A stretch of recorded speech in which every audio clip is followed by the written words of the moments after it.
sports station. Oh, yeah. 95.7 The Game. It's time to wake up with a nice cup of morning roast. Oh, yeah. Featuring Bonte Hill and Joe Shasky. Hey, well, I'm about that action, boss. Take it out! This is the Morning Roast on 95.7 The Game. And we've seen some instances where Darren has, against a certain type of pitch, punched one right on through. He doesn't punch that one anywhere except for into the bleachers. It's gone. And a tie game 4-4. Fleming fired up as Darren Ruff pinch hits for Lamont Wade Jr. and ties the game with a 2-run blast to the left. It tied the game at 4 apiece, and the Giants, of course, scored 3 runs at the top of the 9th inning and hold on for dear life against the Arizona Diamondbacks 7-5. And oh, baby, the Giants win, the Giants win, the Giants win, the snap. Their 6-game losing streak in what could be a win that turns around their season. Now, I know I need to pump the brakes, nice guy. It's a win in early July against the Arizona Diamondbacks. Right. But this team was scuffling, down 4-0. It took a gutty effort from Alex Cobb to keep them in the game, and Kapler pulled all the right strings yesterday, including pulling Duvall in the bottom of the 9th inning, playing inserting semi-long into the game. He gets a 1-out strikeout to preserve the Giants win, and now they head to San Diego for a big-time 4-game set. But boy, did everybody need that in orange and black. We can suspend reality for just a day here, Bonte, because we understand that the Giants aren't going to be back to their 107-game winning season. We understand they're not going to be winning the National League West based on a win over the Diamondbacks. But last night, when you combine the broadcast, when you combine the reaction on social media, when you combine the looks of the faces of the players in the dugout after Joey Bart hit that huge, that not a home run. It was close to being a home run. Right. I do want to talk about that later, actually, because it's a big moment. But that scenario with the fan interfering, that's one of my worst nightmares to ever live in sports. I'm terrified of being in that moment. But we'll get to that later on. But you combine everything, it just felt like this was. It's not going to turn the season around, but it feels like if they would have lost last night and they would have got swept by the Diamondbacks, then all hope would have been lost. It feels like we'd be starting off this show talking about whether they'd be sellers at the deadline. Oh, no doubt. I mean, down 4-0. Down 4-0. You give up a run at the bottom of the first Wasn't inning. feeling good when they were down 4-0. After the second inning with more shaky defense and bad bounces. And you're thinking, damn, Alex Cobb's given up 4 runs through 2 innings, and he's had a bit of bad luck. But this is bad. And it was dry. That dugout was dead. And they were held to 1 hit up until Joey Bart. Let's just get right there because we're going to talk about this game all night, all day long. Plus, we got some NBA stuff. Of course, we got some NFL stuff. People are ranking rosters.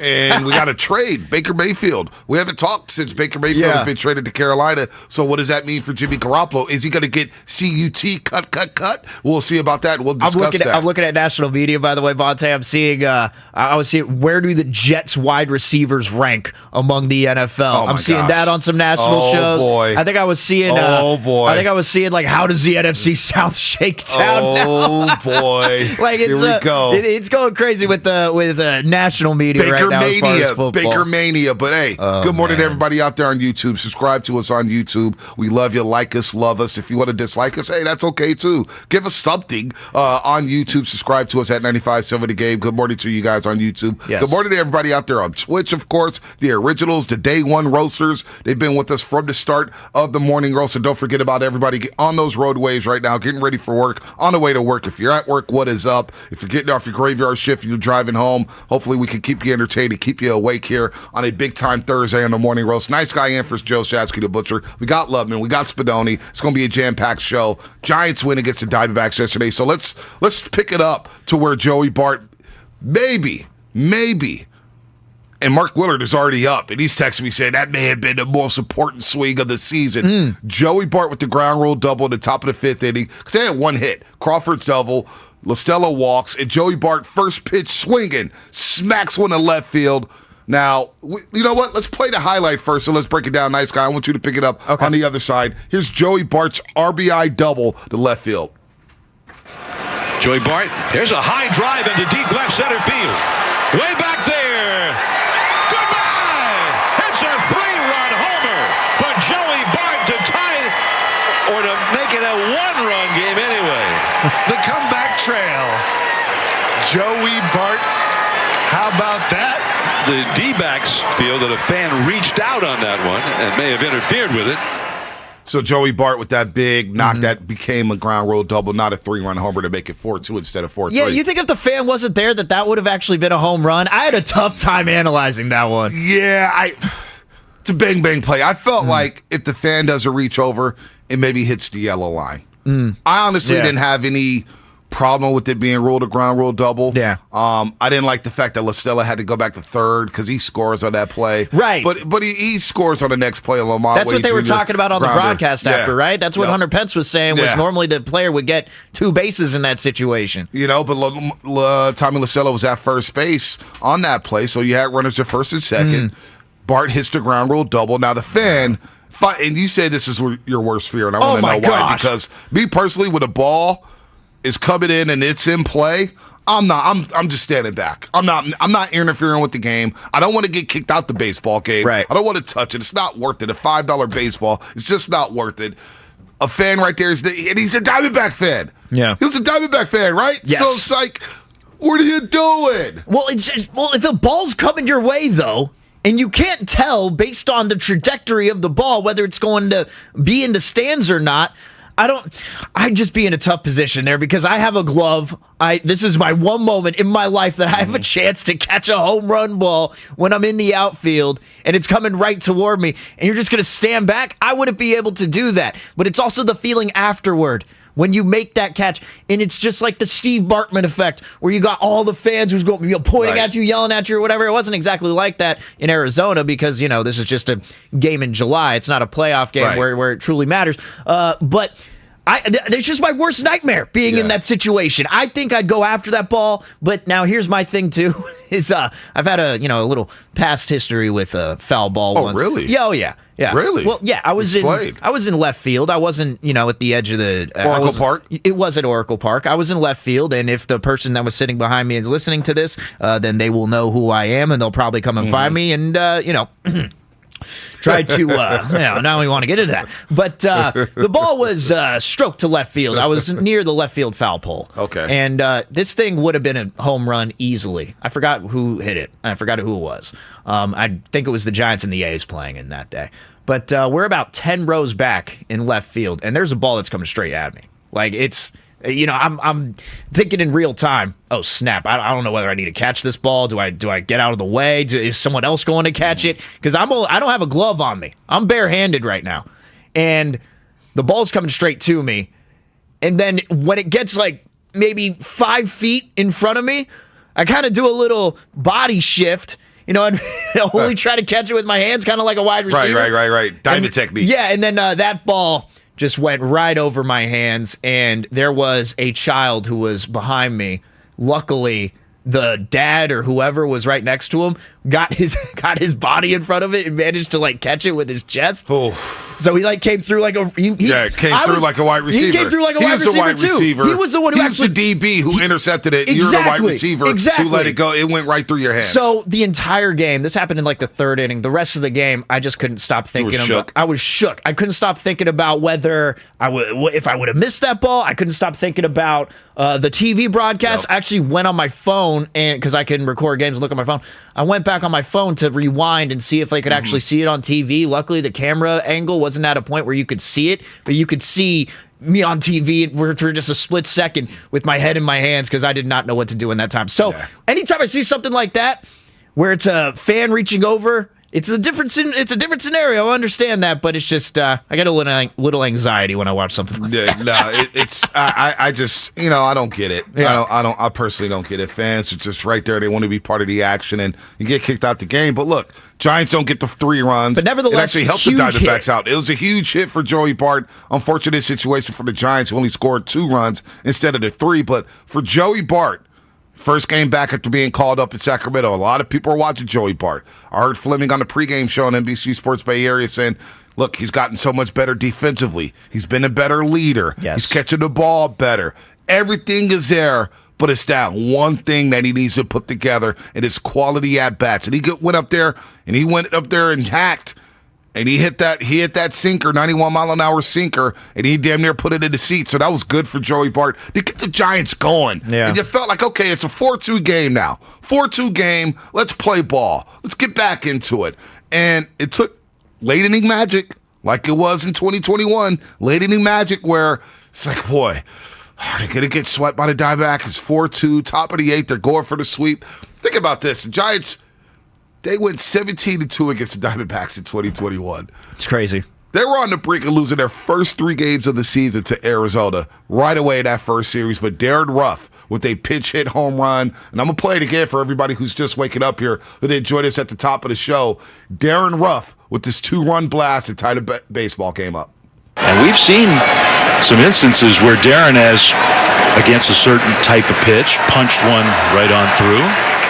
He doesn't punch that one anywhere except for into the bleachers. It's gone. And a tie game, 4-4. Dave Fleming on a call. He was fired up. Hunter Pence was fired up. What did you think with Darren Ruff? Because we keep talking about platooning and this and that, and Darren Ruff gets a pitch hit opportunity for Lamont Wade Jr., who's struggling to come out of the blocks. Darren Ruff comes through in a major way. It really did feel like last season. Like, this is the type of win that they would have got last season if the starter ended up having a bad outing. And by the way, Austin Slater beating out that grounder in the previous at-bat was huge. Remember, the Giants had to replay that because the umpire at first base was basically blind. It was an easy play. You heard Flem all over the broadcast saying, hey, come on, thank God for replay. That's a basic play. And they overturned that play. The Austin Slater grounder, by the way, Rojas made a hell of a play at third base. I was like, damn, look at that gun. Yeah. He's throwing from third base. But Slater beating out that grounder set the table for Darren Ruff. It wasn't just Slater beating out the grounder too, and he did it on a bunt single, which is, for one thing, just leading off the inning with the bunt. But it was these two guys who last year, like, I was shocked when I heard it was their first pinch hit home run of the season. I haven't been tracking those all that much. And what did they have, 18 last year? Yeah, they led the league, and it was damn near the most in Major League history, right, Ludman? I mean, they were up there with the greatest of the greats. I think it was a franchise record for them at least last year. Yeah, most pinch hit home runs. We'll look that up. That was the first pinch hit home run of the season. Damn. Yeah. Last year, it felt like they hit a ton already up to this point. Wow. But it was just a big...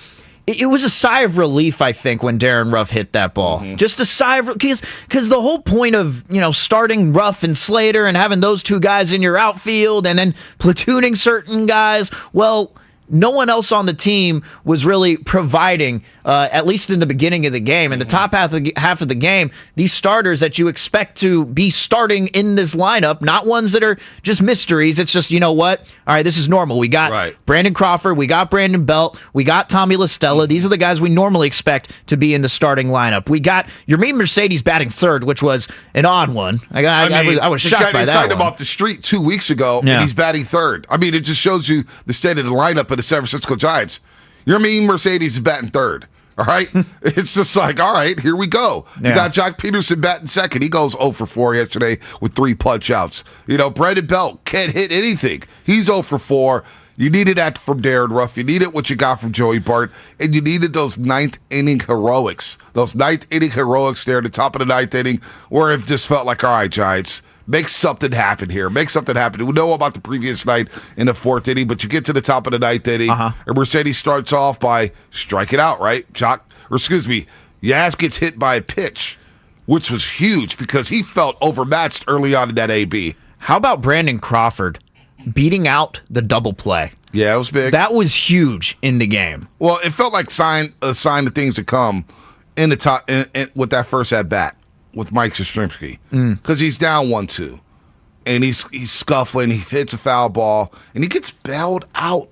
He gets bailed out by getting hit by a pitch. And that set the table. You're right with Crawford with the beating out the grounder. LaStella gets to walk into course also Slater with the game-winning double. Yeah, and it's just last year it felt like we were getting these types of games, not on a daily basis, but we were getting these at least once a series where the pinch hitters would come through in some sort of major way. Not necessarily with a home run, but just with a simple base hit, getting on base. Like, that's the important part here is the Giants...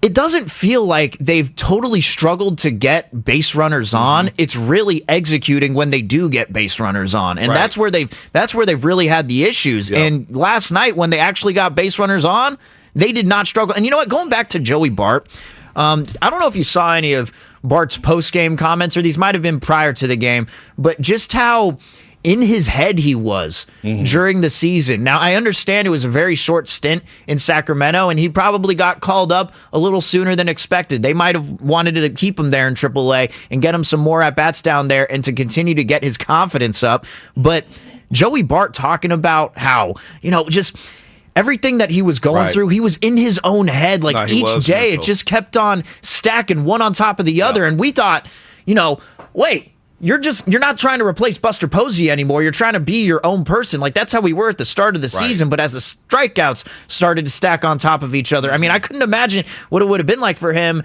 getting into 2-strike counts. And I want to see a little more of that going forward with him, how he reacts when he's in a 2-strike count, because he would not come back from when he was deep behind in a count. Whether it's 2-strike counts, 1-strike counts, first pitch at bat. Right. I just want to see him have quality at bats. Yes. I don't care what the count is. Yeah. And here's the deal with Joey Bart. The pressure has to be off now. Buster Posey's not coming back. He's not walking through that door. He's retired. Kurt Casale's out for a month. The Giants need Joey Bart. Yes. But he should go up there and say, you know what? Let me just play loose. Let me just play. Let me just be the guy I was at Georgia Tech. Let me be the number 2 overall pick. Let me show why I was the number 2 overall pick. And just put together quality at-bats. They're not going to hit a home run every at-bat. They're not going to hit doubles every at-bat. But whatever count it is, just put together quality major league at-bats. That's all I want to see moving forward up until the All-Star break. And then go into the All-Star break with some juju. Look, you got some big-time pitchers pitching for the Padres this weekend. Quality at-bats. Don't get down on yourself. You're going to have some 2-strikeout days. You're going to have some 3-strikeout days. You're early in your career. You're young in your career. Just settle down, dude, and just have good at-bats, because the playing time, he doesn't have to worry about playing time anymore. Right. He's going to play. Knowing that he's going to play, I think that's reassuring for a young man like Joey Bart. But here's what Kapler said about Joey Bart's confidence after the game when the Giants win 7-5 against the D-backs. I think so. And when we did hit for him, the message was, "We swing the bat tonight. Great job. We're going to hit for you here, but that was really nice." So I think he's coming out of the game feeling confident both on defense and offense. And sometimes, Evan, going back to your question, sometimes that's valuable too. Just not having the failure, actually having a very successful night. Having a very successful night. And that was a good, successful night. You saw him smiling in that clubhouse after the game. And on our end, Bonte, I think we can all, as Giants fans, I think we all want Joey Bart to take advantage of this opportunity and really stake his claim as the starting catcher for this squad. No, I'm not going to wait for Patrick Bailey to get called up. Like, this is going to be my position to lose if he ends up getting called up inevitably when Patrick Bailey does. But I don't want Joey Bart thinking that. I don't want him putting too much pressure on himself. It's like you mentioned.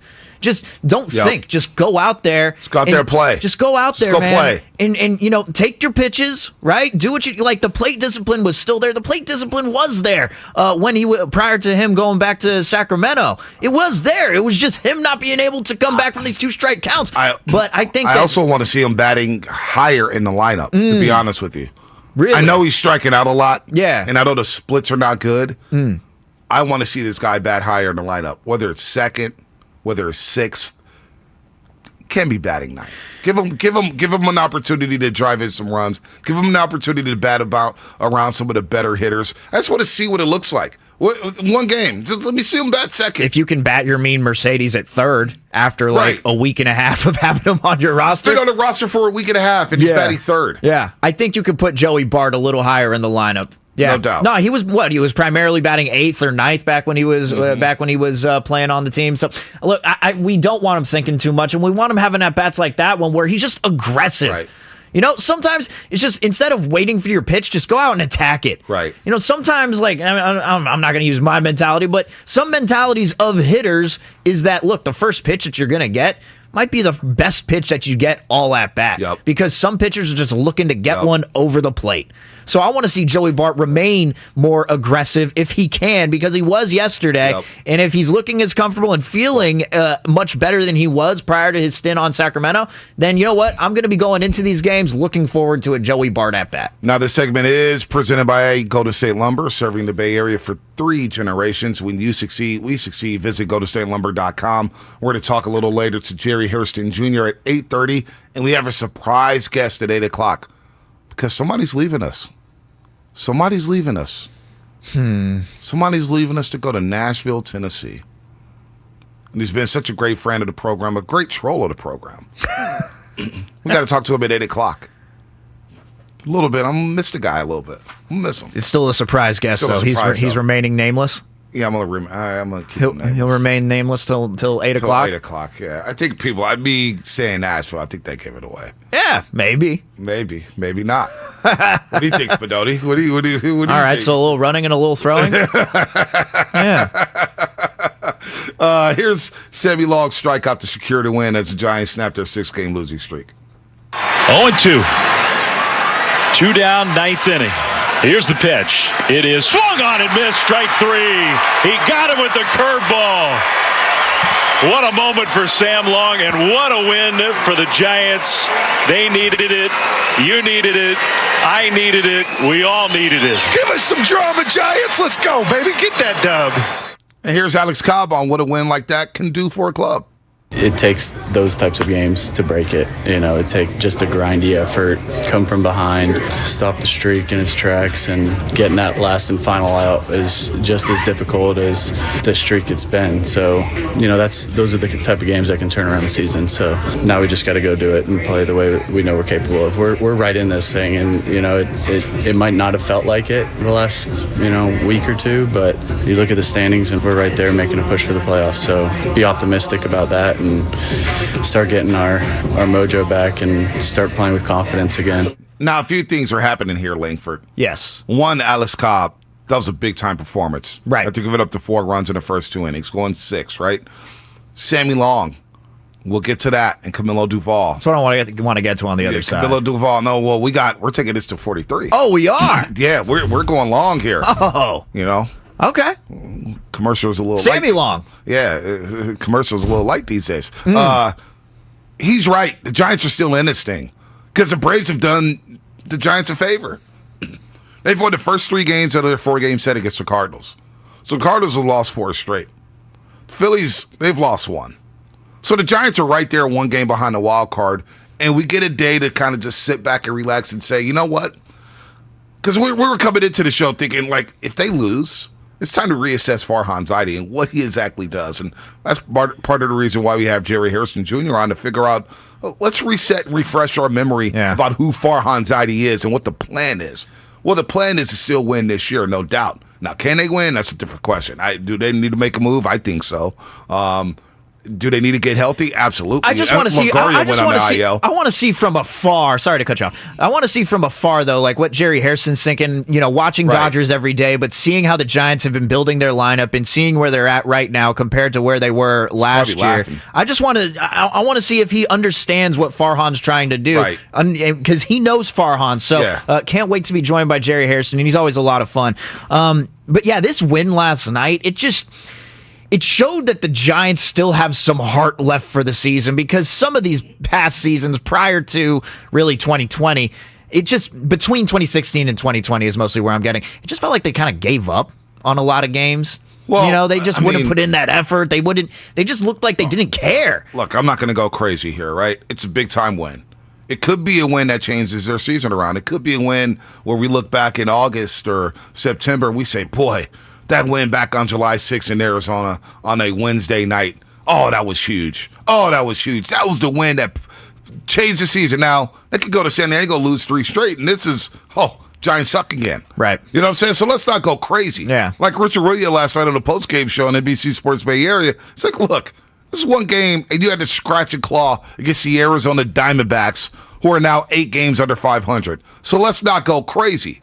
However, when you're slumping, and you've lost 6 straight, and you've gone 2-6 on a homestand against the Reds, White Sox, and Tigers, and you've lost 3 or 4 to the Braves, and you've lost 2 or 3 in Cincinnati, and you're getting walked off in Pittsburgh, Any win right now is good for the soul, especially after Camilo Doval went into the ninth inning and just had no fastball command whatsoever. He threw so many sliders last night. Slider.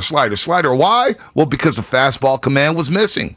And so I wonder if this young man needs a reset at the All-Star break. He's throwing a lot of pitches here. Back-to-back performances. We know what he did Tuesday night. Yep. Struggling Tuesday night in Arizona, giving up the home run. He's struggling right now. This is a bad performance by Camilo Doval, and I agree with the decision by Gabe Kapler to pull him when he did. He gave him an opportunity to save that game. Threw 37 pitches. Enough was enough. And Sammy Long comes in and saves the day. In the 4 out of the last 7 appearances that Camilo Doval has made, he's at least given up an earned run. In 4 of the past 7 appearances. And when he's throwing that slider, I don't know, this is just me.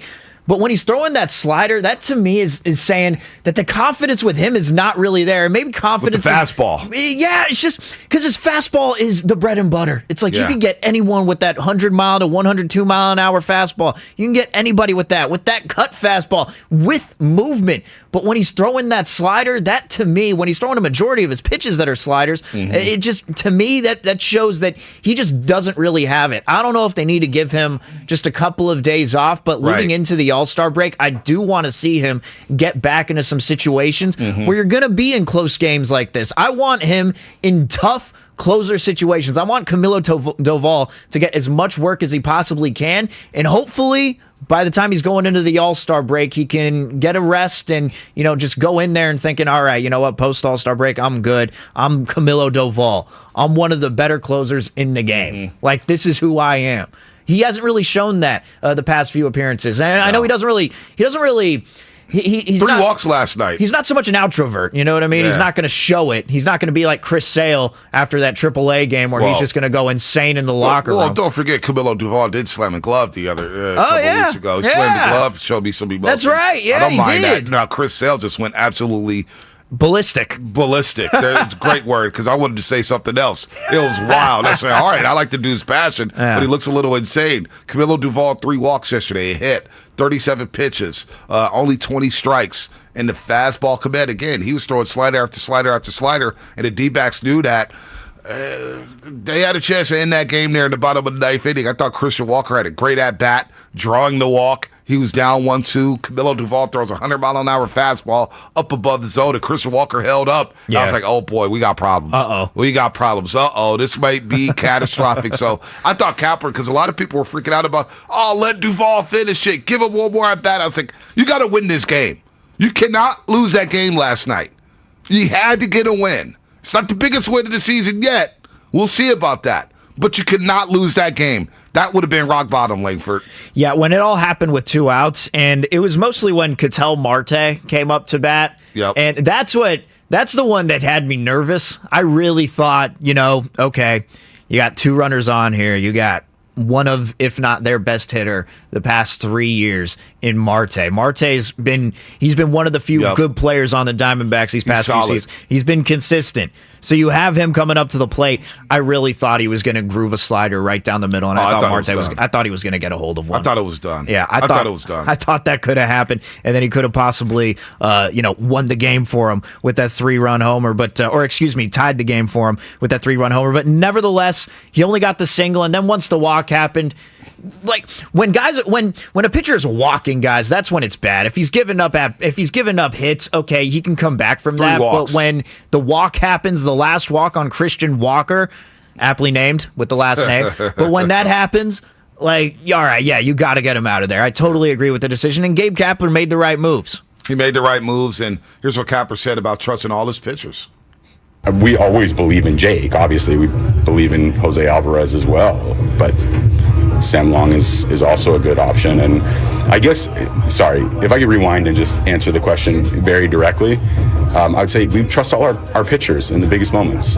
And today we trusted Sam Long. Sam Long, 1.78 ERA. Some people calling for him to be the closer. I would pump the brakes on that. This is Doval's job, but he'll probably get the day off today in San Diego, or tonight in San Diego, when the Giants open up a 4-game set against those pesky Padres who have been struggling themselves. It's a big-time series. Big-time series. Logan Webb gets to set the tone against Joe Musgrove, and Joe Musgrove has been nasty.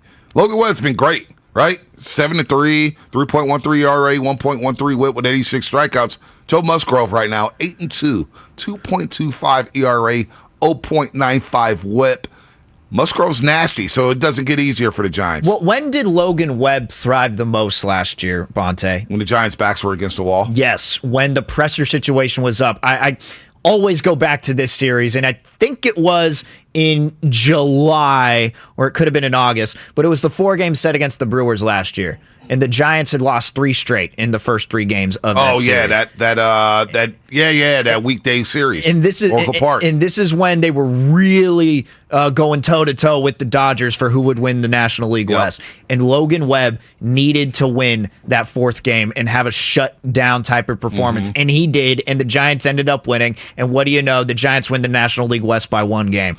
Now, this game against the Diamondbacks was huge. But what's even more important is to follow up that game with something like a win in San Diego. Getting a win at the top of this series, I wouldn't have anybody else on the mound right now rather than Logan Webb. I fully expect it to be a pitcher's duel tonight because Joe Musgrove, like you mentioned. Musgrove's nasty. Musgrove's he's incredible. He is fantastic. Shout out to Draymond. Incredible. Yeah, no, he is absolutely incredible. Yeah, you get where I'm going there. Yeah, but I fully expect Logan Webb to perform tonight after seeing what happened with the Giants. And, him sitting at home, did you hear that moment on the broadcast between, I think Fleming was on there, between Fleming and Hunter Pence when they're talking about Logan Webb starting tomorrow, and they said that he'd already traveled down to San Diego so he could get a little rest, and then Hunter Pence basically said, "Hey, Logan," and then Logan responded on Twitter with a "hey" emoji. That was pretty cool. Yeah, man, good to know that he's watching the game. But Logan Webb Logan Webb has to be sitting there. Point being, Logan Webb has to be sitting there watching the TV, thinking, "All right, you know what? I got to pick up my teammates. No, he does. I got to come out and have the best start I've had this season." No, this is a big series because you get Webb and you get Rodon. You get 2 of your hogs in this 4-game set against San Diego, a team you're battling for a wild card spot.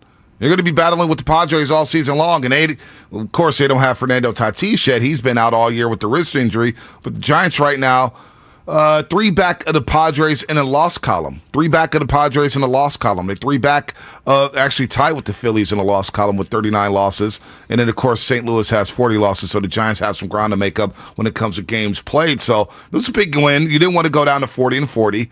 You wanted to be 2 games over 500. Let's see if they could stack back up and get back to being 9, 10, 11 games over 500 as the Giants snap their 6-game losing streak. We'll talk about it all day long, and we'll reassess Farhan Zaidi. Real quick, I want to get your thoughts in this opening block about Baker Mayfield getting traded for a conditional 5th-round pick to Carolina. Now he's in the same quarterback room with Sam Darnold, who, of course, were both drafted in the same draft class. Baker Mayfield, number 1 overall. Sam Darnold, number 3 overall by the New York Jets. And what was that, 2018 in the NFL draft. It's a big move for Carolina. And it obviously is a big move when it pertains to Jimmy Garoppolo. There's no buyers for Jimmy Garoppolo. I don't even know if Cleveland wants Jimmy.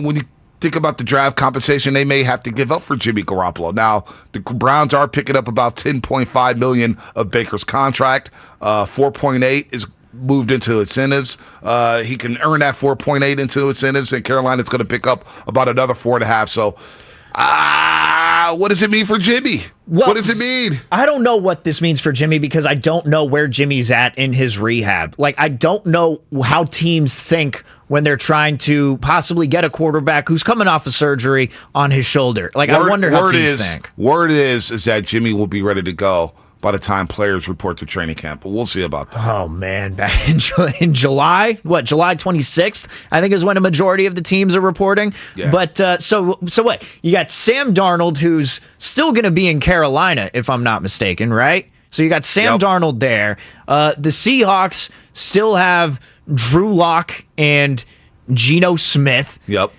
I mean, I thought Carolina was going to be a destination for Jimmy.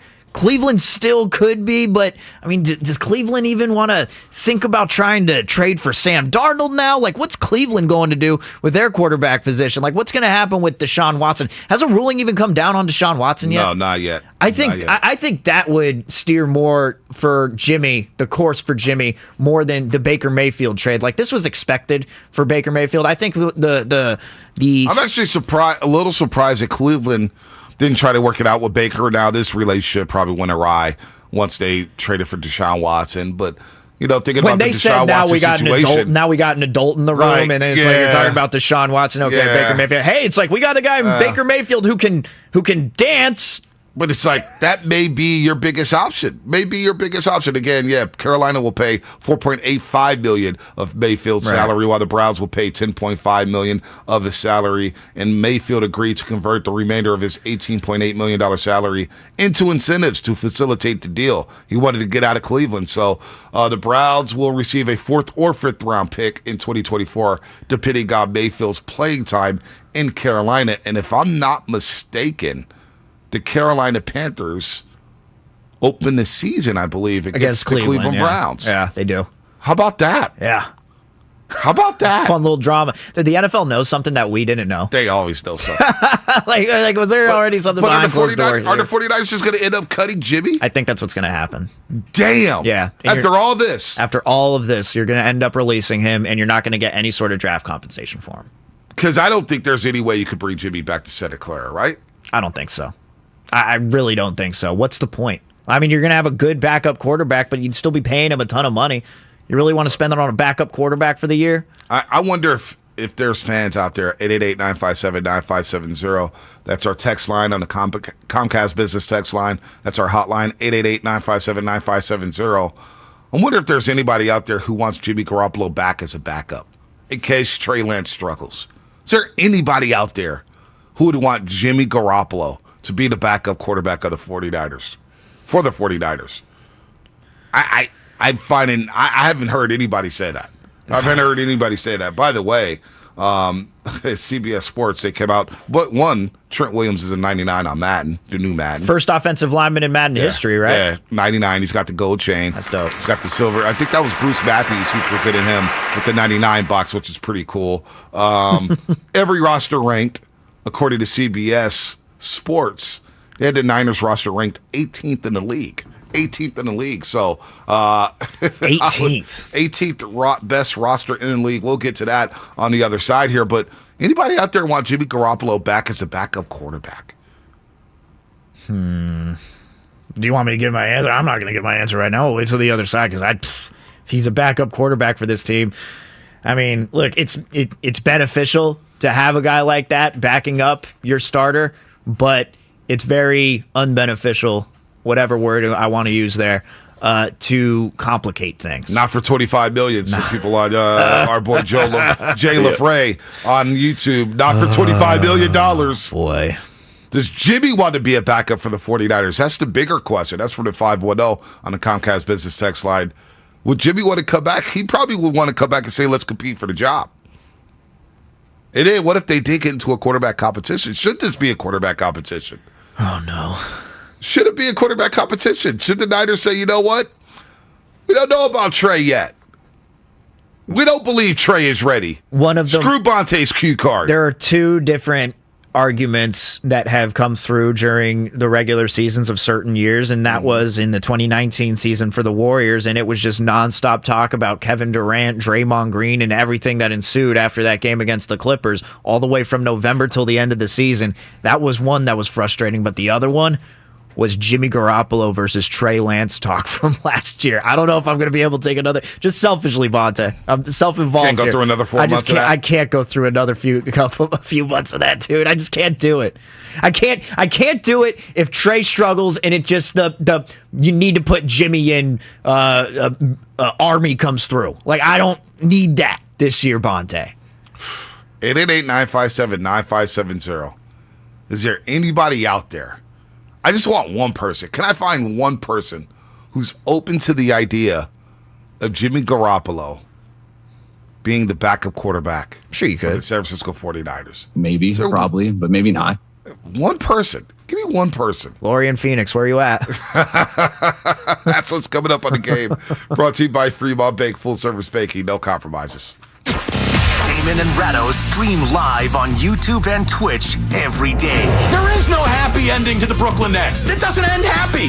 It doesn't end happy. You're all going down in a huge flaming pile of New York doesn't even care about you. They have terrible ratings. Nobody gives a rip about the Brooklyn Nets. Just go to Twitch or YouTube and search 957 The Game. Do you have 3 ex-wives and your current trophy wife wants a life insurance?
That's not going to happen. He's not going to look like Peyton Manning. He's not going to look like... Don't worry. Hey, look, NorCal Moto Dad. Don't be worried about that. That's fine. He's not going to look like Peyton Manning anywhere else. Okay, so Bonte, what do you think? Do you think? Because look, with this trade, with Baker Mayfield going to the Panthers and the destinations for Jimmy looking less and less likely, the numbers are going down now. Do you think that either they cut him or they keep him on as a backup? Do you think that if they can manage to restructure his deal, I don't know how all that works. That's all up to the accountants with the 49ers. So I'll tell you, the fan in me wants Jimmy Garoppolo cut off the football team. Just cut him. Okay. I don't care about the conversation. Just cut him. What type of value are you going to get for a guy who hasn't thrown all off season? He's coming off a surgery of his shoulder. He already doesn't have a strong throwing arm. We've seen the way he's played in the postseason and the way he hamstrung the 49ers, especially this past postseason. Right. I would just cut him. The fan in me would just cut him. Bye-bye. Give the keys to Trey Lance. Let him roll and let him go out there and win games. But the sports talk radio host did he. Knowing about the content that Jimmy Garoppolo and Trey Lance could produce if Jimmy Garoppolo ends up in Santa Clara for training camp, the sports talk radio host Jimmy wants chaos in Santa Clara. I want to see Jimmy Garoppolo report July 26th alongside Trey Lance and the rest of the football team. I want chaos in a way, just to see what would happen. What would people be talking about? I like it when everybody's losing their minds and they're freaking out. Well, I can tell you what Anna doesn't want when you're on your trip to Italy. She ain't going to want this happening. You're going to be locked into your phone. You're going to be having like dinner outside the Coliseum, and you're just going to be looking at, 49ers web zone. hey, I'm chilling. Or no, we here at 95.7 The Game, we don't look at the web zone. Oh. We go at we look at we read Niners Wire. Kyle Madsen. Absolutely. Niners Wire is we go to. Yeah. Shout out to Kyle Madsen. NinersWire.usatoday.com. There you go. Had a tweet go viral replying to the Kyrie Irving tattoo, by the way. I don't know if you saw that. Thanks, Kyle. Yeah. Kyle Madsen did. Yes, he did. He's always going viral. He is. Follow him at Kyle A. Madsen on Twitter. Follow him at your own risk. Sometimes he's team mute. He's just non-stop. Yeah. You're not Madsen. You're non-stop. Team mute. You're non-stop, buddy. From the 408 on the Comcast Business Text line. Jimmy G is expensive car insurance, but if you have a Ferrari, you're going to need that expensive car insurance if you crash your Ferrari. What do you think? Do you... Because I see the benefits of having Garoppolo there backing up Trey Lance, but like you said, Trey Lance is a pro, but I'm never going to put it past these guys to have it in the back of their mind like I could lose this job. Like I'm going back to Joey Bart. I really thought Joey Bart, all those thoughts about trying to replace Buster and everything, all of those were gone. This is his catcher's spot to own. Like, I'm the starting catcher for this team. But then as the strikeouts start to mount up, then he's getting into his own head. So, I like if Trey Lance is off to a hot start, he starts off the year, throws 3 touchdowns, no interceptions, and he's rolling, then he's probably going to feel fine. But if he starts off the year, 1 touchdown, 2 interceptions, it's a close game, but the 49ers win because, of their running game, and it wasn't because of the quarterback. And then you have all the chatter. I'm not going to put it past any young pro to think about that. I'm just not going to put it past them. I like that's the headache that you could possibly have. That's just one scenario. And by the way, that scenario I threw out to to Mike talking about the Raiders, that's very real. It's a very real scenario that could happen. Spinotti's back there shaking his head. Hey, man, if Derek Carr doesn't perform. So what's his contract, Derek Carr? Oh, God. What's his contract right now? He's got an opt-out clause? Yeah, he's got an opt-out after this year. Yeah, they structured it in a way where basically they say, hey, you got to put up or shut up. You either play well this year or you don't make $40 million for the next 2 seasons, like after this one. That's pretty much what it is. 888-957-957. Not to turn this into a Raider conversation, but that was also one of the losers in Bill Barnwell's picks. Was Derek Carr. 888-957-9570. Now my interest has been piqued. Jimmy Garoppolo. All right. Baker Mayfield gets traded to Carolina. That's one of the teams a lot of people say, Jimmy could end up in Carolina. Well, cross him off the list. I don't think Jimmy has a destination to where he could go start at quarterback. If Jimmy wants to start at quarterback, his best chance may be here in San Francisco or Santa Clara, whatever you want to say, in the Bay Area. His best chance to start a football game next season may be with the 49ers. If you're the 49ers, do you have the gall to bring back Jimmy Garoppolo as a backup quarterback? It's a good word. Or Or, yeah, I dug deep for that one. SAT word, I think. Or do you say Trey Lance, look, we haven't seen enough. Let's bring back Jimmy. Let's bring back Jimmy and push you to another level. I wonder. Now, I've seen Tyler Miller. He's got the scissors out, the scissors emoji on YouTube. Cut Jimmy. The fan of me is saying cut Jimmy.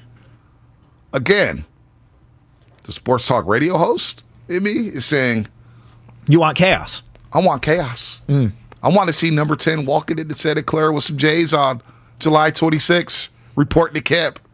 Will that even happen? Will the 49ers allow that to happen? 888-957-9570. Anybody out there want to see Jimmy back as a backup? Would you be open to that? I wonder. I think you're going to finally get your answer, too, because one of the talking points with Jimmy G, and, when we're talking so much about Farhan and the moves that he's making, like, we know that the roster moves, the roster construction is all Farhan. But when it comes to the 49ers and their roster construction, we don't know whether it's Shanahan making the decisions or John Lynch making the decisions, whoever else making the decisions within that organization. That's still up. That's still up for question. Like, we wonder, does Kyle Shanahan really want Jimmy Garoppolo to start? Is that real, or is it John Lynch just telling him, "Hey, you got to start this guy right now. We're not playing Trey Lance." Shanahan he's got final say on who starts. Right. But I'm with Tamir here as a fan of the roast. Comcast Business Text Line. I want Jimmy there because hearing Joe go crazy will be classic radio. Shanahan has the final say. Shanahan will decide who starts a quarterback. But damn. You think there's any chance he gets traded to the Seahawks, or do the 49ers think way too highly of him there? I don't know. Because because in-division trades have happened. Right. I remember Donovan McNabb being traded from Philadelphia to Washington, and it didn't work out well for Donovan McNabb. No. He was basically done at that point. I wonder if Shanahan and Lynch say, you know what?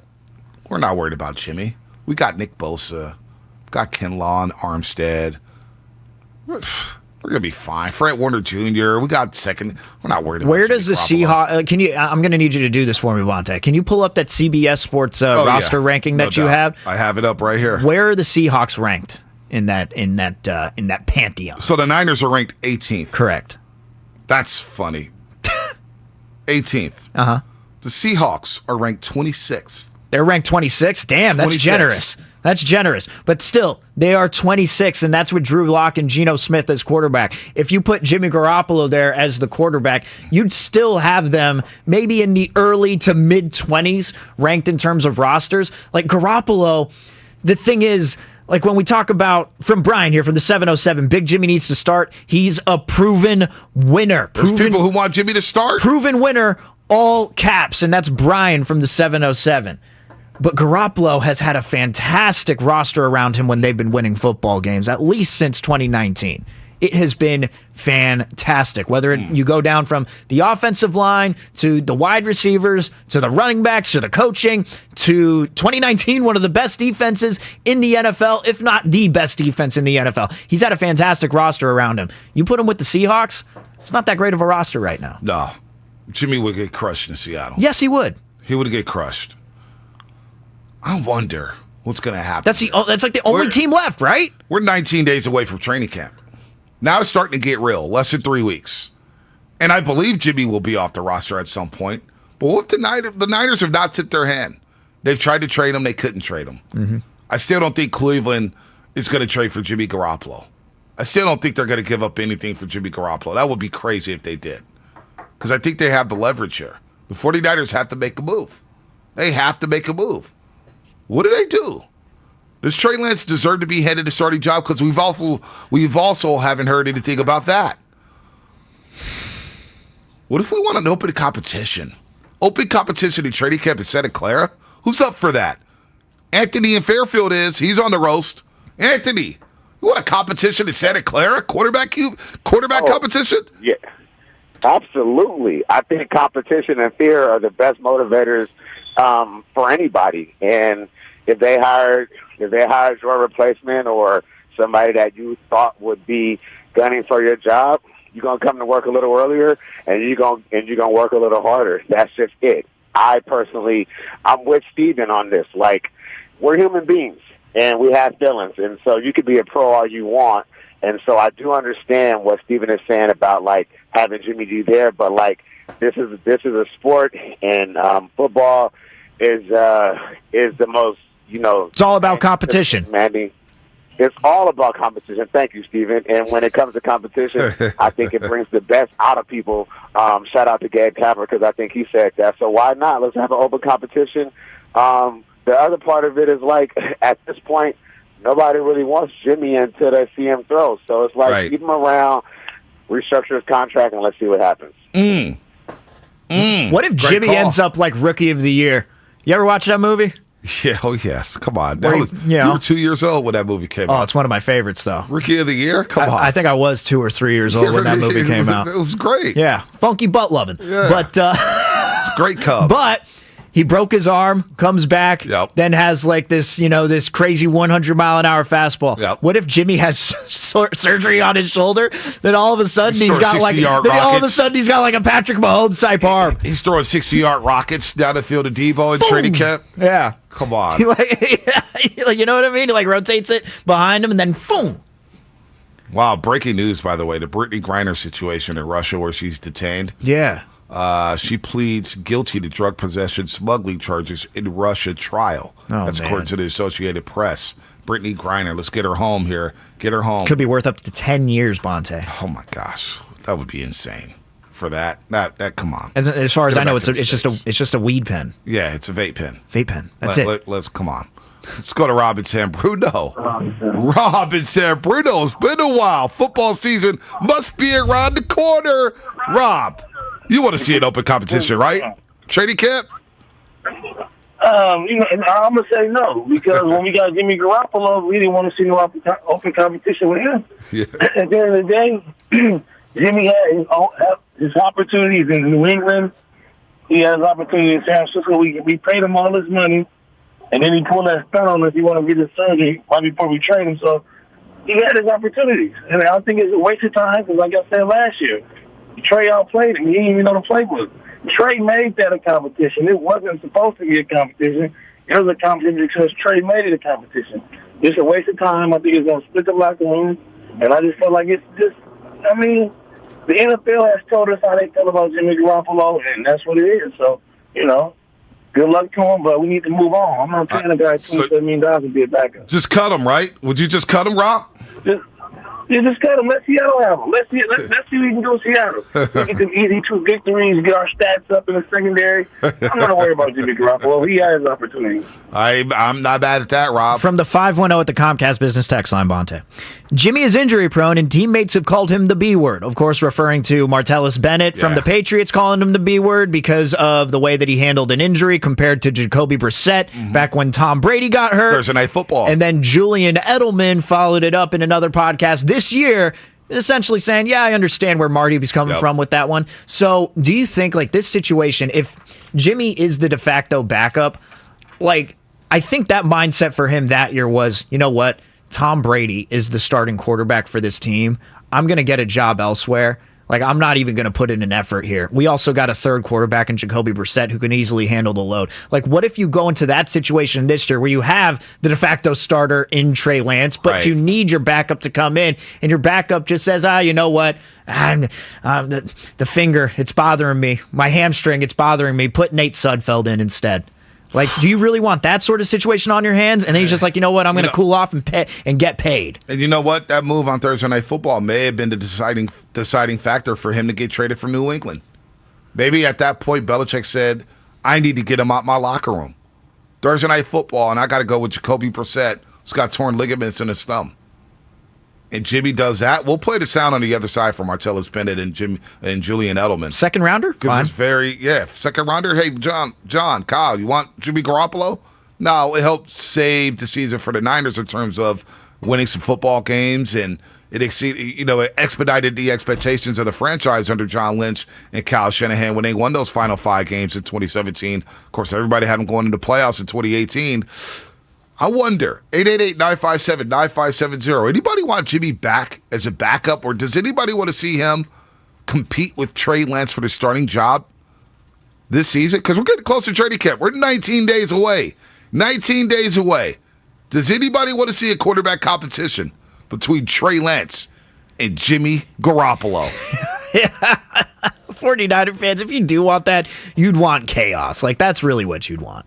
I'm kind of here for the chaos. I know you are, Bonte. I'm kind of here for the chaos. Another guy who was always here for the chaos. He's a surprise guest. He's going to be joining us at 8 o'clock in 48 minutes. He's gonna. You know what he's going to say. You absolutely know what he's going to say. All right, we're going to line up the calls here, Larry and SF, and we'll get to the rest of you on the other side.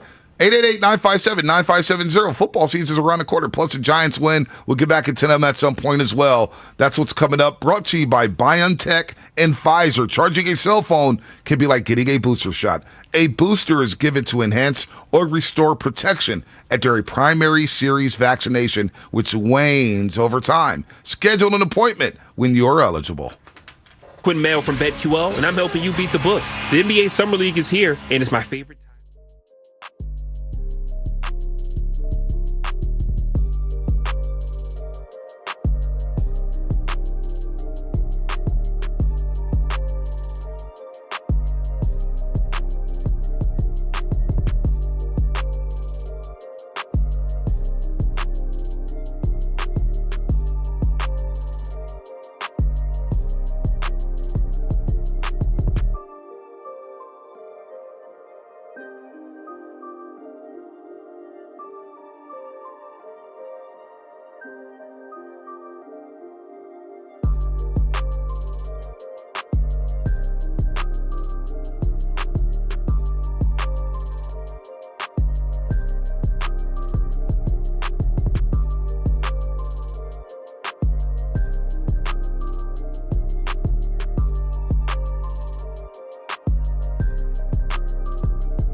Bro, we lost 2 games. One of them was because Jimmy Garoppolo was being a and trying to quit. He quit before us on the last.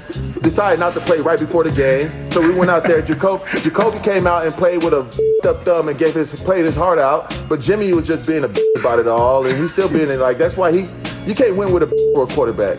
First of all, so like. That was the whole thing with him. He didn't want to come out and like do anything because his agent was trying to protect his body or some like that, which I can't fault him for that. But like, he should have made that decision on Thursday, not on Sunday, you know what I'm saying? Now, back to the morning roast with Bonte and Shasky. That was Martellus Bennett back on a double coverage podcast with the McCourtney twins. Discussing Jimmy Garoppolo not playing on that Thursday night game back in 2017. For the New England Patriots. I think they lost to the Bills that Thursday night game, 16-0. I remember that game because I took the Patriots thinking that they were going to roll, and Jacoby Brissett just wasn't able to do anything. But that's how Martellus Bennett felt about Jimmy Garoppolo. We'll play the Edelman sound in just a little bit here. So, Bonte, I was thinking about this after July 4th because of the movie Independence Day. Ooh. And classic movie. One of these videos popped up on YouTube, but I can't. It was a Will Smith interview, and I can't look at Will Smith the same after the Oscars. I just Slapgate. I just can't. I just can't. Everything that he does, I just can't help but think of the slap. Like if I'm watching Independence Day and he punches the alien, all I'm going to think about is the slap. Right? Are you going to think about that when Jock Peterson hits home runs? Do you think about the slap? Will Smith's? No, Tommy Pham. No, I don't think about that.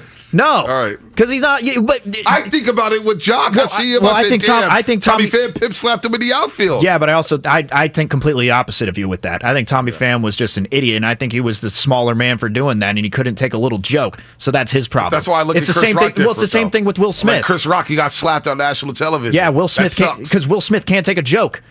Because Will Smith was being anyway, but no, that's beside the point. We can argue about that for another day. The point being is I haven't been able to look at Jimmy really the same way after hearing Martellus Bennett say that. No matter because I always thought Jimmy, team player, tough guy, like gonna put it all out on the line. But then I heard that, and when you're a backup quarterback, it's a little different. And when I'm thinking, man, there's 3 quarterbacks on that team, and you're not taking advantage of your time. And Jacoby Brissett had to go out there with torn ligaments in his finger. And you're not going to play? Like, I just can't I haven't looked at Jimmy the same way ever since I heard that. And then we're going to play that Julian Edelman sound. But Julian Edelman, like, when he said, I understand what Marty's talking about. I understand where he's coming from. After thinking, like, Julian Edelman's Jimmy's friend. Yeah. Well, see, I made a mistake here. That was actually 2016 when that happened. And that was week 4 against the Buffalo Bills. Yeah, they lost 16-0. The way I remember that score is, I'm going to pat myself on the back. But that was one of the most impressive things. I sit back behind the glass when you do that, and I'm like, what the hell is it? How does he do that? Yeah, it's a disease. How? But that was actually 2016. I thought that was 2017. So he stayed on the roster through the offseason. They won a Super Bowl against the Atlanta Falcons. And he was back on the roster the next season, and they finally traded him. I thought he was traded the same year. But that's when that happened. They beat the Texans 27-0. They beat the Dolphins 31-24 when Kiko Alonso smacked him in the shoulder, Jimmy Garoppolo, that is, after he had that impressive debut against the Arizona Cardinals. Of course, Brady was suspended for the first 4 games of the season due to Deflategate. But anybody out there want to see Jimmy as a backup? Because Langford doesn't look at him the same. After Martellus Bennett said that. He doesn't look at Will Smith the same after Slapgate at the Oscars. I don't look at Jock Peterson the same after Slapgate in Cincinnati and Tommy Pham. All of a sudden, Tommy Pham will look at him like, damn, don't play him in the fantasy football league. Please don't. Don't. If I'm in a group chat with Tommy Pham, I'm getting out of that. All over Jeff Wilson Jr. But anybody out there want to see Jimmy Garoppolo back at camp? Let's take some calls here. Calls are lit up here. 888-957-9570. The reason why we're talking about Jimmy Garoppolo and why we're discussing this subject here, and I know everybody has Jimmy fatigue, but yesterday Baker Mayfield was traded to the Carolina Panthers for a conditional 4th or 5th round pick. The Browns basically picked up over $10 million in Baker's salary. The Panthers are picking up over $4.8 million of Baker's salary, and the other $4+ million he's got to earn back in incentives. So cross off the Carolina Panthers as a potential destination for Jimmy Garoppolo. That was the number 1 place, Bonte, that we were talking about. What is his options? Does he have any options? Or is his best option being the backup here in San Francisco, or Kyle Shanahan walking up to the podium July 26th saying, yeah, we're going to have an open competition between Trey Lance and Jimmy Garoppolo. Because now we're 19 days away from camp. 19 days away, and Jimmy is officially still a 49er. Oh, still man. a 49er. Larry in the city. Larry, what's happening, buddy? You're on the roast. What's up, Larry? Oh, you're breaking up. Call us back, Larry. Call us back. Linda on 880. Linda, what's happening? Good morning. Good morning. It's not basketball season anymore. I've been on hiatus. Yeah, no, it's always basketball season around here. We got some Wiseman news. Wiseman practiced yesterday, 5:05, but he's taking some light days. He's not going to partake in the Summer League debut Friday in Vegas. Oh, okay. All right, so here's the take that I'm getting. I love that conversation about competition. Competition is our life, no matter what we're doing. If you take Jimmy Garoppolo totally out of the situation and get rid of him, who does Trey Lance have to push him competitively? Trey Lance goes in as a starter. He messes up. Who cares? He's a starter. Who's going to back him up? Who's going to take his place? Nate? Right? You lose that competitional edge for Trey to be able to say, I got to do better. We learn more when we lose because we know what we have to get better at. Winning is fun. Everybody loves to win, and losing is just ridiculous.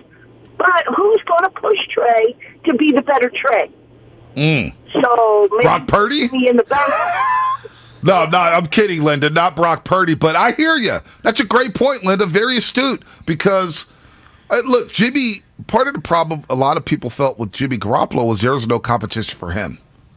Even though he was an inexperienced quarterback because he didn't play much in New England early on. Yeah, Nick Mullins. Is Nick Mullins really pushing Jimmy Garoppolo? No. Is C.J. Beathard really pushing Jimmy Garoppolo? Nope.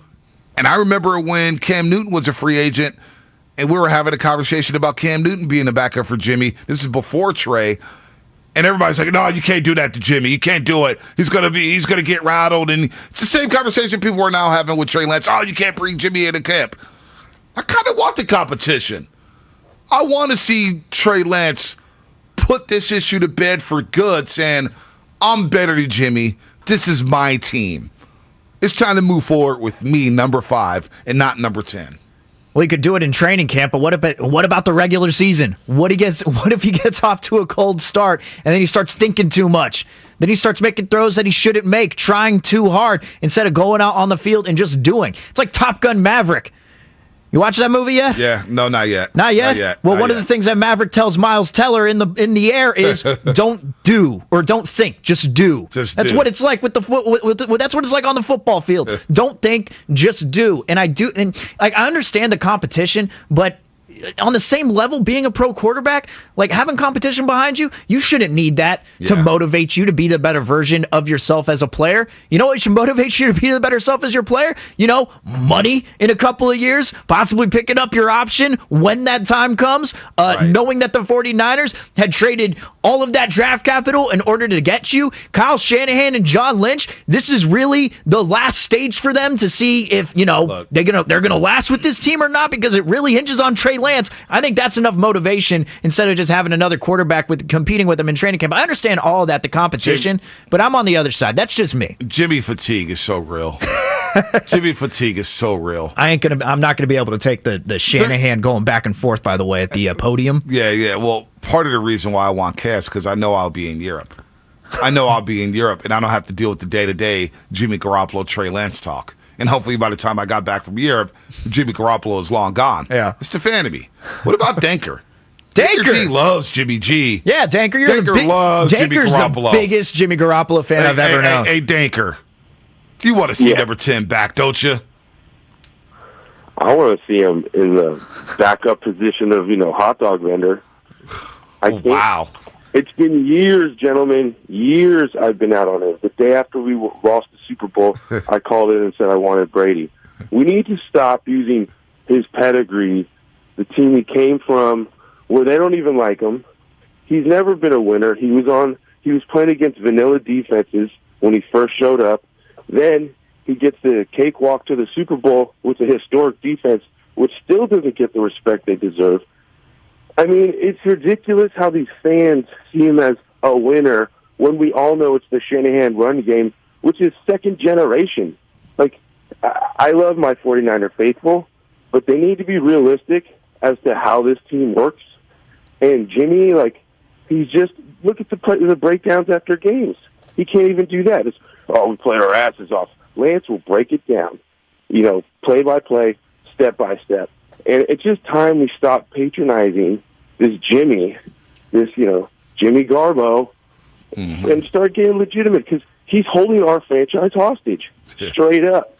Yeah, and if I'm Bosa, you're shrinking my future window of statistic, domination. So, guys, they just fan base we got to get real, and we need to stop. We need to put some respect on Trey's name. Yeah, this guy's only proven to be so professional. There's no doubt. Hey, Danker, it's one of your best calls ever. Even the 510 on the Comcast Business Text line said, this caller's on point. Danker not high this morning. Not high. I'm with them, though. The whole Jimmy thing, the surgery right after the season. He stuck it to the Niners, saying goodbye to the faithful. This is about dollars and cents. He does want that injury settlement. He's daring the Niners. What is that, like $7 million? $7.5 million. He wants that settlement. And he's gotten plenty of money. Don Yee, the agent of Jimmy Garoppolo, has pushed a lot of this stuff. Look, I've got Jimmy fatigue. I wanted to see Trey Lance last year. It was time. Because of what we've talked about the last 5 years. Has Shanahan ever really trusted Jimmy Garoppolo? No, he hasn't. He hasn't. Those are the facts. He hasn't trusted Jimmy Garoppolo at quarterback, and we see why. Jimmy Garoppolo. You can put him as a starter all you want, but then when you see the plays that are being called on the field. I was at the Dallas game, the wild card game. I saw Jimmy overthrow Brandon Ayuk on a post corner route. I saw Jimmy Garoppolo throw in just the overthrow George Kittle against the Rams. Overthrow. Well, I was getting still a Dallas game. Sorry, the interception to get Dallas back into the game. Yeah, throwing the ball around. He almost had a fumble in that game. He was awful in the second half. The Packers game. The inexplicable interception he threw before halftime, when on first down, forcing a pass in the end zone. Packers go down the field. Aaron Jones with the big-time screenplay. Niners block the field goal, thankfully, and they go into halftime down 7-0. Could have been 10-0, could have been 14-0. And then we get to the NFC Championship game. We're on the third play for the 49ers on offense after forcing a 3-and-out. And Niner fans at SoFi Stadium, but taking over that stadium, taking it over. And he overthrows George Kittle, which would have been a touchdown. It would have been a touchdown. Agreed. I can't say anything against that. The 49ers got to figure something out. We're 19 days away. We're 19 days away. Jimmy Garoppolo is still on this football roster. Yeah. So I'm wondering. I'm trying to what's going on? Yeah. Well, it's just, and the question on a surface level, do you want Jimmy back as a backup quarterback? Okay, you could say, yeah, I'd love to have him as a backup. Oh, man, it'd be awesome. We have a guy who's gone to the Super Bowl as a backup quarterback, who just went to the NFC Championship as a backup quarterback. Fantastic. But there's a difference with backup quarterbacks who were originally supposed to be the franchise guy. That's different than just your average quarterback. This isn't a Drew Lock and Geno Smith situation. I just think that if Jimmy Garoppolo was back as a backup, again, my whole take on it is I think that he needs to be released if they can't find a trade for him. I think they're waiting for Deshaun Watson and that whole situation to go down. I think they're waiting for him to be suspended indefinitely when the Browns don't have a quarterback, and then the Browns will eventually trade for Jimmy Garoppolo. I think that's what the 49ers are waiting for. That's just my personal opinion. But I don't want him. I don't think he should be there as a backup. I think you just need a clean slate for Trey. You have Nate Sudfeld back there, fine. Right. But you know what? It's his team. There's no former franchise guy who's backing you up. You don't have that thought in the back of your head. That's just where I'm at. Yeah, no doubt. I hear you. I think a lot of Niner fans are at that point. They just want to see Jimmy gone. They just want to see him go. And they want to hand the keys over to Trey Lance. I can't wait for Trey Lance, by the way. A lot of people saying he's not ready. I think, if Jimmy Garoppolo wasn't coming to camp, I think Trey Lance is such a professional and he's so mentally strong that it wouldn't matter if Jimmy Garoppolo's at camp. He'd take that job anyway. I thought personally Trey Lance was better than Jimmy last year in training camp. That's just my thoughts on it. So I don't think it would bother Trey whatsoever. It wouldn't bother Trey whatsoever. But do you want the outside noise? Do you want the questions every single day about Jimmy being on a roster? I don't think the Niners do. By the way, there's $5.6 million up for grabs with the MLB Beat the Streak game. Check out the Beat the Streak Daily podcast. Find out which players have the best chance to get a hit today so you can get closer to becoming a millionaire. Call out players from your local MLB team who are hot or due for a hit. Download Beat the Streak Daily on your Odyssey app. or wherever you get your podcast. We're going to get into Trent Williams being a 99 on Madden. Madden's coming out. Trent Williams, the first offensive lineman ever to be rated a full 99 on John Madden football, coming out next month. Trent Williams, of course, the star left tackle for the 49ers. But Julian Edelman on the I Am Athlete podcast a couple weeks ago said this about what Martellus Bennett said about Jimmy Garoppolo. Here's what Julian Edelman had to say about that. Week 3, like the first quarter against the Buffalo Bills or the Jets, and he hurts his non-throwing shoulder, his left shoulder. And Jacoby came in, led us to a win. And the next week, but in the game, Jacoby... Was that a big deal, like the non-throwing shoulder? I mean, I don't know. We're all football players here. But Jacoby broke it. He tore his ligaments in his thumb in the win against the Week 3 team. And so we go into Week 4, and, I guess, Jimmy was practicing and then, decided not to play. And Jacoby played with, no ligaments in his thumb, which you can't do that as a quarterback. You can't grip. And if it's your left, and a lot of guys got mad about it. A lot of guys got mad. I'm not gonna lie, I got mad about it. I sacrificed my body all day long. I was taking shots for this, numbing up that, ribs, broken ribs, shoulders, grade 3, hanging on by limbs just to play, And, I can understand why Marty thinks like that. That was Julian Edelman. And it makes me wonder, could Jimmy have played against the Houston Texans? Could Jimmy have played the rest of the game against the Seattle Seahawks? I wonder how the rest of the team is feeling. Trent Williams, George Kittle, Elijah Mitchell, who was banged up, Deebo Samuel, who's getting up slow every single playoff game for being banged up, whether it's quad, thigh, shoulder, who knows. They were all limping after that Green Bay game. Limping. I mean, limping to the finish line is what it was looking like, yeah. It feels like it's just time. Just rip the Band-Aid off. Carolina has her quarterbacks. Cleveland's in a limbo with the Deshaun Watson situation. Figure it out. But I do believe, now that we're discussing this and we're flushing this topic out, Jimmy Garoppolo can't show up to Santa Clara. They've already told him to stay away from OTAs. Jimmy Garoppolo can't step foot in Santa Clara July 26th. You just can't. You can't.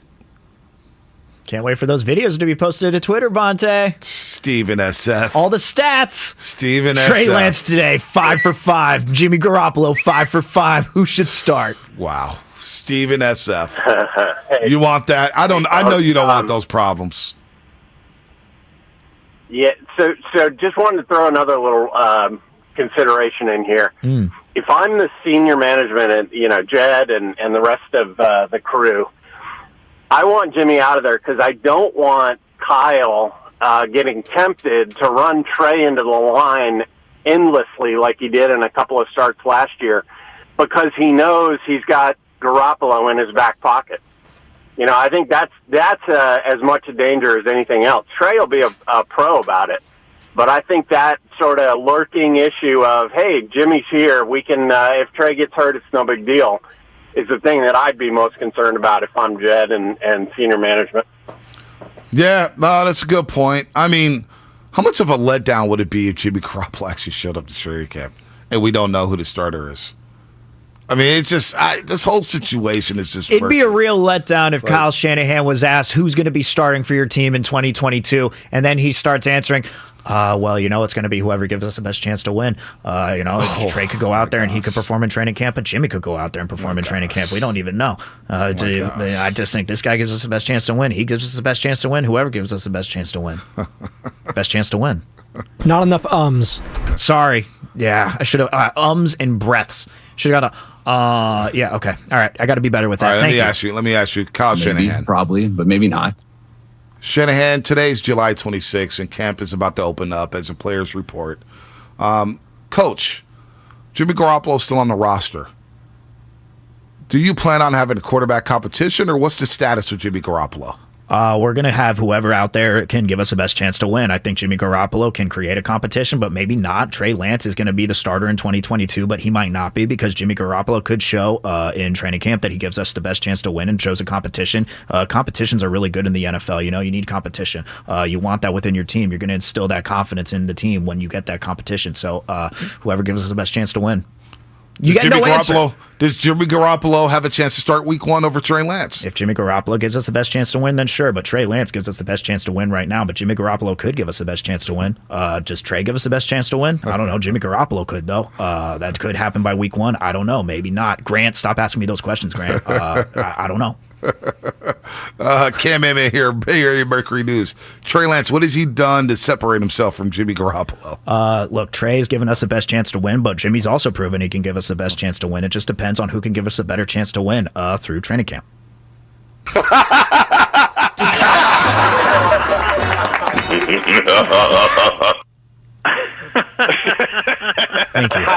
Thank you. Very good. Very, very good. Thank you. It gives us the best chance to win.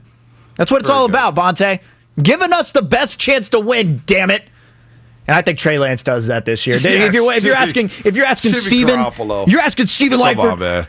I think Trey gives you the best chance to win. That's it. No, Jimmy Garoppolo. It's time. It's time to move on. I'm looking at this depth chart. Trent Williams, left tackle. Aaron Banks. That's the biggest question marks going into camp. This offensive line. Who's going to play center? Jake Brindle right now is the starting center on the depth chart. You have Daniel Brunskill who's going to start at right guard. He could also play center. Where's Jalen Moore at? Where's Colton McKivitz at? Where are the 49ers at with the offensive line as training camp gets ready to go? 19 days away. I'm also looking at the running back room. Tyrion Davis-Price from LSU. He's third on the depth chart ahead of Trey Sermon right now. Still have JaMychal Hasty on the roster. Elijah Mitchell, of course, what a big-time rookie year. Kyle Juszczyk, of course, is back. I'm excited about this team. Yeah, man. I got to tell you, man, even more, like the thing that I'm kind of looking to, and this is just me, because offensive linemen, the talking about offensive line, it's not the sexy thing to talk about within sports radio, but I think it's a real need, because after all, we could talk about Trey versus Jimmy, then what do you know? Jimmy is cut, and, Rita Oak can finally stop doing those art things on Twitter where she's writing stuff. I think how many days in is she? 155. Wow. Yeah, she had a post earlier. She just did one, the gif of the three guys in the leotards dancing. Yeah. He's got Jimmy in one, Trey in the other, and then George Kittle in the other. So shout out to Rita. But what was I going to say? Oh, Rita Oak. Oh, other than that, though. Sorry. All right. Lost my train of thought. There you go. Other than that, I'm looking for what they're going to do at center. Are they going to sign J.C. Tretter, who is a free agent from the Browns? J.C. Tretter, who I think is still the president of the NFL Players Association. He's kind of like the Chris Paul of the NFL. But J.C. Tretter playing in the same type of system that Kyle Shanahan runs. He runs that over in Cleveland. They run the outside zone, and they were masters at that with Nick Chubb. So J.C. Tretter at center, I'm waiting until they sign him more than I'm waiting to see what they do with Jimmy Garoppolo, in all honesty. I like that move a lot. J.C. Tretter's a good player. That will be great. He can be fantastic for them. Fantastic. And Cleveland runs a similar run scheme, right, with the outside zone, the stretch zone, the inside zone. So he can do all that stuff. I love J.C. Tretter. That's a good call. Because Trent Williams, you could have him at left tackle, and he's the 99 overall, first guy in Madden history to be 99 overall. But he can be fantastic, but look at his time back in Washington. You could be really good at left tackle, and then the rest of your offensive line still needs some work. Now, granted, it got a little better toward the end of his tenure with Washington, but Trent Williams was the guy there. No, he was the guy. So you do need the interior to solidify itself, and I think having a center and having a left tackle, and then I don't know what's going to happen with Mike McGlinchey. We'll see what happens there, but I think they need to get a center. Like, I'm paying attention to that more than anything. No doubt. Alex Mack retiring. We saw what happened with Weston Richburg. It was a problem for the 49ers. Snapping the football, blocking, staying healthy at that position, and now little people things are that we don't realize, even see. Bonte. Well, a lot of people, the center calls out line protections, audibles on the line of scrimmage, calls a huddle. Center's very important, and I think people are starting to become very wary of that about the center position.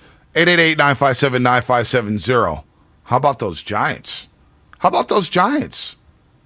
This happened last night. And we've seen some instances where Darren has, against a certain type of pitch, punched one right on through. He doesn't punch that one anywhere except for into the bleachers. It's gone. And a tie game, 4-4. And that tied the game last night in Arizona. And then, how did they win the game? The ninth inning. Austin Slater, who beat out that infield, who beat out that grounder in the top of the eighth inning that set the table for Darren Ruff and that 2-run jack. Austin Slater comes up big at the top of the ninth. Giants fans trying to help Slater come through. Austin slashes it into right field, base hit. Yastrzemski's in to score. Here comes Crawford. He will score. Around the third, LaStella. Slater into second with a double. And it's 6-4 Giants in the ninth inning. That's called a get him over, get him over, get him over, get him over, get him over, get him in. Hunter Pence, Dave Fleming on a call for NBC Sports Bay Area. Alex Cobb, who pitched a gutty 6 innings, Steven, said this about the win. It takes those types of games to break it. It takes just a grindy effort, come from behind, stop the streak in its tracks, and getting that last and final out is just as difficult as the streak it's been. So, those are the type of games that can turn around the season. So now we just got to go do it and play the way we know we're capable of. We're right in this thing, and it might not have felt like it the last week or two, but you look at the standings and we're right there making a push for the playoffs. So be optimistic about that and start getting our mojo back and start playing with confidence again. Believe he retired 14 of the last 15 batters he faced yesterday. Alex Cobb, he pitched on guts yesterday, but that could be the win that we all point to later on this summer, saying back on July 6th, down 4-0 to Arizona, trying to prevent a sweep. That was the win that turned around the season. Now it's the Diamondbacks. But all wins are good when you're slumping, especially like the Giants. This is unprofessional of me, but do we have the Gabe Kapler sound talking about Alex Cobb? Because Alex Cobb was essentially playing hurt in this game. I'm not sure if we have that. If we have that sound, if we can pull it. Do we have Kapler talking about Cobb? I think the split really started to come around later in the game, started executing it very well, and I think that made the difference for him. There was a decision to make about whether to send him out there for the 6th inning, and we discussed it. He felt fine. He wasn't feeling his best today, just for what it's worth. I'm sure, he may or may not want to talk about that, but he was incredibly courageous, to say the least, tonight.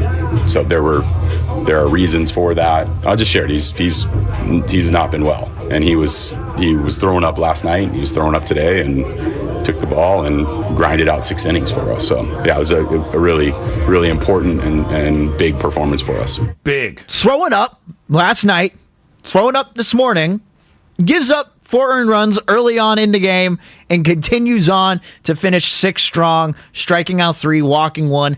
I mean, for lack of a better term, that's gutsy by Alex Cobb. But you can tell with the broadcast, with the way that they were reacting to that game, with the way that Giants fans were reacting to that game on social media, it had that feeling, and I'm not saying it was, but it had that feeling of a playoff game where it's like, okay, if they don't win this one, I know it's against the Diamondbacks, right. They're 4th in the West, but if they don't win this one, like, what's there to look forward to for the season? Well, it did feel like a playoff game. It was broadcasted like a playoff game. Exactly. The intensity was high. You felt it from Giants fans, especially when they went into that 8th inning down 4-2. You're just thinking to yourself, damn, they're not going to get swept by the Snakes. There's no way. And you know what? Darren Ruff, he did that 2-run homer. There's no doubt he was watching Giants pregame live. There's no doubt about that. Oh, really? Because they had a segment on Giants pregame live yesterday. Hang up and listen. Laura Britt, Rich Aurelia, Carlos Ramirez. And we had this clown from Concord call into the show and say this. And say this. He wasn't quite ready. You have more calls? We've got more calls. Okay. Sam in Concord, you're on Sam. the line. Gabe Kapler's starting to get into that habit of over-managing again. Jock Peterson's the best player on the Giants, but got a lefty pitcher coming up, so we got to pinch hit Jock for Austin Slater or Darren Ruff because we got to get that righty-lefty matchup. Never mind the fact that Jock is hitting better against lefty pitchers than either Slater or Ruff. I mean, if you want to follow the data, that's fine, but at least follow it correctly. I'll hang up and listen. Ruff listened. Just so angry there. Ruff listened. So angry. Ruff listened. And he delivered in the 8th inning. Take that for data, Sam Lubman. By the way, Sam Lubman, not a bad call. Didn't flinch on television. Wow. That was a great call. It was really the emphasis on Ruff the second time around that he mentioned it for me. You're really going to pinch hit them for Slater and Ruff? Take that for data. Sam Lubman making an appearance on television. I told him to use a fake name. He went with Sammy Cockers. And as far as I know, that I told him to go with a fake name like Jim and Danville or something. I don't know. There's a lot of Sams in Concord, so it could be any Sam. Is that a common name in Concord? I wouldn't know. No, there's got to be at least one other Sam. Probably. Let me look at the consensus and we'll get back to you. But Sam, the thing is that's funny about that, there's a couple of things. Number one, it's that's the type of take that you'd get, though, if you bring up the Giants and you're talking about the lineup. That's exactly how Lubman would talk to you in real life if he were, if you guys are just talking baseball. Like, that would be his entire take. Wouldn't stop rambling. And there's no chance to me that Lubman just hung up and listened. He probably went to someone else, whoever else was going to listen, and just keep on giving the take about Kapler over managing. That's how I imagine it was with Sam. Here's this one more time. One more time. Sam Lubman on Giants pregame live on NBC Sports Bay Area. He wasn't quite ready. Do you have more calls? We've got more calls. Okay. Sam in Concord, you're on the line. Gabe Kapler's starting to get into that habit of over managing again. Jock Peterson's the best player on the Giants, but got a lefty pitcher coming up, so we got to pinch hit Jock for Austin Slater or Darren Ruff because we got to get that righty-lefty matchup. It's the second time. Never mind the fact that Jock is hitting better against lefty pitchers than either Slater or Ruff. I mean, if you want to follow the data, that's fine, but at least follow it correctly. I'll hang up and listen. Well, here's what the data produced yesterday. And we've seen some instances where Darren has, against a certain type of pitch, punched one right on through. He doesn't punch that one anywhere except for into the bleachers. It's gone. And a tie game 4-4. And Lubman, they've got to wear this one too. Giants fans trying to help Slater come through. Austin slashes it into right field, base hit.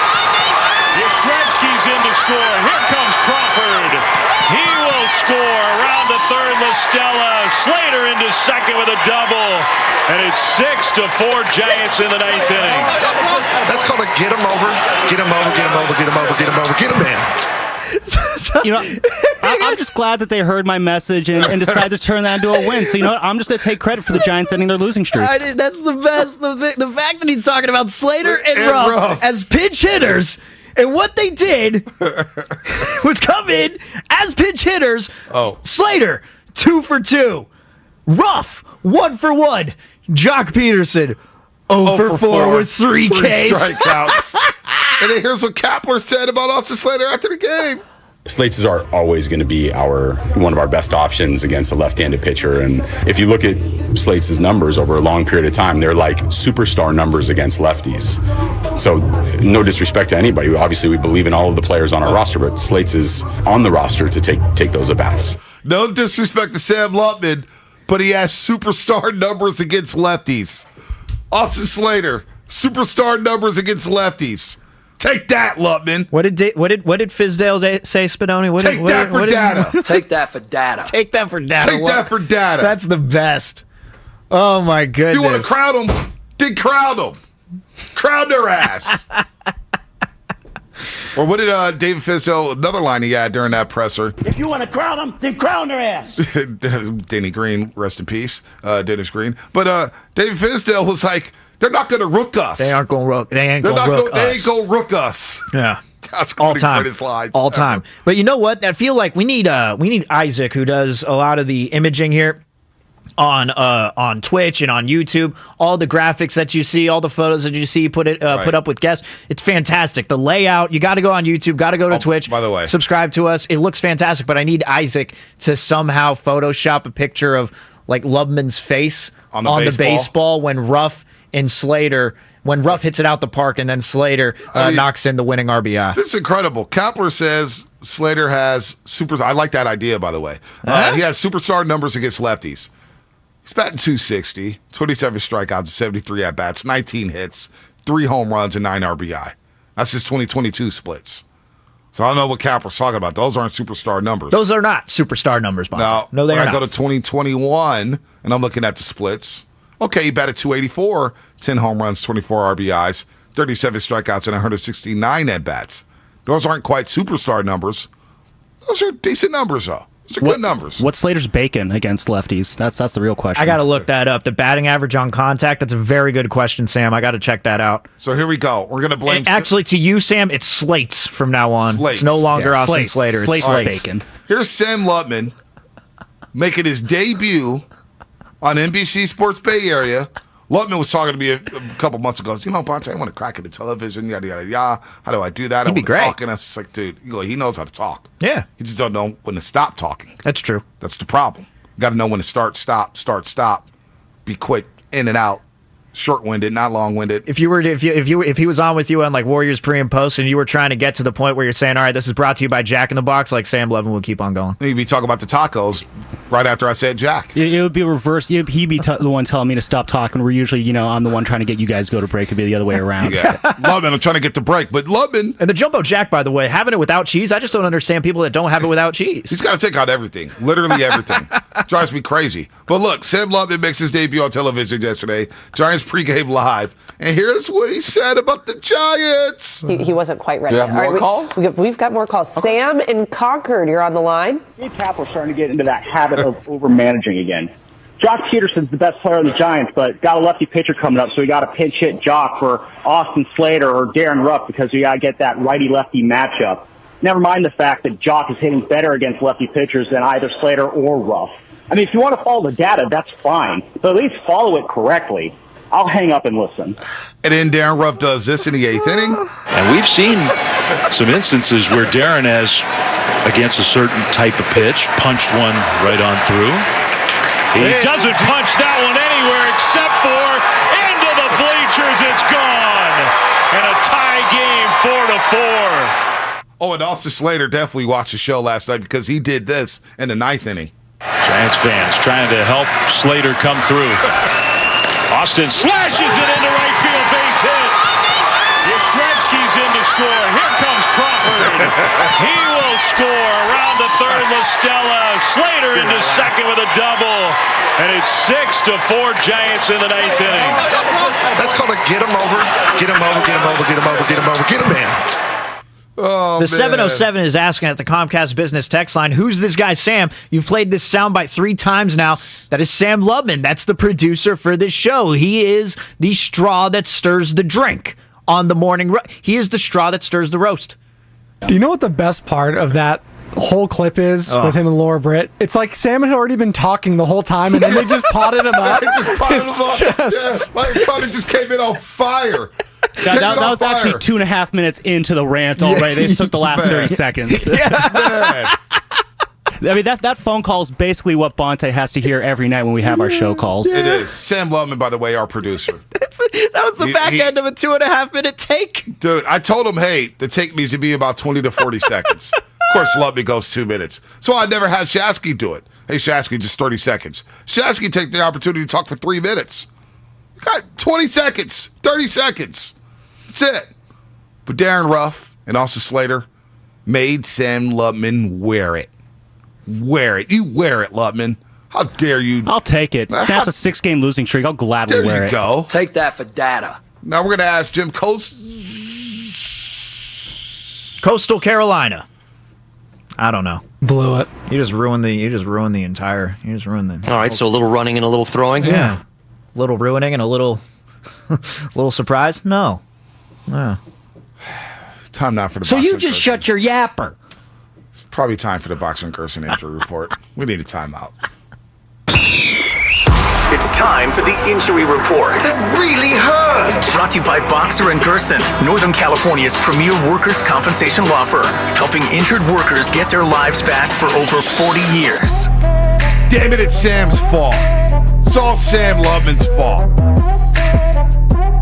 Jeez, Sam Lubman. Injury report, Joey Bart back with the Giants. But another Giant has hit the injured list. That is Evan Longoria, who was placed on the 10-day IL with a left oblique strain yesterday. This is the second IL stint this season for Longoria after missing the first month of the season with a torn ligament in his index finger. While no official timetable has been set for his return, the San Francisco Chronicle, Susan Slusser, reported that Longo was participating in pregame activities to gauge how ready his body was.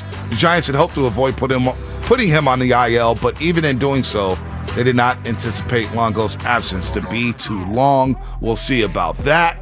As the injury report was brought to you by Boxer and Gerson, Northern California's premier workers' compensation law firm. helping injured workers get their lives back for over 40 years. What's coming up on the game? Sponsored by Fremont Bank. Full service banking, no compromises. Jerry Harrison Jr., 8:30, to talk about the Giants and who Farhan is. We'll reassess where Farhan Zaidi is at with this club. Now, they do get a win yesterday, so it's not all doom and gloom today. They avoid a 7-game losing streak. They snapped their 6-game losing streak with the big win in Arizona. They take on the Padres for 4 games starting tonight. Logan Webb versus Joe Musgrove, a very good pitcher's duel, but we're going to have a very special guest on the other side to talk about the Giants, talk about the Niners, the quarterback spot, talk about the Golden State Warriors, and all things in life. Very special guest coming up on the roast here on 95.7 The Game. Take that for data. Watch the Morning Roast on Twitch and YouTube. This was just embarrassing, Shasky. Just search 957 The Game. I am not untouchable here at 95.7 The Game.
95.7 The Game. Welcome back. And oh, baby, the Giants snapped their 6-game losing streak yesterday against Arizona. Niners report to camp in 19 days. Warriors will begin their Vegas version of Summer League Friday. No, James Wiseman will not play, but don't freak out. James Wiseman is practicing. He's getting 5-on-5 in. Who cares about Summer League? He'll be ready to go for the regular season. That's the hope here. But hopefully he gets some reps. Kuminga's back with the squad. A lot going on in the Bay Area today. And, this summer, it's been a very eventful summer for the Golden State Warriors. Very eventful summer for the Giants and the Niners. Just get healthy in the regular season and then be healthy in the playoffs. That's all I'm asking. I don't care about being healthy in the summer league. Do not care. By the way, there was one moment during the game where I had to root for the Diamondbacks, and that's because Kyle Nelson, a reliever for the Diamondbacks, pitched in the 7th inning, got 2 outs there, has a 1.73 ERA, 20 strikeouts on the season. He's a San Francisco native. I covered him when he was a quarterback at Galileo High School. He won a Turkey Bowl, won a championship his senior year, threw for many touchdowns. He ran a spread offense. I covered his first game, actually, when he was a quarterback as a sophomore. He had long hair with braces, skinny as hell. I'm so proud of the kid. He was one of the best kids. Just a good dude. Won a championship, of course, played baseball, and now you see him with the Arizona Diamondbacks. So I just wanted to shout that out. Galileo High School should be proud of Kyle Nelson, a city kid in the big leagues. That's awesome. Pitching against his team he rooted for. Yeah. The Giants. That had to be surreal for him. Yeah, man. I mean, I can't imagine. If only that was, I'm sure he was a Giants fan growing up, and, playing at Oracle Park would be like a dream come true. That'd be awesome. It's kind of weird. I'm in a spot right now because I've talked about this before on this show, but Mark Mathias, who is in the Brewers organization, played high school with him, played Little League with him, just grew up knowing him. And I haven't talked to him in a while, except, we keep up through Instagram DMs or whatever. And he'll get called up every now and then to the Brewers when someone gets hurt. Yep. And recently he got sent back down to AAA to the Nashville Sounds, and the Giants are playing the Brewers next week at Oracle Park. So weird part of me is hoping, I don't know who it would happen to, what would need to happen in order for him to get called back up, but I want him to play on the Brewers again just so he plays at Oracle Park. That'd be sweet. That would be sweet. That would be sweet. And hopefully Kyle Nelson pitches at Oracle Park, man. I was really proud of the kid. But there was one guy we're proud of, and he's a family member of the Morning Roast. He's the cranky uncle. He's Uncle Jim Cozumore. You may know him from Scrub Saturday or Scrub Sunday. But my man, we're bringing him on today because he's leaving us soon.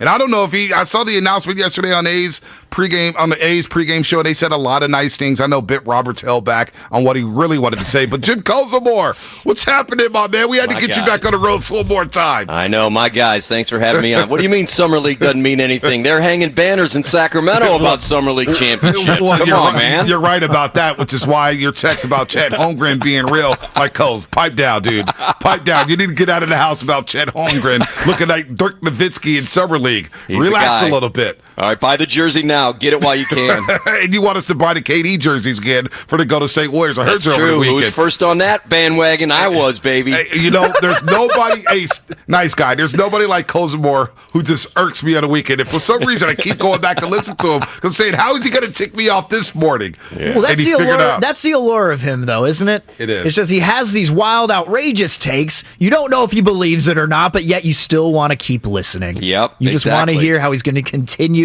to go down this path with whatever take that he's on. Like last year was the Mac Jones thing. I was fully committed to hearing what Coz had to say about Mac Jones. Fully committed to that. I'm pretty sure Coz has been all in on a Mac Jones offseason videos. His body looks good, Coles. He's a handsome man, not quite as handsome as his lovely woman that he's got by his side. Though that too, boy, that's Ken and Barbie right there. So you know what? It'll be interesting as we watch the Patriots with their great starting NFL quarterback make it to the playoffs, while the 49ers are hoping that a small college guy who hasn't played in 2 years is able to stand under center and take a snap. Well, we were discussing this earlier. What if the 49ers brought back Jimmy Garoppolo for training camp and had an open competition? That'd be fantastic. You would want that chaos. You want that chaos. Absolutely. I am sending I'm sending smoke signals right now to Kyle Shanahan and John Lynch. Make sure number 10 is at camp and ready to chuck it around. Listen, the options to get rid of Jimmy are now gone. He ain't going to Seattle. Carolina picked the quarterback they think was best,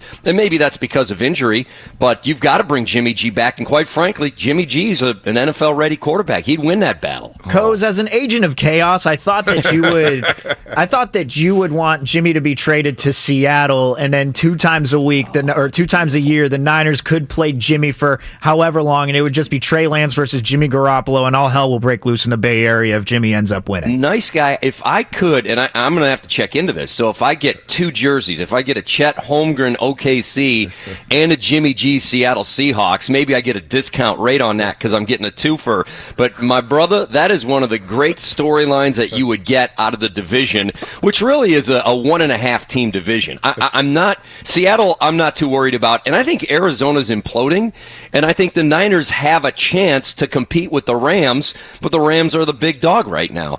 It's a division that the 49ers can do some damage on, but still, it's all going to come down to number 5. And I know Bonte. Now, Bonte, you guys were, you and Shasky are like bathing in his sweat, is what you guys do. It's like, some people go to Mass on Sunday to get the holy water. You get the Trey Lance sweat, and you guys genuflect, and then you do the sign of the cross with that. Don't you? You guys fell so in love with him. There was a lot of man-crushing going on. Hey, let me tell you, the better quarterback in training camp was not number 10. It was number 5. Please. And Shasky and I, like you were ahead of the KD stuff, Coles. Shasky and I were ahead of the Trey Lance. We were the first members on the Trey Lance train. You were. Out there in training camp, we get on there, we leave the field. Shout out to Debbie, the security guard, who we shouted out in that video. And ESPN saw that video, said, oh boy, we got to get on top of Trey Lance. And next thing you know, Adam Schefter said, boy, word to Santa Clara is that Trey Lance is lighting it up. Yeah. We all told you that. And we saw what happened in the playoffs with Jimmy G. Came up a little short, but you know what, Coles? Come on, came up short. Jaquaski Tart picks the ball off, and we're having another parade down the center of Market Street for crying out loud. Yeah, there's no doubt about that, but Jimmy Garoppolo could have had a parade. Some doubt, all right? Let's not say there's going to be a parade. George Kittle in the first quarter, Coles. Come on now. Now let's get to the Golden State Warriors, because you brought up Summer League championships, and the Warriors aren't trying to win Summer League championships. No, they're trying to win NBA championships, which they did after Coles picked them to finish 7th in the West. We won't go down that road. At best. At best, 7th in the West. Yeah, that was a hell of a take. We're going to miss those type of takes here. What's your take? I'm going to be a caller now. I'm going to be Jim in Nashville, and I'm just going to be a caller. Jim in Nashville. Yeah. So since you spilled the beans, Nashville, I want you to let the audience know what you're doing, because we're having you on, because we wanted to show you some love, Coach, because you have been a great friend of the program. You're a family member of the Morning Roast. You're going to Nashville, which stung me last night. It stung me. I was in shock for about 3 minutes. Yeah, it was. I've kept it under wraps. I'm not one to draw too much attention, so I don't need that stuff. But the people at NBC were so gracious. My family and my wife and I were going to retire there in a couple of years, but we decided to just move the timeline up a little bit, and we're going to move there this week, actually. On Sunday, I'm off and running, making my way to a town called Franklin, Tennessee. It's just outside of Nashville. We love it there. My oldest daughter is going to attend the University of Tennessee, so she'll be 3 hours away. Nice. I've got 2 16-year-old daughters who have their junior and senior year remaining in high school, and then they'll be off to college. And so my wife and I just wanted to move the timeline up. And I will tell you, for anyone who had a chance to see me on postgame last night, I was a bit of a blubbering fool, because the NBC was so kind and gracious with their going away surprise. Yeah. And then when I finished the show, Dave Stewart and I were doing the show, and I was all teary-eyed, and we took some pictures in the studio. And you know what the studio's like there, Bonte. Yep. I was in B yesterday. Studio B. And I leave B, and I'm talking to Dave, and I didn't realize it, but he stopped walking. So he was behind me, I thought, and I'm walking into the newsroom, and the entire NBC newsroom had come to the entryway from Studio B into the newsroom, and they gave me a standing ovation. Yep. And so I was crying like a baby, and I'm so thankful to the people at NBC Sports and the people at 95.7 The Game who have been so kind to let me do this job for 11 years. And I just kept it quiet. And but thank you so much, guys. It's been a great ride. Well, Coles, I mean, I remember we gave John Wilson a standing ovation there. That's what they do in NBC. We're giving you a standing ovation here at 95.7 The Game. Thank you. I'm going to get to Sam Lubman in just a second. I'm sitting down, Coles. I'm sorry. Yeah, he's sitting down. We'll get to Sam Lubman in just a second, because we have something in common. His first show he ever produced was with you, Jim Kosovar. Yes. My first show I ever produced and board up was with you, Jim Kozamore. Now, we all remember that show. We don't need to talk about that, I was going Jim. to say, do you want to tell a story? No. You got any stories to tell about that show? Well, we don't need to tell any stories about that show. Hey, whoa. Just Hang on. let's just say this.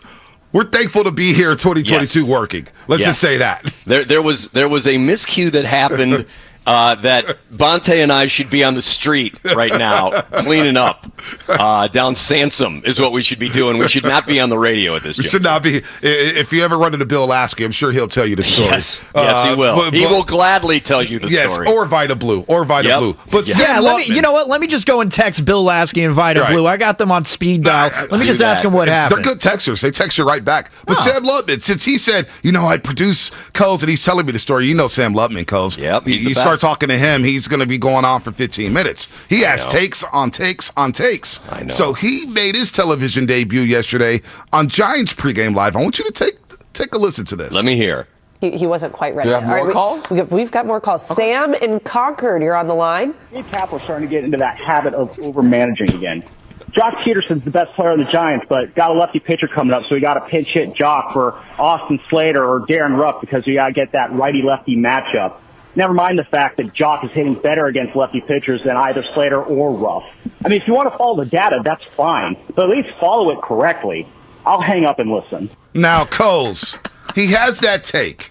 Now, you saw what happened in the Giants game. Darren Ruff, pinch hit, 2-run homer in the top of the 8th. Austin Slater, who had pinch hit in the previous at-bat, gets the infield single, and then he gets the game-winning double. So how about that? Lubman makes his television debut, and he has to wear it right away. Yep, dude. I'll tell you, that's the sad part of it. When you got strong takes, you got to know that you have to own it as well. So it's almost like you were telegraphing everything that was going on, Sammy. I'll tell you something. It was all part of my master plan to end the Giants' losing streak. That's a good move. But you got to become a regular. You were pretty intense in that call, man. There was no lighthearted Sam on that thing. You were down and dirty. It's like you were putting the eye black on and putting the tape on, ready to go at Laura Britt. Yeah, no, if they do ever decide to give me a second chance to do this, I'll go a little bit more gentle. I do realize, that was way too intense. But, live and learn.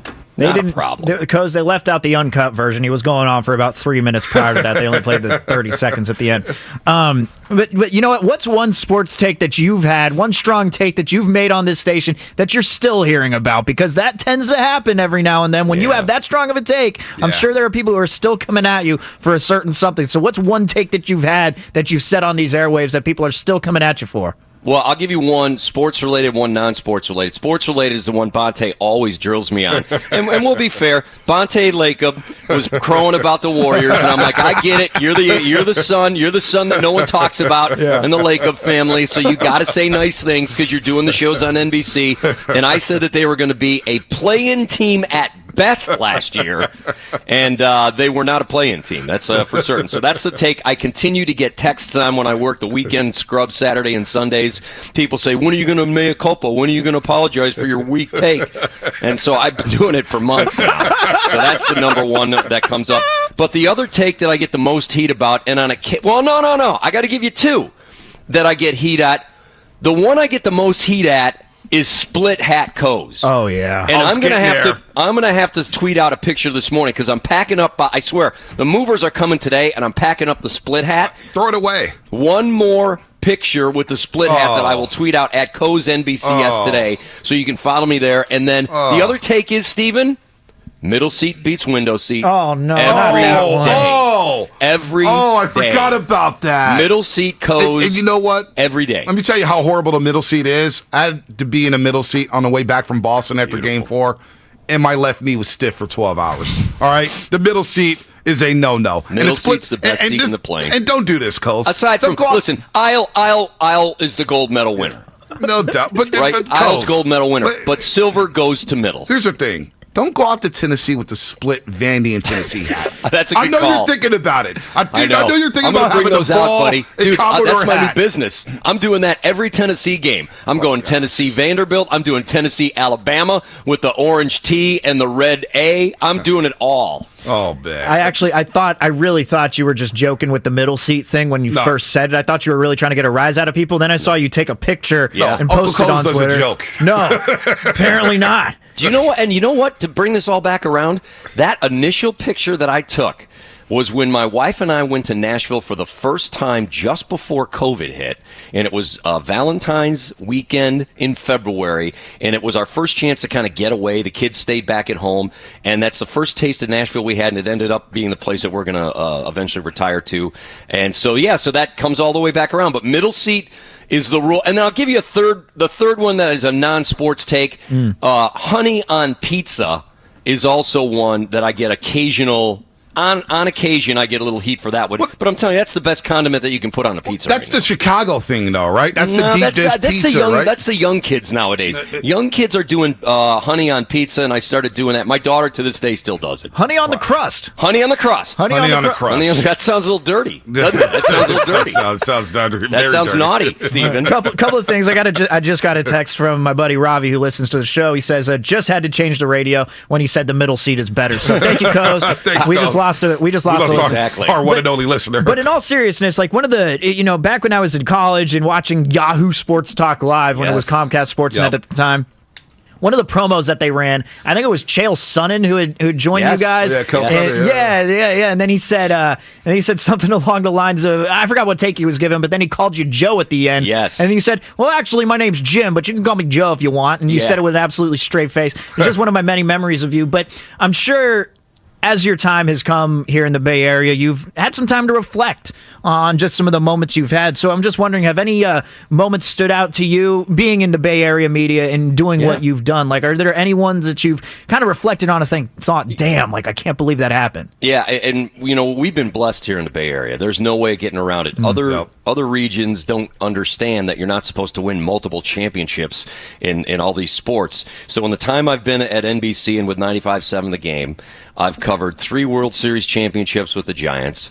multiple playoff runs, A's even got into the playoff, Giants getting into the playoffs, 4 championships for the Golden State Warriors, Super Bowl runs for the 49ers, multiple Super Bowl runs for the 49ers, Sharks getting to the Stanley Cup final against Pittsburgh, and I was anchoring from the arena there.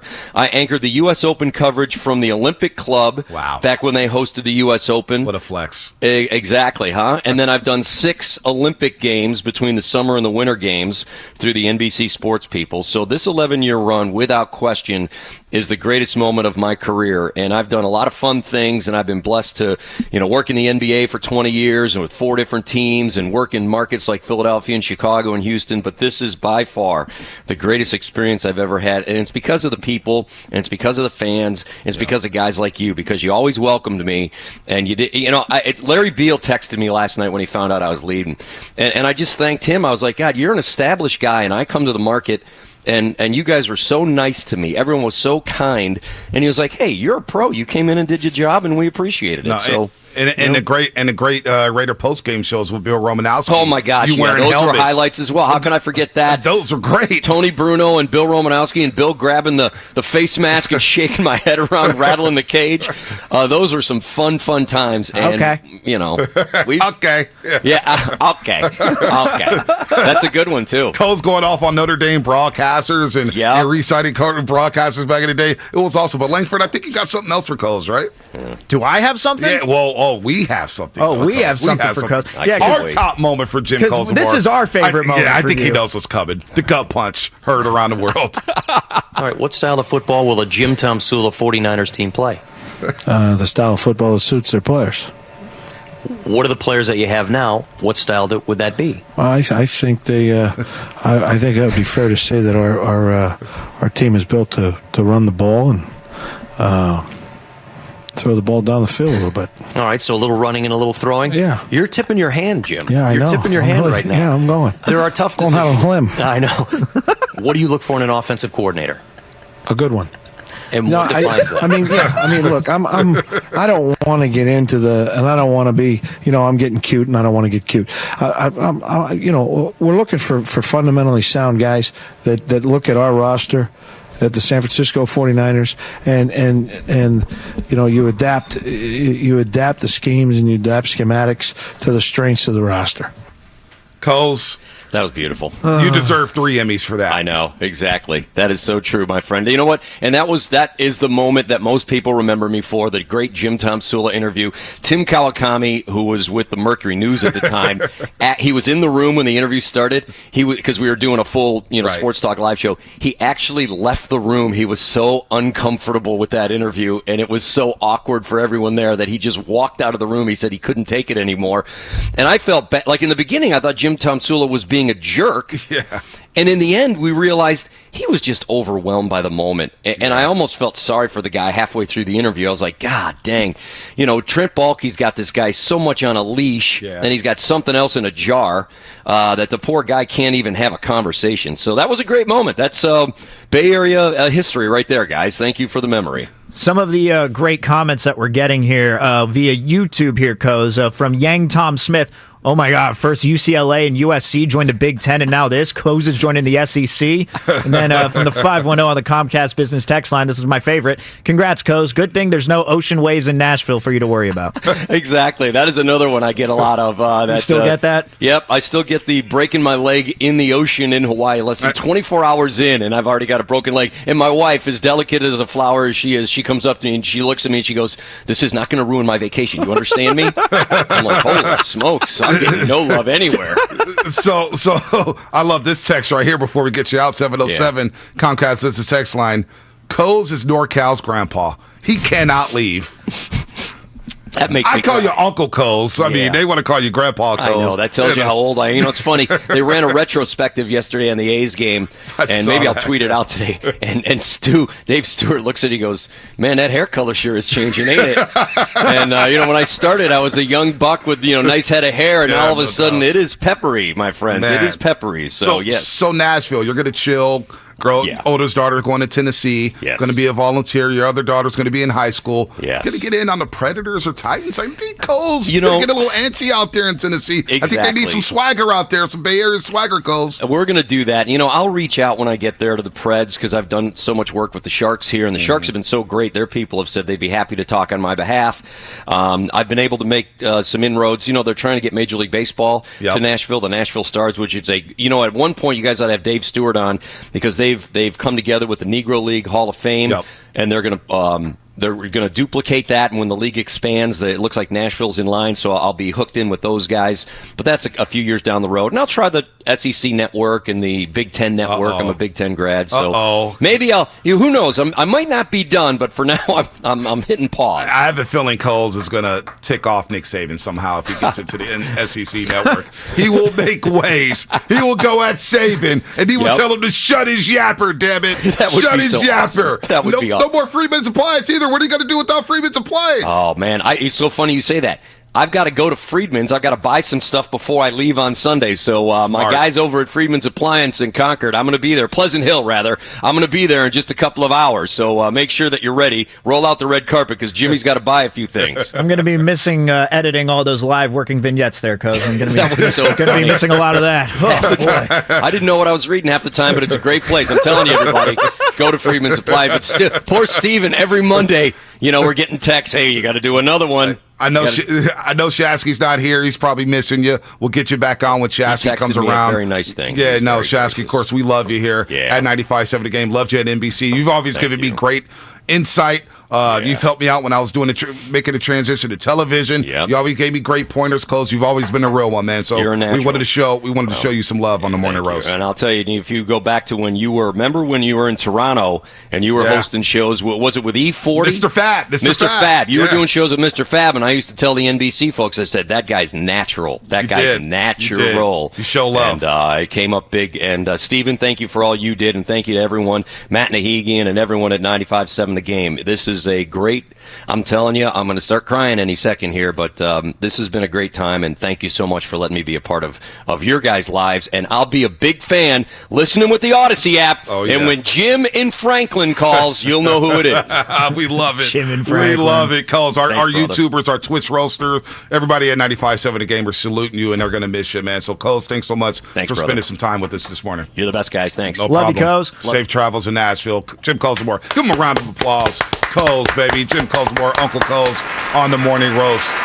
You're on 95.7 The Game. Let's get to Brian at Emmett Hill. before the break. Brian and Edmonton before Jerry Harrison Jr. Brian, what's happening? You're on the roast. Hey, good morning, guys. Nope. I'm calling to defend Sam on his take. Uh-oh. Even though he was slapped pretty quickly for it, doesn't mean he was wrong. It just means that those guys decided to do something for once at the same time. And I've made bad takes in my life too. No doubt. In We all have. 1993, I predicted the internet would be dead in 6 months. So that didn't work out. Well, Brian, the reason we're playing that constantly, though, I mean, come on, it's funny. We all understand that the take is a right one there. Right. I mean, Kapler was over managing, but it just so happened that the one day that he makes that call, the one game prior to the game, all of a sudden Austin Slater and Darren Ruff come through with pinch hits, helping win the Giants the game. Like that's hilarious. It is, and it was probably predictable based on if you go by my history of hot takes. But I just want to say he was right. Yeah. He was absolutely right. He was right. Yeah. He was right. Trust he just me, had to wear it. We've all had worse takes than that one. Trust me. You don't want to dive down my history of takes. You don't want to go down mine either. Yeah, we've all had terrible takes. I had the Twins going to the World Series, and they were last in the Central. Oh, you did have the Twins going to the World Series. I thought the Twins were good, but you did ride with me on the Brewers. I thought they were going to get off the playoffs tonight. You're a year too early. Because right now they're rolling, even though they lost yesterday to the White Sox. I was trying to be different, Bonte. I was trying to be different. I'm not mad at that. I'm not mad at that at all. By the way, we salute Jim Colzamore, who just joined us. Uncle Cole's on the morning roast. We'll talk to him when he touches down in Tennessee later or next week, of course, and then when Shasky gets back. What's coming up on the game brought to you by Fremont Bank Full Service Banking. No compromises. Jerry Hairston Jr., of course, a Dodgers insider for Spectrum Sports Network down in L.A. We'll talk to Jerry Hairston Jr. about some baseball things going on with the Giants on the morning roast. So you just shut your yapper. Damon and Ratto stream live on YouTube and Twitch every day.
a friend of the program on the Morning Roast. Jerry, good morning. I know you got some golf to get to in just a second here, so we appreciate the time.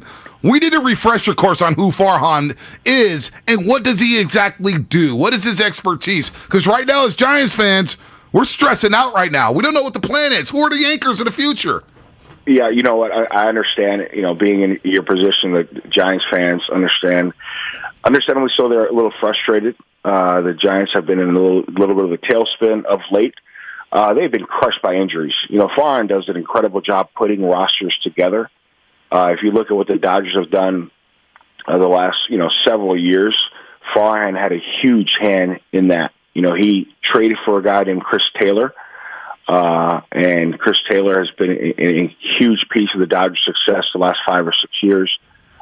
Signed guys that you wouldn't expect, and out of nowhere, Max Muncy's one of them. Max Muncy was basically left for dead. He was out of the game of baseball. Farhan able to make a trade to get Max over here and put him in AAA, allowed him to get at bats, find his groove. He comes back to the big leagues and explodes. So Farhan knows exactly what he's doing. It happens here or there. I don't care who you are, where you put a roster together, but they just can't stay healthy. That happens to everybody. And right now the Giants have been crushed by injuries. But make no mistake about it, he's done an incredible job putting, pieces in place for the future. And talk about spending money. The Giants definitely have money. They definitely have funds to go out there and get a couple extra guys, superstar guys, and I'm sure they're going to make a run in the offseason for some high talented guys. Yeah, and Jerry, going to the players that were drafted during Farhan's tenure with the Dodgers, you talk about Walker Buehler, Will Smith, Gavin Lux, Tony Gonsolin, Dustin May. Those guys are pretty damn good. And some of the talk around here in San Francisco is just, well, you got to wait to see what these prospects are going to look like when they get called up. I mean, it's just a case where, as Giants fans, we just need to be patient and really trust him with the players that he's drafted and who he has in the minor leagues right now. Absolutely. It does take time. You got to build a foundation. And last year really was an anomaly. If you'd have told me the Giants would win 107 games last year, I'd go, are you kidding me? But that just goes to show how what Farhan does in the meantime allows a team like them to have some success. But the main thing is building a foundation. It usually takes about 4 or 5 years to establish what you're trying to do. And you mentioned that the guys got drafted by the Dodgers. It took some time for those players to have success. But in the meantime, the Dodgers were already stacked. They had guys like Corey Seager. They already had guys like Clayton Kershaw from the last regime that drafted those guys. So Farhan knows exactly what he's doing. I own a sports agency. One of my clients is Luis Gonzalez. Farhan was able to make a move last year. He had the foresight to pick up a Luis Gonzalez, knowing that he would be healthy this season and he would have an incredible year. So stuff like that. I know Luis is hurt right now, but he's on his way back. I know he homered yesterday. He's a guy that a Nick Markakis type of guy, a winner. Has a great arm, and he's have a bright future. So those are the moves that Farhan sees, that if I pick this guy up now, I know he's going to help my team for years to come. So I know it's frustrating. Listen, as Dodger fans, we don't feel sorry for Giants fans. We don't feel sorry for the Giants not having success. But I will say this. It's always great when both teams are having success because it makes the rivalry that much better. So, listen, we know that the Giants will be there either this year in the end or next year. Yeah, and Jerry Harrison Jr. joins us, of course, former Major Leaguer, World Series champ, Spectrum Sportsnet LA. Now we just found out he owns his own sports agency. I was kind of peeping that on your Instagram page the other day. I was like, oh, Jerry Harrison's doing good, and he's playing golf out there. But I'm looking at this market here. This is what I worry about when it comes to Farhan and the Giants. If they do spend money this offseason, all right, obviously Aaron Judge is a big fish. Will he come to the West Coast. Will he stay a Yankee? We'll see in the offseason. He's having a spectacular season. But they're losing ground in the Bay Area, and I think you know something about this being in L.A. When the Lakers are really good, USC's not. People don't care about USC. They're like, yo, it's Lakers all day. The Dodgers, they'll forget about you quick if you're not winning in L.A. And I think some of the same things are starting to happen here in the Bay Area. The crowds at Oracle Park, it's been lacking buzz. I was at a couple games over the weekend against the White Sox. It was dead, Jerry. It was dead. And when you look at the stars of the Golden State Warriors, the stars of the Niners, we're sitting around looking, saying, we need our star. And that's what you said. When Farhan and Freeman came to the Dodgers, you guys had a Kershaw already. You had stars. There's no stars with the Giants right now, and I worry about them losing ground with this fan base just off the field, not having those anchors. That is an incredible point. And make no mistake about it, you have to win. And you have to have players that draw. Excuse me, I got a little call here. You have to have players that draws the fans out there to the ballpark. And, you know, Steph Curry is a generational talent. So you're going to obviously get some of those fans to really focus on that because the Warriors done incredible things the last, 6-8 years. So, but at the same time is, when you win, when you have success, everybody eats. Yep. Everybody can eat. So, I know the Dodgers have had success recently. The Rams just won the Super Bowl. The Lakers won the title a couple years ago. And the fans will show out. They will support and spend their hard-earned money when you have success. I always tell, players, would you go out, and if you heard that this movie is really bad, will you go out and spend, $65, because that's what it costs to go see a movie now? Will you go see a terrible movie and spend your hard-earned money? Absolutely not.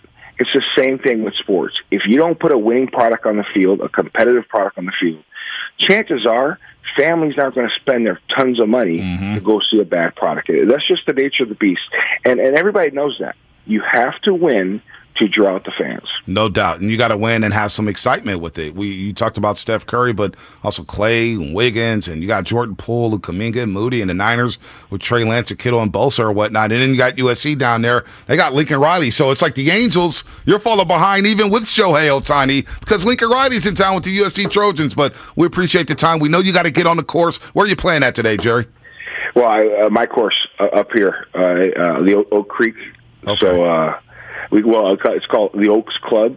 Okay. It's the old TPC of Valencia, so it's one of the nicer courses up here. Max Homa is very familiar with that course. So, but I appreciate it, guys. Hey, and listen, from a Dodger, you guys will be all right. It's a great destination, great place to play for free agency. That ballpark is incredible. I don't think you guys are going to have a hard time drawing free agents. All right, we appreciate that. We needed those nice words, Jerry, after this slump. Take care, Jerry. We'll talk soon.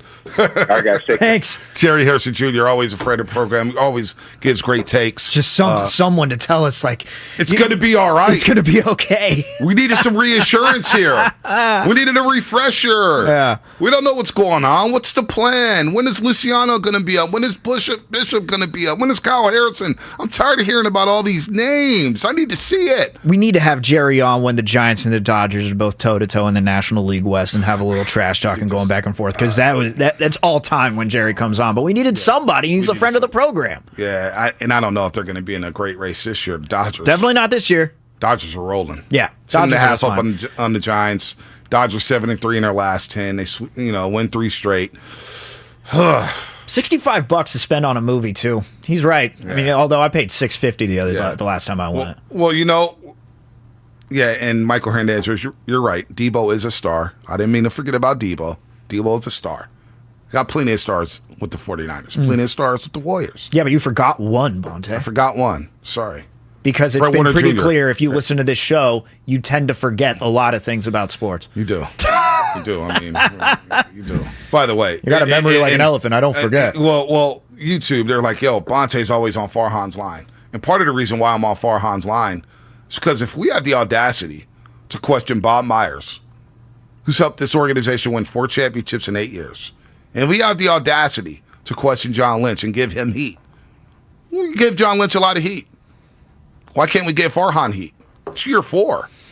It's year 4. What is the plan? If I was to ask you right now, what's the plan? Is it to wait on the prospects? And how long do we have to wait? That's essentially what it is. After talking to Jerry Hairston, and I do feel a little bit better about that, because even though the numbers might not stick out to us, I'm sure there's something that they see with these guys, hoping to develop them into major leaguers when they are young prospects. Because I've watched that, the low A team a couple of years ago, watching that low A team when Marco Luciano and Luis Matos was playing center field, and then he had a base running blunder, and you could tell, like, okay, that's why he's still in low A and not called up to high A. Yep. Eventually, Luciano was called up to high A. Kyle Harrison was down there. Now he's making waves. The next starting pitcher, Shasky made a great comparison. A Carlos Rodon type. That's a perfect comparison in my opinion. You have a few guys like that, so I am looking forward to that. Patrick Bailey, Hunter Bishop, you just mentioned those.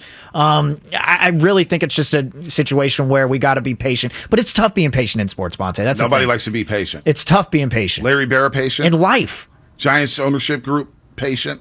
Are the fans going to be patient? Are the fans going to show up to the yard while being patient? Mikey Doves believes Farhan gets no heat because most people don't care about baseball. That could be true. Damn, were we that far? That could be true. Come on. Yeah. Man.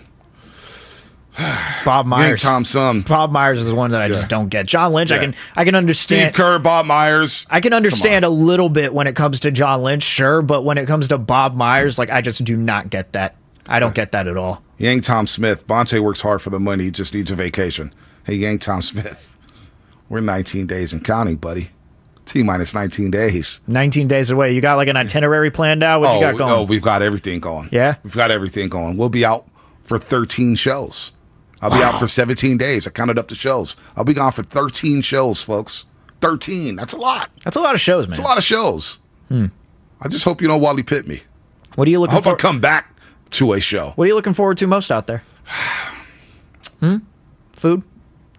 Yeah, I mean, that's the easy way out. You know me, I love food. Food loves me. But yeah, I'm looking forward to that nice, beautiful water and just laying in the lake. Lake Como, the Amalfi Coast. I just want to be in the water. Just want to be in the water chilling. That's all I'm looking forward to. Nice little drink, maybe a cigar, Warriors championship hat, just chilling. I can give you the contact info for my aunt and uncle who live out there, Sandy and Joe, if you'd like. They'd love to tell you. Joe loves to show you around Rome. Yeah, he'd love it. GIO, by the way. No doubt. A lot of people. Bonte's going to miss the meet at training camp. I'll be aware. I'll be aware of the training camp. You'll be aware. Don't worry. I won't be missing much. I'll miss something. I'll be back. It's all good. It's all good. Gonna put honey on pizza? I'm not gonna put honey on pizza. I'm not gonna do that. You ever tried that with the crust though? In Chicago, yeah. Yeah. It's like in Chicago. Do that in Italy, you will get slapped. Yeah, I'm not gonna do that in Italy. Some of my favorite videos are the ones that are on social media right now where it's like a theme to have an Italian relative, whether it's, a mom or a cousin or something like that, and they just break spaghetti in front of them. Yeah. They break it in half, and then you see them come running like, what the hell just happened? It's like my favorite thing right now. Lucas made David Lee me. Langford made Wally Pitt me. Got Kruger coming in. He made Wally Pitt me. I may come back to no job. After all you guys said yesterday, everybody was saying, oh, I'm untouchable. We're doing the untouchables. I'm untouchable. Now you guys are talking about I'm not going to have a job when I get back. You going to call in? I might. You got to call in. I might. Because what if something crazy happens? Oh, I'm calling. What if Shanahan... So you're going... When is the official date that you're going? 26th. Oh, so 3 o'clock. So you're leaving at the very start of training camp. Very start. So 26, 3 p.m. So they'll already be on the field. So let's just say... Let's just say it's August 4th. Yeah. And we have some sound from Kyle Shanahan saying that right now Jimmy Garoppolo gives us the best chance to win. You're calling? Absolutely. You're calling in? Absolutely. You got the Lucy app. This is behind radio. Lucy app. You got the Lucy app. So you're not even calling it. I may just call. I just may spend the money to call. Yeah. I just may spend the money to call international. I got to get these takes off. Yeah. I may call once a week. Just do the show remotely from Europe at that point.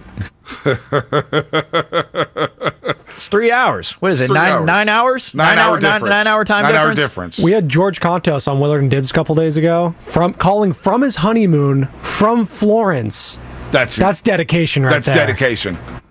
That's the type of dedication I like. Wow. By the way, Jerry Harrison had me thinking about this. $65 to spend a movie. I've been on a movie kick lately. If you feel comfortable going to a movie theater, feel free. I think you should, especially if you want to watch Top Gun Maverick or whatever. But I just saw Elvis, Bonte. Freaking awesome. Yeah, that movie looks good. Actually. It was really good. It looks good. Yeah. It looks good. Although I've been talking like Elvis for the past couple of weeks, and Jesse does not like it. I should probably cut it out. Yeah. Probably cut it out. What do you want for lunch? A little turkey and provolone sandwich. What do you think I want, Mama? Kind of sounded like Johnny Bravo there, too. That's pretty good. Yeah. That's pretty good. Yeah. A little less conversation. A little more turkey and provolone. That's what I'm going to make. A little mayonnaise, a little mustard. Oh, boy. You like that? Don't you dare rate me. Don't you dare do that. That's a 2. It's not going to justify rating with that one. Don't you dare do that. You did knock that out the park, buddy. I do sound like Johnny Bravo. There's a little mix between Johnny Bravo and Elvis Presley. Do the monkey with me. I mean, Ferris, Johnny Bravo just kind of sound like Elvis, so they're kind of one and the same. I think Trey Lance gives us the best chance to win. I think Trey Lance needs to be the starter in 2022. Oh, man. Nothing's going to happen until they get a center. I don't know how to evaluate this team until they get a center.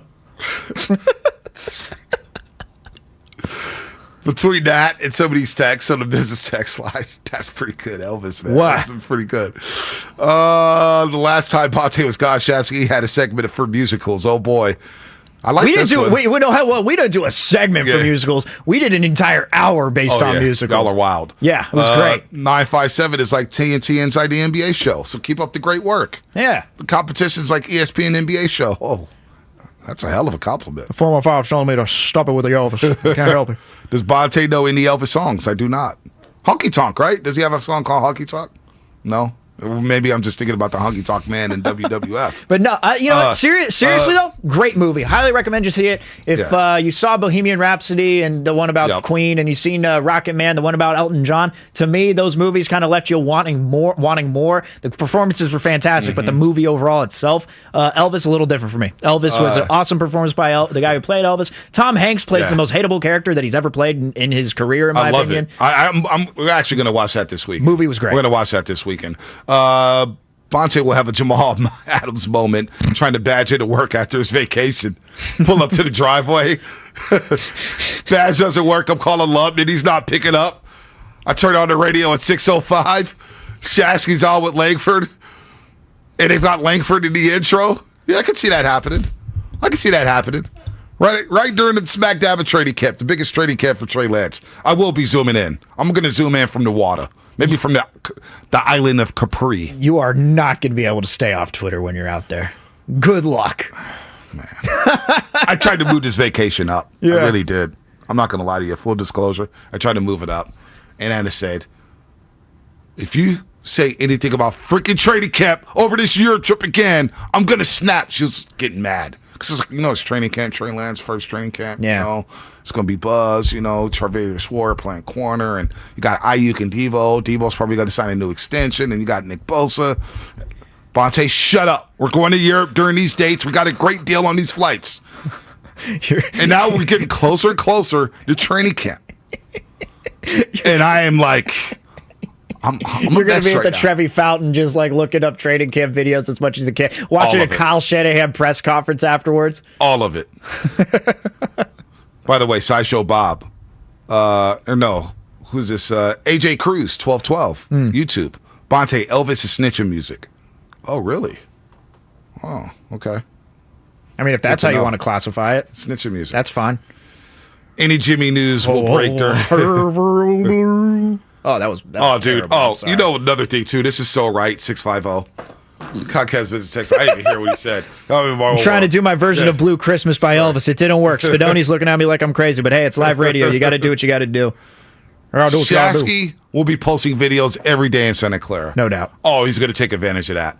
All that FaceTime. No doubt. All that FaceTime. I should have left this month. The way the Giants playing. You're right, Tyler, but I should have left in July. But you know what? It's all good. I'll save it. It's football season. Your boy don't take days off. He don't take days off. No. Talking to third person here. Let's go to Gene in Oakland. That's when you know it's bad. Gene in Oakland. What's happening? You're on the roast. Hey, Bonte. What's up, Gene? Hey, Gene. You're gonna have a wonderful time. How you doing, guy? Doing good, guy. You're gonna have a wonderful time on that trip. I can guarantee it. All right. A couple of quick tips. be aware that traveling these days is a problem. Everybody's short-staffed, so make sure you plan ahead everything.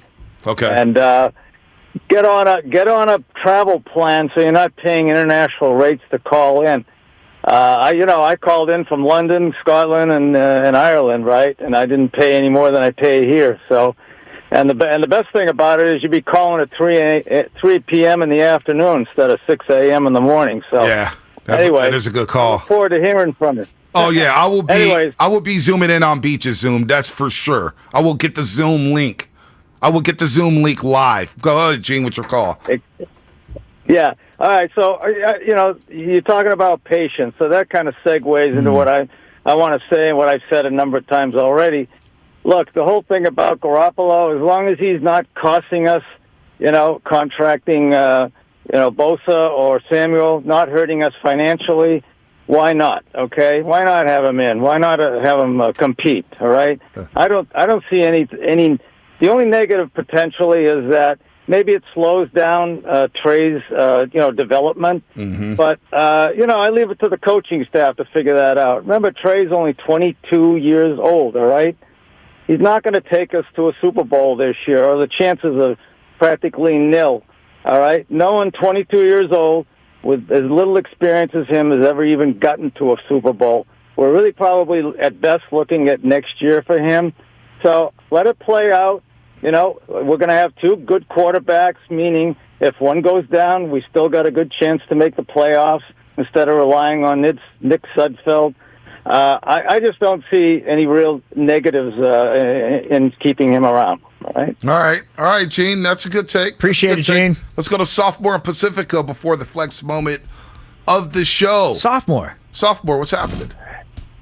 Hey guys, a couple of comments and a question. Good stuff this morning. Thank you. And first of all, there's an old saying: once is a coincidence, twice is a conspiracy, and three times is enemy action. So we got a Dodgers manager, and we got Dodgers people calling in to tell us it's okay and give him time. So we're up to conspiracy on that one. So just that's as far I go. Needed something, Sophomore. It's all good, and I'm a supporter. But the question then comes out of that, like, how long? Let's say that it does take 4 or 5 years to put your A stamp on a team, and in the meantime, the results are up and down. Does he get those 4 or 5 years with this organization? Yeah. I don't know the answer. I really am. Yeah, no, Sophomore, and that's the question I've had. Are Giants fans and Larry Bear, are they going to be patient with Farhan Zaidi and Gabe Kapler? How many years do they get to really turn this thing around? How many years do we have to wait to see these players that they drafted? How many years do we have to wait to see the plan come to fruition? That's a question that won't be answered, at least this season. Maybe it won't be answered next season, but Sophomore, I'm right there with you. I don't know the answer. I don't. What if this scenario plays out all at the start, all during your trip? So you have training camp starting on the 26th, and that's when you're going to be on your trip. Then, subsequently, Kevin Durant, trade. Oh, that's not going to happen when I'm in Europe. That's not going to happen. Then, subsequently after that, oh my gosh, the Giants shake up everything. The whole team is gone, and they're in a full rebuild. Well, you know what? I'll be calling in during the 7 o'clock segment. I'll be on. It'll be a 3-person show during the 7 o'clock segment if that happens. By the way, Sideshow Bob, Gene sounds like the OG at Reggae on the River with the purple lens shades. It's pretty funny. Oh, man. I met Gene at Chase Center this past year. Really? He's a funny dude. Yeah? He's a good dude. He just called me Guy. I've known he called him Guy. Gene, I've known you for like 6 years, except not really know you. He was running material to Chris Willard. Really? Gene was like, Bully had to tell him, though, Gene, this ain't the roast. Yeah. We're watching the Dubs right now. Yeah. This ain't the roast, Gene. He's running material. I love that. Oh, man. Kevin Durant gets traded to Europe. Oh, my gosh. So many things are going to happen in those 17 days. The girl's going to kill me. She's going to kill me. All right, now it's time. Just happen. All right, it's time for the Xfinity Flex moment of the show. And I know Bonte. Now, Bonte, You guys were, you and Shasky are like bathing in his sweat, is what you guys do. It's like, some people go to Mass on Sunday to get the holy water. You get the Trey Lance sweat, and you guys genuflect, and then you do the sign of the cross with that. Don't you guys fell so in love with him. There was a lot of man-crushing going on. Hey, let me tell you, the better quarterback in training camp was not number 10. It was number 5. And Shasky and I, like you were ahead of the KD stuff, Coles. Shasky and I were ahead of the Trey Lance. We were the first members of the Trey Lance train.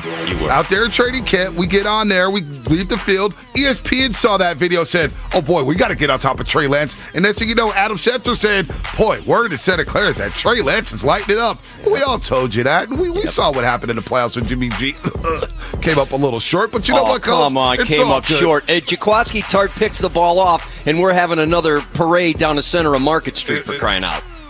The Flex of the Show, presented by Xfinity Flex, the 4K streaming TV box with voice remote and Peacock Premium, free with Xfinity Internet. Shout out to Uncle Coles. Jim Colzermore is leaving us. Yep. As Jim Colzermore leaves us here for the changeover, brought to you by the Oakland PD Recruitment, be the change you want to see. Another guy joins us here at 95.7 The Game. I'm not sure if he's lost. I'm not sure if he realizes that it says 95.7 The Game around here. Yeah, well, no, I did. I went to Gambino's for a breakfast burrito today, and yeah, I don't know if it's just are you discombobulated? Did you turn the wrong way on Broadway? But look who I found, everybody! Look, it's Larry Krueger. Oh, so you brought him here? It's your fault. It's your fault. It's Willard's fault. I'm sitting here going, look, Dibs has got to go to IKEA for 5 days. Wow. We all know he's having a baby, and they're buying a new house. And it's like he's, second verse, same as the first. He's doing his life over again. And so when you now take vacation, you just go shopping. And I don't want to come in here and do this by myself. That's Why boring. not? You should do shows by yourself. I know, it's freaking exhausting. You're long-winded. Exhausting. If I do something by myself, I do it at 2 a.m, Bonte, okay? I don't do that in the morning. So, anyway, look, everybody, it's Larry. Unbelievable. The truth is I had to come over here just so I can collect on the wagers that we've made in the past. This that was the only way. Good thing we're still in business. Don't say wagers because you've only beat me once. However, I will share this with everybody. I had a master plan that, as of today, has now exploded. And it has gone completely awry because the only time you, Larry, beat me in a bet, it was as I was actually in the process of departing one and heading to the other. And so here I am, and I knew this. You knew it. I You knew I was the whole coming for time it. in the back of my head, so I had a bet that was going sideways. I think I owe you a round of golf in a Dodger uniform. Is that correct? I think we're playing with our boys. But I have to wear a Dodger uniform. Yeah, you right? gotta wear Dodger stuff. And I knew in the back of my mind, I'm like, this digital content's never going to happen because I'm not going to be working here anymore. So, let's just, yeah, sure, Larry, whatever the hell you want. Dodger uniform, you want me naked? Yeah. Whatever you want. I knew it was never going to happen. And then you followed me. You followed me over here. Do I have to pay off? I think I think that bet was only under one building, and it wasn't this one. So we'll see. We'll see. Wait, so what was that bet on again? I don't even remember. What was it? The number of... It was something tied to the Giants over-under. It was fantasy home runs. We drafted players on the Giants. We each had, that's right. Your we each guys had hit more home runs than me. Gotcha. Yeah, that's all it was. Yeah. By the way, you are listening to 95.7 The Game, KGMG FM and AC1, San Francisco and Odyssey Station. Download the Odyssey app and favorite 95.7 The Game for the best and most up-to-date Oilers, Giants, and Niners coverage. Speaking of Giants, when that was... Maybe in August we're talking about, hey, July 6th is the game that turned around the Giant season. You and I texted last night, and I'm focused on – there were a lot of things to focus on last night, but there's one thing for me that was above the others, and it was Joey Bart. Yeah. And that one swing, and you almost wonder – now, it's only been a day. They come out and get shut out in San Diego tonight, and we're right back to falling asleep in the middle of the games. But that swing – think about how many different things happen there, especially with Casale hurt. It's like, wait a minute. Mm-hmm. Could Bart have realized something? Did it wake the team up? Because it sort of seemed to. We were waiting for a week and a half, 2 weeks, 3 weeks for something to wake him up. Could that swing maybe be the one? And then you saw what happened after it. And by the way, it also makes – this is like 8th down the list, but man, baseball replay is broken. How the hell did you overturn that? There is no way There is no angle that tells me definitively that that's not a home run. And that poor guy got kicked out of the game because of it, too. So, anyway, that was the one. I'm terrified to be in that situation that the fan was in, by the way. What's he supposed to do? Let it bounce off the fence and hit him in the chest? That's the thing, is I'd be the one that's wanting to catch it, and then I'd be all in my head thinking, oh, man, should I have done that? And then I will not get over that for the next, year of my life. It's terrifying to be in that situation. I got a little anxiety watching that. Guy's got a glove out there. You got to catch the ball when it's hit to you. Come on. Supposedly Will Clark is the guy who sat down with Bart and had a beer with him and talked hitting with him. Maybe Will's the secret. What kind of beer? I don't know. Yeah. What does Will drink? Will doesn't strike me as a beer guy. He hates the IPA. He hates the IPAs. I feel like that's a mixed drink New Orleans. It's not even mixed drink. It's like bourbon on the rocks or something. Really? Like straight. Yeah, Will. Bud Light or something like that. Not Will. Not Will Clark. Come on, this is man. a Louisiana boy. He does not going to have any long words in his Bud drinks. Light. Okay, fine. Maybe just Bud. Right, just Budweiser. Joey said, let's go get a microbrew. Then Will Clark's like, How about a Stella, Will? What do you think? A little Stella? This is job to lose, though, Joey Bart. This is it. There's no Posey. Casale's hurt for a month. The Giants are trying to give him the catching position for the next 5 to 10 years. It's right there for him. They need him. Play, kid. You revamp a swing, though, it should take longer than a week. And so you wonder, like you got a hold of one. And even that first at bat where he grounded out, like I was just like, oh, you made contact. That's great. That's a start. Didn't strike out. That was literally my thought when he grounded out to third. I was like, What did it play? Yeah. How about this? I'm going to play this for you guys. Our producer, Sam Lubman, was on NBC Sports Bay Area's Giants Pregame Live. So glad you're doing this. And they have a segment called Hang Up and Listen, which they jock from us on the Warriors broadcast. But here's Sam Lubman. Made the call. And listen to this. And think about what happened during the game. He wasn't quite ready. Do you have more calls? We've got more calls. Okay. Sam in Concord, you're on the line. Gabe Kapler's starting to get into that habit of over-managing again. Jock Peterson's the best player on the Giants, but got a lefty pitcher coming up, so we got to pinch hit Jock for Austin Slater or Darren Ruff because we got to get that righty-lefty matchup. Never mind the fact that Jock is hitting better against lefty pitchers than either Slater or Ruff.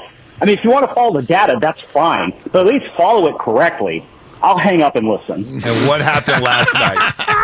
That's good anger, man. That's good anger. Well, we know exactly what happened. After that call. I mean, it's so good. It's so good. I mean, and in fact, I mean, Gabe even addresses this right after the game. Like, this is one of those moments you can scream and yell, they platoon, and they're boring, and why would they take this guy out for that guy?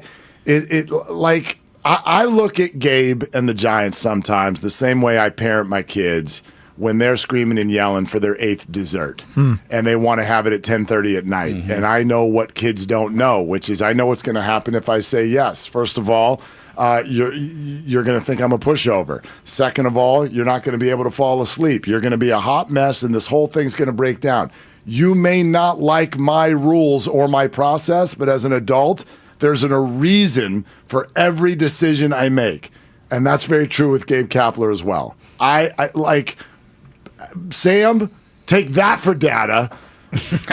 That's why you do what you do, because it usually works. That's why you take him out. Well, I think that's what was refreshing about last night's win, though, was it felt like one that was from last season, where it's like, okay, you make the right moves in terms of pinch hitting. First pinch hit home run of the season, by the way. I didn't even know that was I didn't even realize that was the stat. I didn't know that was the first of the season. Broke the record. So we had the first sack bunt of the year and the first pinch hit home run. All right, great. And then Camilo Doval taking him out when he needed him to, and putting Sam Long in. It just felt like a win from last year where he was making all the right moves. It wasn't just the players; it was also Gabe Kapler too. A bunch of interesting stuff though too, right? Like, why not Jake McGee? Why did he go to Sam Long? Jake McGee hasn't pitched that kid. That's probably why. Well, Sam Long, he said he liked the changeup. He liked the changeup that Sam Long was throwing. It worked. I love the decision to pull Doval, though. Doval, that fastball location was just not there, the sliders. I wonder if he just needs a break. Young man's pitching a lot. Why won't he throw the fastball? Yeah, he's falling in love with the sliders. Why won't he throw it? You couldn't locate it, though. He had no control last night. night. The media thinks he doesn't speak English, so we won't ask. Right. Why doesn't he throw the... Why won't you throw it? Especially after he threw that 100-mile-an-hour fastball to Christian Walker, and he held up on 1-2. He was and I was he was going to be tied up. Like, why won't... What's going on there? I don't know. Why won't he throw it? Is he still seeing Bellinger in his head? Oh. Gosh. Does it go back to the Bellinger? Yeah, but how many sliders? How many sliders have been yacked into the 15th row? 37 pitches, 20 strikes, 17 balls. I mean, that's slider. Yeah, that's it right there. Not enough strikes. Not enough strikes. You walk 3 guys in the 9th inning, he'll get a day off. But then tonight, the great thing about last night was, they got the win. They snapped the 6-game losing streak. Everybody feels a bit better about the team. You're 2 games over 500. But now you got to turn around and play San Diego tonight, and you got to face Joe Musgrove, who's been dealing this season. If you need Logan Webb. They got to face Logan Webb. Yeah, they got to face Webb. By the way, they're struggling too. A mess also. Yeah, the Mariners took them down. The Dodgers have a cigar out right now. Like they're just this division. It's go time for the Giants, though. I mean, they should have made hay in this last go round. The last 11 games, they went 3-8. Totally. Now they've got a rough stretch, and we'll see if they can do it. Yeah, losing that homestand, getting swept by the White Sox. And then 2 out of 3 Arizona. They've lost all the series. Yeah, in Arizona, they were 2-17 against the Giants last year. 2-17. Yeah. By the way, Jimmy Garoppolo. We were just messing around with Jimmy Garoppolo. I didn't even know we're going to go down that rabbit hole. But Baker Mayfield traded to Carolina. What's it mean for Jimmy? What if, like, and I was saying this earlier, the sports talk radio host of me wants chaos. I want Jimmy to report to Santa Clara July 26th. The fan of me is like, no, cut Jimmy. I was so glad because this was my dog walking portion of the morning when you were doing this. And I was Mark, by the way, stole his dog name from me. Yeah, from my dog. Yeah, but my dog's better, so now I get to keep the brothers. name. Yeah. Wow, I had a Penny. I had a dog named Penny. Suddenly, Mark has a dog named Penny. Larry, do you want to tell everybody why you and I have walked our dogs together before? No, we don't need to. We don't really need to go there. I mean, because of all those why do you got to bring up old stuff? Why do you got to bring up old stuff? Anyway, I'm so glad because I had a question for you, Bonte. The fan in me wants him cut. Hold on. Because right now, the difference between a cut and a trade for a fan is essentially nothing, right? No doubt. And I know you want your burrito and you may get it, but we'll see. Yeah. Is there another wager? There's a wager on whether it's going to be. Why did I think there would be a wager? Gambino's pretty good, man. We're close. We're getting closer to that burrito. When I listen to you talk about Jimmy, there's some sort of revenge factor that you want. Like, you want him to Jimmy suffer. Guy. No, I don't want him to suffer. I want the fan in me wants him cut. And then you talked about him gagging away the playoffs. And I thought to myself, hold on a sec. His arm literally got him into the playoffs in Week 18, true or false. Thank you. Then he goes to Dallas. They're crushing in the first half. Then his shoulder totally subluxes whatever the hell it does. And then he is very mediocre the rest of the way, yet they're winning and get within a breath of the Super Bowl, and you want revenge. No revenge. I don't want no revenge. It's just trade time. He wants regime change. He wants regime change. It's time to turn the key. Just move on. But that's happening. We know it's happening. But on the flip side, how cool it'd be to talk about Jimmy and Trey kept together. I mean, it'd be circus. Come on, be a circus. The fan in me, circus. The fan in me wants him to stay because that would be the best backup quarterback in the NFL. No? You got 2 quarterbacks, you got none. You know that old statement. No. Trey's your quarterback. But if he gets hurt, will you feel better about Jimmy or Nate coming out? Be real. I don't think Nate's going to be the 2 anyway. I think it's going to be Purdy. Whatever. Whatever. God, no. Whoever it is. Right. Purdy, you're telling me as a fan you wouldn't be. Now, I don't think it's going to happen, nor do I even think it's possible. It's too complicated. It's not fair to Trey. It's not fair to Jimmy, quite frankly. But as a fan, what would make you feel more comfortable than Jimmy coming out as your Jimmy overthrowing Juszczyk on a Thursday night game against Tennessee? As your backup. Here's the question: if I gave each one of you guys, if I gave each one of you guys $100,000, and you have to wager it on the Niners to win the Super Bowl, and you can have just Trey, or you can have Trey and Jimmy, what are you taking? Just this year? You're talking about for this year, you got $100,000 riding on the Super Bowl The Niners on the Super Bowl, and you can have Trey alone or Trey and Jimmy. See that, Mark? I think you'd be in that camp to say, "I'll give me Trey and Jimmy." And Jimmy. Yeah. But other people might say, you know what, give me Trey because clear the path the same way you cleared Monte out for Steph, you clear, Jimmy out for I don't Trey. want everybody angry in my office. Do you know what I mean? I don't want everybody angry in my office.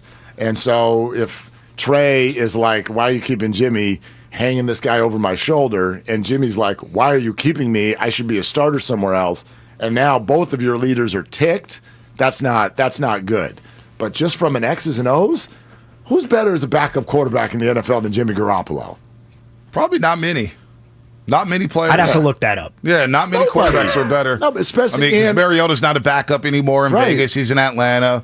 And not just Nick a backup. Foles just won a Super Bowl. Yeah, but how long are we going to use that line? Like, he hasn't looked good for 5 years. It could be Mitch Trubisky if he loses his job in Pittsburgh. Yeah, maybe. But I mean, you're talking not just Jimmy. And I you're don't feel talking good about that. But you're talking Jimmy has been in the system for 5 He years. has. I mean, there was no continuity backup in the NFL that could offer what Jimmy would offer. You imagine that, though? Do the Niners want that? Do they want that? Because if Jimmy comes into camp, his agent Don Yin comes, we want to compete for the job. Why not? Right. Let's compete. That's why that's why it's not fair to Trey. It's a chaos situation. Do you want chaos? I mean, it's a, how do you look at it? Do you think Montana made Young better? Young made Montana better. These guys, is Jimmy going to make Trey better by being there, or is Trey better by Jimmy not being there? Yeah. I don't know. That's what they know because they've seen the dime. And we're acting like we don't know what Jimmy thinks. Jimmy is vomiting at this conversation. Jimmy doesn't want to be here. Jimmy ended his last press conference. Or does he want to be here? See you later, guys. Does he want to be here? Because being here gives him the best chance to win the title. Well, it also gives him $24 million. And that which is not guaranteed. Gives him the best chance to win. Solid defense, great tight end, good receivers. It's a bad look, though, when you still think you have a lot of career left to hold a clipboard for the majority, if not all, of the year. Yeah. That's not a good look. What else you guys got coming up today? Not a good look. Well, you'll love this. You're going to want to hear this. Jama Malalela, who is the head coach. Malalela. Warrior Summer League head coach. So James Wiseman, what's the plan? Nice. We'll get into that with him. Jesse Agler, Padres broadcaster. Yeah. We will have a competition to see which team is playing worse, Giants and Padres. And, Larry's here. Larry's here. Larry's in the wrong building. He found his way over here. It's a very tight parking lot, by the way. It is very tight. Very Oh my gosh! Yeah. We call it the Battery. Well, I call it the Battery Street Tattoo. Is when you skid your car along the side of the barrier. It's going to happen at one point. There you go. Happen. Yeah. It's just got to limit. I wish you the best. He's in. Yeah, he's in. There we go. You were tucked Day in one front down. of my car. You're in. You're not getting out till I'm leaving, but you're in. All right, Willard Dibs coming up. Kruger for Dibs making his debut here at 95.7 The Game. They're longtime friends. Let me tell you something real quick about Dibs that I'm sure not everybody knows. And first-time partners. Hang in there, big guy. There'll be brighter days ahead. Now, these two homegrown Bay Area boys finally come together to take over sports talk. Get the hell off of my doorstep. Major League Baseball, you stink. It's Willard and Dibs on 95.7 The Game. Well. Hello, Larry. Hello. Look who's here. Look at you. Unbelievable. Look at you all dressed at 9:15 in the morning. Got a shirt on. You look like you took a shower. I did shower. I bet that is. How long has it been Irish since you showered by 9 a.m.? Come on, be honest. No, normally, I get up at like 4 a.m. and go for a run. No, I was going to say, you're not old enough to do that schedule yet, where you're having dinner at 4:30 and you're asleep by 8. The early bird? Yeah, actually, that's what Dibs does. Dibs is usually in bed by 8:30. But you don't strike me as that guy. I always say to my kids, I'm like, if you see me in bed before midnight, call a doctor. I'm probably going down. Exactly. I'm probably going to fade. Welcome, man. Thanks, man. It's good to see you. How you been? It's been good. I've been good. Yeah, man. It's doing my YouTube channel and talking a lot of Bay Area sports and Didn't think I'd be sitting here right now, but feeling good about it. Good. Well, it's good. It's good to have you, and we to let everybody know we'll have you not just today. We got you tomorrow. We got you on Monday, and then I'm sure there'll be plenty more of you throughout the summer and beyond. Can you handle 3 straight days?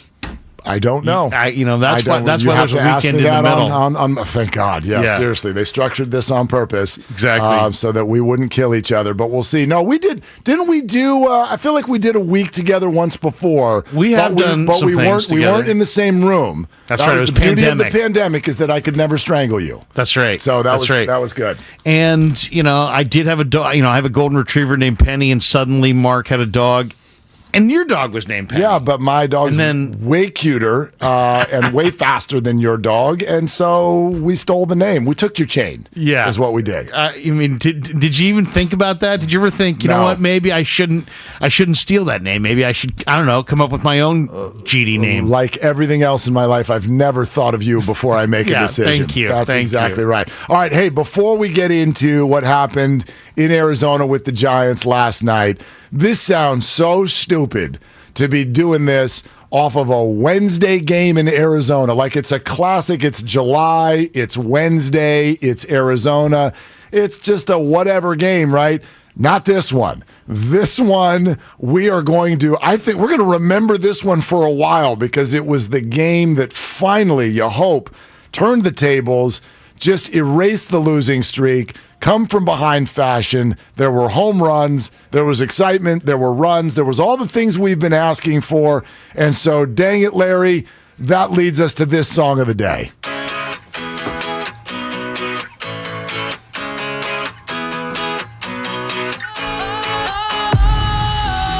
Sometimes I get a good feeling, yeah.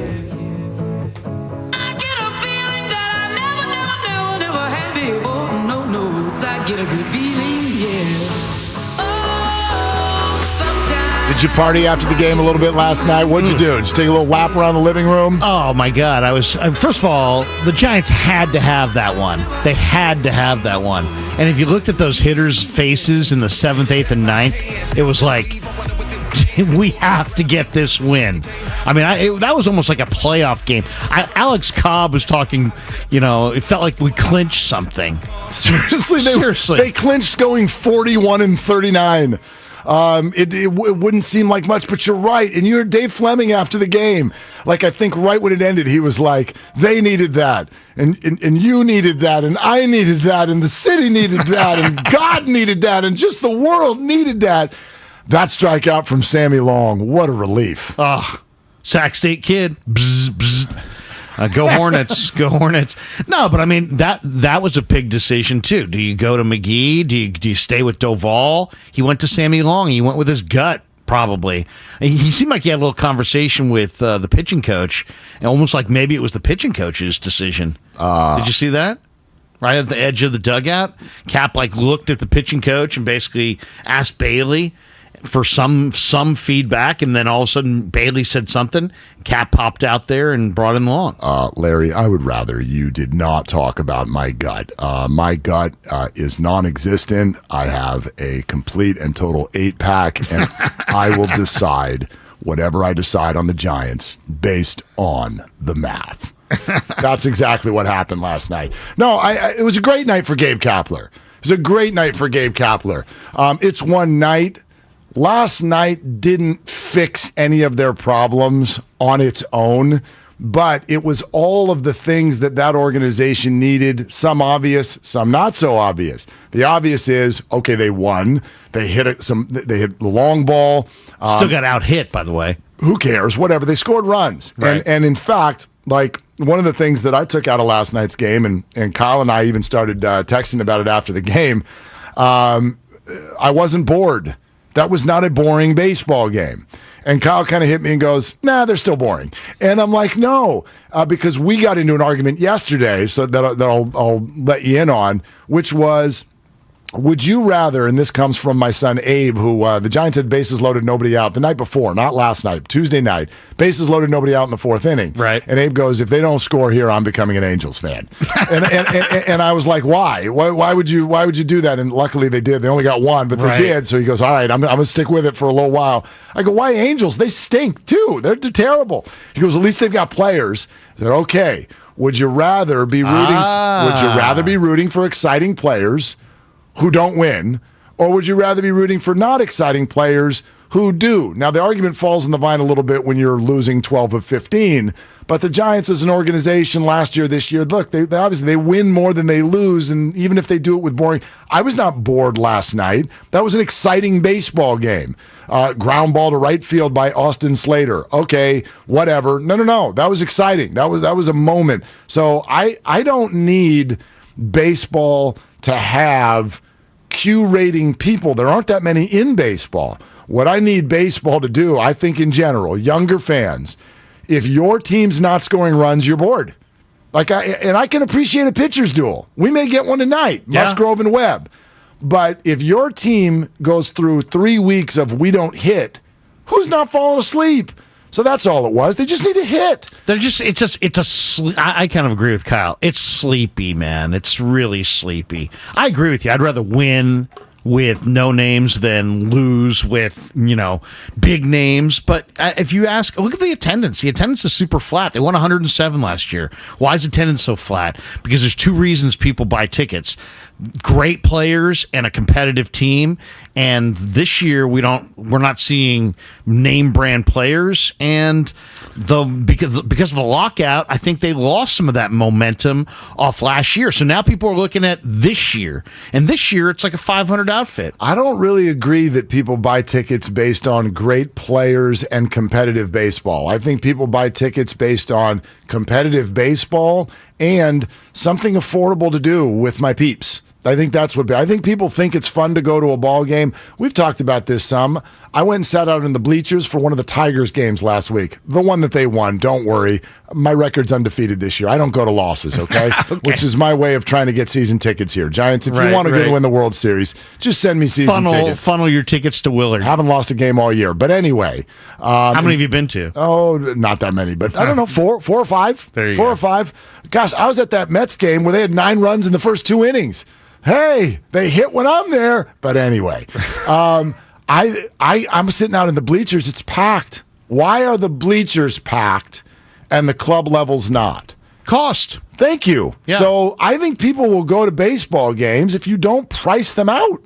It's $70 to park in some spots. Right. Yeah. Right. So, I mean, that's part of it. But I think it's also, to me, it's if you have a star, I'll go even if you're not winning. If you don't have a star, you have to win. So they don't have a star, so they have to win. They won last year, but they didn't get the benefit off of it because of the pandemic. So now everybody kind of had to pause. Now it's like they're reassessing this year, and they're looking around going, it's kind of a sleepy outfit. I'm not loving Kapler's managing this year either. I've compared to a year ago. Last year he hit every right button. This year he's doing things nightly that make me kind of go, really? Well, really? But even you said, like, okay, last year he pushed the right buttons. Well, what does that mean? It means he made a decision. They were deeper last year. Well, there maybe I don't know. Injuries this year have been even a little bit more intense than last year. Everybody deals with that. The manager pushes the buttons, and then the players have to go out there and play.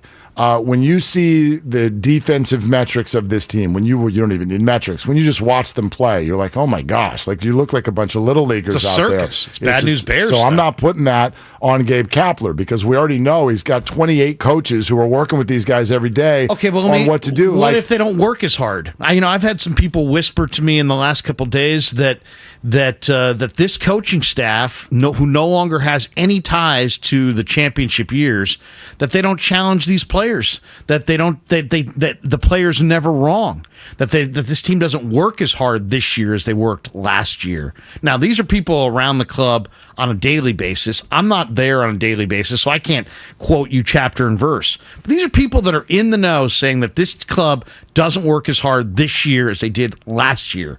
That's on Kapler. That would surprise me. I mean, we're talking about a group that is very, very meticulous You're telling me that they're just asleep at the wheel all of a sudden? Or when it comes to accountability, can we also not look to an on-the-team leader? Like leadership with all teams. You need your leader, and then you need your players' leaders. They lost their players' leader. I don't know who that leaders. guy... Yeah, well, leaders. You know why? Because they lost Posey. Right. But they essentially lost Belt and Crawford as To a well. degree. Because when you're not producing, your voice is, your muted. voice is not as loud. It's totally. Exactly. And well, It's muted. Crawford's voice is muted all the time anyway because he's just a pretty quiet guy. No, but if he was hitting 330 instead of 230, same with Belt. If he's hitting 320 instead of 220, but so they've lost a lot of leadership. There's been a big leadership void. 888-957-9570. That is also our Comcast business text line. We're looking at that. Keep those coming. And good morning, Twitch and YouTube. Would love to take your calls. Jama Malalela, Warriors Summer League coach, coming up at the top of the hour. Your phone calls next. Larry's here on Willard and Dibs on 95.7 The Game. Steiny and Guru stream.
people here went, yeah! I mean, that's pretty. I mean, it reminds me. I had a youth basketball coach one time who used to call me the no, yeah guy. Because I would pull up from anywhere. Like Heat check. Klay Thompson. One thing I'm not jumping over anybody. So I could shoot a little bit, and I was not shy to pull up for the outside jumper.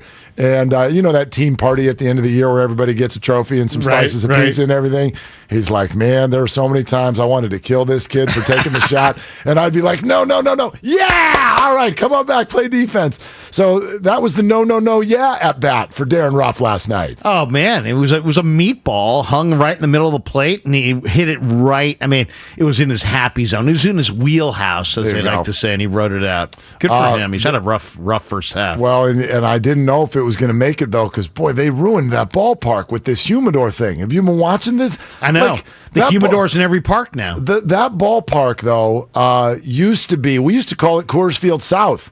I mean, that thing was an arcade. Bing, bing, bing, bing, bing, bing. Things are flying all over the place. And it's fascinating this week to watch the looks on the faces of the players who fly out to the warning track. And like, they're looking back at the dugout. They're like, what happened? That was 20 rows deep last year. Seriously, what an impact. I mean, that used to be one of the most live yards in the entire big leagues. And now, I don't know if they've talked about it on the broadcast last night, Diamondbacks are like way more prolific hitting the ball out of the park on the road. On the road, totally. And Bart almost he almost did a bat flip. He crushed that ball. And it took some fan reaching out with his glove. Listen. Do we really have to run the fan, by the way? No. I mean, seriously. I mean, baseball is seriously got to... If there's somebody who's intentionally trying to interrupt the game, okay. But, I mean, look at the price of tickets. Is that guy more of a fan because he got run from the stadium? Did he really need to get run? Couldn't they just go down there and say, bro, you blew it, you know? You blew it. First of all, don't do it again. Yeah, except for if he doesn't catch that, it's literally going to hit him. I am not convinced that ball wasn't going out, and if it wasn't going to go straight into the stands, at minimum, it could have bounced off the top of the fence. The thing would have bounced up and hit him in the chin, and he's got a glove. You want him to just stand there and take it? What do you think he is, a bullfighter? Like what? No, he's going to catch the ball. Weirdest review I've ever seen in sports, because to your point, it wasn't just is it a home run or not. It was, are we going to kick the fan out of the game or not? They were waiting, and as soon as the umps are like, it's overturned, it's a double, they're like, and you're gone. You reached out onto the field. It's like, if it's that close, you're kicking this fan out? Seriously. I thought that was ridiculous. Baseball does all the wrong things. Totally. I mean, seriously. And didn't the yellow line used to mean if it hit the yellow line, it was out? Now it seems like depends on the stadium. It depends on the stadium now. I mean, all those parks that used to have the yellow line on a flat outfield wall, and then they'd show the replay. Did it hit above or below? You don't see that anymore. Now it's like confusion reigns. 7:07. Wow, Krug, keep him. Make the move to 95.7. Let's go. Love Larry. Let's see. 408. Listening to Krug on the game is the best day of my life. What? Best day of your life? Your life is really... No, seriously. Hey, do not question that man's life. That guy's had a very full life. How do you know that it was a man? That's true. You know what I'm saying? And it's UE, not EU. But I used to make that mistake too. Yeah. Hey, Willard, could you imagine Dibs' face right now with Kruger saying that last night was a gotta have it win? I think his head would explode. Yeah, Dibs does not like the phrase must win. But listen, whenever that win happened, whether it was last night, tonight, whenever it was, it had to happen. Like Dibs, it was must win last night. It had to have it. The season was over if they didn't win last night. Well, I'll say this. If they had lost that game last night, after battling all the way back 4-4, would have been a huge gut punch. Oh, well, listen, losing punch. last night would have been one thing. Losing after making it 4-4 would have been another. Losing in the bottom of the ninth when it was 7-4. 7-4. If Sammy Long gives up a hit there, it's a tire fire. I mean, you're in the fetal position, aren't you? Yeah. Everybody must go today by noon. I mean, that would have been devastating. if they lose that one. They're already 10.5 back of the Dodgers. Yeah, let's okay. You know, I mean, what are we really talking about? We're talking about maybe getting in for a wild card. Talking about making the playoffs. Yeah. So I mean, and you can delude yourself into, hey, you get in, man. Anything happens. But in reality, this team's flawed up and down. Oh, listen. Last night did not fix all of their problems.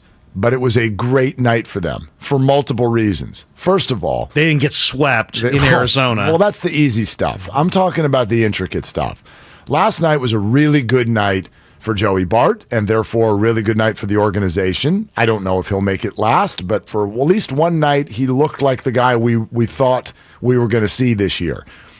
Sure, it was just one double, should have been home run out to left center.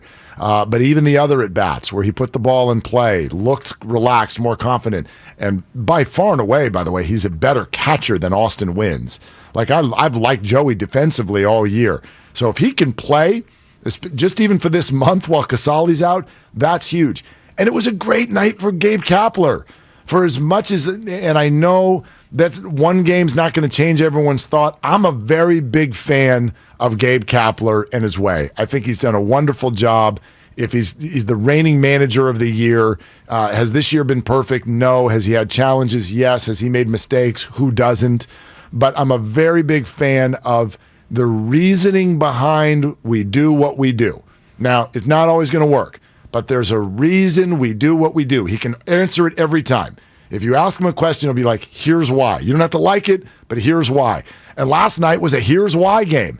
Here's why Austin Slater's hitting for Joey Bart. Here's why Darren Ruff is pinch hitting for Lamont Wade. Here's why we're going to go to Sammy Long right now. Check, check, check, big win.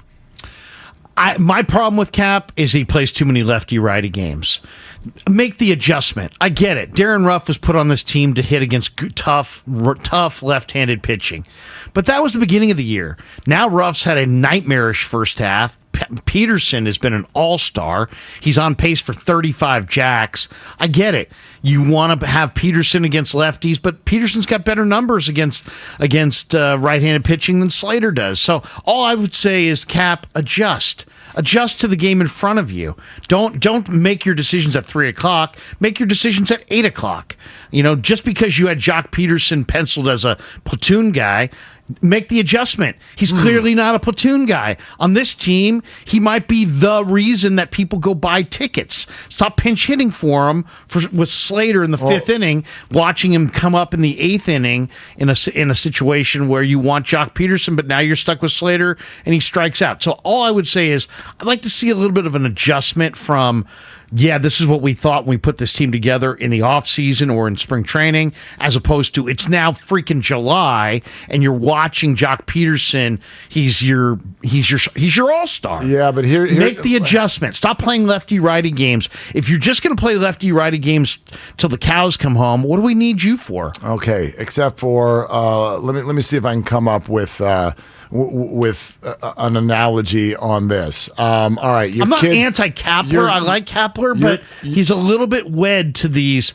It's the lefty. It's time to let's get an advantageous matchup. Your kid brings home straight A's for an entire year, and then the next year they bring home 5 A's and 1 F.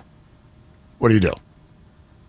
I call the school and I say, that teacher screwed my kid. You're going to have the kids back a little bit, right? Because over the long haul, they've shown something. And now in this moment, is that true? Wait a second. Let me push back. Is that really the truth? Or are you putting too much on last year and not enough on, I don't know, every other year that Kapler's managed in the big leagues? First of all, 500 with Philly. I completely reject anything that happened with Philly. Okay. That is a totally different roster, a totally different general manager, a totally different philosophy, a totally different fan base. That is a totally different. And Farhan literally said upon hiring Gabe Kapler, he said, look, we like the idea of somebody who's made mistakes, learned from them, and now this is their second go-around. Right. So they sought that out, and now they've got that. What have we gotten since he's been the manager of the Giants? I'll take it. It's been the returns have been very good. Last year was historically incredible. So I guess, but was last year the aberration? Well, you're starting to wonder that now. I'm not, because I think it's interesting when even last year, is that the aberration? Okay, well then the first 2 months of this year were too, because they weren't great, but they were good. Well, they were good in April. They were 500. They were 500 in May. They were 10 games over 500 2.5 weeks ago. Yeah, and then you go on a bad, awful, admittedly, just disgusting stretch of baseball, and now all of a sudden people want to go, well, the last year and a half of our lives doesn't count because of the last 2 weeks. Well, so who that's you putting weird it on? to me. Because I know you're a Farhan guy. No, who am I putting? I'm putting it on the players. Catch the ball. Are you kidding me? Okay, but Catch who are the these baseball. guys? Who are these players? But who were they last year? But they weren't on the team last year. Yes, they were. Padlo? No. Fairchild? Okay, you're talking. Those. This parade of 4A has got to end. But those are parachute moments where they've had a wild number of injuries and they've had no choice. And in fact, Padlo, Donovan Walton, those people led to Darren Ruff, Tyro Estrada, Mike Yastrzemski, like all of these flyers that you pull up, you're probably going to miss on 70% of them. 30% of them, you're like, look who we found. It's Max Muncy and Chris Taylor and Mike Yastrzemski and whatever. Donovan Solano was one of these guys once upon a time. I think, let's just get right to the crux of the matter. I think the Giants have done a crappy job at laying out what their game plan is for the season. So I think their fans are kind of just left to be like, well, we'll just kind of try to interpret each move and figure out what the plan is. Either commit to the year and, if I told you, hey, I'm pricing Lamborghinis and Ferraris like Trevor Story and Seiya Suzuki, and then you come back 3 weeks later and here's Stewie Fairchild, now I'm sitting there. You know that what, was Mark? Not the plan. Mark, you know what? I was looking at Lambos, but I got a Ford Festiva, and you know what I mean? It's like, what? So I think the fans have every right to sit there and go, what exactly is the plan? Right. I think he has laid out the plan and fans aren't listening, and they're also not being fair when it comes to the Trevor Stories and Seiya Suzuki's of the world who the Giants tried to get, and they said no. They're free agents. They can say no. Seiya Suzuki doesn't like the crime in San Francisco. Trevor Story's being given a long-term contract in Boston. Every long-term contract. It's just an inconsistent message, Mark. That's what I'm saying. I hear you. At a certain point, you run out of options. Yeah. Right? There's that. So that's what I would say to a fan who's like, well, how come you didn't sign Trevor Story? Well, he said no. So what's next? What would you do? Well, I'm just saying you kind of sent those kinds of messages are like, hey, man, we think we're good enough to compete this year. So you didn't get those guys. So now what are you going to do? They are good enough to compete this year. They're 10.5 behind the Dodgers. They can go to the playoffs, though. Yeah, only because the National League keeps adding playoff teams. But no. I'll just say the team in 2010 won the World Series. Their record after 79 games was 40-39. I know. Okay? I know. They won the World Keenly Series. aware of that. Last year, Atlanta Braves through 79 games, 38-41. Yeah. Won the World Series. But those teams, Atlanta, their GM made a bunch of trades at the deadline. Are the Giants going to make a bunch of trades at the deadline? Maybe. Well, I have no idea. Trading what? I don't know. That's the question. Would the fans rather go for it right now because you got Crawford and Belt and Ruff and the veterans and Rodon? Or is this still a club in a rebuild that really should be focused on 2023, 2024, 2025, Bishop and Matos and Luciano and that group? I like that they're focused on both at the same time. I'm that greedy. They should be focused on both at the same time, and there are not many regimes in baseball who can pull that off, and they deserve some damn credit for that. I think their attendance is a reflection of their fans having no real concept of the direction of the team. I don't think they've verbalized the direction for this year's club, other than, obviously you'd rather win than lose, but I haven't heard them say, you know what, we're going to go for it in the middle of the year. Do you trade prospects to go for it this year because you're on that border, or do you sit there and sell? And then if you sell, what do you have to sell? Do you sell off a Rodon? Do you sell off a Webb? I think the next not a Webb, not a Webb, not Webb, but would you sell off? Any of your starting pitchers? Alex Wood. Yeah. Listen, I think the next few weeks are going to decide that.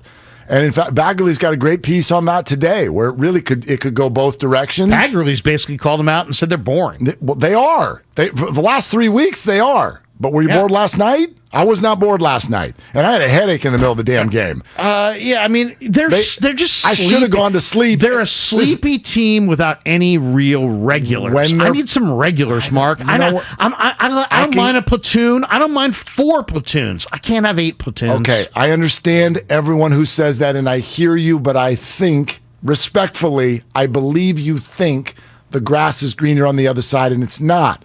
When the Angels get back-to-back homers from Trout and Ohtani and lose 11-2, it's not fun. That's boring also. Oh, but Ohtani, great. You lost 11-2. You're in 4th place. You're boring.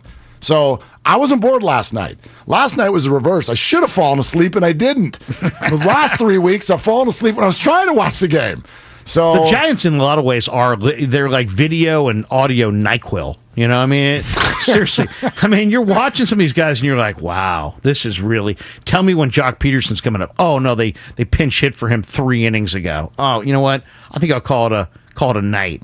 They let him hit against the lefty last night. People were so excited about the rough home run, they didn't notice that Jock was the next guy up. Yeah, and he hit. Yeah, and he went over for 4. Growth. So we're not playing lefty-righty games to the bitter end. It's never been that. It's situational. I just think that it's time to adjust. It's time, if Slater were a stud, that'd be one thing, but Jock Peterson is quite a bit better than Slater. Slater against left-handers in his career is a stud. But not this year. He's got a worse average against lefties than Jock. What do you want other than what he did last night? He freaking won the game for them. He went out there, got on base, and then scored in the tying home run, and then he got the big hit. What do you want from the guy? Well, for one night. Okay. You're one night. Yeah. I want him to do it again tonight, I guess. You know what? So we do a little something around this time every day, Larry. Drink? It's perfect. It's perfect for me and you. We could end up doing the entire show on me asking you, what are you doing?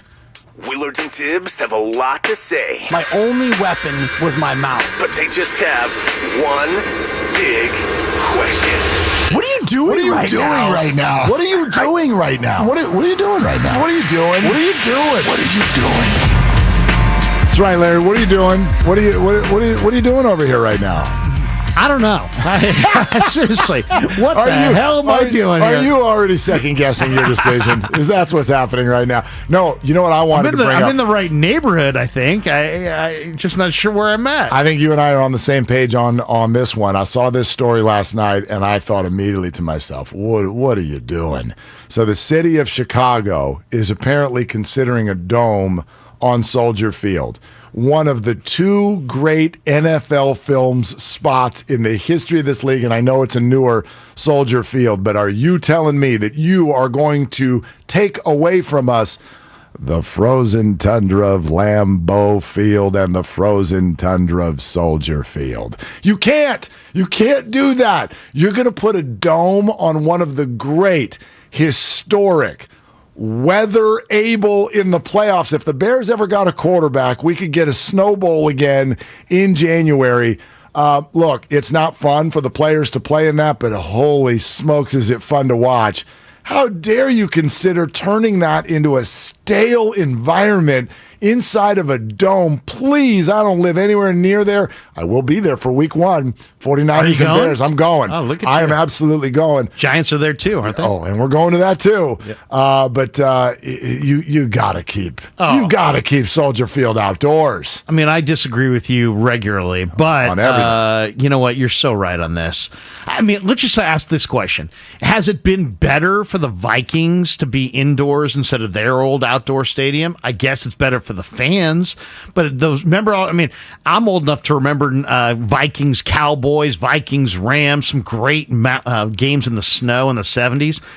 Now they've got the stale environment. Come on, Soldier Field is the monsters of the Midway. Wow, and I think Minnesota and Chicago are a little different too. Like, it gets crazy in Chicago, it gets unbearable in Minnesota. Yeah, there's a lot more snow up there, but still, I mean, come on.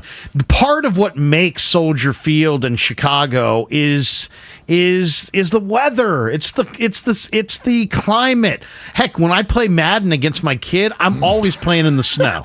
Well, I always choose playing in the snow. But you could just go back in time if you want, if they ever do this. You'd be like, let's go all the way back to 2021 when the Chicago Bears used to play outside. You could probably manufacture that on Madden, so you could still have your snowball on the video games. Yeah, heck, you can have a snow in the dome if you want. I mean, in the Madden, That's I think true. you can. But I mean, could you imagine if they got rid of Lambeau for a dome? I mean, why? Think about the Niners-Packers in the playoffs and some of those. The snow.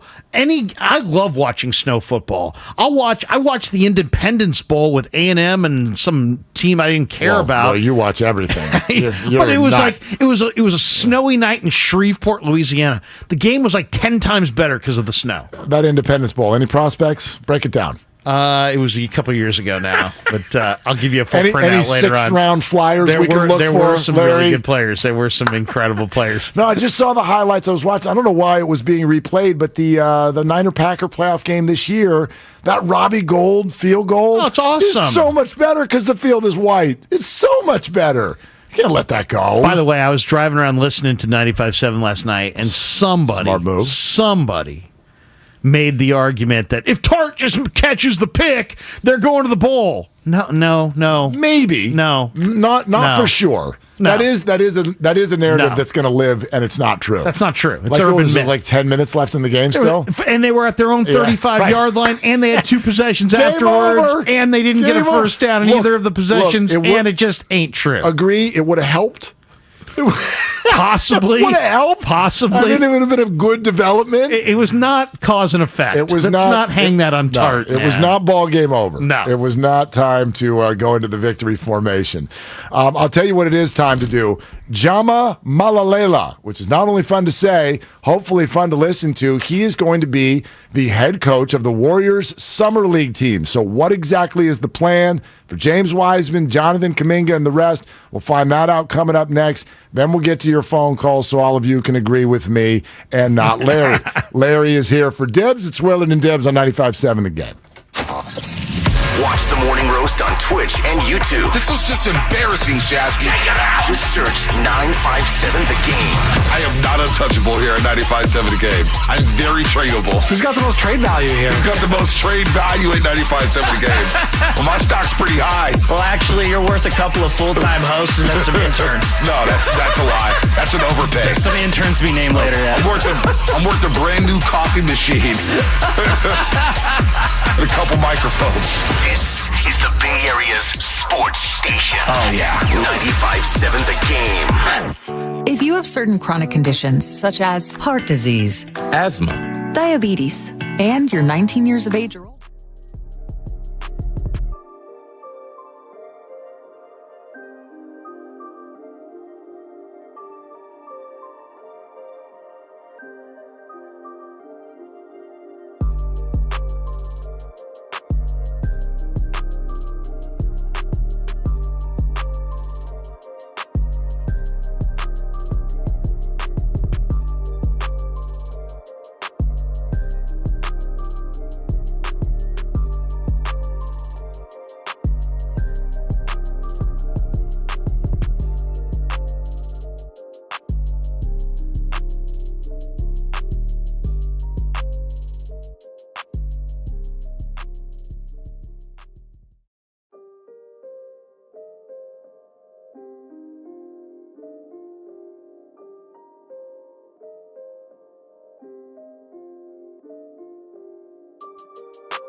on that bone that we will get to. But time for Warriors Summer League, and we're very excited about this. I know James Wiseman's at the top of everyone's list in terms of what they want to see. The head coach for the Warriors Summer League team, Jama Malalela, joining us right now. Coach, it's great to have you. How are you?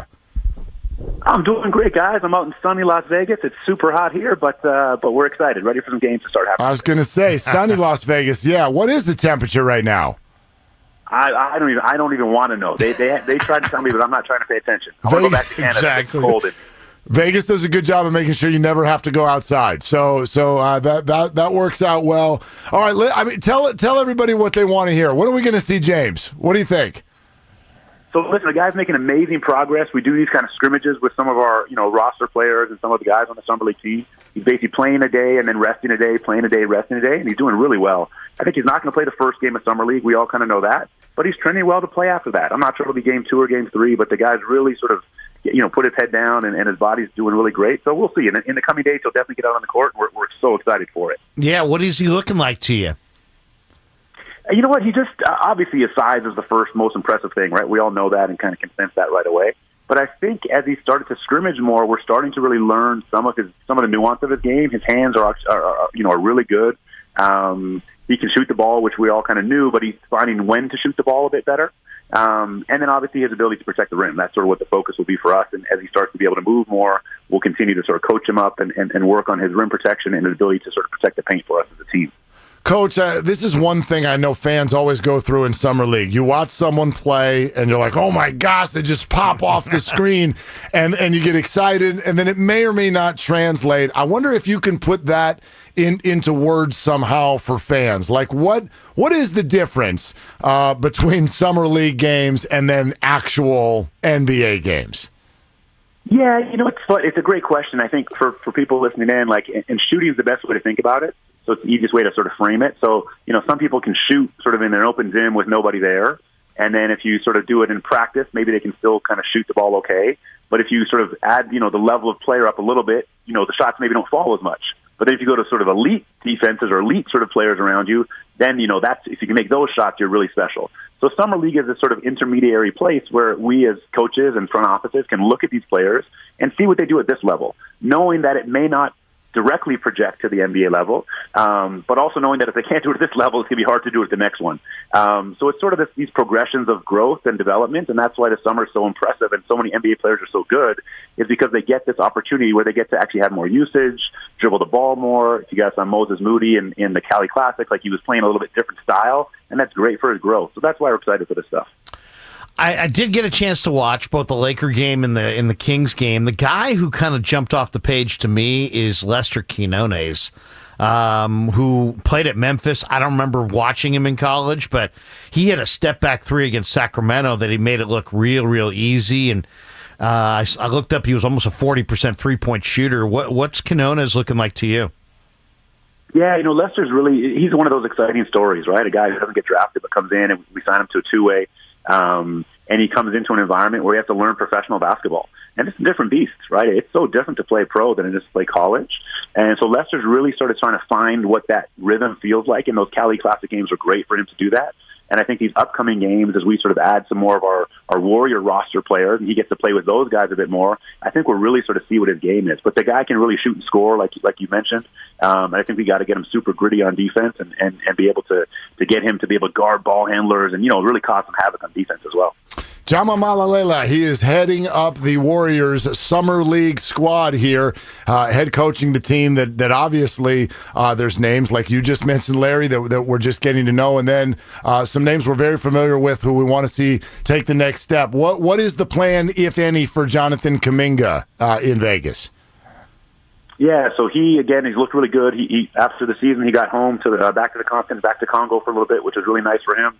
I got to see his parents. We all know his journey, and I think those things are really important for him to stay connected to that part of the world with his parents.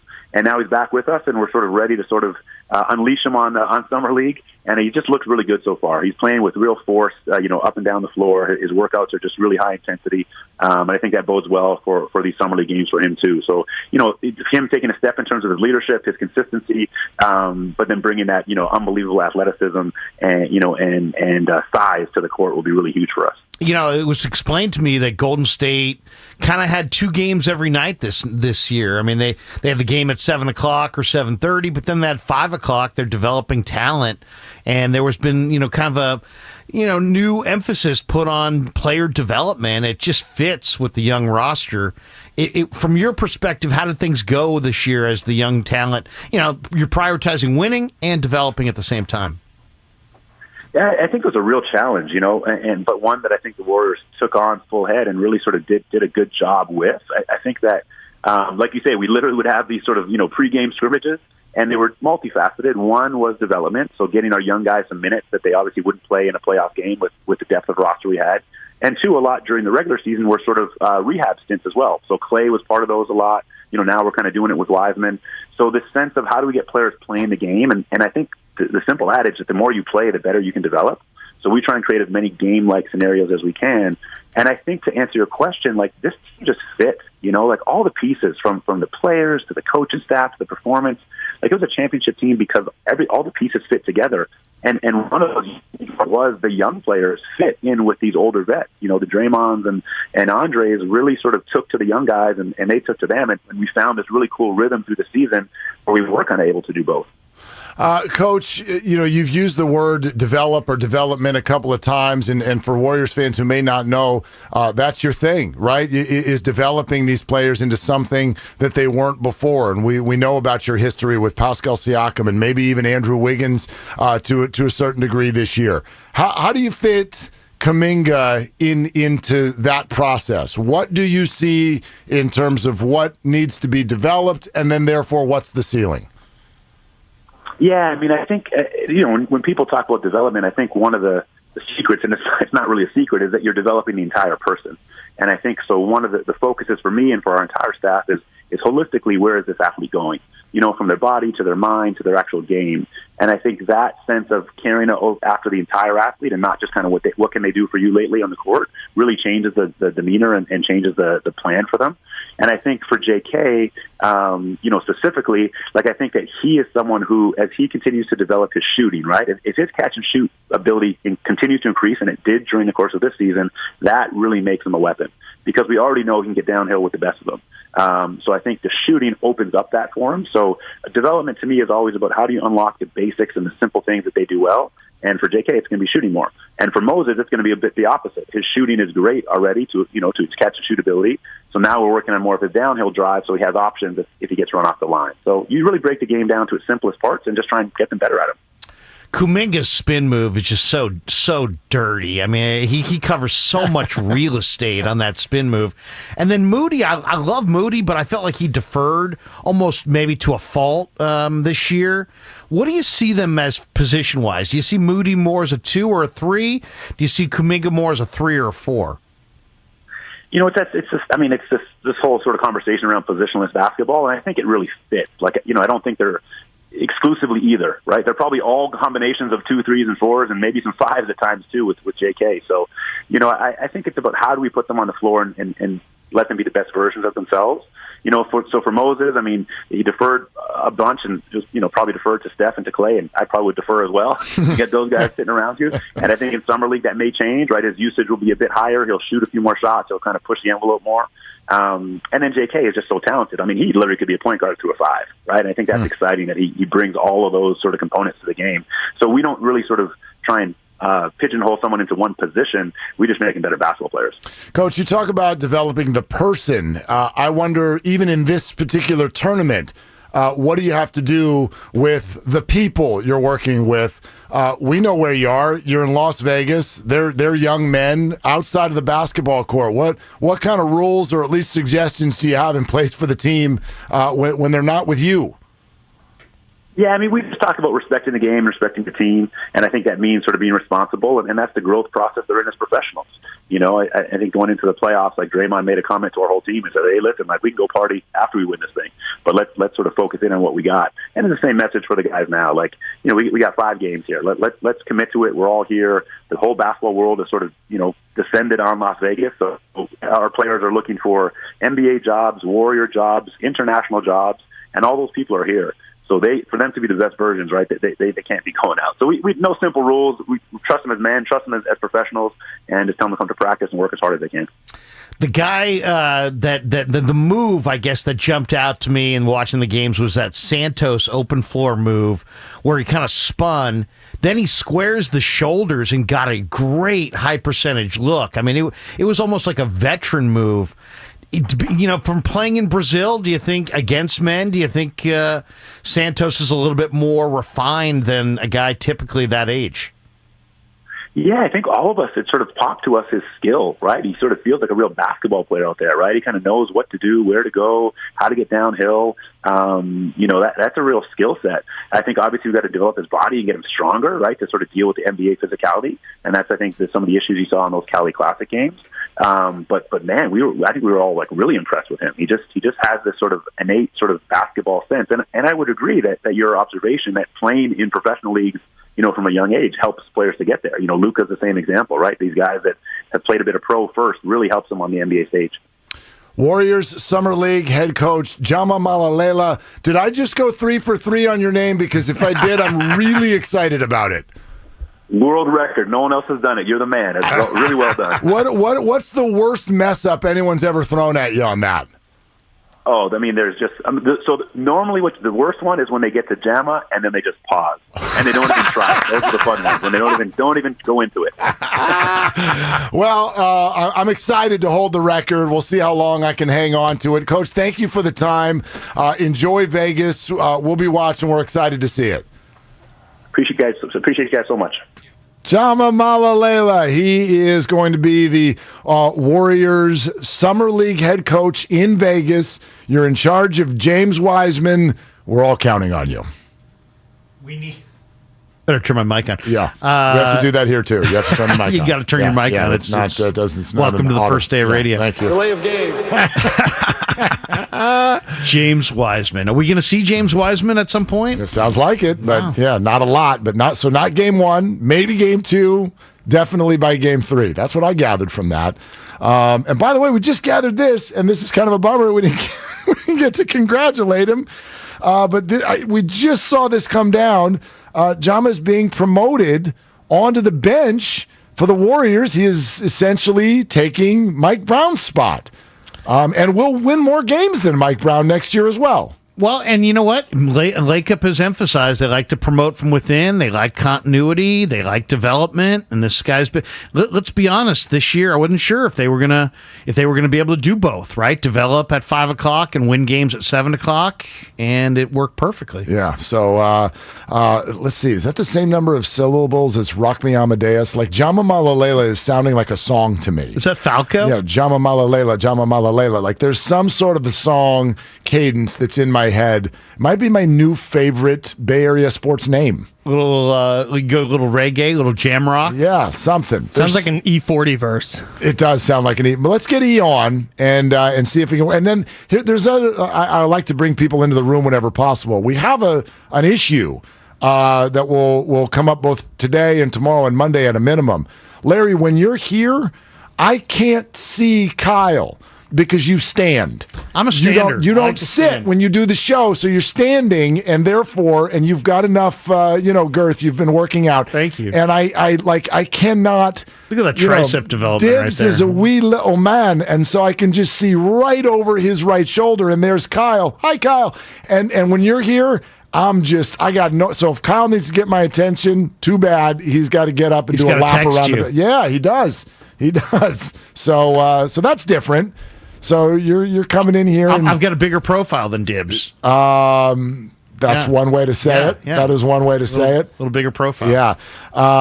Dibs is, someone's already asking right now. I don't want to confuse anybody. Where's Dibs? Dibs is at IKEA. He's at IKEA. He will be building a crib for the next few days, and then he'll be back on Tuesday.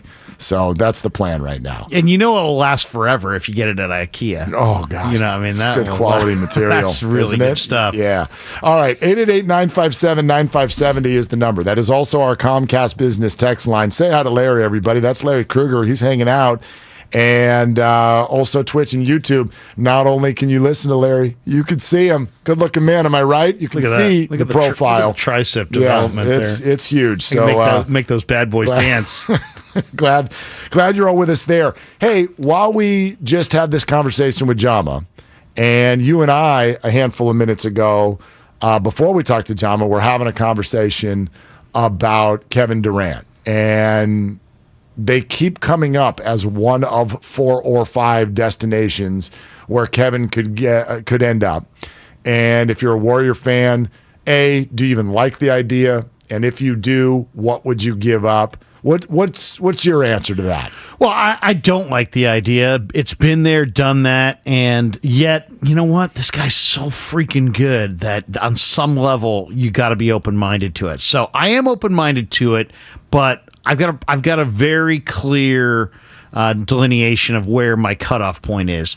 If the deal is KD to the Warriors and it's Wiggins and Moody and a pick or two, I'm down with it. As soon as we get branch off of that into and Kuminga and Poole and Wiseman, I'm hanging up the phone. I'm done. Because KD's an incredible talent, but he's 33.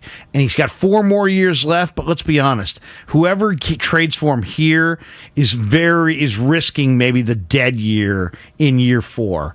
As far as either he's hurt or he's unhappy or whatever. And I'd be very concerned for a guy who went to 3 high schools and is such a nomad that to be wed to anybody on a contract for 4 years at the end where you're going to get stuck with $50 million of bad money potentially that last year. So I'd rather just see, they've already proven they don't need him. They can win without him.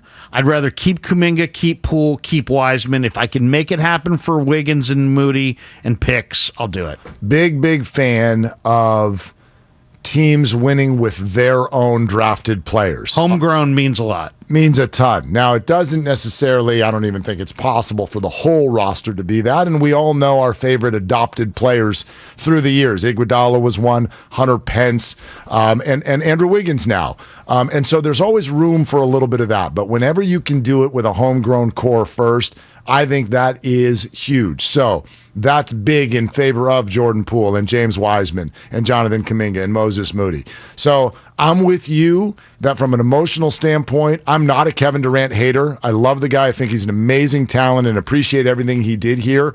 I don't want him on the Warriors next year.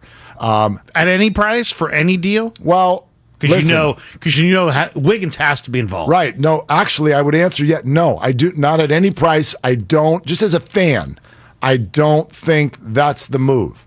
However, there is one caveat to all of this, and I really want Warrior fans to understand this, because I feel like what's growing is a pie-in-the-sky thought that's not possible. And here's the way a Warrior fan mind works, which is, for instance, you win a title, oh, well, then you're going to keep Looney and GP2 and Otto Porter Jr. and JTA. You're going to keep all of them. Yeah, forget the fact that that's going to just kick in unbelievable luxury tax money. You don't care, Joe, right? We paid $50 for parking. You got this? Cool, thanks. The way a Warrior fan mind works right now is Steph's going to finish his career in a Warrior uniform. Clay's going to finish in a Warrior uniform.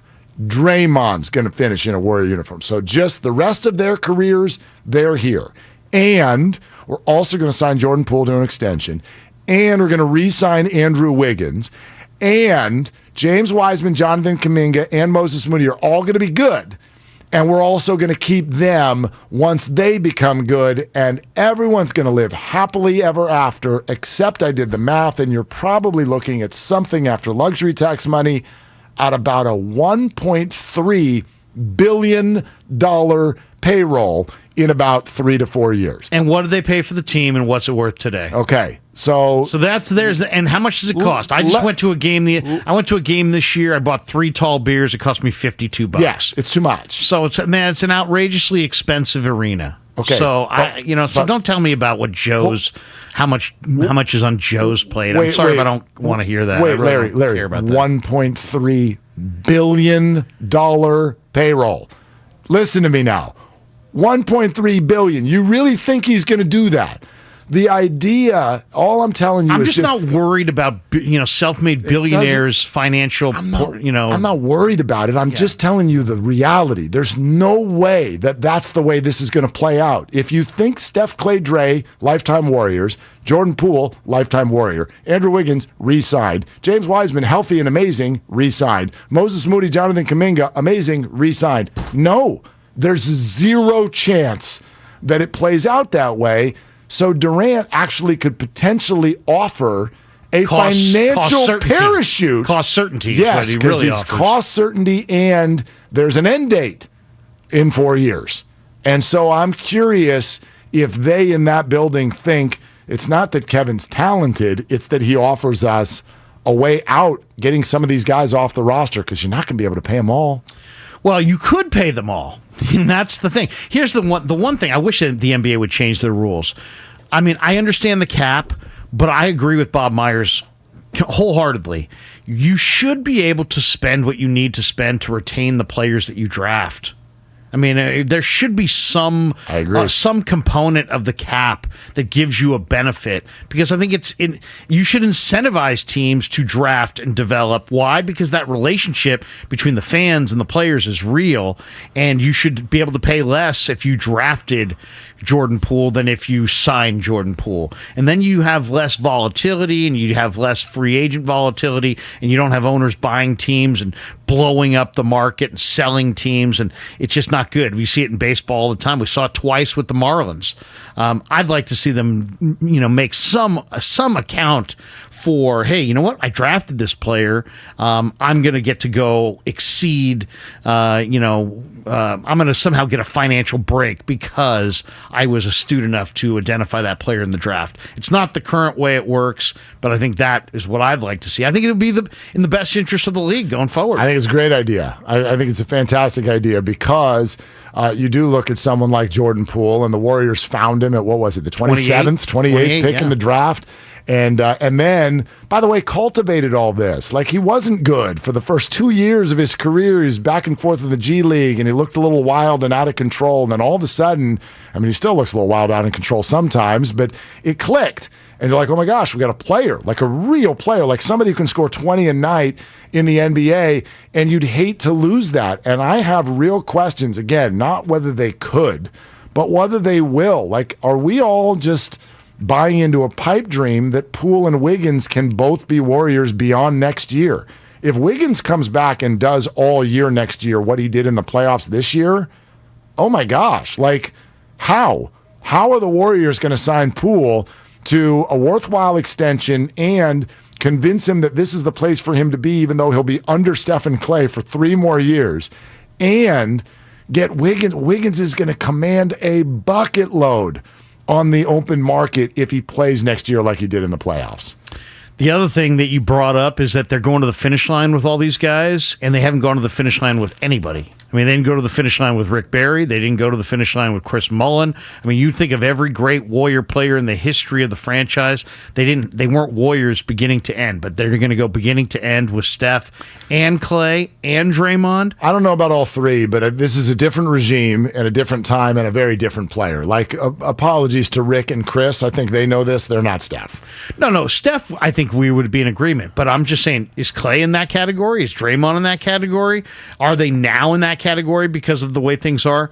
I'll say this: I really think when you and I went to a game, we sat in Joe's seats. We got Joe's bunker suite, and we brought our families. When I saw how opulent, and that's the word, opulent. The arena is incredible, but the Warrior basketball people, in some ways, making the arena as opulent and as fancy, as incredible as it is, challenged their basketball people to never have that year where the team's just because the thing's too expensive to go watch a team, and I think they know that. So now it's more important to have Looney or to have Kuminga and to have Moody and to have Wiseman and to have Poole and to stretch this thing out so that you don't draw all these people at the trade deadline last year talking about they got to trade Wiseman for Bradley Beal. What would that do? That would assure maybe this year's title, but it was probably going to ensure that they drive the franchise right off the cliff. I don't think they want to drive the franchise right off the cliff. I think Joe wants a consistent product so that people have an incentive for years to come to keep coming to that arena. And I don't think he wants a 3-year reset like the Lakers are facing or some of these teams are facing right now. I was going to have Spadone put more drip drops in that he just did because you're fancy. Like when you're talking about, we go down there in the owner's suite and all that stuff. And I was really going to try to make fun of you, except for I was there with you that night. Yeah. So that kind of makes it a little bit tough for me to make fun of you. And I don't like situations when I can't make fun of you. That's right. Yeah. And you were not my thing. You were very difficult, if I remember that night. You had a lot of requests. I think you, that's not I'm pretty sure you were, that's not true at all. For Mark, could you bring Mark a second hot dog? I think Mark would like a little bit more nachos. I mean, I do. Well, yes, I do want more nachos and a second hot dog, but I'm fine getting them myself. Thank you very, very much. I will tell you what happened that night. I don't know if you remember this. Remember where we were sitting? That's where the tunnel the players used. Right. And this is when this was their awful, awful year. The year they ended up with the pick. Which is probably Wiseman. why we were there. Probably. I noticed I wasn't there this year. Little guy, my guy Jude, got a towel from a Warriors player. Do you remember who it was? Was it Jordan Poole? It was Jordan Poole, yes. Which at the time you're like, oh, that's sweet. You get Jordan Poole's towel. That's fun. And then 2 years later, like, dude, you get Jordan Poole's towel. That's right. Right? It was pretty good. All right. Any of your calls on that, certainly welcome. Larry is in for Dibs today. Say hi to Larry Kruger, everybody. 888-957-9570 is the number. Our Comcast business text line. Keep them coming. We are seeing and reading all of them. Coming up next, the Giants get a victory, but one hit in particular was more important than the rest. We'll get to that, and then Jesse Agler is joining us at the top of the hour. It's Willard and Dibs on 95.7 The Game. Damon and Ratto stream live on YouTube and Twitch every day. There is no happy ending to the Brooklyn Nets. It doesn't end happy. It doesn't end happy. You're all going down in a huge flaming pile of New York doesn't even care about you. They have terrible ratings. Nobody gives a rip about the Brooklyn Nets. Just go to Twitch or YouTube and search 957 The Game. In this market, you'll find Fisher Investments is different than other money managers. Different how? Aren't we all just looking for the hottest stocks? Nope. We use diversified strategies to position our clients' portfolios for their long-term goals. You don't just provide cookie-cutter portfolios? No. We tailor our clients' portfolios to their goals and needs. But you still sell investments that generate high commissions for you, right?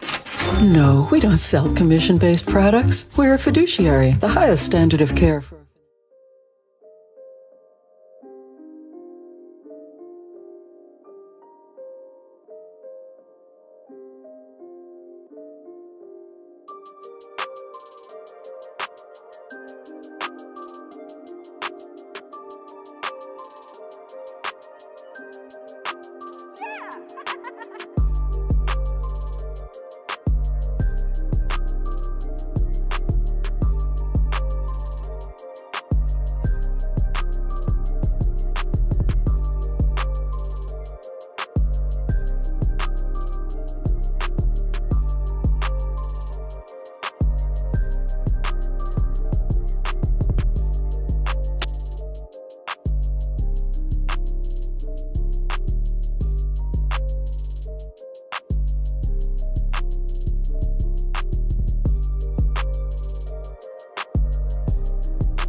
topic.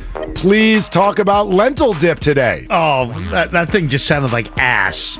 Hey, Kyle, I can't see you, but come on the air. Lentil dip, Super Bowl party, circa 2022. Is the lentil dip amazeballs or not? I don't want to be hyperbolic and I don't want to exaggerate, but I would die for that lentil dip. Thank you. I make it and eat it just with a spoon. Thank you. It is delicious. However, when you have corn chips with it, is it even more amazing? Yeah. Thank you. I would die for the lentil dip. I would die for that. I got dip. Larry's back on this one. It did not look appetizing, so I didn't eat any of it at the party. And so you have fallen into the trap that every 5-year-old in America has, which is, yuck, I don't like it. Oh, but Billy, have you tried it? I don't need to try it. I don't like it. Larry, I don't like it. Larry I agree with Jude. I'm not trying it, and I don't like it. Jude doesn't try anything. It's so annoying. Larry and Joe prefer their dips to have like a Shohei Ohtani or a Mike Trout before they go diving in. Exactly. Yeah, salsa and guacamole, MVPs. There you go. Look, all I need. Look, I'm fine with simple. Did we or did we not also have guac? Did we? Benny ate most of that. Thank you, because we knew there was a little kid coming. Yes, I didn't know there were 2 little kids coming. Apparently, we didn't know. When we first talked about the lentil dip, I think we got into the Barbra Streisand in the movie Yentl. Remember, I think that is what started I think it. we started getting into that. Well, and you didn't realize this when you brought it up, that was PTSD for me, because every kid has a few moments in life where they're like, Mom, Dad, why did you bring me to this? What am I doing right now? That was you at Yentl? Yentl was one of those moments. My mom and dad made me go to may it rest in peace, the Velvet Turtle restaurant in Burlingame. Oh, I've been the Velvet Turtle. Remember the Velvet Turtle? Yes. Right? We're going to meet a couple. We'll put heels on. We're going to go out to dinner. Oh, Mark's coming along. It's okay.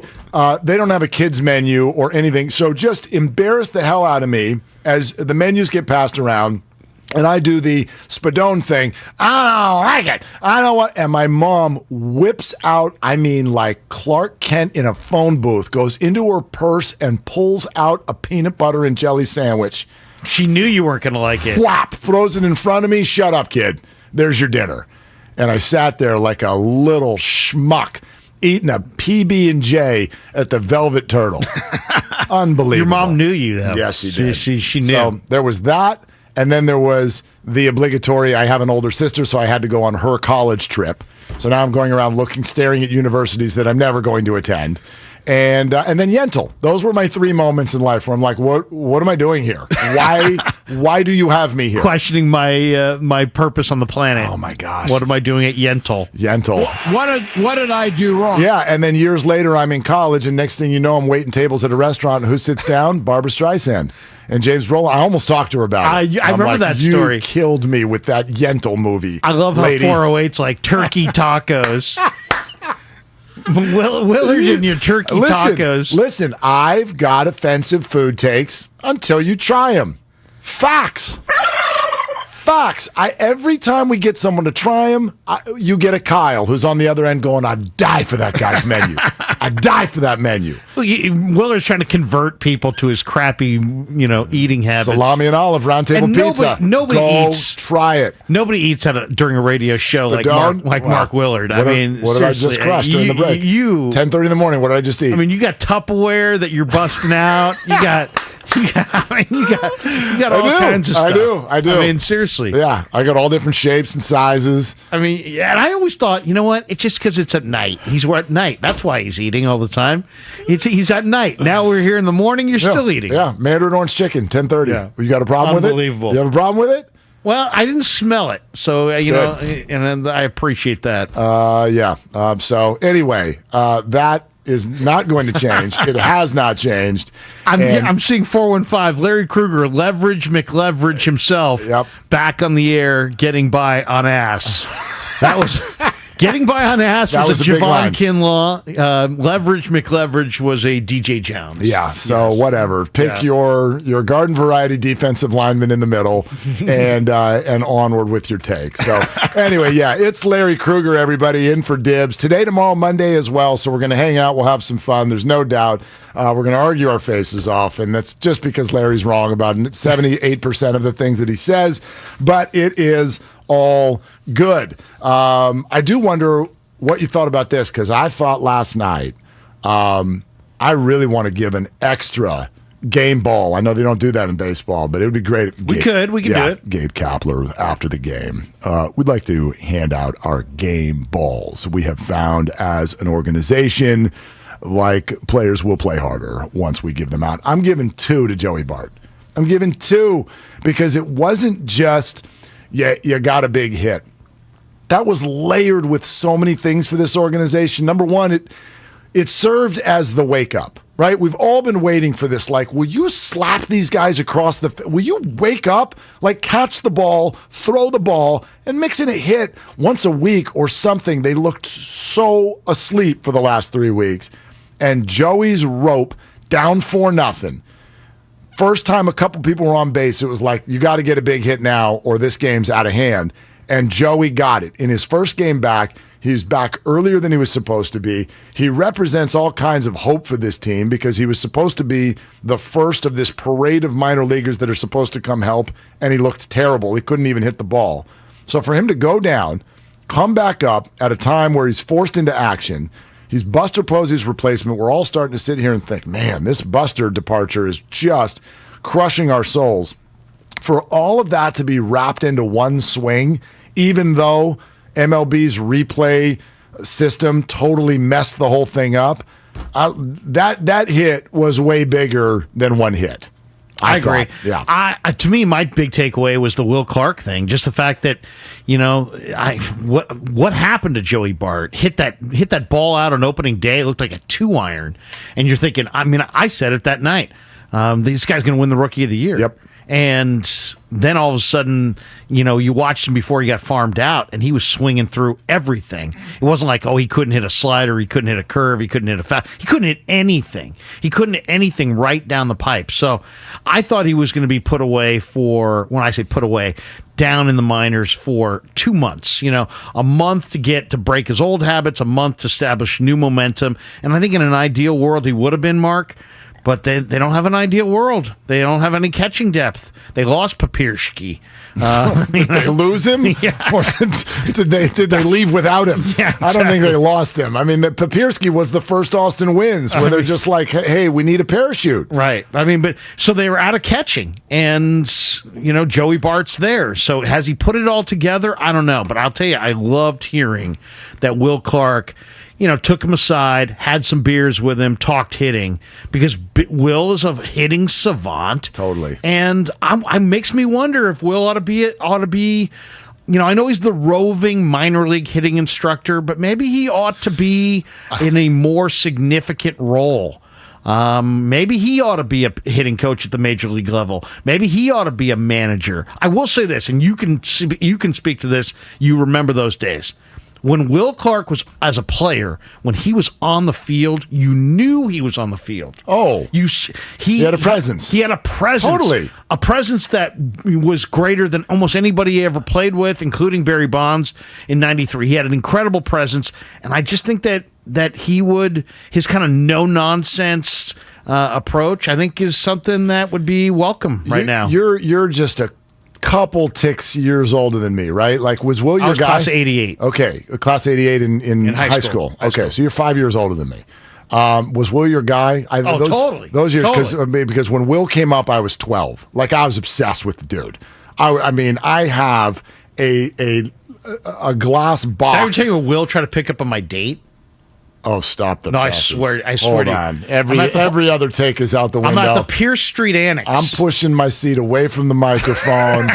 Go ahead. I'm at the Pierce Street Annex, and I go to the bathroom. I come back. He's spitting game to my date, and then so. Wait, what year was this? Is he on the team? This is like he's on the team. Yeah, this is 80, probably 87. 87, so you're not even 20 yet. You're 17. Okay, you got a date. You're 17. I got a fake ID. And Will is probably, what, 25? 20, like... Before he was all... How old was your date?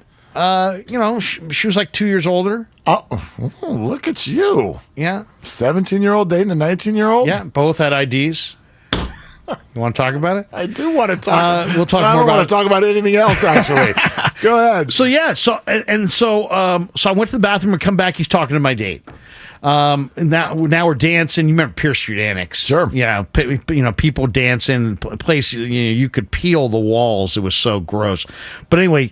Later in the night, I'm go up to the bar to get her a drink. I come back. He's asking her to dance. Back around. He came back around. Two go arounds at my date. Okay. And then she was like, "Ew, that guy's gross." And I'm like, "Hey, could you maybe say something nice to him? He might be able. Well, wait a minute. We'll get box seats." I was like, why don't we? Why not? I mean, that's an interesting play because if I were you, at the time, I were you. I think it was high school. I wasn't in love. You'd want to lean into the he's gross though, because if she found out that he makes $1 bajillion and is a star, I don't know. She might have second thoughts about going home with you. Yeah. I mean, it's Will Clark. Yeah. Did she know that? Did she have any sense? Not. She was a non-sports fan. So she had no clue what was going on. Non-sports fan. Yeah, she just was like, "Hey, this guy, and he's kind of loud, and he's like, you got to dance with me." I've been waiting for you since I was a bleeping amateur. Exactly. Oh my gosh. Exactly. Two times he tried to pick up on my date that night. And I've actually done some events with Will. And have you told him this story? Yeah, I told him the story. He's like, "Yeah, it sounds like me." Yes. Oh my gosh, that's amazing. He's like, "Was I successful?" I'm like, "No, you struck out." How about you? Where'd that go? It was not successful either. Yeah. Second date? No. Oh yeah. I mean, no. We dated for a while, but it wasn't. Okay. It didn't stand the test of time. It didn't stand the test. test. But you were able to fend off the great William. Oh no! It was like Nuschler Clark Jr. It was like, he's gross.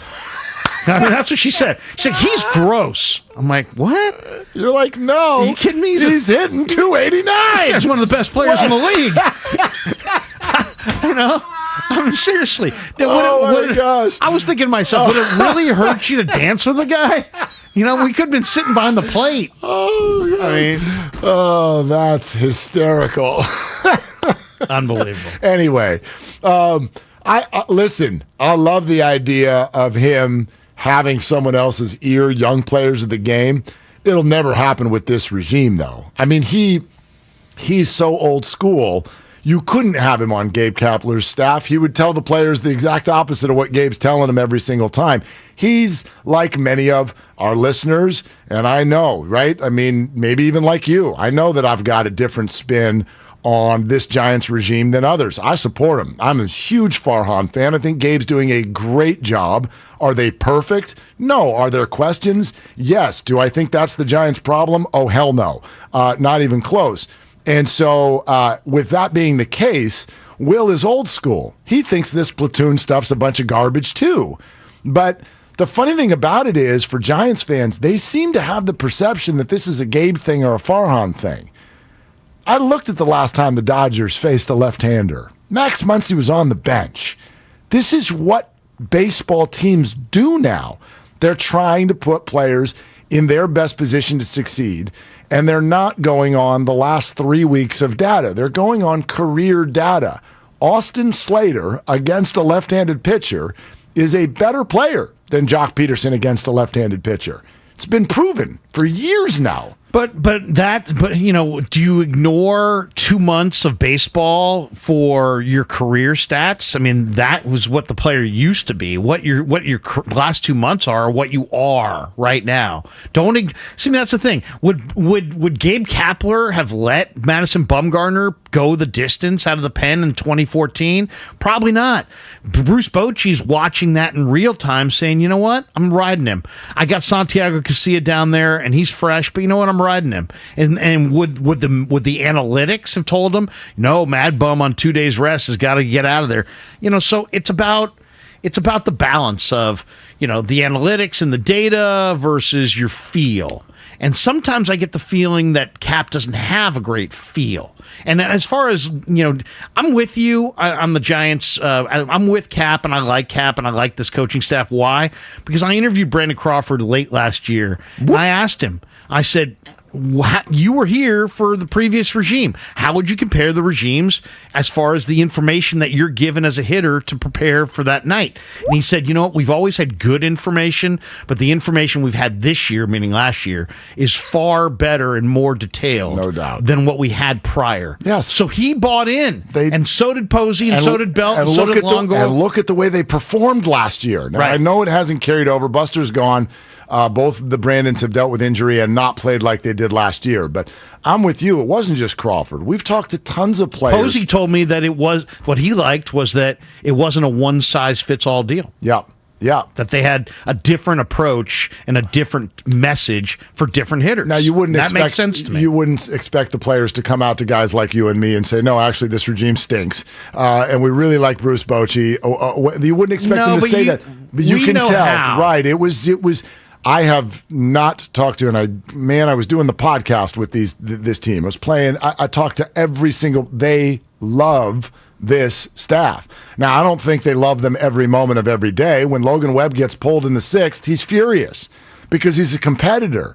But they have the regime's backs. They love the information they're getting. And the one thing I think so many people forget, and whether it's with the Giants or not, this is what circulates in the world of the players' union and their agents. The Giants, probably better than any team in all of baseball since Farhan arrived, have made money for players. I mean, better than anyone. They are grabbing people who are either hurt or being used the wrong way, like they thought Kevin Gausman was, and they have let them come do their system for a year or two and turn it into 8- and 9-figure contracts. That makes guys want to come. The problem is they've done that with pitchers. They haven't been able to necessarily do it with hitters yet, although, to your point, Crawford, Belt, what have you, but it hasn't bled into the point where the free agent hitter says, I want to go there, because they're still worried about Triples Alley.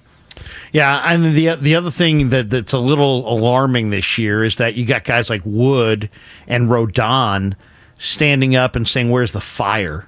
And they, should your starting pitchers be the guys who are standing up saying we need more fire, or should that be a position player or Gabe? You know what I mean? That's the only thing. I just think the Giants this year are devoid of leadership. They lost Buster. The voice of Crawford and Belt and Longoria has been quieted because they're not having great years. And then you got a bunch of guys who are kind of like in that 4A up and down, coming, is Vosler going to say something? No, none of those guys are going to say anything. So now it's who's going to speak out? Veterans, and who are those veterans? It's Rodon and Wood, but that's not typical. You know what I'm saying? No. It's not typical for starting pitchers to, say, where's the fire? And I'm kind of wondering, maybe, the bloom's off the rose. I mean, I'll say this. The questions that Kapler gets from the media, the questions are asked in a very sheepish way, like he's going to bite people's heads off. And it just has a much different vibe this year. I personally think, Mark, it has a lot to do with the talent and not as much to do with Gabe. But it is possible that if the message is the same, that maybe it resonated a year ago and it isn't resonating now. Well, and so I'm not saying that Kapler is to blame, but I wouldn't just totally discount it just because they had a 107-win turnaround last year. What question do you want asked that's not being asked? Because I'm interested with what you just said there. The questions are sort of asked in this sheepish way, like almost fearful. Well, no. I mean, I'll give you the example. I think it was Susan Slusser or Baggs or one of the people, or maybe it was Pavs, asking about the decision to pinch hit Slater for Peterson in the 5th a couple games ago. Yep. And then Peterson's spot in the lineup came up with the bags loaded. Instead, it was Slater. I think it was the 8th in the same game, and Slater struck out. Well, I mean, it's a fair question to say, hey, Gabe, Peterson's your all-star. Peterson's got better numbers against lefties than even Slater has right now. Do you regret pulling Peterson out in the 5th, seeing that he's your best power hitter on pace for 35 bombs, and you don't have him in the 8th inning with the bags loaded. I would imagine you want him in that situation. You didn't have him. Do you regret that? But it has to be asked in such a kind of like almost an apologetic type way, because you don't want to come across, nobody wants to come across as like, hey man, I'm second guessing you, it didn't work. So I think I think people are a little reluctant to really ask questions that there's no ambiguity about it. You're second guessing the manager. To me, second guessing the manager is not just okay. I think in some ways it's almost your obligation. I mean, I think that the question you're proposing is a completely fair question.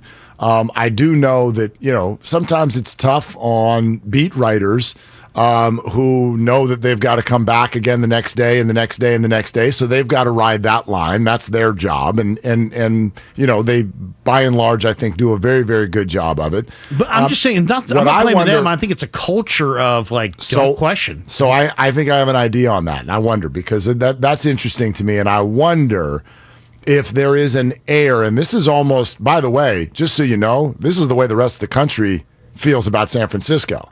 I feel it's possible that for people asking Gabe a question, the regime has made so much about we're meticulous, we've covered every base, we're doing all right, we're smart, we're analytics, we're math, we know what we're doing.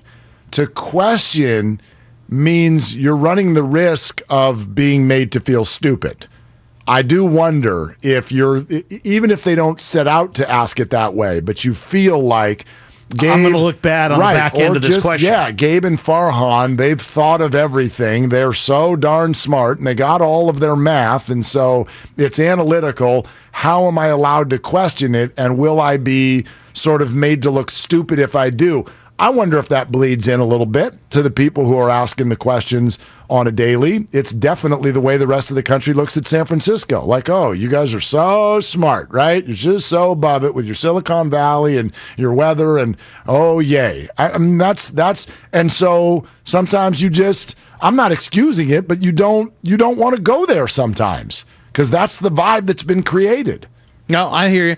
And also, you feel like when a manager's coming off of the greatest individual season in the history of the year of a franchise that's 100+ years old, you want to give him a wide berth and you want to give him the benefit of the doubt. But I think at this point, I would like to see a little bit more fire from this team. And to me, that fire should come from Cap himself and the coaching staff.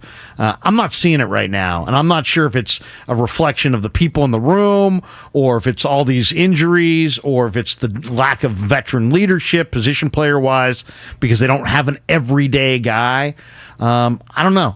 To me, it seems like you have too many platoons right now, and you just have a lot of kind of moving parts, and there's a chaotic feel to the Giants. They don't feel settled in the pen. They don't really have a closer. It's closer by committee. The rotation behind the two top guys feels a little uncertain. The defense feels like it's a circus. The lineup feels like it's being juggled. You know what I mean? I don't feel a lot of anchor points for this roster. What's that fire look like, though? Like, if you want Gabe Kapler to start fist pumping in the dugout, you're not going to get it. Like, that is just not going to happen, and that's not usually what a manager is going to do. Do you want to see that more from the players when they get over to second base? Do you want a pirouette? You know, do you know what I mean? Yeah, I want a pirouette. Right? I need a pirouette. Do you want like an ugly look on Brandon Crawford's face when he charges a ground ball? I want to see. I just want them to catch a damn ball. I want to see somebody turn over the damn spread, Mark. Yep. I want to see Mortadella flying. You know what I mean? Exactly what Dibs said the other day. I want to see bologna sticking to the wall. Craft services, flip it on its head, kick a garbage can, and take the field. Seriously, I want to see some anger. I want to see somebody, take the crab sandwich's name in vain. I want to see somebody upset. I think Brandon Belt would look at you and be like, "Yeah, okay, dude, whatever, whatever." Show me some signs of life. Seriously, it's a sleepy product. There's no doubt. It's a tough watch. It's a sleepy product. I'd like to see a little bit more juice. Like, you know what I'd like to see? When the A's sucked, a couple weeks ago. They're still sucking, but they had lost 10 in a row. They panned the dugout. Ramon Laureano was losing his S. I want to see somebody in the Giant dugout when they're going through an ugly period who's just basically saying, you know what, it ain't going down on my watch like that. What do you think Ramon was saying? I don't know, We but I'd like need to have Howard Terminal to happen. You need to vote yes. No, Who knows? What Probably he was saying Tex Cavill. He's in the GD treehouse. He was probably saying, "I need to call my agent and get the bleep off of this team." Yeah, exactly. That's probably what he was saying. Send me All right. the Giants, please. Who's struggling more, the Giants or the Padres? That's where the Giants head next in San Diego tonight. One of our good friends who broadcasts for the Pods, Jesse Agler, joins us next. Larry Kruger's in for Dibs on 95.7 The Game. Steiny and Guru stream live on YouTube and Twitch every day. Capital B, capital S. Give up two of them. You think that they could get KD just giving up two of them?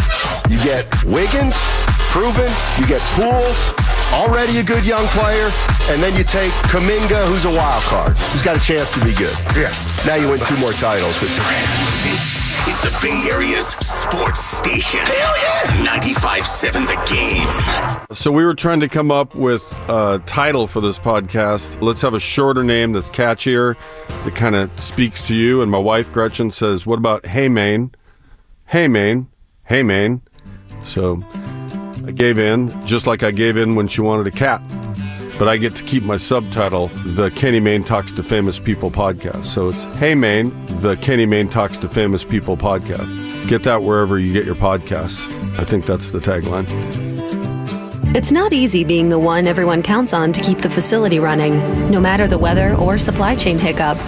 But we get you, Raymond in Buffalo, and Maria in Miami, Jules in Minneapolis, and Stan in Central Indiana, taking control of everything that's under your control. At Grainger, we're here for you with experienced branch staff at over 250 locations so you get the product you're looking for. Call, click Grainger.com, or just stop by. Grainger, for the ones who get it done. Do you find yourself stuck in a timeshare? Get the real facts about the timeshare industry and your options for cancellation. Chuck McDowell, founder of Wesley Financial Group, beat the largest timeshare company in federal court and has put together a free information guide that reveals the secrets the timeshare industry doesn't want you to know, including the 5 ways to get rid of your timeshare. Call now and get this timeshare cancellation guide absolutely free. Call 800-515-1771. That's 800-515-1771. Gorgeous gaming, stunning streams, unbelievable bandwidth. It's another Lifestyles of Gagillionaires. Meet the AT&T Fiber customers winning at life with hyper gig speeds. Meet Gagillionaire Terry. While his love of streaming horror movies has him constantly on the edge of his seat, his internet bill won't give him a scare. Oh, don't go in there. I'm telling you. Because since Terry upgraded to AT&T Fiber with hyper gig speeds, he doesn't worry about data caps or equipment fees. Come on, man. The door's open for a reason. And best yet, he also doesn't stress about a price increase at 12 months, because with the amazing Gagillionaire lifestyle comes an exquisite sense of tranquility. Most of the time. Live like a Gagillionaire. Get straightforward pricing with AT&T Fiber. Internet that upgrades everything. No data caps, no equipment fees, and no price increase at 12 months. Limited availability in select areas. Visit att.com/hypergig for details. Start your next summer adventure at Hotel Via, located steps from San Francisco's most exciting pro basketball, baseball, and concert venues. There's no better place to stay to get in on all the action than Hotel Via. Hear the roar of the crowd from the ballpark on our rooftop bar on King Street. Plus, 95.7 The Game listeners receive a 20% discount at HotelViaSF.com using promo code CHAMPS. That's HotelViaSF.com, promo code CHAMPS. Hotel Via, at the intersection of sports, entertainment, and technology. Every search you make, every click you take, they'll be watching you. Are you tired of being tracked online? There's a simple solution. DuckDuckGo. It's an all-in-one privacy app with a built-in private search engine, web browser, one-click data clearing, email protection, and more, all for free. Download the app today and get the most comprehensive privacy protection with the push of a button.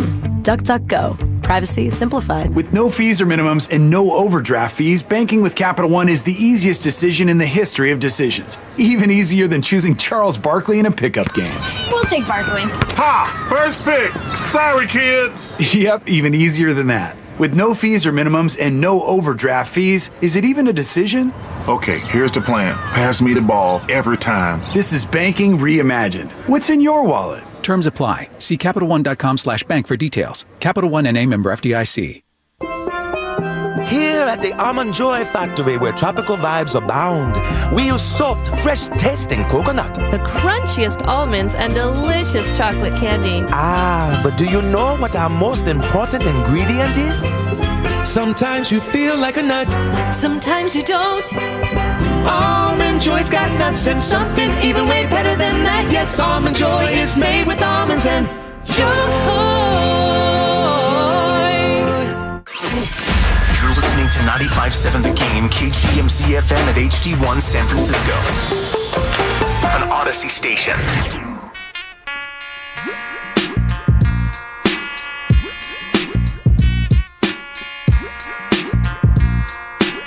Now, back to Willard and Dibs on 95.7 The Game. Indeed, it is Willard and Dibs, but our good buddy Larry Kruger, everybody, is hanging out. Say hi to Larry, and we welcome you back. You having a good time? You doing okay over there? I know sometimes you walk into a new building and you're like, where's the bathroom? Where's the water? Where's my microphone? Do I need to turn it on by myself? All that stuff. You No, doing all right? so far so good, man. I'm not fading. It's 11 a.m. I'm feeling pretty good. We're rolling, man. It's all sponsored by Fremont Bank, full service banking, no compromises. And speaking of good friends, how about Jesse Agler, San Diego Padres broadcaster, long time, and getting ready for a big 4-game series between two teams who are both really hitting the skids at the same time. Jesse, great to have you. Who's struggling more right now, the Giants or the Padres? I can't tell. Well, I mean, if you look at it, little picture, the Giants are coming off a nice come-from-behind win while the Padres were just swept by the Mariners. But, the 6-game skid for the Giants was pretty ugly. Padres, dropped 3 out of 4 in L.A. before they lost 2 to the Mariners. They had a much-needed day off yesterday. They really did. The schedule, not to make excuses or anything like that, but it's been nuts for the Padres. I think they just finished something like 31 games in 31 days.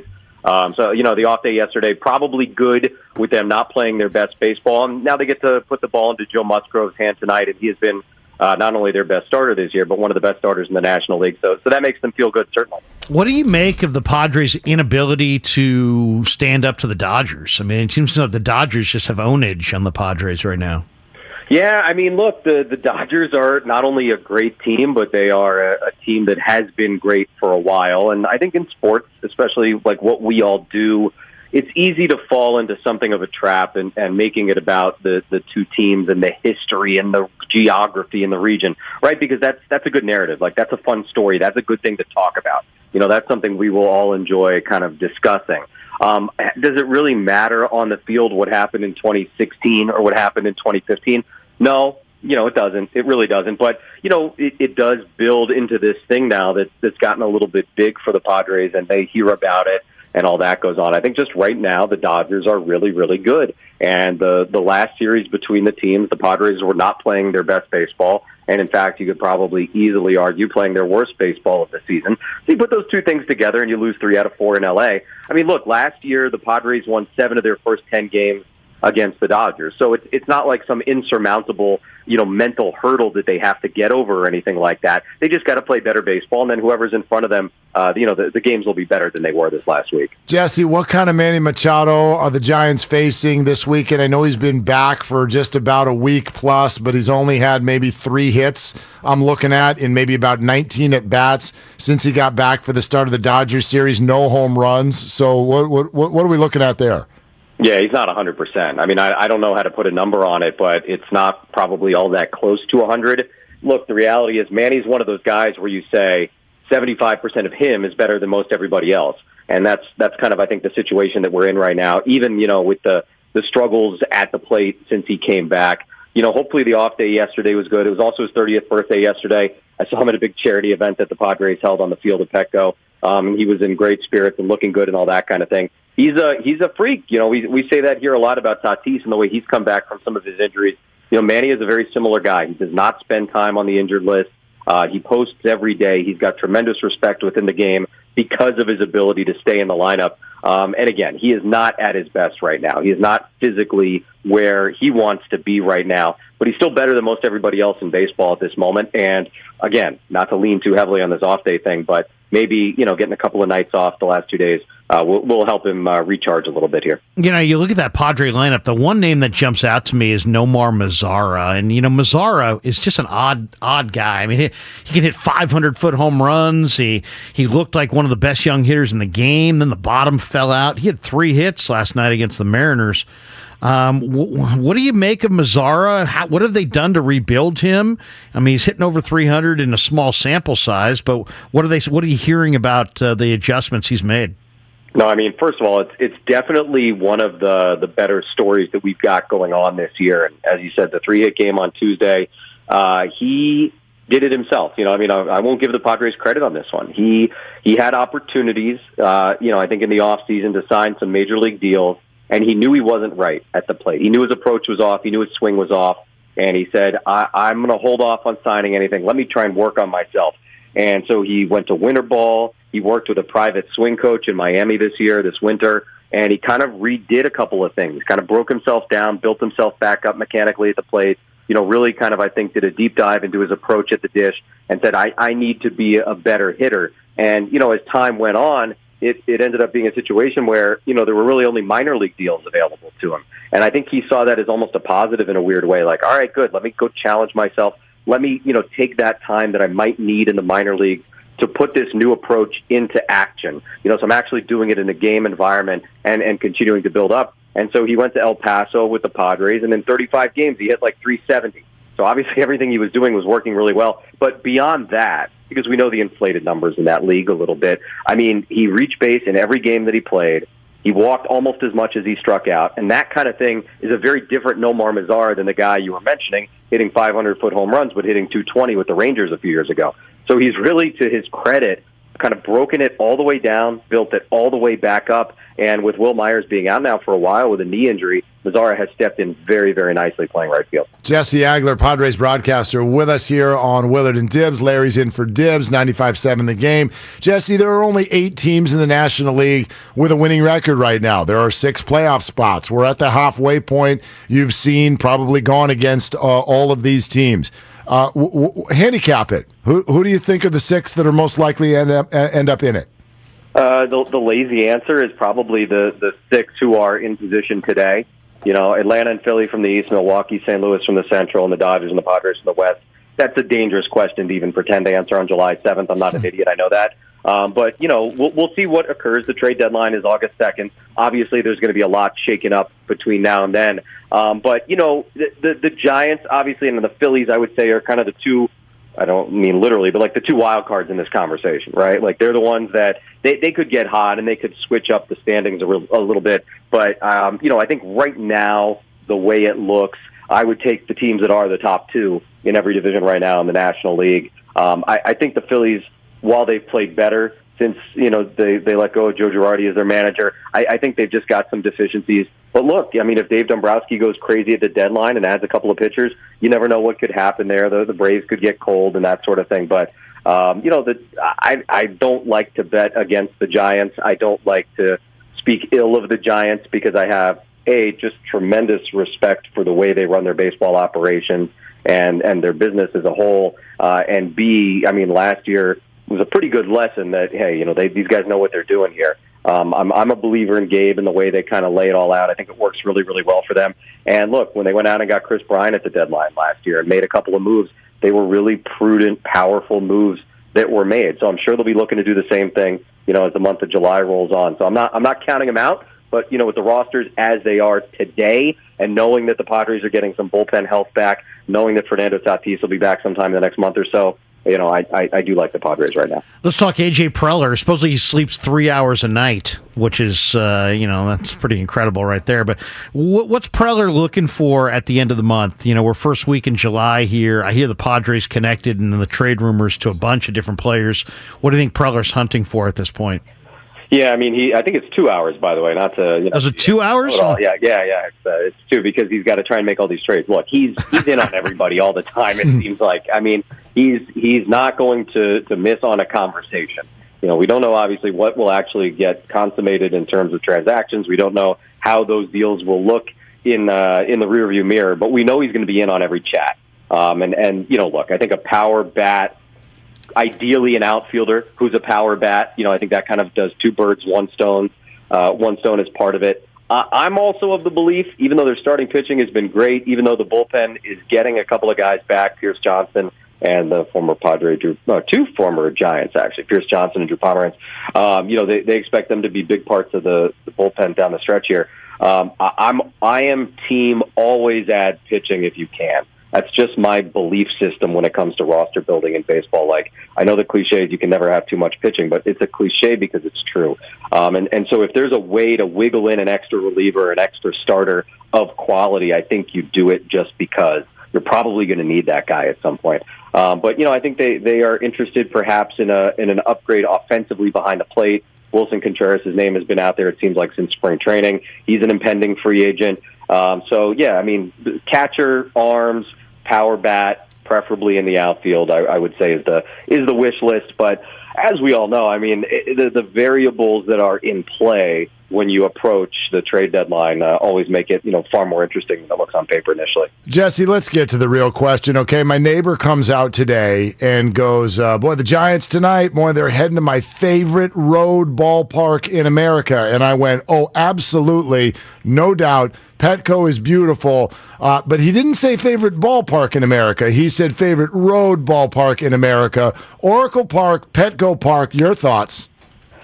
Oh, look, I am biased, and so I'll certainly go with Petco, but they're my top two or three. They really are. I always give people a list of four in no particular order: San Diego, San Francisco, Seattle, and Pittsburgh. I think they're as good as it gets. I think Petco has a food edge over Oracle that I would give it. Obviously, Oracle has the water views from a lot of places. Petco's got the beautiful downtown views. I think our weather is a couple of ticks warmer at Petco. They're certainly nice. You have to bundle up. I'm not trying to pretend like you don't, but I think we get a little bit of an edge there as well. So I think it's Petco by a nose and a half. And, they're just both spectacular venues. They really are. And, we're lucky that in the division, we get to kind of go back and forth as much as we do, although less next year, I guess. But, this is the first game of the year here between these two teams. It was supposed to be at the very beginning of the season. So it'll be fun. There's always a good amount of black and orange, certainly, but the crowds here have been phenomenal. It's basically either a sellout or a near sellout every single day. It doesn't matter day of the week, doesn't matter day or night, doesn't matter who they're playing. So this weekend, I would expect at least 3 sellouts for this series against the Giants and maybe 4 if things break a little bit. Well, and Jesse, God love interleague play. Our A's fan producer, Kyle Madsen, would like to know where the Coliseum ranks on your list. Sneaky good booth, Kyle. I'll tell you that. All right, yeah. Good acoustics inside that room, huh? Yeah. You're down low. You can see real nicely. And look, the people who are there, and I know there aren't many of them, people who are there, they're awesome. A's fans are phenomenal. So they really are. Yeah. No, you kidding me? They're the greatest people. Both of them are really great. Yeah. Hey, wow. Let me ask you about my favorite part of going down to San Diego for Petco, and that is Oscar's Seafood Tacos in the left field corner. Willard's giving me that blank look, but if you haven't been, I think there's a couple of different Oscars down there. Have you had Oscar's Mexican Seafood in the left field corner? I have not had it in the ballpark. I don't know if it's still in the ballpark. Every year it seems like everything gets mixed up a little bit, but I have had Oscars. It is delicious. There's a place in the ballpark now, Puesto, where their kind of flagship restaurant is also in the neighborhood, not too far from the Yes, that's a good place too. That's a good little bar restaurant. Yeah, they're really good food. So they got a couple of spots now in the ballpark. The food options are unbelievable. I'll tell you, I've had the press dining maybe twice all year for home games this year because there's just so many good options. So I can go out there and you can even eat healthy in the ballpark, which is nice to be able to do because that's not always the case. It is a destination. It really is. And now that the team is good and competitive and the roster is invested in by ownership in the way that it is, this community has rallied around it in a very real way. And look, I've been up there enough during the sellout streak, to know what it can be like. But it's been a very long time since it's been like that here. And, even last year, once they opened up to full capacity in June, really ever since, it's been almost sold out every single night. And it creates such a special environment. It makes a great place that much better. Jesse, great stuff. Thanks for hopping on, and good one tonight. Logan Webb and Joe Musgrove. Enjoy it, man. Appreciate it. Always good talking to you guys. Thanks for having me. Okay, there goes Jesse Agler. I just Googled it while you were talking there, Larry. Oscar's Mexican Seafood, J Street in San Diego. The dreaded Red Bar permanently closed. Bum, bum, bum. What? Really? Closed. No, there's multiple locations. Yes, there are. Yeah, so one location. But as he said, I don't think it's in the ballpark anymore. Then the one that's right near the ballpark is also not there anymore. Let's see. We've got, I'm on their website now, locations. You've got Hillcrest. Pacific Beach. Yeah, Pacific Beach. And that's North where I was. Pacific Beach.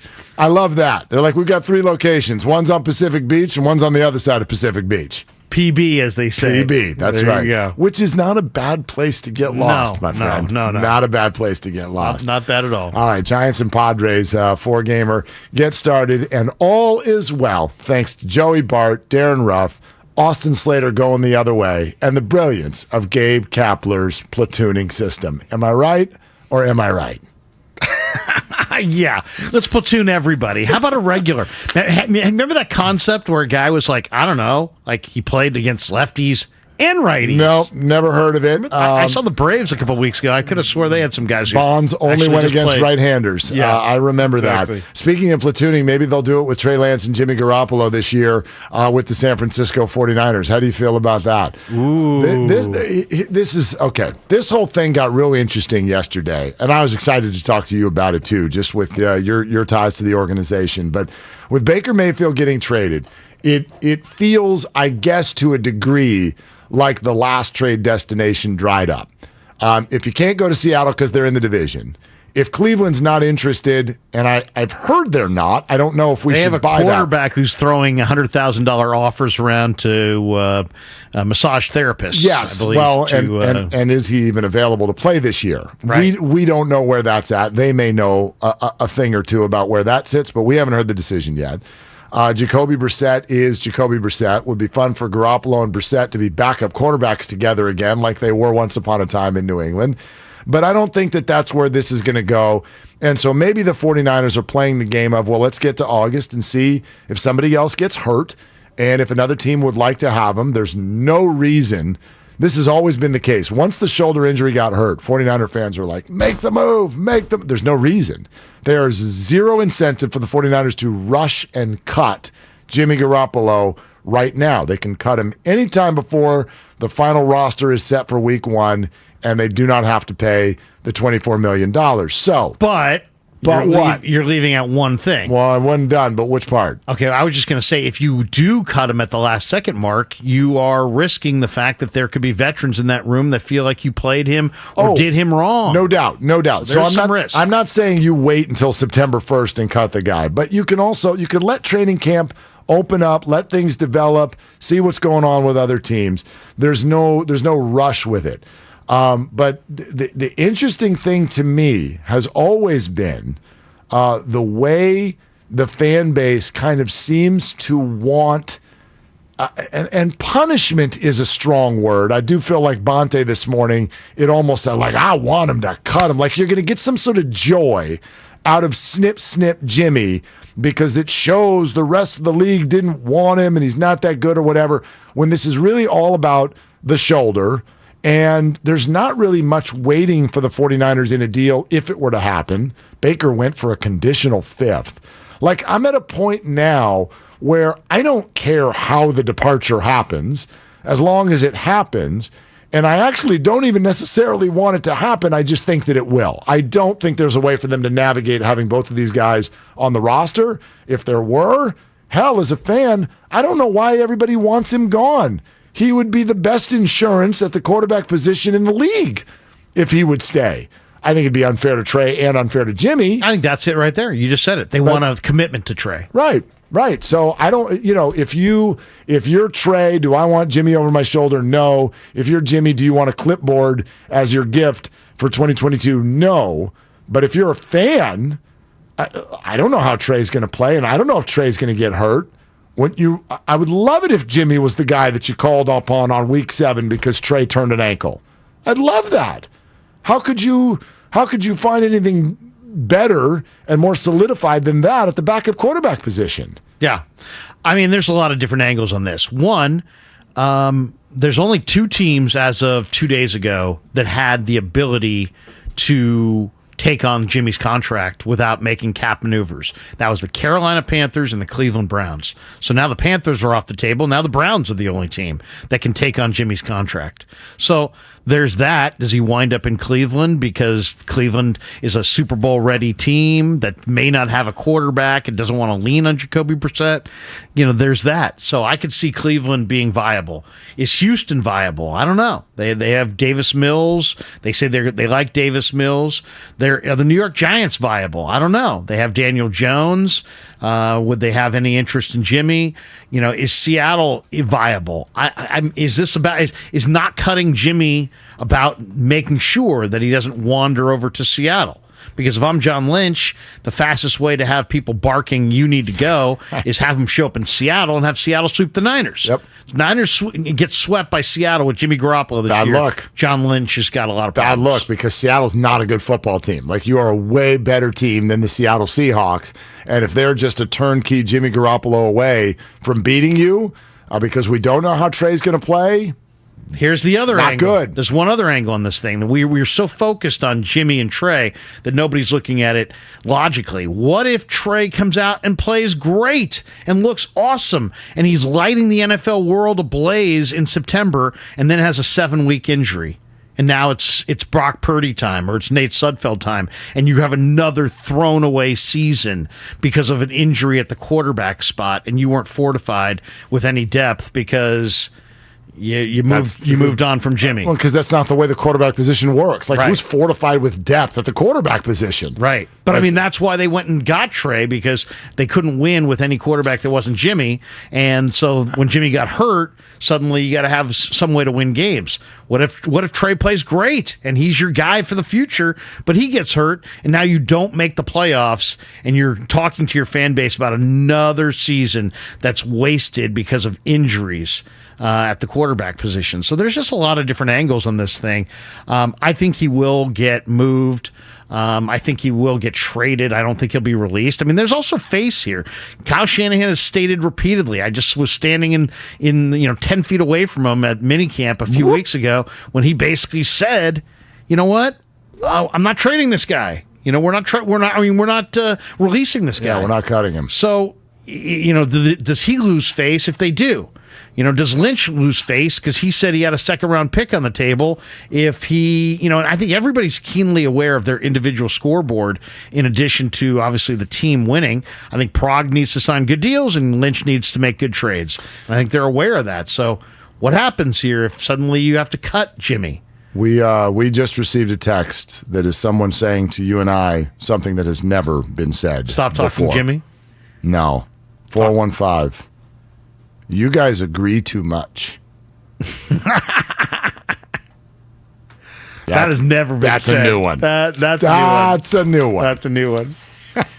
It was crazy. That was. Holy cannoli. It was crazy, man. Okay, that's Larry Krueger. He's in for Dibs, everybody. And coming up next. No, I'm not. Oh, sorry. You're out? No. That's it. I told the boss we'd be lucky if we got through one. Yeah. And maybe we won't. Coming up next. Oh, we just unearthed something. Are there concerns about Trey Lance's throwing motion? Oh, boy. That could lead to injury? Believe it or not, this is being talked about right now. We'll let you hear it. That's coming up next. Larry is in for Dibs. It's Willard and Dibs on 95.7 The Game. I'm Chelsea Messenger, helping you beat the books with BetQL. 2 elite offenses face off in Fenway tonight as the Yankees and Red Sox start a 4-game series. New York starter Garrett Cole has been excellent this season with an ERA under 3, but he struggles at Fenway. His career ERA in Boston is over 5. The Red Sox will start a rookie getting his first look at the potent New York offense, and the Yankees just scored 16 in their last game. These two trends make the over in tonight's game the BetQL 5-star play of the day. In the wee hours of the night, when everyone else is fast asleep, you're the one on third shift, burning the midnight oil. When a part fails and everything comes to a grinding halt, Regardless of what the clock on the wall says, you leap into action. Grainger is with you and all the ones who get it done. With 24/7 customer support by phone or click to chat. Call, click Grainger.com, or just stop by. Grainger, for the ones who get it done. The following is a commercial announcement. Your local radio stations are here for you. No subscriptions or monthly fees necessary. We're here to give you the news, weather, and traffic you need and the music you love. But if the foreign-owned record labels get their way, it could stop the music. They want Congress to force radio stations to pay them more money simply to play their music. Don't let radio go silent. Text LOCAL to 52886 and tell Congress to protect local radio stations. This message furnished by the National Association of Broadcasters. Home title theft. It's on the rise and it's devastating if it happens to you. Listen to the alarming words of an actual home title thief. I don't need to know your date of birth and social security number. All I have to do is go to public records, create a document, and file that document. And then I can borrow against the house or sell the house. You may have no clue until you find out that your house has been sold or till several loans or several banks are foreclosing on you. For pennies a day, Home Title Lock puts a virtual barrier of protection around your home's title with 24/7 monitoring. The instant they detect any tampering, you'll get an alert. And that's bad news for home title thieves. So the problem with a company like Home Title Lock is that they can get me in the middle of the crime, and that's your worst fear. Are you already a victim? Find out today with your free title scan and complete title report. $100 value, free with sign up. Just go to HomeTitleLock.com. That's HomeTitleLock.com. HomeTitleLock.com. Hey, Mike, what are you doing way up on that ladder? You're going to hurt yourself. Oh, I'm trying to unclog these gutters. That's smart. I had water damage from my gutters last year. It cost me $10,000. Wait, $10,000? Yeah, and from over here, it looks like water's been pouring over your clogged gutters, and it's probably doing real damage to your foundation. You need to do what I did. Get off the ladder and call Leaf Filter. Yeah, but I need to get these gutters flowing now. That's why you need to call Leaf Filter. They'll clean and realign your gutters and install their exclusive micro mesh screen system so nothing gets in your gutters except water. So Leaf Filter protects my house from damage and means no more gutter cleaning for me? Bingo! Plus, Leaf Filter has an industry-leading lifetime warranty, so your gutters are covered for life. Thanks, Frank. I'm calling Leaf Filter today. Don't go another day with your home unprotected. Call 1-844-300-LEAF or go to tryleaffilter.com for your free gutter inspection. Call 1-844-300-LEAF or go to tryleaffilter.com right now for an extra 15% savings. Call 1-844-300-LEAF or go to tryleaffilter.com. That's 1-844-300-LEAF. Get in zone, AutoZone. Welcome to AutoZone. Thinking about gas mileage? Quality oil like Valvoline Full Synthetic can help you get more out of every mile. Right now, you can get 5 quarts with an STP extended life oil filter for only $36.99. Got an older vehicle? Try Valvoline Full Synthetic high mileage options. Get what you need for better fuel efficiency at any of our 6,200 stores or on AutoZone.com. Get in zone, AutoZone. Restrictions apply. Here at the Almond Joy Factory, where tropical vibes abound, we use soft, fresh-tasting coconut. The crunchiest almonds and delicious chocolate candy. Ah, but do you know what our most important ingredient is? Sometimes you feel like a nut. Sometimes you don't. Almond Joy's got nuts and something even way better than that. Yes, Almond Joy is made with...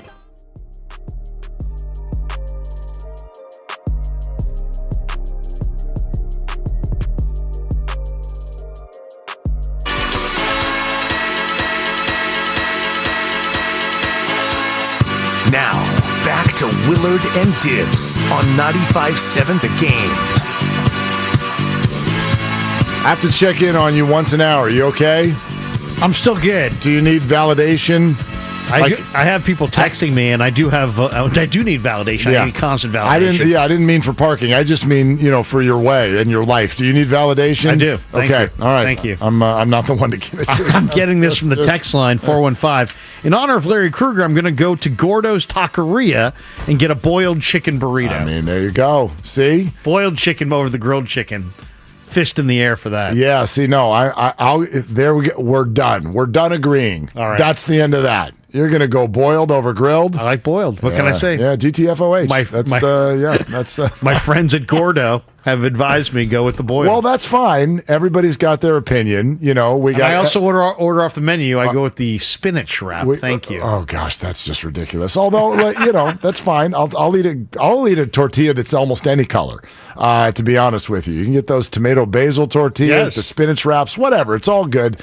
Throw some lentils in there. Yeah, well, if you're lucky, some steamed lentils. But listen, people have their food takes. I introduced you to producer Evan earlier during a commercial break. He likes plain cake donuts, so don't trust him. I would never let that kid, or I'd never let him watch my kids. Somebody who eats a plain cake donut and he's not even dipping it in coffee. Even like a change up, you throw him the fastball occasionally, you go change up. No, really, no. That's his first choice. First round draft choice is the cake, left glazed and chocolate glazed in the box, so he can eat a plain cake donut with no coffee. Oh, no, that's not as a non-trustworthy human being. Yeah. So you can be the same with your boiled chicken. Yeah. I don't care. Yeah, it's fine. Might go right after the show. I will not validate you, though. I will not validate you. We caravan down Gary Boulevard. I do wonder if you would validate this, though. This came up to a certain degree a few months ago. Remember the whole Trey Lance arm fatigue thing? Right. Okay, so, which is weird. We're picking at Trey. Everybody's just picking at Trey. You get it. I mean, like, this Trey Lance is a Christmas present that you can't open. Like, you moved heaven and earth. Okay, imagine Christmas morning, you come out, you still got your socks on, you slide out onto the linoleum. Okay, got your stockings, you can open it up. Mom got you some pencils for school, whatever. It's Warriors tickets, but for April. Right. And then there's all the presents under the tree, and you get to open all the little ones. And the big one with the bright colors that's flashing lights in the back, oh yeah, you're gonna have to wait a year and a half before you get to open that one. It's painful. It's torture that we can't see this guy. So it's no surprise that people are almost making... Oh, we've heard everything from he is the next dude to he just isn't it. He's a bust. We've heard all of that without him actually playing football. However, what I do in those situations is I pick and choose who I'm listening to. I happen to feel like the voices that we're about to hear, which are Colin Cowherd and Mike Silver. And Mike Silver has joined Cowherd's network. He came on this show just a couple of weeks ago when that announcement was made. I know for a fact that these two guys talk to people who are really there, or in there. They're not making stuff up because they want you to click. So when they're not. Count the number of times that Colin Cowherd has talked about Trey Lance and go back and watch those videos. They're the least substantive videos he does, and he's parked his car at Trey Lance Avenue, and he's doing it for a reason, for clicks and hits. That's and fine. Traction. You can. I mean, obviously That's he's put it this way. I have watched the conversations happen. You don't need to love his opinions. And he may be wrong, and he has been 1,000 times like all of us. My point is that he's talking to someone. He's not from L.A. going, Trey Lance stinks. Why? Just because I feel that way. He's having conversations with people who are within the 49er organization, and so is Silver, who is here. He's a Bay Area guy, as you know. There are conversations happening from someone who sees this, and there is some level of concern. Listen to the conversation that just unfolded, Colin Cowherd and Mike Silver. What I'm hearing is that he's not, his delivery is, they're kind of rebuilding it. He gets arm fatigue. It's not an easy throw. He needs days off, and they're worried about his... Yep. I've heard that too, yeah. Yep. And they're worried about his accuracy.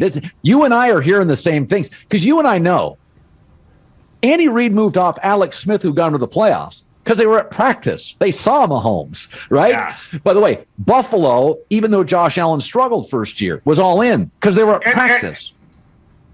Okay, so when they're saying the whole arm fatigue conversation already happened, but if you get these two guys who are looking at each other going, we're hearing the exact same thing, which is A, the accuracy is not where we would like it to be. And B, he needs days off after workouts. I mean, I'm not saying like, oh no, it's over by any stretch. Like, this is a guy who's started, 2 games? Played 2.5 games last year. That is not enough to form an opinion about anything.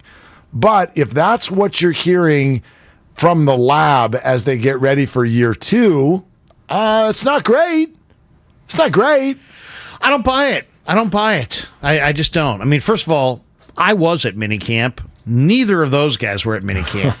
I watched Trey Lance drop dimes, perfect dimes on Ray McLeod and Jordan Matthews down the middle of the field, 45 yards down the field, and he dropped it Russell Wilson-like, dropped it in the bucket, on the run, hit the receiver in stride. So this lack of accuracy that they're talking about, it was consistent. You saw. I mean, it's great. I saw him hit back-to-back 45-yard dimes down the middle of the field. That's exciting. Then that was the final day of the minicamp. The day before that, they did red zone.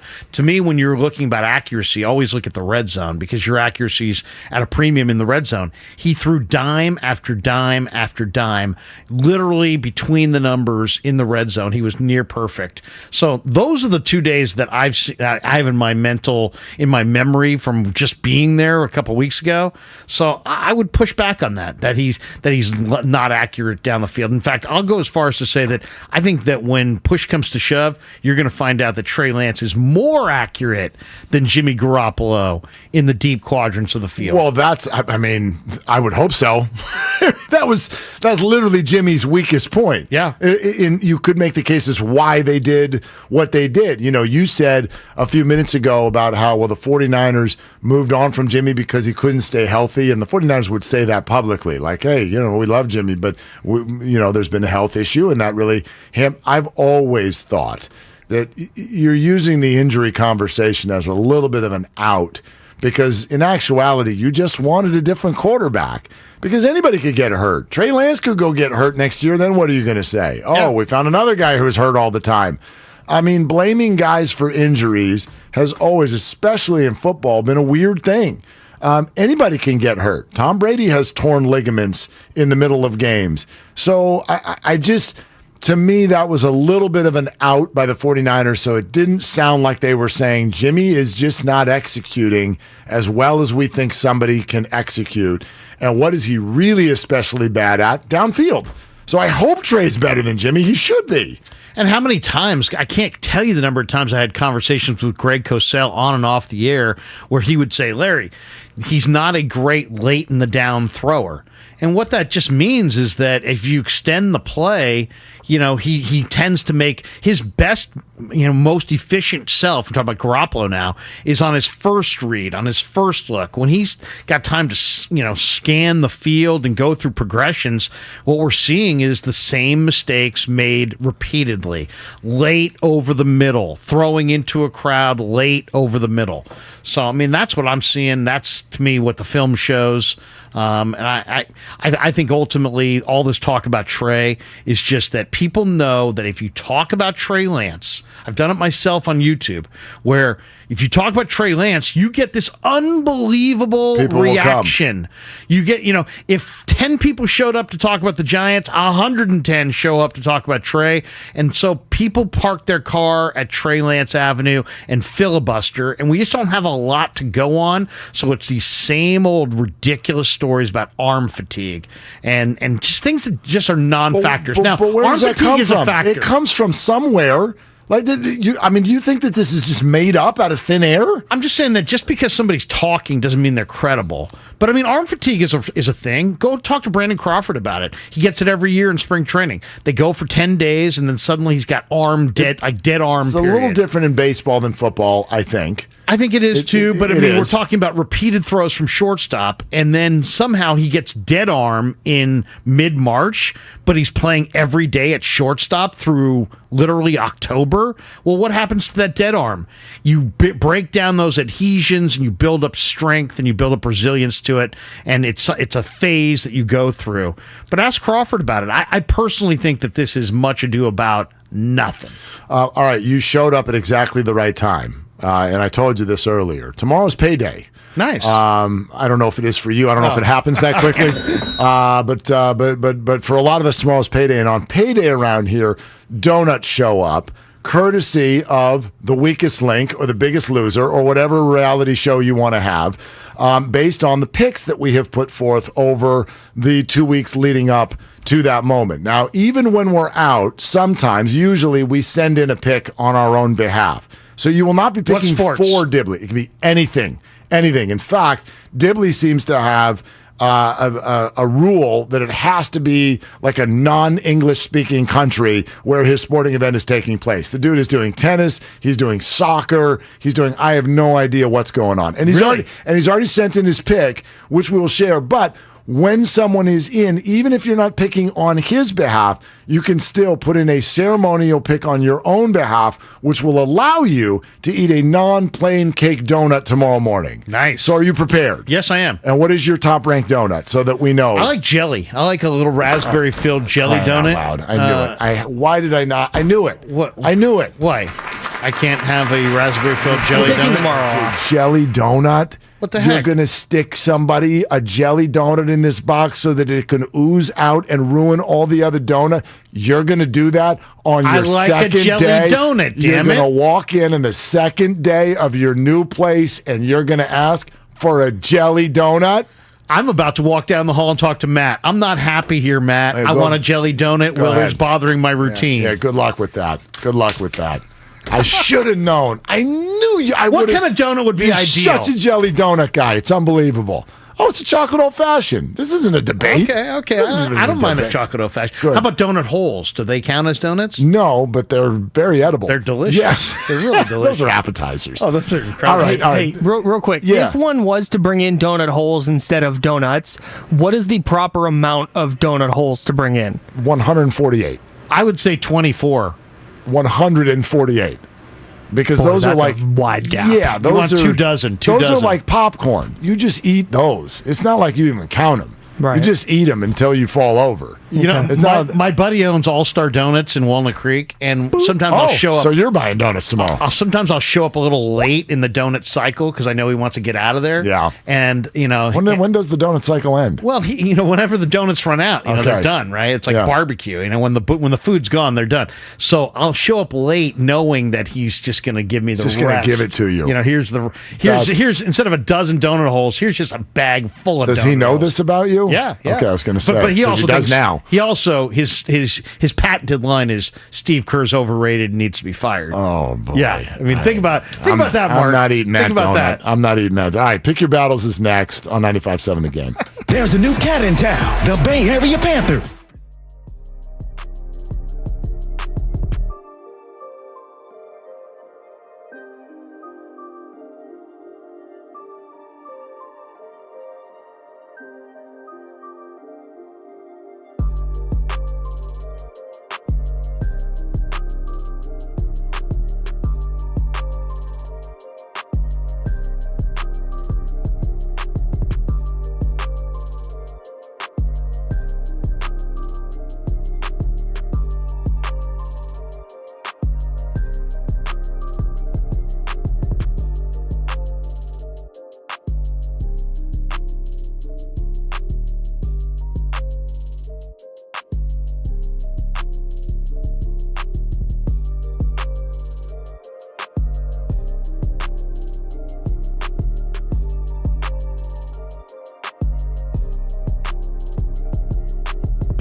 He's in the International League where he was 1-9 with an ERA of 6. Bring him on. Bring him on. I still haven't seen my Willie Calhoun. Bring him out. Bring him out. Where's Willie Calhoun? He's, Sacramento. Okay. He's coming. Oh, he's coming. People will come, Larry. Willie Calhoun. People will most definitely come. Wow. Yeah. Yeah. So, Tobias Myers, classic Farhan deal where what I'm betting is, because you know what they do. They see something in someone and then it goes sideways and they're like, we think we can get him back. And they've done it a couple of times. Not always, but a couple of times, right? The guy who's coming off the injured list or whatever. Once upon a time, this guy was something. 2021, had an ERA, a 3.3 ERA at AA. 2019, pre-pandemic, 9-1, 2.13 ERA. Down at a bit of a lower level. So he's gotten up to AAA. It's gone sideways. But don't you worry. Gabe Kapler and his staff will put on their capes, and he will be the Rookie of the Year next year. Wasn't Zach Littell like 19-1 in the minors or something like that? I don't know. The minor league it's numbers. Amazing. Right. I'd like to see every acquisition from Farhan and go through it and be totally honest and say, I'm a hardcore fan. I'm reading Baseball America for decades. I bet Which you is a I have problem. not. Yeah, it is a problem. We can talk about that after the show. Yeah, I don't know how you're feeling about it, but go ahead. No, but I probably have only heard of like 5% of his acquisitions. Oh gosh, if that. How have you heard of them? How I mean, have you heard of any of them? I'd heard of Mauricio Dubon. I'd heard of Mauricio Dubon before the trade. Really? Yeah. Well, you are sick. And I've heard of Willie Calhoun before the trade. I've heard of Willie Calhoun. Yeah, he's been around for a second. But like Stewie Fairchild, didn't know you, Padlo. Connor Joe, Michael Reed. Connor Joe, by the way. We had Connor. I say we. Ex post facto, he was right. He was right about Connor Joe. Except Connor Joe is facing the pitcher for the Giants. Now he faces the first base line. Whatever it was, he was right about Connor Joe, and we just didn't have the patience to let it happen. Could have been your starting left fielder for every single year for the next 7. No, I'm doing that tongue in cheek. No, I've heard of almost none of them. None. Hardly any. The percentage that you hit when you do that is actually rather low, even when you do it well. Like, you can find Yaz, and you can get Ruff in Korea. And who else is he really credited with? Tyro Estrada, although he was acquired from the Yankees. And so you can get all these guys that you find. Dominic Leone and then the pitchers, right? Like, he turned Kevin Gausman into a $100 million guy and all of the stuff. I mean, he didn't do it, but you know what I'm saying. Like, he had the pitch of like, Kevin, why are you throwing that pitch? You should throw this pitch. And Kevin did it and then went, oh my gosh, $100 million. Let's go to Toronto. So there's all that, but how many have missed? They've called the Mariners 8 times this year, and I don't know if they've gotten anything that anybody cares about. No. They've even sent some of them back. And I know that's because of, in emergency break glass, like they've had a bunch of injuries where they needed a body for a week or two, so that's not a great way to do it. But Talkman. I lost money on Mike Talkman, man. I believe in Talkman. Well, he's got some moments. I like Talkman. We'll never forget. I kind of like Talkman. The catch, I still kind of like Talkman. He's not even in America anymore. Where is he? I think he's playing. I think he's in Korea. Oh, yeah, he went KBO. overseas. Yeah. So I was wagering on the KBO during the pandemic. Well, who wasn't? I mean, you had to do something to make the day go by. Did you make money or did you lose? I think I made, but I haven't collected yet. I need my KBO winnings. You didn't win anything from me, did you? No. Oh, I was in that pool. Sung bum nah. I won money in that pool, and nobody ever paid up. I hate pools where they won't pay up. Oh, it's coming from the guy who still owes me. Well, I left. All right. Yeah. So I'll there pay you go. up. Yeah. I'll pay up now. Now that you got to see me. If you can find me. Yeah, I am Dark Man. All right. Let's do pick your battles, right? And we've got Dibs pick, but the guests go first, Larry. Do you have a selection? Are you ready to share? Just any pick at all against the spread? Anything that is minus 150 or lower. So you can't I can't go baseball. You can't go Giants plus 8 runs. You can't do that, right? Let me go Padres. I'll go Padres. Padres to win the game? Yeah. That's kind of mean. Why would you do that? Because I like to win. I don't know. Right at the cutoff, minus 148. Minus 148. That is a fair selection. Yeah, there you go. It's very, very counterintuitive. It's you going against the grain. It's so very Larry, is what it is. I mean, your life and death to beat the Tigers, and now you're going to roll into San Diego and beat the Padres? They're on a roll, man. Right. They have won 1 in a row. All right, Joe Spadone, who right now, boy, he needs a win. Do I have this right? It's either you or Kyle, right? Correct. Yep. So either Spadone is either buying donuts unless he can win and Kyle loses, then Kyle will buy the donuts. Spadone, this is a big go with the pick. hot hand mark. Come on. It's the Giants on the money line. Plus 125. Never doubt them. Wow. So just goes anti-Larry pick. Wow. It's all Giants tonight. Logan Webb is a Bulldog, and Joey is putting all of his chips in their corner. That's gutsy. It is a gutsy Bulldog pick. When was the last time the Giants won 2 in a row? When's the last time they lost a game? That's right. Yeah. More than a day ago. Yeah. All right, here we go. It's Kyle's turn. I'm going to take the Dodgers on the run line tonight against the Cubs. So the Dodgers minus 1.5 against the Cubs. Tony Gonsolin and his 1.5 ERA facing a bad Cubs team. I like the Dodgers. All right, there it is. It is the Dodgers. And then now, what is Dibs pick? Do you have that now in front of us? Boy, do I. Something ridiculous. Dan Dibley is heading to the Women's Euro Cup 2022. Listen to this. He is taking the Norwegian women to score over 3.5 goals against Northern Ireland.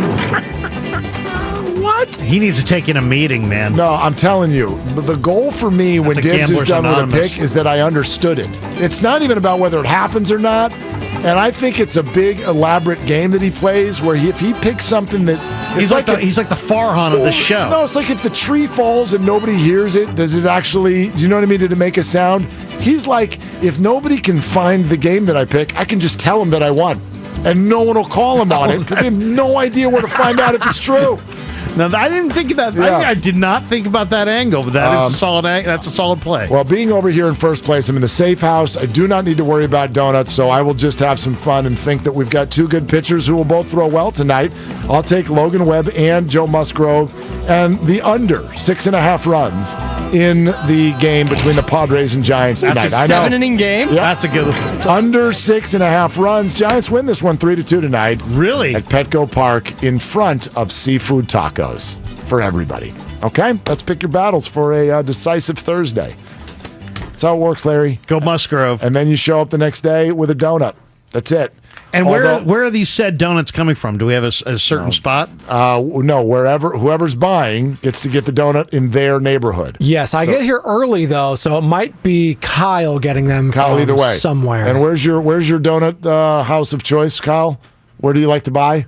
He doesn't know. Anyway, he's gonna figure it out tomorrow. I've been waiting for this for a while because I was lucky enough to see the in the hallway intro between Goo and Larry Krueger, and it felt like fireworks were coming. I was just going to say, it felt like, and JD is here today. JD, what's going on? So JD and Goo, because Steiny is out there with beer and we Truckee. We think he made it. He hadn't told nobody. Who the hell knows? From him. Yeah. That's actually a good sign for Steiny when you don't hear from him. You know he's good. Well, actually, it's a tradition with Steiny that you don't hear from him. Every single time I've texted him in my life, you don't hear from him. So So that's good. He's We're in a good shape. he's in a better mood and in a better place when you don't hear from him. It is the changeover Always brought good to to know. you by Oakland PD Recruitment. Be the change you want to see. All right, Larry and Goo, let's go at it. Do whatever you get. Here we go. Well, Goo and I have been Facebook friends for a while, so we. Oh my! What are you? 78 years old? Well, Facebook friends? It's been a while. What the It's been a hell while. did you just say to me? Seriously. And I'm going to call you L. You don't mind, Larry. No, not Okay. at all. I could have said Nickname MySpace. already? I could have said MySpace. Could have brought up Beanie Babies or something. Who was that? Was it Tila Tequila? Who was that girl that was on everybody's MySpace page? That's Wasn't her. it? Yeah. Was it Tila That's Tequila? great knowledge. Wow. JD's looking That at is us like, great what knowledge. the hell was that? You pulled that That's out. inappropriate. Wow. It's not. It was just this Also, friend. the creator Tom. That's who Okay, you're thank thinking. you. Yeah, creator Tom and Tila Tequila. They owned MySpace for a while. But Larry, we are friends. That's right. Yeah. That's right. We go way back. I've been giving Goo some compliments through the years, just saying, you know what?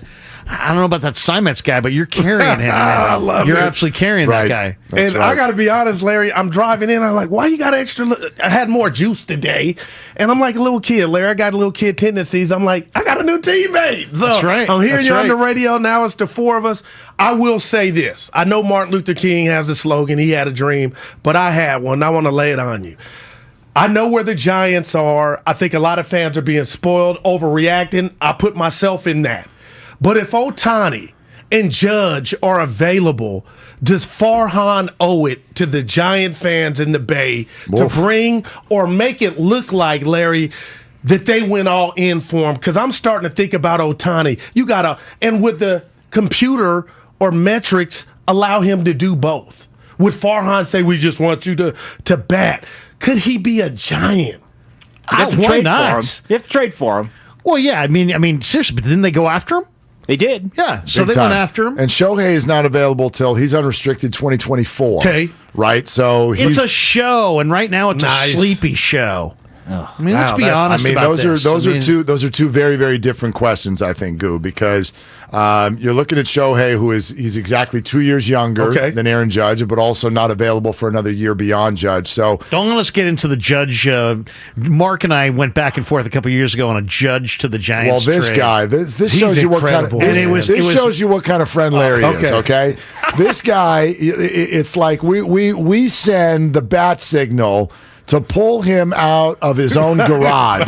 And before he even gets here, he texts me, he's like, should we go over this trade again? And I'm like, what is that? We debated- and he's like, we debated this 2 years We ago. debated this 2 years ago. And I don't even need to tell you which side I was on.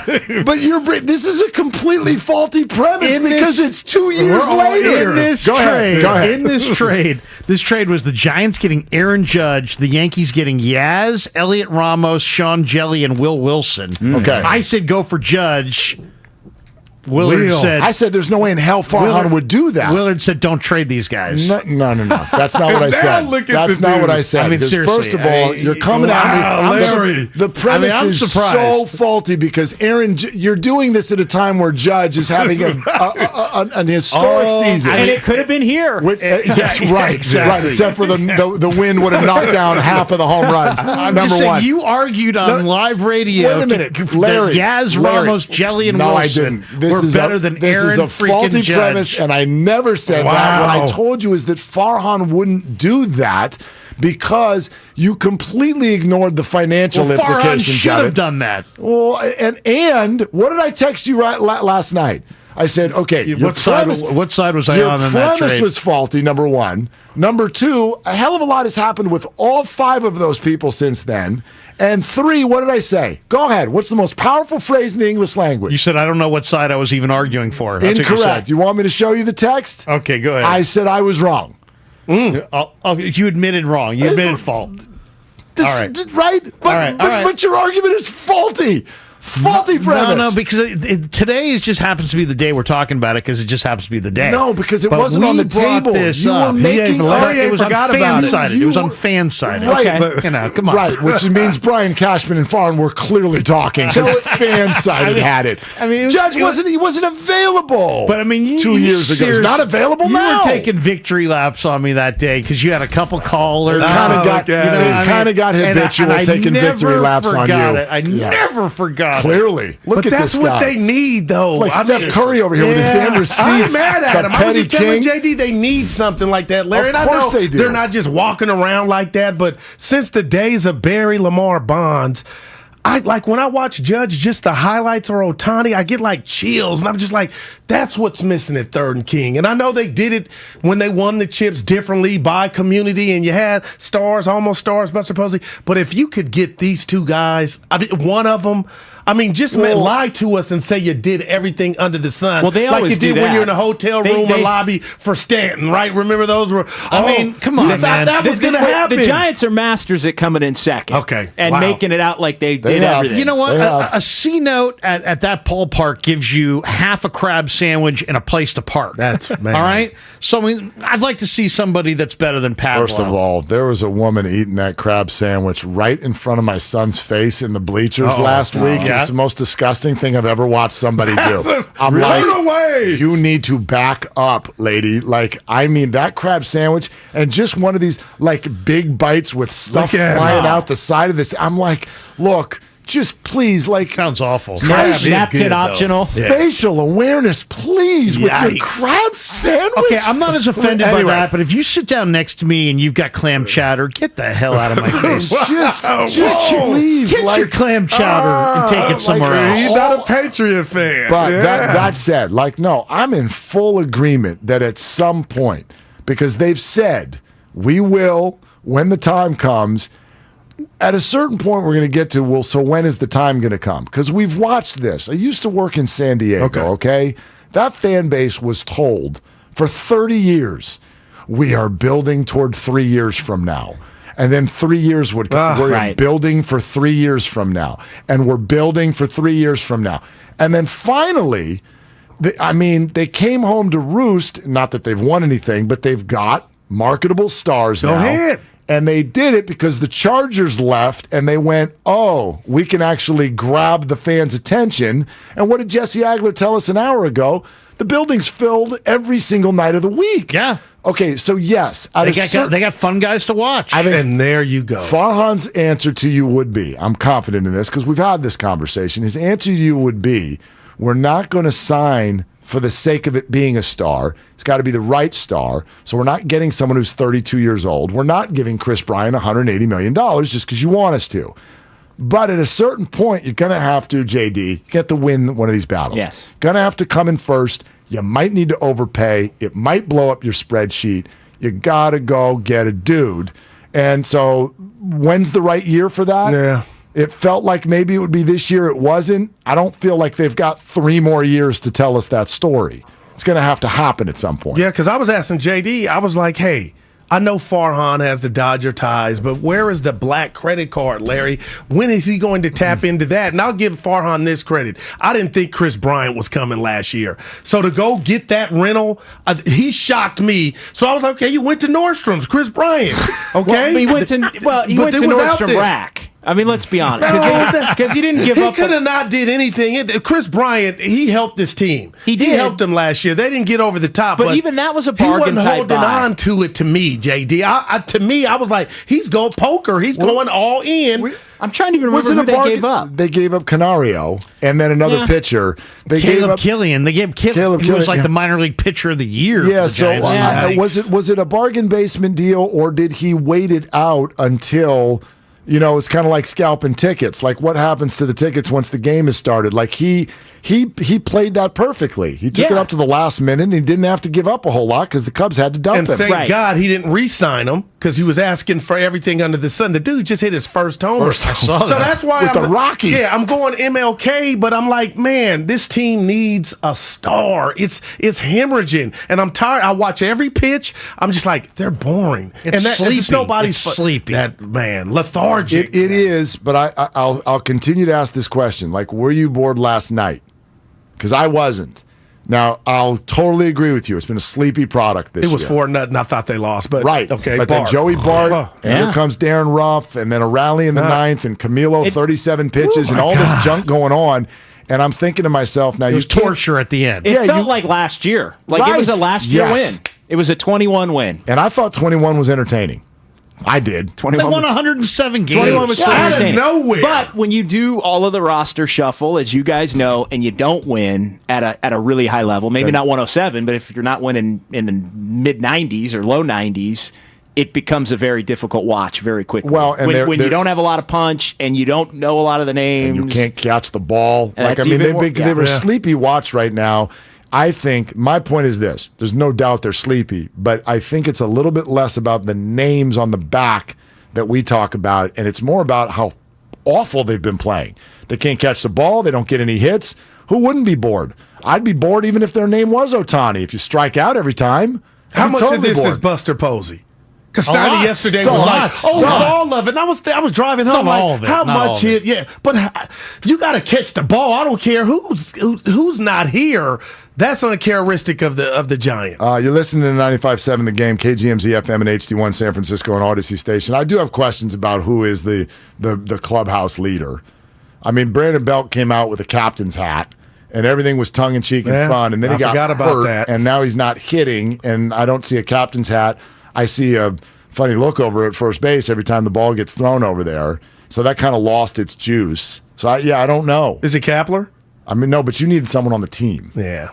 Like somebody on the team needs to be that voice. How about somebody be an everyday player? Usually your team is not your pitching. Your team is your 1 through 8 guys or 1 through 9 guys. And their 1 through 9 guys are...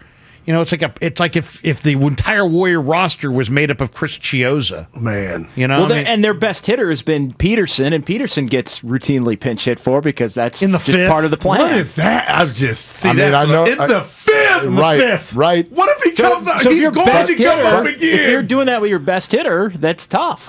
Is he your best hitter if you don't do that? That's a fair point. Chicken or the egg. That's a fair point. If we keep putting him in not his best position to win, is he going to keep hitting like an all-star? Or if we leave him out there against Clayton Kershaw, is he going to go 0 for 4? He's the reason people go. Is he? So, well, actually, Jock did, and Goo knows this. He's a name and a personality and local. He connected with people more than I realized. Being in the bleachers one night. What, with 4 jerseys in a row?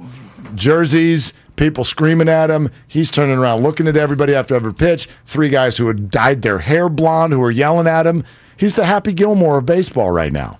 I'd love to see, I was saying the other day, Schwarber would be an incredible, Giant because he's look at fire. This fan base made Melky Cabrera a star. I mean, if they had somebody with a little bit more juice, a little bit more entertainment, qualities to him, I think the fan base would embrace him. Could you imagine if a guy like Schwarber hit, 20 bombs in a month like he's done the last couple of Junes? I mean, it would be incredible. And I'm not here fronting. I can't and act like I know the analytics to go in to be a GM. But, Larry, I'm a fan, and I know series in, series out, you're seeing Tatis, you're seeing Machado, you're seeing Mookie Betts, you're seeing Turner. Those guys are in your division. At what point do you just look around and look in the mirror and say, I want that. I want to try to get something like that to treat my fans.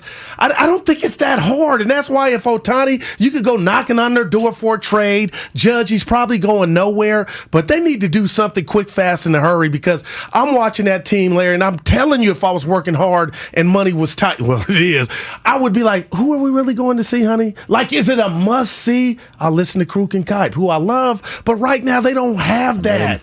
And that's not good for business. No. Tatis hasn't had his first at-bat yet this year. And that building's full.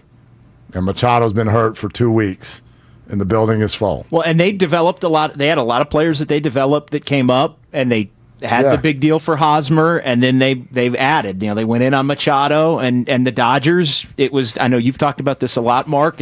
They had their core, and they did a lot of maneuvering. I think they did their own version of kind of what the Giants are doing now. Scott Harris has straight told that to me. And he goes, if you want to know what our plan is, watch what the Padres just did. That's what we're doing. Yeah, but you know what? The Padres drafted, developed, and promoted and that's it. Their own prospects. The Giants haven't done that yet under this regime. Have you given them a chance to do that? I mean, even How many years you want to give them? It's 4 years. Okay, first of all, one of them didn't even have the minor leagues. Second of all, they brought up one prospect already this year. It hasn't worked, and he wasn't even one of their guys. Like, Marco Luciano is barely able to buy a beer yet. So how many years you want to give him? Well, it's not, that changes potentially every year based on what happens. But I'm just saying. I'm telling you, when everyone goes, what's the plan?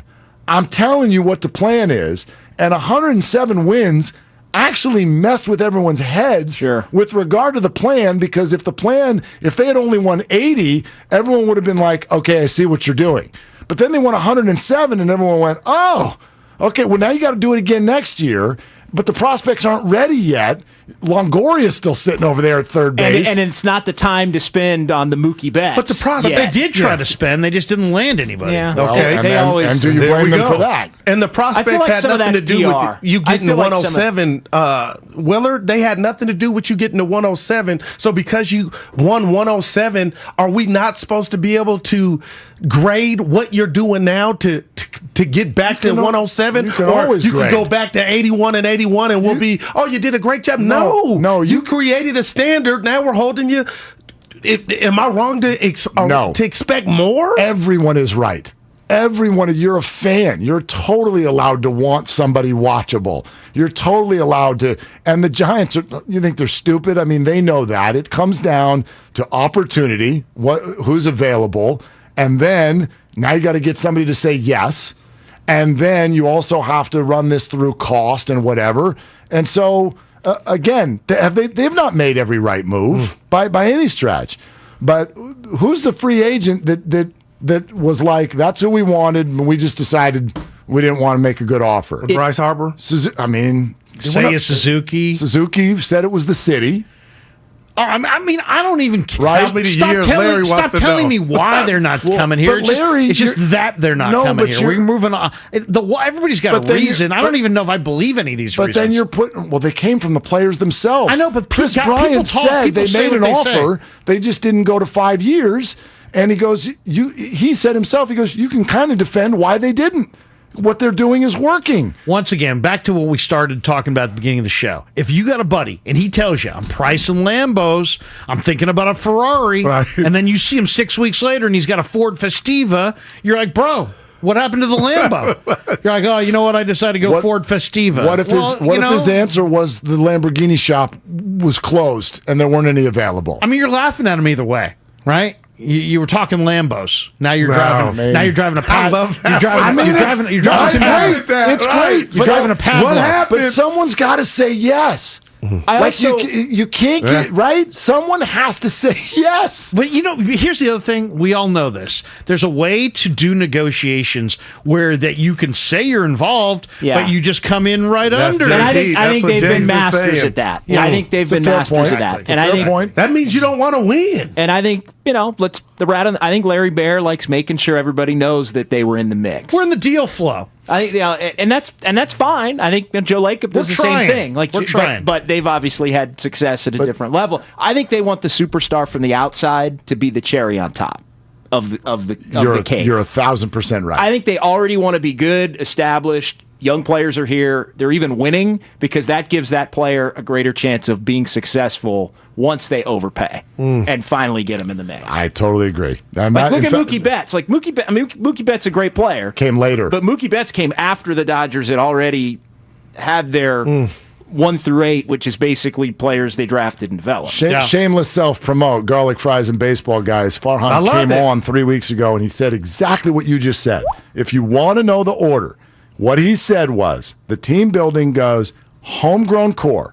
When you've got that, then you've seen our ability to sprinkle in the fines, Muncy, Chris Taylor, Darren Ruff, Mike Yastrzemski, whatever. You sprinkle that in around your homegrown core, and then the availability of the big boom comes and you pounce. But you can't wait on that, Mark, because, think about that. Every team is doing that. Literally, homegrown core, they have no first baseman, no second baseman, no, it's not here yet. It's not here yet. They're saying all fines right now. They're all, and they're trying to... But, none of these guys, they don't have a premier position player guy above A-ball. Right.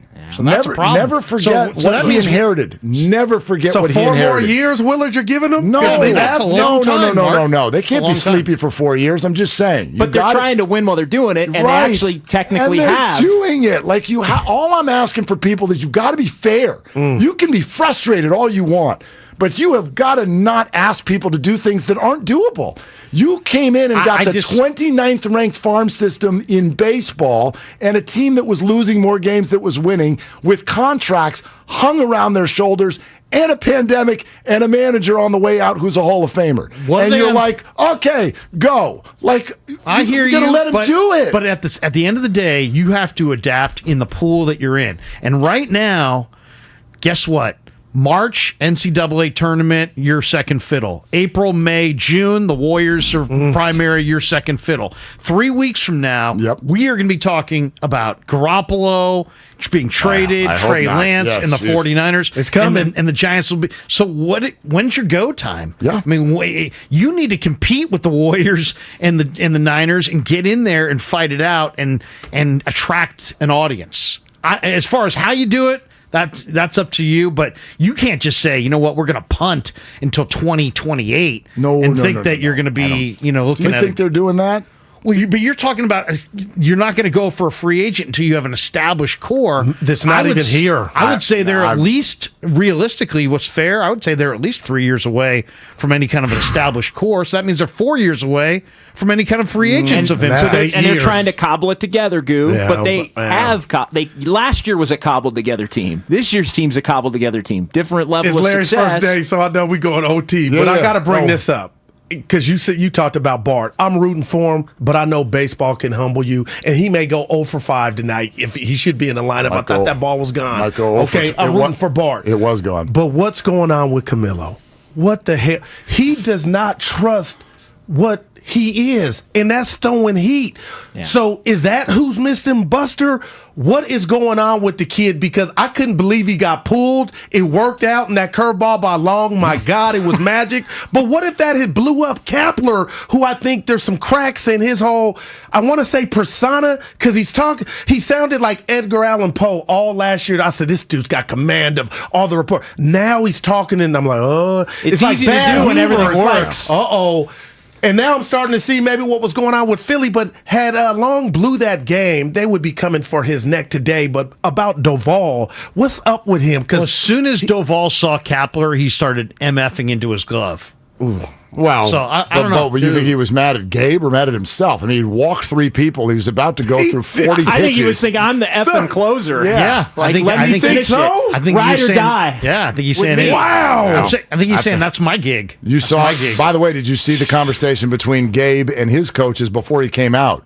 He hesitated. He knew. He was pacing. He's like, all right, well. But he's like, we got to go save this dude. Yeah. Like, he's going to be out for the whole weekend if we let him throw. But do you lose him? Like Larry said, this is my job. Hey. Ride or die. Oh, now we're sensitive? Have we been sensitive to Jimmy Garoppolo for the last 6? Now we're worried about people's feelings? You got to go win that game. Yeah. You lose that game, that is a disaster. I'll say this. That's true. The one thing I loved about it, it was Cap going, you know what?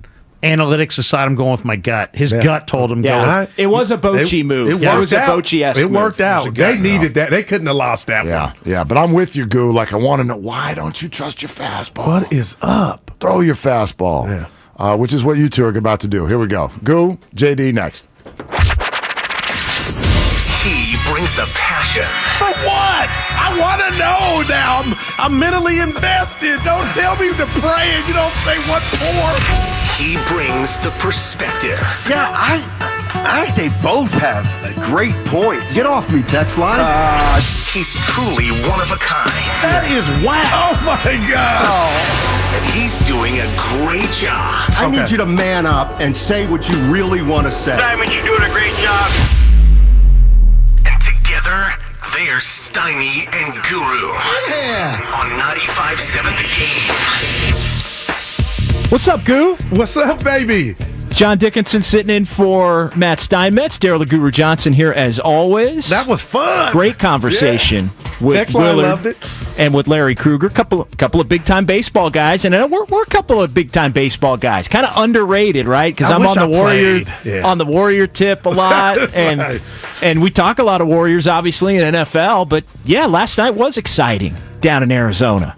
But have they been exciting for the season? Or like I was in the green room. I think I got on your nerves, JD. You can let me know. No. But after you win 107, am I wrong to expect?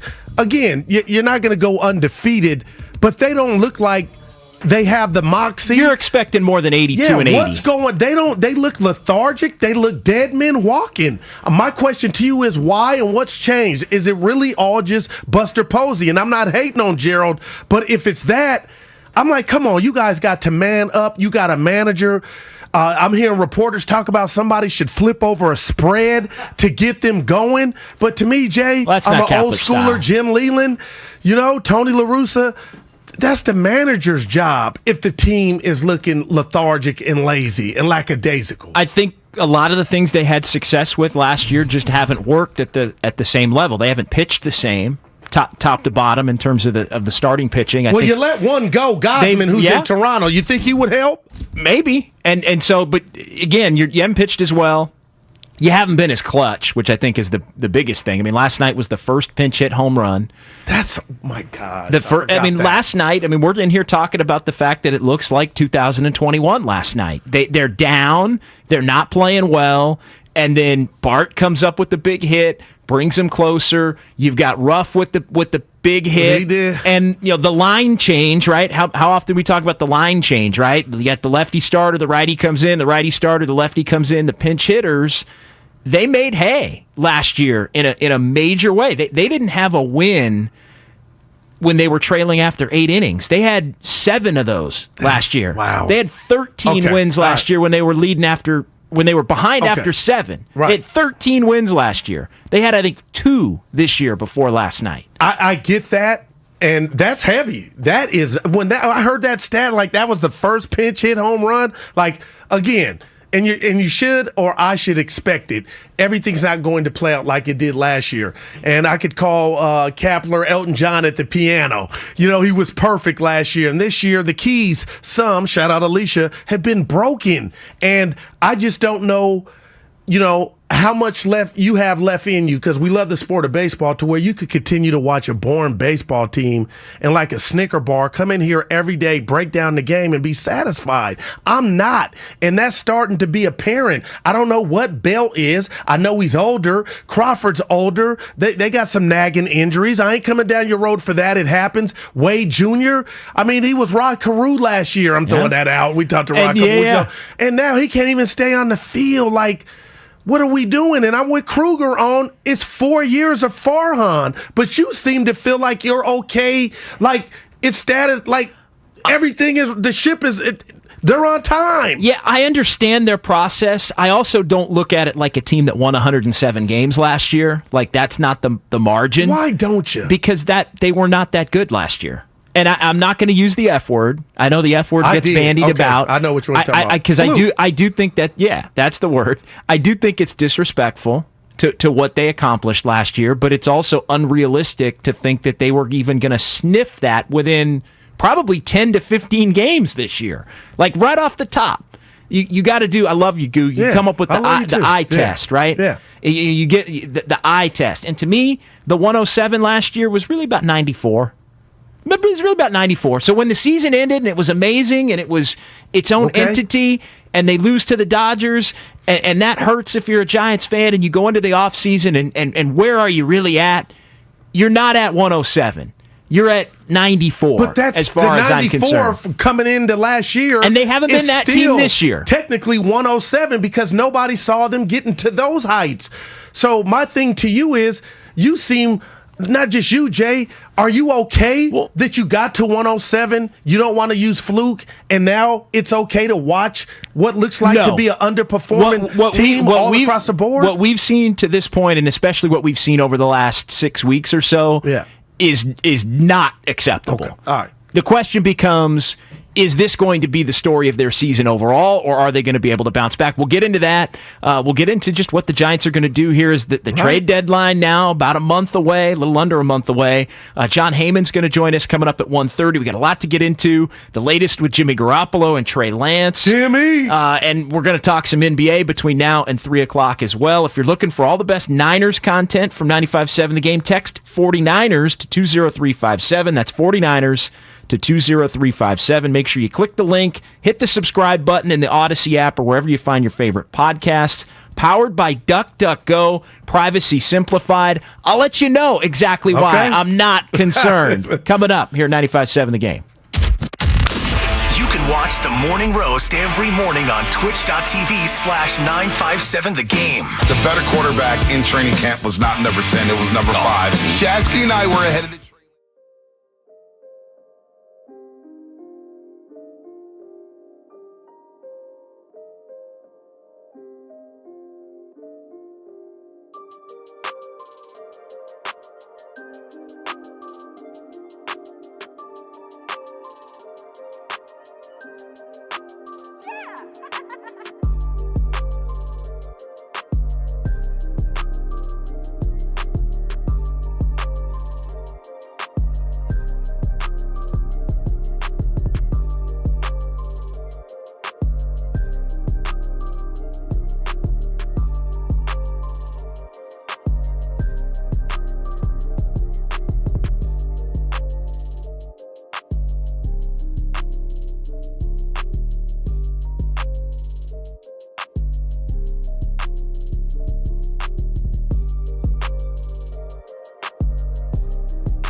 or big hits and the key pitch, as Sammy Long was able to do at the end of that ball game. And so the Giants stop the losing streak, and they come back from 4-0 down. Joey Bart back in the fold, big hit to get the Giants back in the game. Mm-hmm. You had Slater and Ruff and Flores all coming through.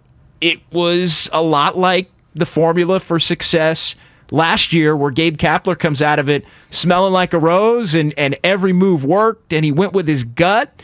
The question, though, now becomes, does this sort of flip their season, because they had dipped all the way back to within a game of 500 on the plus side? Yeah, and like I told you, Larry and Willard, man, baseball can humble you. There's so many more games left. Maybe this will do it, but it wasn't all peaches and cream, especially after the fact that you bring in your closer, your young stud, and he had to get yanked. So to me, the W is all that it's about, but there's still some things that need to get taken care of, because if I'm Doval, as you guys just talked about, I'm upset. What was that? But I can't ignore the fact that I didn't have my best stuff. And still, I would love to talk to Dr. Phil, Dr. Baseball, on why this young man doesn't feel confident in throwing that heater.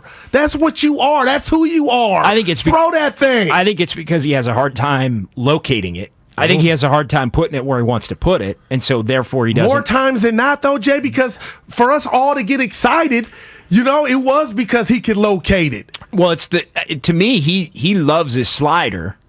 And he wants to go to the slider repeatedly when he gets in a pinch. But I think the reason he wants to go to that slider so much is because the fastball, he doesn't always know where it's going, and that starts to make him a little bit nervous. It's interesting. To me, it's confidence in the fastball. It's not confidence that he can throw it hard. Well, you need to get it fixed sooner than later. We know he's got 3 digits on it. Who's talking to him? In the arm. Yeah, who's talking to him? I think the coaches are talking to him. I think he's trying to. Well, we know who's not, and that's Buster. But if he gets into a mental thing, to me, it's not trusting the location on the fastball. I'll say this as far as the move last night. Okay. And him being ticked off about it. Is there residue? And all of that. You got a better chance of there not being residue when you win the game. No doubt. I'm totally. That's like the when best. you win the game. When you win the game, I was going to go Glade, air freshener, cologne. It's like you win the game. You can. Gabe can bring him in. And remember last year when he came in Colorado early in the year, and he'd just been up, and he gave up a home run.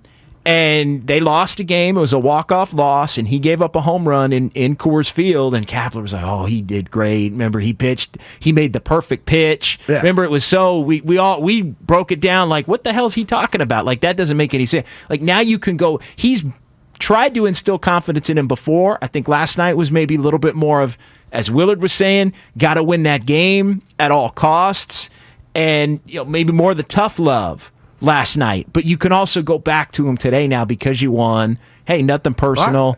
This is how it's going to, we needed to get that win, and then cooler heads prevail. You lose that game, which they didn't. If you lose that game, it's 7 in a row. It's a questionable move. Your closer's looking at your manager funny, but it didn't happen. And I think MLB seasons have turning points. Right.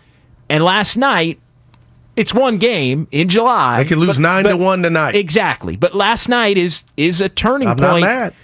They didn't win the series and all of that, but now you're going to San Diego and you got Logan Webb going. So even though the Padres are better than you and all of that, like, you won a game and now you got Logan Webb going. Maybe this is, when we look back, a moment where the Giants flipped it back in the positive direction. Right. And what's the old saying? Tell me if I get it right, JD. 99% of life is mental, and so is sports. And I think baseball is the one you got to play more mind games with yourself to get through 162. But talking to you, you're not fixated, but you keep bringing up the magic that was last year, 21. And I got to be honest, I didn't know who was on the call filling in, and it was Hunter Pence. Yes. And he had the booty cheek game where the Giants got a call, got a hit, took the lead in the 8th inning, and that's where I pointed to and I told Pops, look, that's where it turns around. That's the old Giants. Guess what? They go back in the bottom half of the inning, JD. You watched it, and they just serve up runs galore, lose the game, and that had me thinking like you are. Like, man, where is that magic? And to find out last night was the first game they got a pinch hit homer. That's all you need to know when you compare and contrast what's going on this year as opposed to last year. But moving forward, you have many of friends. I got wild ones, crazy ones, single ones, married ones, and there's some you need to stay away because, you're living a different life. But if I have some boring friends, I still have love for them. I still talk to them, but I know what they are and what they are not. You can't fix your personality.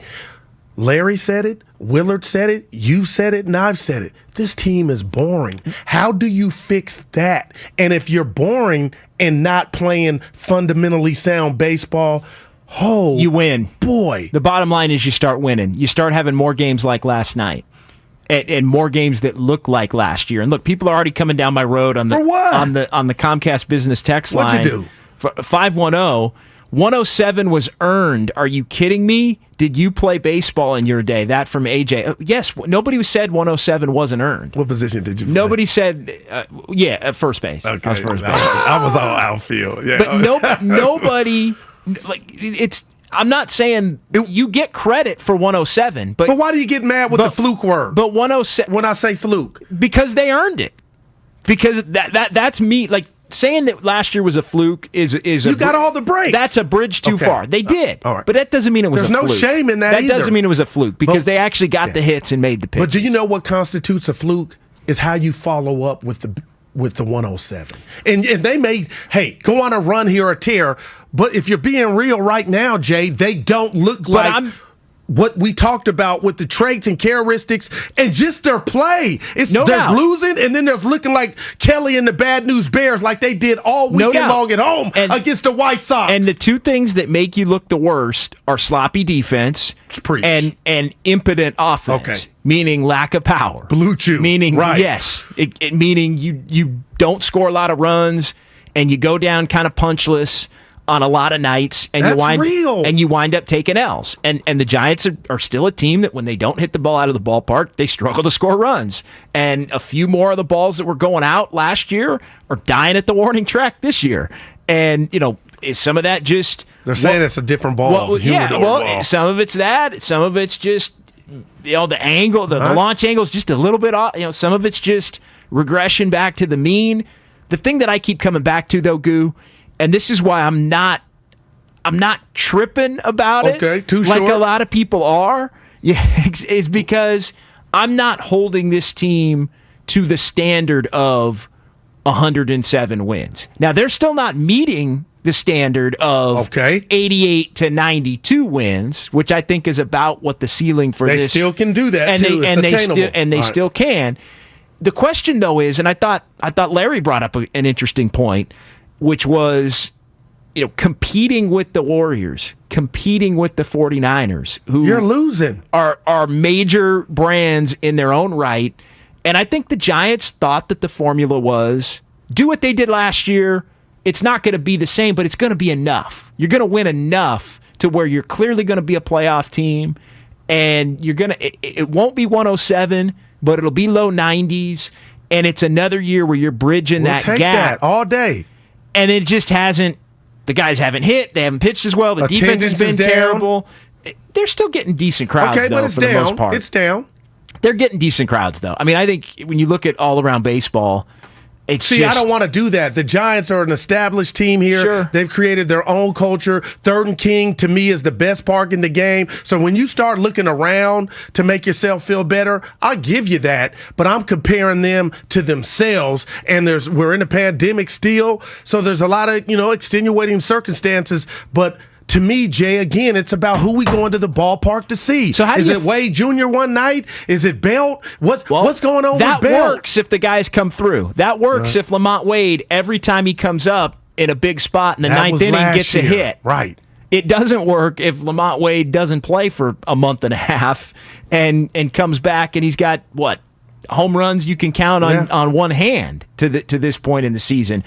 The question I have for you, though, Goo, because you're talking about Aaron Judge, and we're going to talk to John Heyman at 1:30 about Aaron Judge, and I know you brought up Ohtani in the green room, but the question I have for you is, how do you fix it this year?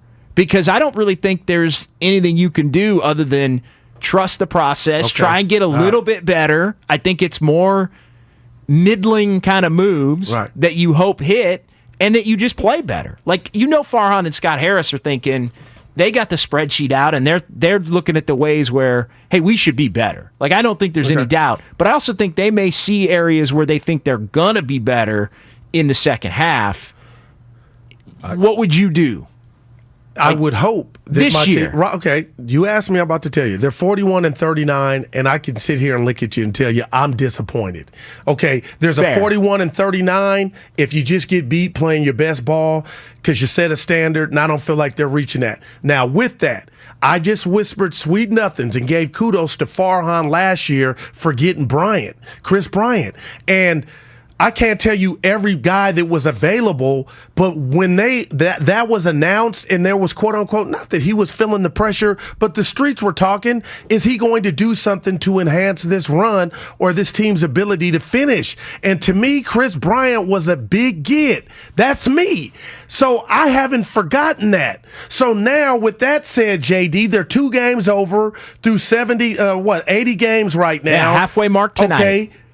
Are they going to be a buyer or seller again at the All-Star break or when it's go time? So are we watching 2 weeks worth of baseball to where that's about to be decided, Farhan? Or do you trust in, hey, I've seen these guys do it before, they're going to do it again? Guru, you're a fool for even pondering that question. You're not a fool. I think they're going to buy. Look at the wow. I think they're going to buy. They might not buy big names, which I think will. Well, Chris Bryant was huge, or am I making him bigger than he was? Chris Bryant's a big name, but Chris Bryant he wasn't playing like a big name player necessarily. But the fact you could plug him in third, the outfield, infield, he's a Farhan player. I shouldn't say that. I think he was an all-star. Okay. But he was okay for the Giants. But I think not with the glove as much, but yeah. No, and I think they will. To me, they are gonna look to add. Okay. And it goes to something you always say, Goo, and it makes a lot. Look at the standings, right? Yeah. Look at the standings, and the wild card standings, and there's an extra spot now. There's an extra spot now, and you look at the standings, and they're a game out. Philadelphia's in right now. They're a game behind Philadelphia and St. Louis. Okay, I see. Right. So they're 8th. In a world where you need to be in the top 6. They're 8th right now, but a game out of 6th. Now, our good friend is on the road, Steiny. On the road. We hope he made it. He would say, I believe he would say, is that all you're striving for? Is that all you're trying to do is be that wild card? Is that what you're really trying to? Is it worth it to part from something to bring something in when you buy? Well, you're not giving up something big. Okay, right. I didn't say you were giving up something big. But you understand, last year you were the lead. You were the lead. They were chasing you. So when you say confidently, and I love it because that's what I would like them to do is buy, are you sure Farhan has not looked at this team and say, hey, you know what? Without you, we'll never know. That was fluke. And some of last year, 107 was flukish. Well, the numbers would tell you it was. What we are. I'm not going to buy. We're going to stay pat. And for that, would he catch hell? I think he would catch hell if they stood pat or sold, assuming they're 1 game out or they're within 1 game either way. Now, look, if they lose 9 of their next 10 and they're 5 games out, yikes. Then okay, the conversation changes, new information, right? At that point, I mean, then we would be. But if they're within a game and they believe that they should be a better team next year and there's an extra spot now, to me, they're going for it. But going for it may not, like, there's levels to it. When I say going for it, it may not be Chris Bryant. It may not be brand name talent, and you're certainly not giving up top. It's the Ford Fiesta instead of I love that. I would think more like Toyota. I would think more like Camry. Right. I wouldn't be thinking Ford Fiesta. I'd be thinking like a nice Camry hybrid. Yeah. You know, a nice, but there are a lot of deals out there to be made. And look, Farhan, he makes his living on those middling deals, hitting. What am I missing about Farhan in year 4 that I feel like you saw star power everywhere you looked in LA. And I know you said that they did it a certain way, but there has to be a plan B. And if the plan A is we're going to sit back and just wait for our homegrowns to pop, there is a lot of risk in that. So when does the Dodger tangible start to take over to where we see our guy at Nordstrom and not Rack and having his eyes set on something big? And maybe it's happening. We just haven't seen it. They are trying to win, though. Like, that's the one thing. It's not like the Giants are not trying to win. They are trying to win. They're just doing it the Rays A's way. Wow. And I know that makes Giants fans feel some Rays kind of way. Successful. Sure, and the A's have been successful. That's actually not a slap when I say that. But to a lot of Giants fans, it is a slap because Giants fans consider themselves to be the Yankees, consider themselves to be the Red Sox, consider themselves to be the Cubs. And to me, 3 and 5. But the bottom line is those franchises also operate similarly. You know, the Dodgers, same thing. Your number one rival. Money at their problems. But they really. Taylor's out 6 to 8 weeks. They're going to get a center fielder. They're going to get an outfielder. But they don't. But they did cobble it together up until the point where they had young players all over the diamond that were just dudes. Yeah. Bellinger, Seager, dudes. No doubt. Will Smith. And that made the bad times, the down times, more acceptable because you knew you had blue chips. And then you had the Chris Taylors and the Muncies. And the guys like that. You went and got Justin Turner and kept him, and he continued to be a productive player for you. And so they were good in that way with the guys that were the finds, and then they were good with the young studs, and then they added Mookie Betts on top of it. And then they added Bauer, although that didn't work. So what's the JD metric on Farhan, and when you start saying, you know what are we doing here? Where's the talent at? Where are the youngsters? Or you can see where they are. They're in the lower minor. Like they're just younger. They're just in the lower. They're in the lower that minor. Ain't close. Well, no, it's not close. But as far as the evaluation, I look at it this way: 19 was the 0 year. Right, 19. That was a 60 game. That was that. No, that was Bochy's last year. Yeah, all right. And they were not good. Yeah. And he inherited that team. I think they ended up winning 77, which is I actually looked at that the other day. I was like, oh, they won 77. It felt like they won 69. but anyway, but that was the evaluation point, right? Like, what do you have? It's not working. You're getting through Bochy's last year. What are you going to do with Bumgarner? Remember all those things? They made the right call on Bumgarner. A star that they let go was the right call because he hasn't been good. Chris Bryant, a star that they let go. Oh, my gosh. Right call because he hadn't played until like 2 weeks ago. That was a horrible. But as far as 19 was the evaluation year. 20 doesn't even count. 20 doesn't count. It just doesn't count. It was nothing. It was 60 games. It was they nothing. They choked against the Rockies the last. No, Goose, stop. No, don't do that. I have never heard Kipe and Kruk and Kipe is somber and disappointed in basically choking games off at home against the likes of the Rockies, where the Giants, for most of that 60-game season, he got hot enough to where if they get in, and that's when they really start knocking the ball out the park. Yes. That was, to me, that was disappointing. That in 60 games, it was right there. We could taste it. That was in the Rockies, team. Not the Dodgers, not the Padres. You couldn't even qualify to give us a pandemic type of playoff run. That was disappointing to me. 60 games, no fans. But still, completely meaningless. Yeah. Oh man, completely meaningless. And it would have been. The Dodgers won a World Series. Yeah. Well, so it wasn't meaningless. Well, that could have been the Giants. It was meaningless. That's your preference. It was meaningless. And look, we can get into the Dodgers. The Dodgers would have been one of the best teams anyway. So to me, it's a little different. Like the Rays that year they would have been one of the best teams anyway. So for me, that's a little different. But as far as the evaluation of Farhan, that's the question at hand. 20's meaningless. Like, it's not, you choked at the end. If you want to use that term, I'm not. But if you want to use that term, no, like it doesn't. It doesn't matter as far as the evaluation of Farhan goes. In 21, you went 107, so that's a success. Even if you don't think they were really 107 with I got you. I can't take that from them. So in essence, that was year 2. This is year 3, and the book is still, there's still pages left in the book. You want to sneak in a call? Yeah. Let's get Brett and Clayton, 888-957-9570. What's going on, Brett? What's going on, JD? What's going on, Gil? Hey. I think you hit the nail on the head when you said the Giants' offense is pretty impotent. They need to pop a blue diamond and start powering up. They're the vanilla ice cream of Baskin Robbins. They're so bland. They're not putting. Goo's right. They're not putting fans in the stands. I was there for the day game last week against the White Sox, and I was like, I mean, there was nobody really there. They had 30,000 in attendance, and it was maybe half that. But I don't understand why they don't go out and get like a Wilson Contreras from the Cubs. They need a catcher. The Cubs are going to be selling again. Go get a marquee name, someone that can hit the ball and catch the ball. I'm so tired of the Billy Bean baseball. How many World Championships or how many World Series has Billy Bean won? Don't worry, I'll wait.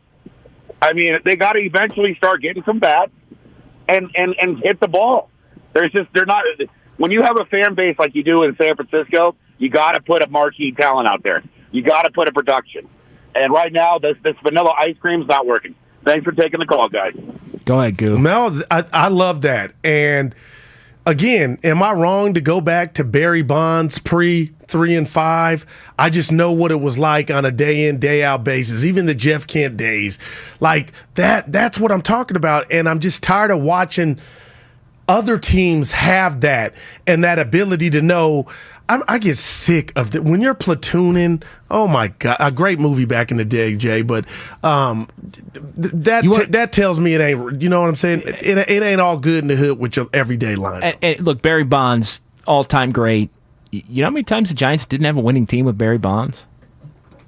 A lot. I'm waiting. Do you got it in front of you? I mean, we can run through. I mean, you want to count them out? Yeah. So 93 they won. Yeah. As soon as he got here. 94, 95, 96 they did not. They were losing team 94, 95, 96. Then they had an 8-year run. So now you're 9. They won more than they did. Yeah. But then you had an 8-year run of being a winning team at that point with them. So you're up to nine winning years and 3 not. But then they had 3 where they didn't at the end. 05, 06, 07. He missed one of those years. But so there were 6 out of his 15 years where they were not a winning team. Which is kind of different though when you more winning than not. Okay. And we could say that about Steph Curry. The two down years were fluke and he broke his hand, but they lost to the Grizzlies. But my thing is he's the type of star power getting you out the house, Jay. Getting you to come to the arena. No question. Ballpark. And I do think you need, and that's the conversation I want to get into at the top of the hour, which is the Bay Area is different. And when you start looking around at the Warriors and you start looking around at the 49ers and the history of these teams and the Warriors' current history right now, it does hit a little bit different, I think, and the level hits a little bit different as far as just wanting to keep up with your neighbors. Keep up with your brethren. So let's get into that coming up. Charging a cell phone can be like getting a booster shot. A booster is given to enhance or restore protection after a primary series vaccination, which wanes over time. Schedule an appointment if you're eligible. Hour number 2, JD and Goo, 95.7 The Game. You can watch the Morning Roast every morning on twitch.tv/9.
95.7 The Game, KGMZ FM at HD1 San Francisco. An Odyssey station.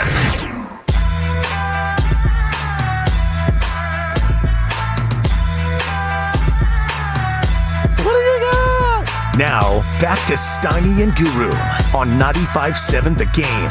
Hour number 2, 888-957-9570. JD in for Steiny, Daryl the Guru Johnson. That's excited. an hour that fast? It's an hour. 60 minutes. In the books. Dan Rather. Big thanks to Willard and to Larry Kruger. Yeah, his first day. First day here. I think he's in tomorrow. You knew him already?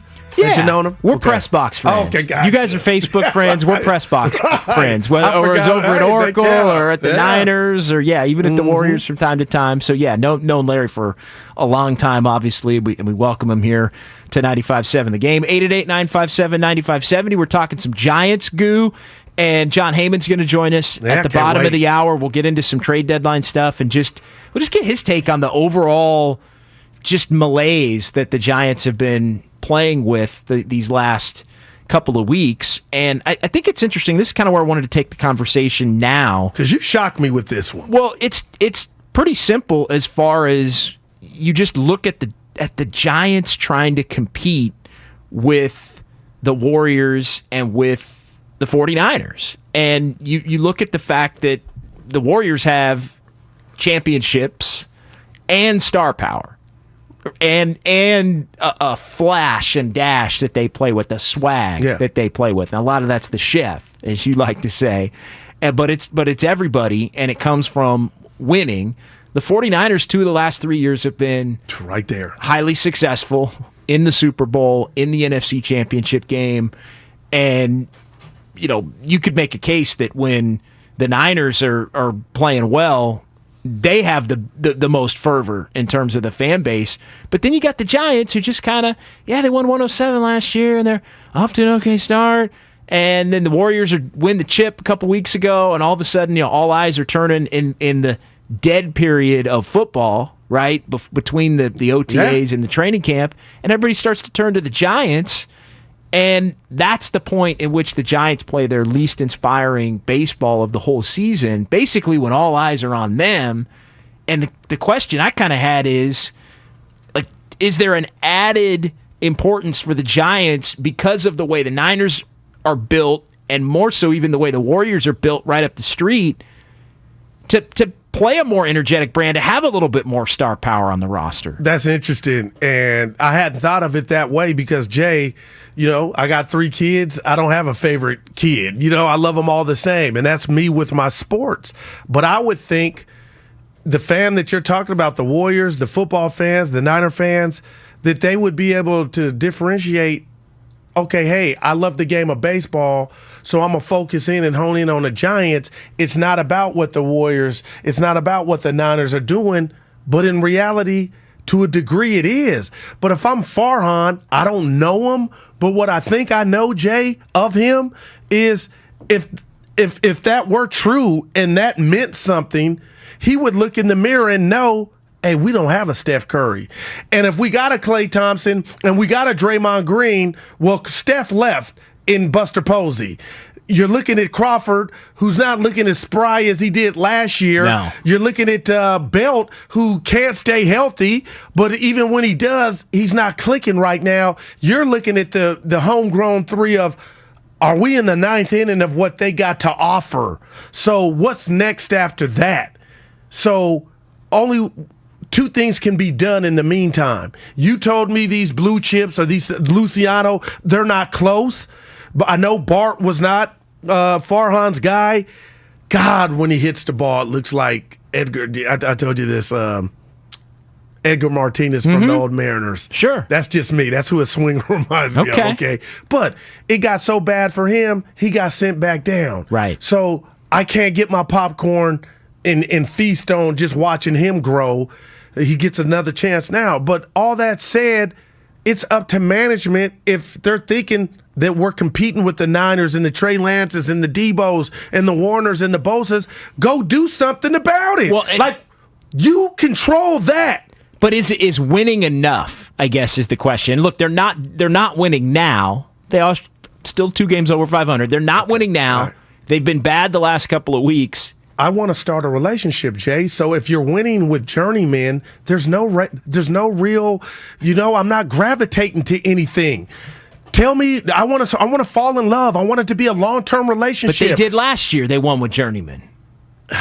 Well, Buster was there too, though. And Buster was really good. That's a fair point. No, that's a good point. Picture, they were dominant last year, as dominant as they've ever been in a regular season in their franchise history. But does the way the 49ers and the Warriors have done it, and look, we don't know how good the Niners are going to be this year with Trey Lance. They've been good enough the last couple of years. They've been good enough. Super Bowl, NFC Championship game. Even if they missed the playoffs this year, we seen them at the prom. No, and I was going to add to that by saying Trey Lance adds to the sex appeal of it, even if they aren't as good, because he's the quarterback. Yep, year one. Going into it as a starter. You're excited. Yes. You want to see every move he makes. Yes, no doubt. So 888-957-9570. Let's get AJ in here next on 95.7 The Game. What's up, AJ? Hey, guys. Love the show. Listen to you guys all the time on the Odyssey app out here in Arizona. There you go. I'm a lifelong Giants fan. So I just wanted to represent my squad because it seems like, after the Warriors parade, we got to kind of come out of the NBA and now face the music with the Giants. And I think, in my opinion, there's kind of a confluence of things that could be going on, and you could probably have a segment on either of these. But one, I think the leadership is lacking, so therefore, you're missing like the Buster Posey effect on the team. Two, you got a lot of young players that are not ready. You could go down that path and say bring them all up, but I just don't think that that's Farhan's style. And then, the platoon situation we won with last year, that's great and all, but I don't think that's sustainable. And lastly, to kind of touch on what Willard said, he said last segment there before they left, he said we need somebody to say yes. And I think I have the perfect candidate for that, and that's ownership. And when you look at ownership, I think the Giants have some like 25 plus owners in this thing, but I don't know if all the ownership's on the same page. I think most of them are content on winning with the pocketbook, and they put out a winner from time to time, went to every parade, loved it. But I'm not sure if they're all baseball hardcore in to say, yeah, we need a bona fide star, cornerstone star to build around, and that's what the Warriors have. They have those pillars, they have those stars, they built around it. The Giants don't have that, and I think right now that may be the biggest reason why we're coming up short with who we got and where we're going. That's just my take, guys, and love talking to you guys. Well, I'll call again soon. Great take, AJ. We appreciate it. 888-957-9570. What if I told you, Goo, that I think part of the reason Farhan Zaidi was hired was exactly what AJ's talking about, a desire from ownership, not to necessarily be more like the Dodgers, but to operate a little bit more like the Rays or the A's. Successful, which in turn mean for people driving around on a budget, but successful. But that's not who you've been. And, you've been spending coin. You flew out to L.A. in that hotel room and met with Stanton, allegedly. You called the representation for Bryce Harper. You were in on that.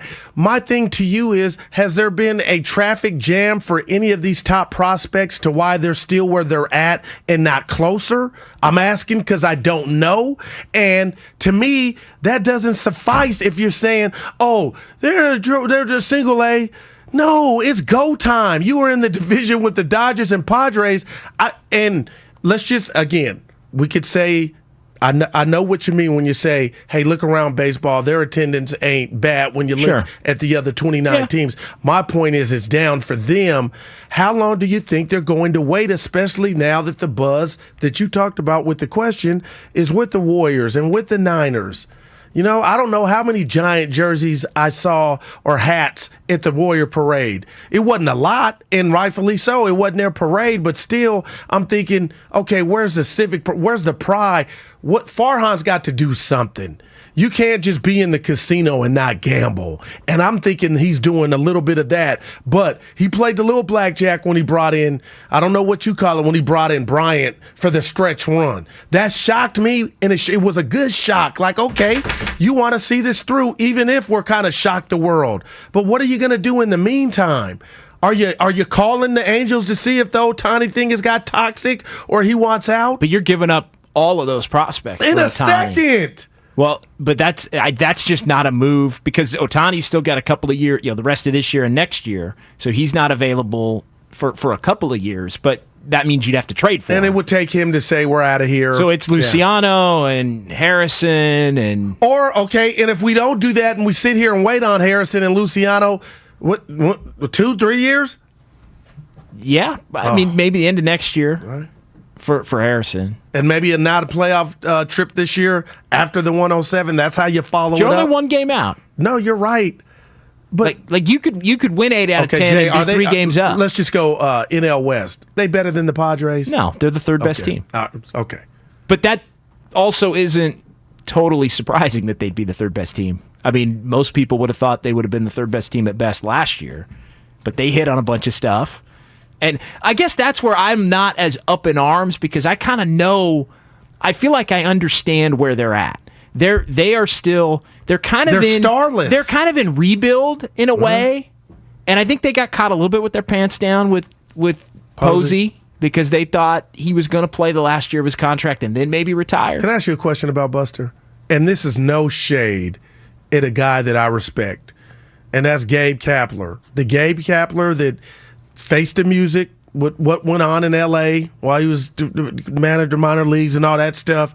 He stood up like a man, took all the questions, the stuff that he stands for, and his parents, and them being activists. I like the guy taking a stand on the anthem, but. Do you think, have you had the thought at all, and this is where I feel comfortable saying it, that Buster maybe was turned off by his style and that's why he didn't play this year? Has that ever crossed your mind? Because I'm starting to think that's my Steiny. The thought has crossed my mind. Okay. All right. And we'll never get the answer to it. But it also leaves my mind quickly because I think it's unfair to go too far down that road without knowing. But being fully honest, as we always are with each other, that thought crossed my mind. And Buster is the kind of guy that would even if he wasn't feeling it, would especially he's like Steph. He wouldn't. Yeah. He'd roll with it. Okay. And he'd roll with it and play at an extremely high level and lead. And help them win 107. So I think there's something to be said for just the professionalism that he had that set a tone, maybe even in a scenario that he didn't totally like. Let me get a couple calls here. 888-957-9570. Anthony and Vallejo next here on Steiny and Guru here on a Thursday. Hey, Anthony. Hey, JD. What's up, Guru? How you going? So, you said something interesting, JD, about like having stars and winning, and you said maybe winning wasn't enough because Guru was saying, we need some stars too, and you compared them to the Warriors, and I thought to myself, well, Steph, Clay, and Dre, they weren't stars in the beginning, right? Like, they got drafted, and the Monte Ellis thing happened, and then like before long, we did fall in love with the Big Three, and now we do have stars.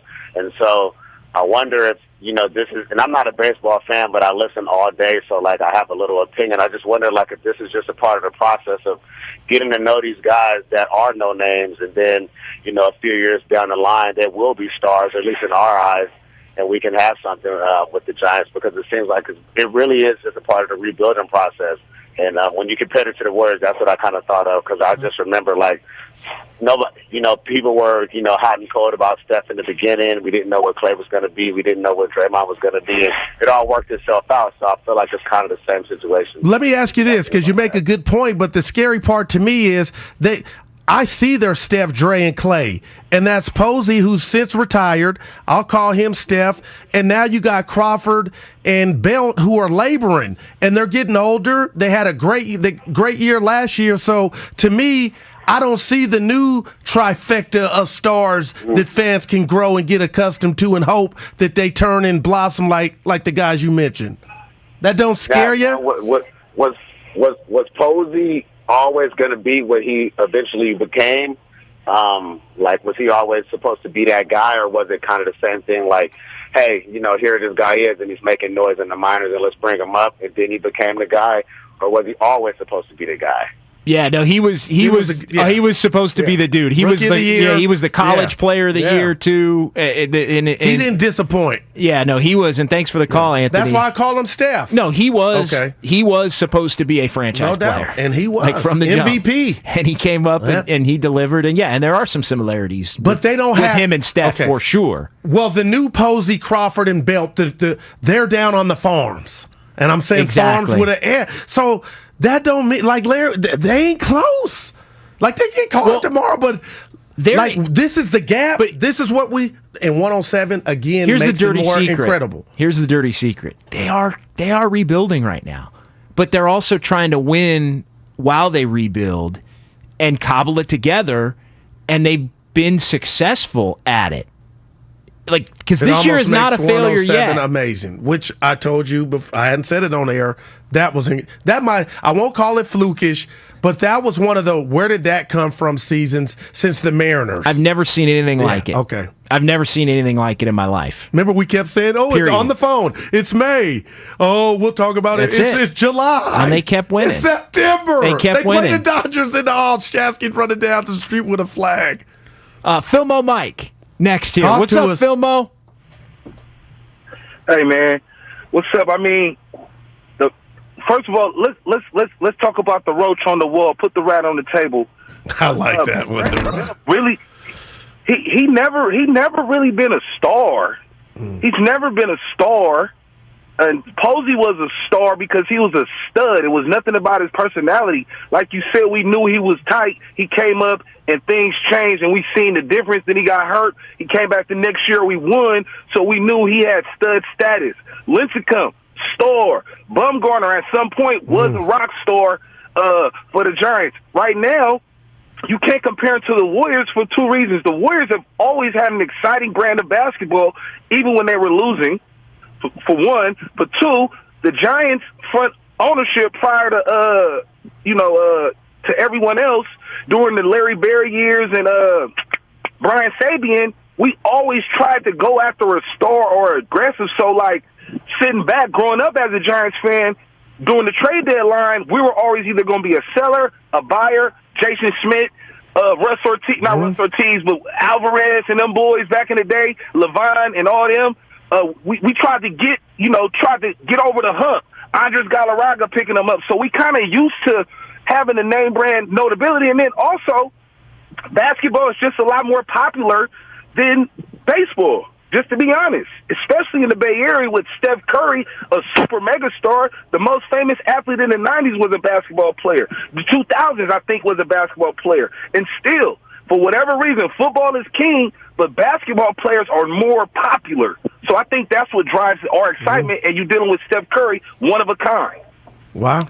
I think it's well said. Thanks, Philmo. 888-957-9570. JD and Goo here on 95.7 The Game. Now, I can't speak for Mike. I know what he meant. Does that fall under the umbrella that baseball's dying and among Bay Area fans in general, and it doesn't matter who you have here in this market because of the sport, or if you had you can't tell me if Judge wasn't roaming right field at Third and King, it wouldn't be sold out every day. He would be right there. I don't know if it'd be sold out every day, but there'd be more people. It would be a buzz. There would be more Judge people. Jerseys left and right. And Ohtani, I don't even want to think. Now you got an arm and a bat?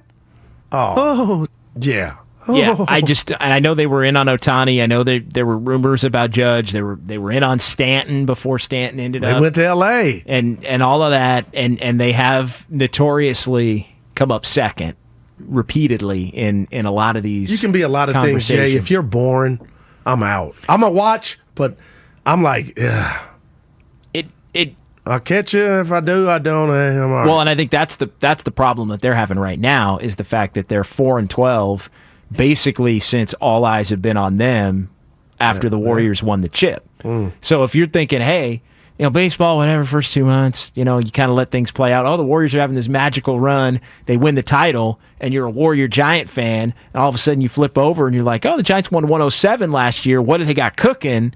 And then you see the last 2 weeks, 3 weeks now. That weekend was rough against the White and you Sox. go, whoa. like what is this? Where are they? I thought they were farther along because that's where the 107 does hurt you. Because I think the 107 makes people think that you're farther along in what realistically is still a rebuild, but it's not a traditional rebuild where you're trying to suck.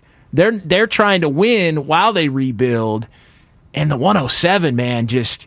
And not even the 107, but how they won the 107. They were flawless. There was drama and heroics. Everything went and their way. Home runs. Like last year's team was fun to watch. I think without star power, but you already hit me with this, and you're right. They did have Posey and Belt and Crawford playing at a high level. But those are only 3 players. You got 5 other positions outside of the pitcher to wear, and you tell me if this is a Farhan trait, which I don't like. I go back to the great John Madden. He said, Jay, remember I always say this, if you have more than one thing, you don't have any. Yeah. Okay? And that just stuck with me. But last year, this team got away with it because platooning, which I believe is a computer telling you know what? It's JD's turn today. It's Guru's turn today.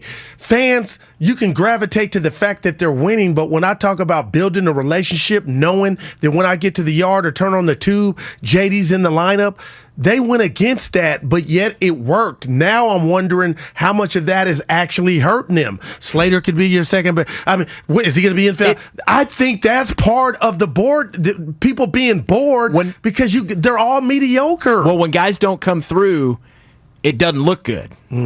When as had been the case, nobody comes through and pops a home run in a clutch moment the way Ruff was able to do. Night. It hits different. 80 games in. It hits different for sure. Let's get Rich in Fremont here on 95.7 The Game. What's up, Rich? Hey, what's up, JD? What's up, Guru? You got it. Hey, man, look, I'll put it to you bluntly. It's like this with the Giants, okay? I get up every day, and I go to work, and I make my money. I spend 8 to 10 hours working. I make my money. But when I make my money, I spend money because that's the way I want to live. I want to live a certain way. I have a nice apartment. I have a nice car, and I look after my kids and my wife, okay? So I work, I make the money, and then I spend the money. Right. The Giants, if they want to be champions or be championship caliber, they got to spend money. You got to spend money. I love it. Money. You making money. And if you making money, then you got to spend that money. If you ain't spending that money, then guess what? You ain't going to be championship caliber. Plain and simple. That's it. Last year, Giants got away with it. 107 wins. Great. Guess what? That was last year. This is this year.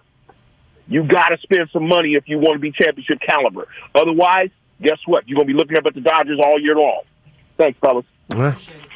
Appreciate it. Good stuff from Rich there. And again, I don't want to sound like I'm on both sides of the ledger here, but the Chris Bryant ad was, to me, Farhan saying, "Oh, I'm not here just to penny pinch, or I'm not here just to wait for that." That fed me. My belly has been full, but that was like, I'm cool. I can't come at him. Now I feel like I can start coming at him because you got to do something, Jack, and it can't just be we're waiting on Luciano and the rest of the game. I think, and I know we're up against it, I think the Chris Bryant move last year wasn't about the name on the back of the jersey. It was just the spreadsheet fit. Like Chris Bryant could have been Stephen Piscotty. And they still needed something. Right, but my point is, Chris Bryant, it just happened that the big name was also the guy that fit the mold. Okay. But every year, that doesn't mean they're going to necessarily go out and get the big name. All right, we'll keep this conversation flowing. We're up against it. We got John Heyman coming up next here, our Odyssey MLB insider. We'll get his take on the Giants' lackluster play and what they can do at the deadline. It's coming up right here at 95.7 The Game. You can watch the Morning Roast every morning on twitch.tv/957 The Game. The better quarterback in training camp was not number 10, it was number 5. Shasky and I were ahead of the Trey Lance. We were the first members of the Trey Lance train. We all told you that. We saw what happened in the playoffs with Jimmy G. Came up a little short. This is the Bay Area's sports station. 95.7 The Game. The following is an attorney advertisement. If you get sidelined by a workplace injury, the workers' compensation...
Now, back to Steiny and Guru on 95.7 The Game. All right, halfway through here on a Thursday, JD in for Matt Steinmetz, Daryl the Guru Johnson here as always. Let's get to our Odyssey MLB Insider. Joining us now, John Heyman, Insider Calls, presented by BetQL. Get access to data and insights the sportsbooks don't want you to see. Bet smarter and beat the books. Download the BetQL app or visit BetQL.com today. John, how are you? We appreciate the time. Good. How are you guys doing? All right. We're doing very well. Let's start with the Giants just in the lackluster play of late. They've dropped 12 of the last 16. They hung on last night. Big conversation in the Bay is the lack of star power for the San Francisco Giants. They cobbled it together and won 107 a year ago. Middling this year. Do you feel that there is... What's the timeline for the Giants adding a star, in your estimation, John? Well, they've tried. I mean, they made the deal tentatively for Stanton, and he decided not to come, turned it down. They were close on Harper. I think they came in second there. So, they've tried to add a star, looked at it, and they signed Jock Peterson for nothing, and he's a star. So they got that going for them. They obviously have the revenues. They've done a great job from a business standpoint, and I expect them to be a big player in the winter. That's good news because we were just talking about Farhan and what he would do when that time does arise. John, let me ask you this. We all know last year was magical. Gabe Kapler could do no wrong, and you mentioned it. They won 107. And right now, they're not 10 under. They're 2 over. But at times, John, they look lethargic. They look boring, uninterested. Has anything from this Giants season changed what you saw from them last year? Like, I dare went down the road of fluke or flukish because they're not living up to that standard. Is anything changing in your mind about last year's Giants predicated on what you've seen this year? Yeah, no, I mean, I'm not going to take anything away from them. They played great. They beat out the Dodgers. Not easy to do, over 162 games. And they obviously came close in that playoff game. That was a close call, a very upsetting ending there, and I won't take anything away from them. I give them credit. You could say they overachieved maybe, but give them credit for doing that. They did achieve. So, I thought they were a really great team last year. I thought they took a little bit of a step back, probably unavoidable. They had a Hall of Famer retire, not easy to replace him. And obviously, some guys had career years. I mean, you can't expect Brandon Crawford. I voted him second in the MVP. I think he came in fourth, but I mean, he was outstanding. Whether you think he was second or fourth, wasn't likely to repeat that exactly. Belt had a great year. All things really came together last year. I did expect them to be better this year. I actually did not pick them for the playoffs. That was my one bit of nervousness going in because I looked at it and I said that team is a playoff team, and I feel bad not picking them, but I just thought that the Padres with Melvin would be much better than they were last year, and things might even out a bit because as much as the Giants overachieved, the Padres underachieved. So I had to pick one or the other, or Philly, and I ended up picking San Diego, but I regretted it in a way because I think the Giants are good enough to be a playoff team. Right now, they are underachieving. They are better than their record. Do you think they got caught off guard by Posey's decision with the 1 year left that he could have had on the contract? And look, catchers are not easy to replace, let alone Hall of Fame catchers and 3-time champion catchers. Right. I mean, I think that's the point. He's very difficult to replace. I mean, I wouldn't say off guard. He retired pretty soon into the off season, didn't he? Yeah, it was November. It was early November. Yeah, no, it was. Right. So they had opportunity, and certainly the winter lasted forever. So they had a lot of time to think about it. It's true. They had what they thought was a good prospect, and we'll see. Maybe Bart will be that prospect. Not easy to replace a legend like that, though, no matter who you come up with. Obviously, Bart was a high draft choice, so they had high hopes for him and probably still do, but certainly going to make a big difference with the team, that alone. But I just think it's the overperformance on a number of levels that probably was an even bigger factor in the fact that they've come down to earth here. John, I say this to my 17-year-old son, and it hurts me because as a dad, I failed him. I grew up on baseball. I love it. I'm like, give me 2 innings. And it's hard just to get him to watch 2 innings with the old man. But, you know, out here in the Bay Area, the Warriors just won the title, so the playoffs were extended. You know, we got the Niners in football, the NFL training camp out to kick up. When I ask you how healthy is the game of Major League Baseball, how would you answer that? Do you think it's getting better? Well, you know, they're working on it. The rules committee is working hard right now. So, you know, they're going to try to do something, get more balls in play and more hits. Obviously, the batting average started out really low this year in the 230s. It's now into the mid-240s at this point, I believe. But I think that, you know, at this point, they probably have little choice but to at least ban part of the shift and get some more action, get some more balls in play. That will help. But yeah, I mean, it's hard right now. I mean, the NBA is certainly gaining in popularity. Football, with all the betting and all the other stuff that goes along with it, it's tough to beat that. But you know, baseball is working on it. You know, the revenues have gone up every year, so they're, you know, it's better than you think probably, but we need more balls in play, more action, and maybe limiting the time of the game. I think the pitch clock will help that. Still not going to be as fast-paced as the NBA, but it will be better. John Heyman joining us here on 95.7 The Game. John, you wrote in the New York Post about Aaron Judge a couple of weeks back and just the year that he's having, and I just want to kind of get your thoughts on just where do things stand with the Yankees and Aaron Judge, given the arbitration deal that ended up going to the deadline, and then just his free agency and everything else, and then they're on a record-breaking type pace as well. Yeah, I mean, they did make a deal, so that's a positive. They got the one-year deal done. They didn't have to go to a hearing, which would have been really bad, but I don't know that means that they're all on the same page or that the deal's going to get done.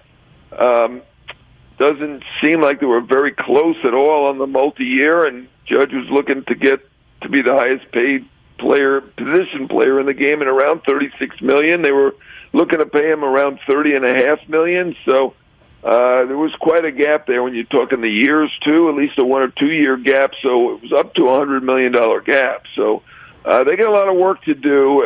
As far as whether they're doing anything now, we assume not, because Judge said he didn't want any distractions, and I believe that is the case. We didn't learn anything on the conference call with the managing partner, Hal Steinbrenner, yesterday, who basically said to us that he's not going to reveal anything. If anything's going on, he's not telling us. Well, we don't think anything's going on anyway, so it's okay that he said that. But, you know, they've got a lot of work to do, I'll say that. That said, he probably saw what happened with Freeman, and, you know, maybe that's a cautionary tale. I don't think he's he's not a sappy fellow. He's not going to probably ever be in tears if he does leave. You know, if he makes a decision to leave, he'll be good with it, I think. This was a rare occurrence, so I don't think we'll have a repeat of that. But, you know, at this moment, I think they're far apart and have a lot of work to do. My opinion, it behooves both sides to get it done. Yankees are going to have to come up with on their offer. He certainly warranted it with his great play this year, and you know, and I'm not talking $1 or $2 million. They're going to have to come up significantly to get something done. Is he if he gets to free agency? Is you know, the California kid? Is he somebody that you think the Giants would be all over? You know, I would think they would be from his perspective, and, you know, he's not confiding in me. I think he wants to win. I do believe that he cares about winning, and I do think that the stadium probably will play into it to some degree, which probably will hurt the Giants. Last I looked, since 2020, they were like 22nd in home run factor, that the ballpark there, and the Yankee Stadium was 4th. So, and he hits the ball right center. Yeah. So, you know, if I'm him, I don't leave so easily. You know, it probably would be difficult to go. Maybe he's more of a homebody or a home guy than I think. I don't know for sure, but I don't give the Giants any great advantage being in Northern California. That's just me. I'm just looking at it from where I sit. I know he loves Yankee Stadium. I believe he likes New York. I think they have the advantage if they get the right deal.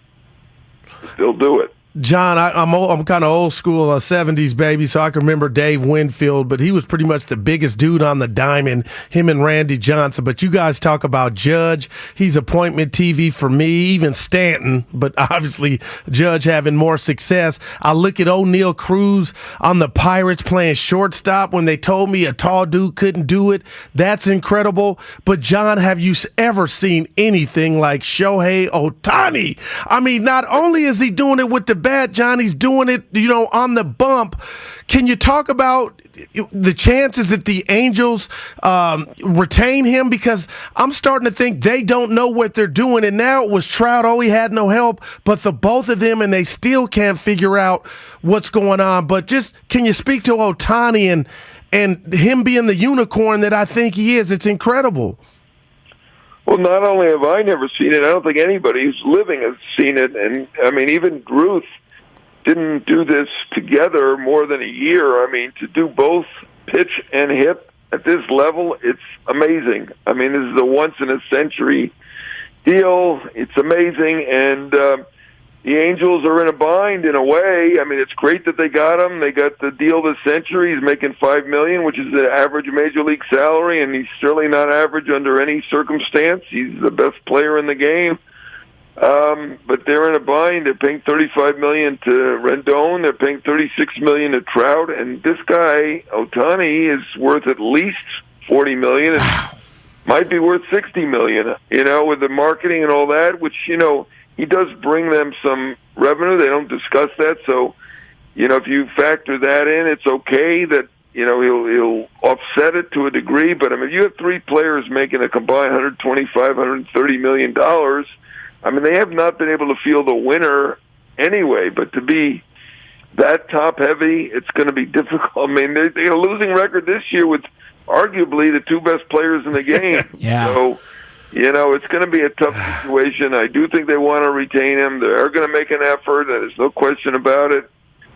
But what are they going to do? How are they going to feel the pitching staff? They haven't been able to do it when he was making $5 million. How are they going to do it when he's making $50 million or so? It's not going to be easy. It's certainly something to keep an eye on. At some point down the road, do they consider a trade for Trout? I mean, obviously Rendon, the way he's done, they can't trade him. Do they consider it? Would he consider going maybe to Philadelphia? I mean, he's certainly got veto power. He may not want to go anywhere. I mean, if I was in Southern California, I'm not sure I'd want to go anywhere either. So I don't blame him. He's got the rights. They're in a tough spot unless they go way over the threshold, which Angels owner Artie Moreno does not want to do that. He's never done it. He spent like crazy on stars and managed to stay under, but hasn't managed to win yet, and it's going to become tougher for them. John, great stuff. We really appreciate it as always. We'll talk to you again soon. All right, good talking to you guys. See you later. All right, John Heyman, that was our Odyssey MLB Insider, John Heyman. Insider Calls presented by BetQL. BetQL here to help us make better bets through real, proven analytics. Bet smarter and beat the books. Download the BetQL app or visit BetQL.com today. Incredible. And he's talking about Moreno, and I just thought about Lacob and what he's doing in regard to blowing past that tax. But, when you're winning title is different. Again, I can't even act like I know what the books are for Lacob, but I just appreciate that, right now, if I pay you, Warrior math here, $10 million, it's really like I'm getting hit for 90, but that's what he's doing. But could you just imagine? I know he's not up. Ohtani in a Giant uniform. They tried. That's another one of those. How close that's another one. I don't know if they were second on that one, but they might have been. Man. Second or third. Imagine that. But they were in on all these guys. And even then, he was what they were telling us he was. We hadn't seen him do it on the major league level. If they had, I'm telling you, Jay, he might have a chance to be bigger than Barry. You think Aaron Judge makes it to free agency? No. That short porch. He ain't going nowhere, man. As John, to come here to where the balls travel still here, but they die. As he was talking there, I was thinking, can you lower the the right field wall in half. Right. Yeah, no doubt. Can you take it from 24 feet? Fenway, the other side of the monitor. You know how you just fall over? Can you move it to the other side? Man. Can you drop it 12 feet and bring it in about 25 feet? I mean, who leaves New York? When you are what you, they're going to give him everything, man. Judge, that dude's a walking homer. You would man. think, but John did write about it within the last couple of weeks with the arbitration case and everything else. That I was referenced ugly. it. Yeah, that they're far apart right now. Yeah, and it's a little ugly and a little weird, and there's acrimony there. Yeah. Between and the two we've seen sides. that acrimony, and then it kiss and make up. But they got a chance to win it all, and I know it's still kind of early. But the Yankees ain't going nowhere. But could you imagine them winning it and then him leave? They'll kiss and make up. But Ohtani, what are the Angels doing, man? But Ohtani's, see, that's the thing. Like, Ohtani's not available unless you want to give up everybody in your farm system. I would. If you're telling me I'm basically getting two players. I'm getting a stud home run hitter who can hit for average, and I'm getting a guy that can pitch once every 5 days. What would you want to hold on to? I think, please, where do I drop them off at? So you'd give up Luciano and Harrison and everybody else. Bye-bye. Ramos. Bye. Although Ramos' value maybe is going down a little bit. Well, I pictured him at the plate, but bye. I ain't with that, Jay. Again, they're all, what do you call them? Prospects for a reason, but they're all like a, crapshoot. I think the Giants are definitely going to be adders. They're going to be buyers. They're going to look to what's their enhance biggest need roster right now? Good Lord, you could check off everything. I'd be like, hey, that's fair. I mean, they do have Boyd coming back at some point in the rotation, and they lost. What's up with Rogers in the bullpen? Desclify. I used to have the. I just think he's not that it's good. overnight. That you've always thought that. Yeah, even on his best day. I've always thought he was kind of a gimmick. I was like, they can't. Oh, they figured him. You called it a gimmick. Wow. I've always thought he was kind of a gimmick. But not on a that he's not. day, Jay, I was like, they can't hit him. It inconsistent. I think there's, he goes through stretches. I think the more you see guys like that, the more you do figure him out. And I think the league's seen him a little bit. I think he's missed location a lot more than it seems like he does. And were you shocked that they didn't go for McGee yesterday instead of Long? No, I think they had. I mean, Long came in and just threw two. Like, let's get it over with. You're gonna beat us, and we're gonna win. It's like finesse it a little bit. Something in the dirt. Long was just coming after batter. Like, let's get this thing over with. Yeah, no, and I think there was something in the analytics there that said that was a good matchup. Whether it's been Long going up with the boy was batting 168 with the reverse split, but I think he was good against lefties. Oh, okay. He was. Yeah, I think it was good against lefties, and so they went with that. But I think that was. Look, if you put McGee in a game, Goo, you know what's coming.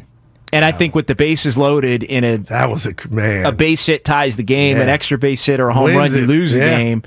If you're the Giants in that point, I think you wanted to go with somebody where the hitter wasn't going to sit there and know with the bases loaded you're getting a fastball. I saw Kapler pace.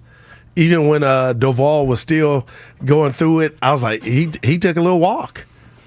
Like they're feeling it. 6 in a row will do that to you. No, you know what? I mean, wow. 3-12. Right. 3-12, Goo, before last night. Yeah. And they get the win, and they get off the schneid, at least for one night, get back to 2 over 500.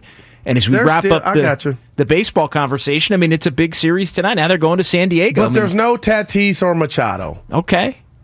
But Padres play hard. The Padres have been better than the Giants all year. No, you're right. So, yeah. I mean, at that point, I mean, this is a big series and a 4-game series. This is an extra game. This is the one that I from the would beginning say, of the year tonight. They were going to be off tonight, but they're playing. Because I heard B in the morning or yesterday on Twitter and Willard talk about, this could be game changing. In baseball, there's always going to be that game, but it's just so many, Jay.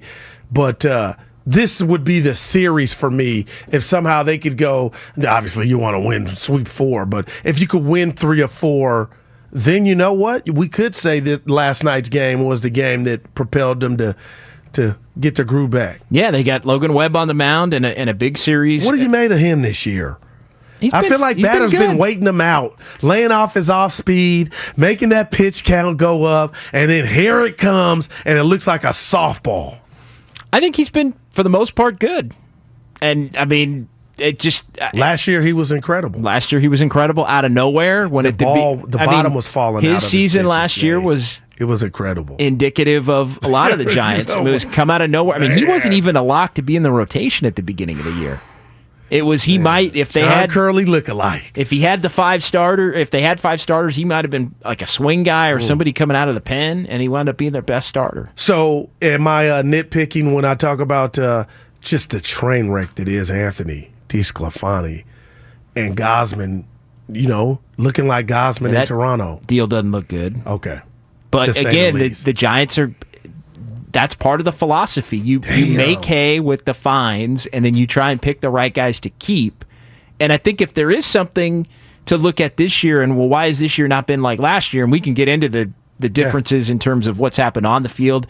Comcast Business text line, the Giants played all 9 innings, all 162. This year there's no focus from game to game. I think they're still playing, but they're just not coming up as clutch. But I've been also they were all-time clutch last year. Yeah, I've been watching a lot of the pre and the post, and Rich Aurelia, Laura. This is what I don't like, and it could be badminton, but when you got a team and you got a coach, and you're hearing, the team looks not lazy but lethargic. That's on Kapler, Jay. That's something. There's a disconnect. Well, I don't think he has the answer there. Sometimes they've been playing like it, but that's your job. Is it? Hey, Jay, I need to talk to you before the game. Hey, look, man, you need to tell the players, man, you guys this ain't gonna cut it. You guys look listless.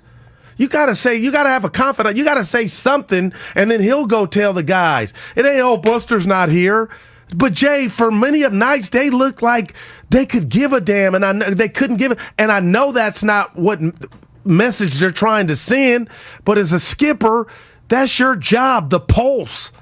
And if they look, disinterested, maybe you do need to flip over a sprayer, cuss somebody out. I just don't think they are built to where, like, to me, and people are gonna not like me saying this, but they're built for him to follow the spreadsheet. Like it is, and get with your coaching. Spreadsheet to me does not have cuss somebody out, flip over a spread, getting somebody's ass. That's not on the spreadsheet. That's within. I also think you have to, and I think this is a good point. The 925 saying I'd roll my eyes. I think Kapler's normal temperament. I'd roll my eyes. Like if he did it. Like, is that going to get people fired up? If coming from him, given his normal, typical demeanor. I'm not talking. What? 510. No, JD, come on. Guru, let you JD can't do finish that the to sentence. me. Don't do that to me, because I never come down your road on that. I'll jump in. Ever. I'll step on it. I don't even think of that. Go ahead, Jay. Finish, man. No, you didn't tell me I was stepping on you. No. Well, because you weren't. We're just having a conversation, man. A couple of guys excited to be talking to each other. You got to finish a sentence. That's great. That's all it is. Yeah. I mean, I just don't think Kapler is. And look, I didn't like the hire. And you thought he would be. You get credit for last year. You win 107 games. You're the manager of the year. But I'm a little reluctant to criticize him too much this year, because I think he's the same dude I always thought he was. And I also think last year, when you got a full picture of the way they operated, he wasn't really doing anything that wasn't following the script for the most part. I think he picked his spots with some of the veteran players to give him a little extra run here and there, but a lot of it I felt like was front running. Like they were so successful that he could pick a spot to let a guy stay in a game or take a guy out or give a guy a little extra, an extra inning, a pitcher. And he would do it because they were so successful that it wasn't really going to affect anything. Now the moves are magnified because the margin for error is less.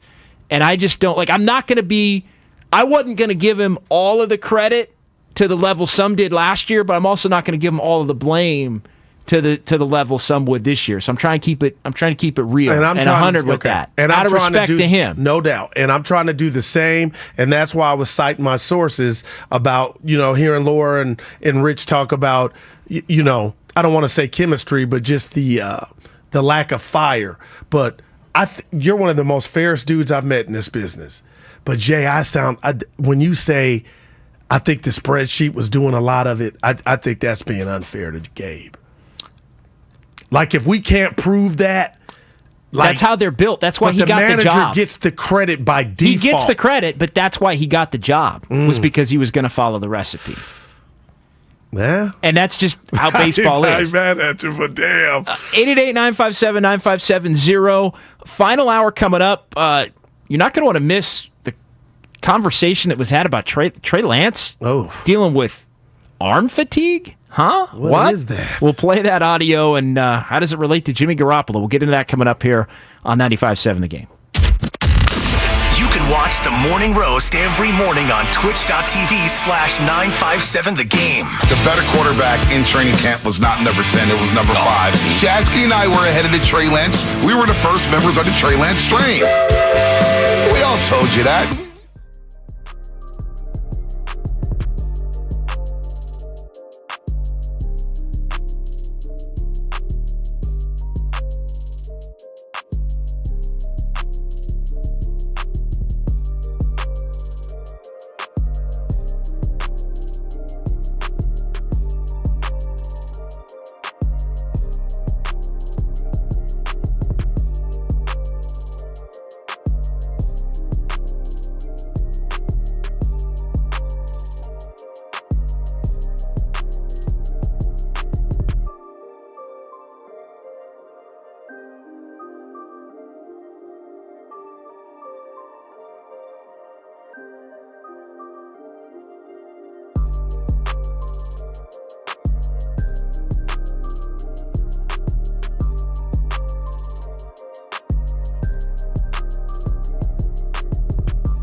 Injury had something to do with that. Garoppolo's injury, and a lot of people thought, hey, they're going to get a 2. They're going to get maybe a 1.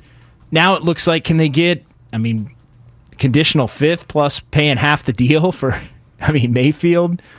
What's the value for Jimmy Garoppolo? And then we're gonna play this cut goo, and it's, we should, yeah. Do we you play want to the just cut play first? it? Yeah, play the You cut want to just first. play it? All right. So this is Colin Cowherd and Mike Silver talking earlier today, I guess, about Trey Lance, and then there's some context as well. What I'm hearing is that he's not his delivery is they're kind of rebuilding it. He gets arm fatigue. It's not an easy throw. He needs days off, and they're worried about his. Yep, I've heard that and they're, too. Yeah. Yep, and they're worried about his accuracy. You and I are hearing the same things because you and I know. Andy Reid moved off Alex Smith, who got into the playoffs, because they were at practice. They saw Mahomes, right? Yeah. By the way, Buffalo, even though Josh Allen struggled first year, was all in because they were at practice. So there you go. What was at the end of that? Just a funny clip. Just a time. Bad time. Not that I haven't made any noises, but yeah. Well, and so what are we talking? This kid is a strapping young man. Arm fatigue. It is a little concerning for somebody that's played as little as he's played. I love Colin, but I don't like I'm hearing that. Come on. You know what I mean, Jay? What you mean you hearing? Because if that was out there, the Niners would have known that. But I don't like arm fatigue. That's alarming when you hear it on the surface. And by the way, that was the Colin Cowherd podcast for Volume. Yes, sir. But it just shout out Draymond. Now Mike Silver went on to add a tweet that said, yes, there were some concerns about Trey Lance's accuracy and arm fatigue during his rookie year.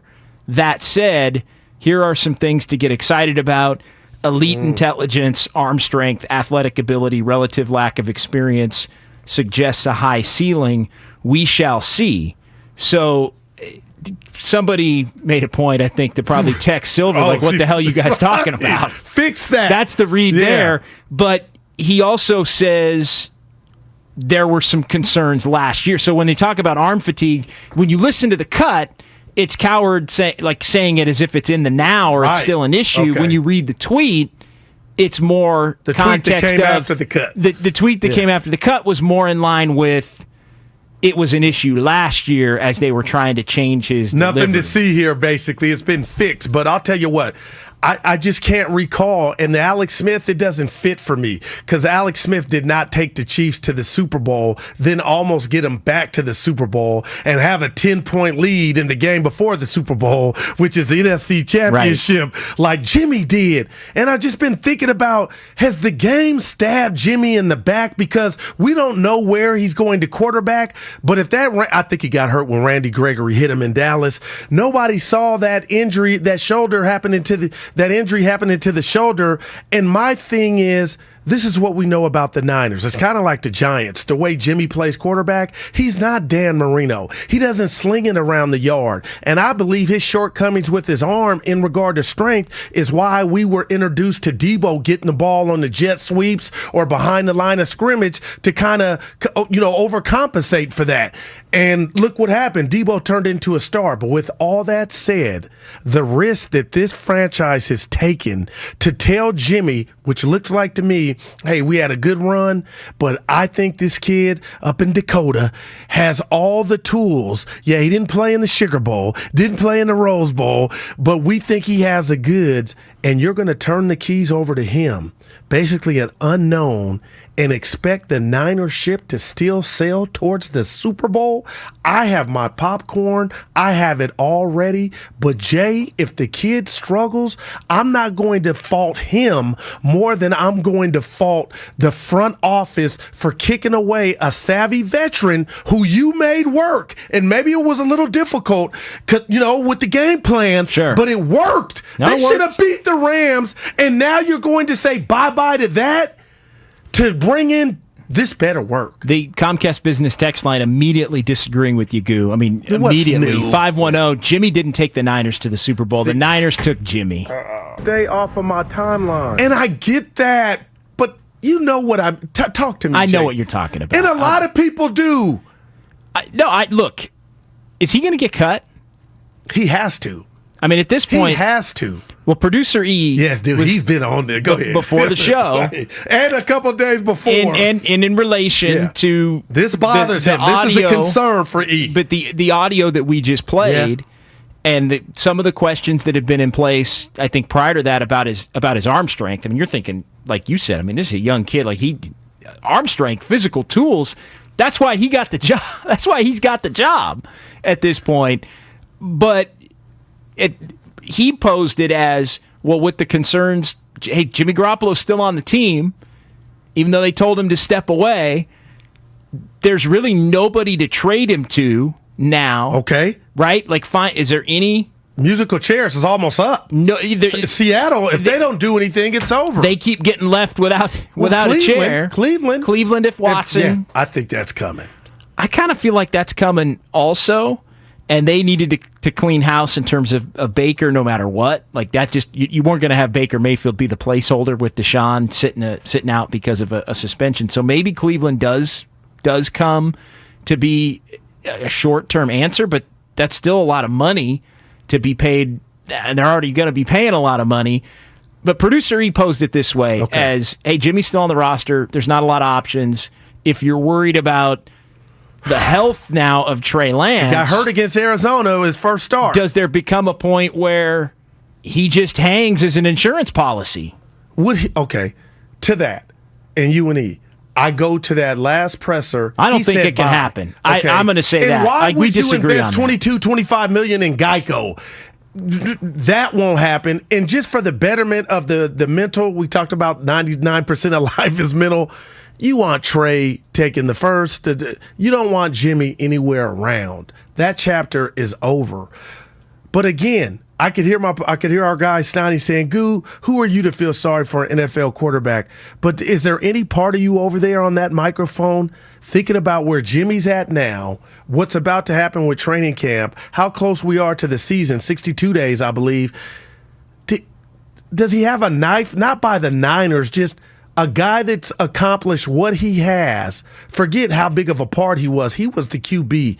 Is there a knife in Jimmy's back for all that he's done as a starter to be in this position? I don't think so.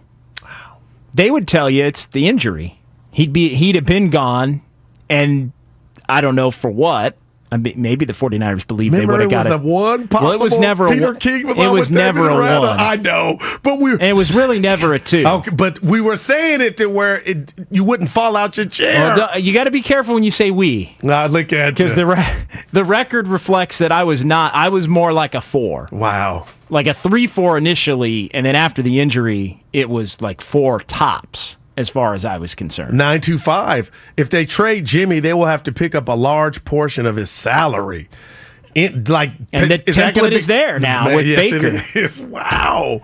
Pay you to get out of here. So I know it was kind of framed in our pre-show discussion is there any way Jimmy Garoppolo just remain, like, if he's going to be on the team, you would almost have to give him an opportunity to win the job. Oh. But even that, that tells you right now he can't. The job he can't is not be on the open, team. Jay, am I looking at it wrong? This is Trey Lance's It's gig. Trey Lance's gig. 100%. It's Trey Lance's gig. You mentioned the press conference when Jimmy. That was bye-bye. It was bye-bye. It was Jimmy Garoppolo, bye-bye. and I was all over this at the time too. It was him saying, "I did this once. I ain't doing it again." And how hard it was for him. Yes, I did it once. I sucked it up. I was a pro, making a lot of money. Have to go through that. But I'm not doing it again. Y'all are getting me the heck out of here. And I think at this point, I mean, I think he was hoping he'd get cut. I think the Niners were hanging on to him, hoping that they could trade him somewhere. Man. And the injury didn't help. And now they're just kind of stuck unless they think that Cleveland's going to want him as Deshaun Watson 1-year insurance if he gets suspended. And then how fast does he have to pick up a new offense? I mean, you would kind of want the guy in the books right now learning the offense. You know what I mean? Those things don't just happen overnight. So he's, I mean, I still. I know it's July, but still. It's shaping up. And look, we're at this point, about 3 weeks away from training camp. Amazing. A little less than 3 weeks away from training camp. I think the first practice is 3 weeks from yesterday. And remember last year, the first day of Trey Lance, he could be the starter. There was life there. You were there. I was there. I think that was the fourth day of training camp. Third or the fourth day. It was the first weekend. It went crazy. Yeah. Yeah, he had a big throw. That's amazing. I don't like the arm fatigue. I'm going to say Cowherd's not lying, but the Niners, that would be a red flag for me going into seeing if this kid is, they would know if that, and every throw I saw him make, I'm going back to the Texan game when he started here, the one they were losing at half. I'm like, there's nothing to that. So somebody got in Silver's ear and said, hey, you need to fix this. Definitely. And the other part of, I mean, you said I'm hearing, as far as, that's just a different way of, that's a way of saying sources say without saying sources say. Yeah, no, or not having any. I just don't. That's Twitter. I wouldn't accuse somebody of lying. I'm not going to accuse somebody of lying. I wouldn't.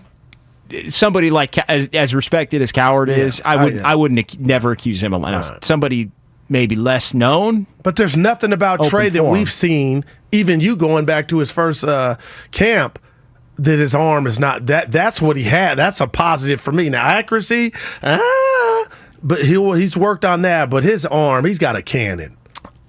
So would you? No circumstances you bring Jimmy back? None whatsoever. There's just none. You get divorced. Then you go find a new spouse if you're lucky. You don't have both. Well, I guess it's something, but you know what I mean. How quick do you think Jimmy Garoppolo, if he gets cut, is running to the Seahawks, by the way? That night. Like, Pete Carroll doesn't strike me as the type of guy that's sleeping with his finger in his mouth.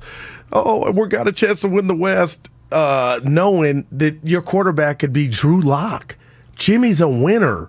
But then again, you know, is Pete good at making the situation around a quarterback like Jimmy that's maybe just average as good as Kyle is? Because Kyle, that could be his biggest trait or feat, is the fact that he could make a game plan work even with bad Jimmy rearing his head. Pete Carroll did it for Russell Wilson when Russell Wilson was a rookie. Yeah. Because Russell Wilson wasn't those first couple of years what he became. I need that. I will give you just like he Big Ben grew into it. Just Big Ben grew into it. Yep. That's a great point. They both grew into, like, Russ. It was let Russ cook, but it was not let Russ cook. I mean, they were run first, play action. He would use his ability to scramble to make some big plays at key moments, but Russell Wilson was not the dude that he became those first couple of years, including even the year they won the Super Bowl. No, good point. And I'll tell you this. But getting older, you wouldn't know about this, Jay, but as you get older, you reflect more.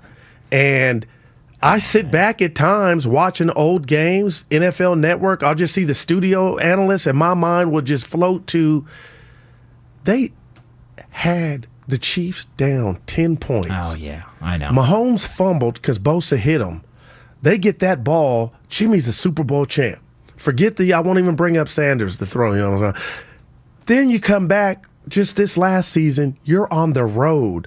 The end of the third quarter, the quarterback throws to Kittle for a touchdown to give you a 10-point lead going into the fourth.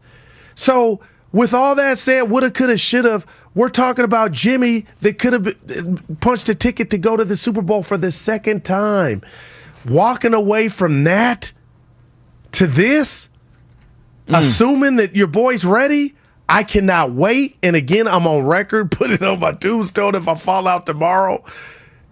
If this doesn't work this year and somehow they don't make the offs, it's more on management than it is on young Trey in year one of being a starting quarterback. It's a fascinating component to what this 22 season is going to be because of how good they were. Is he good enough for them to make this risk? That's like, it ain't like Dan Marino coming out of Pitt and you knew. This is the unknown that you hitched your wagon to. I think he's good enough to say you can make the playoffs. I mean, at that point, to me, that's where I draw the line. Are they a playoff team right now to you? I'm just like, when it's the JD computer. 50-50. Wow. And with Jimmy, it was 90-10. I would lean yes. I mean, I would lean yes at this point. But it has to be yes. To me, that's if you win 9 games and get in the playoffs, I don't care if you win a playoff game, don't win a playoff game. I'm not going to hold the dude accountable for his first playoff run as essentially a rookie. I know he's technically not a rookie, but if he has an up and down year and the ups are good enough with everything else to get him to 9-8 and get him a wild card spot, that's good enough to check the box for me, regardless of what happens in the off. And that, I said fair to you about an hour ago. That's being real fair. That's legit. But man, let's just, here I go, glass half full.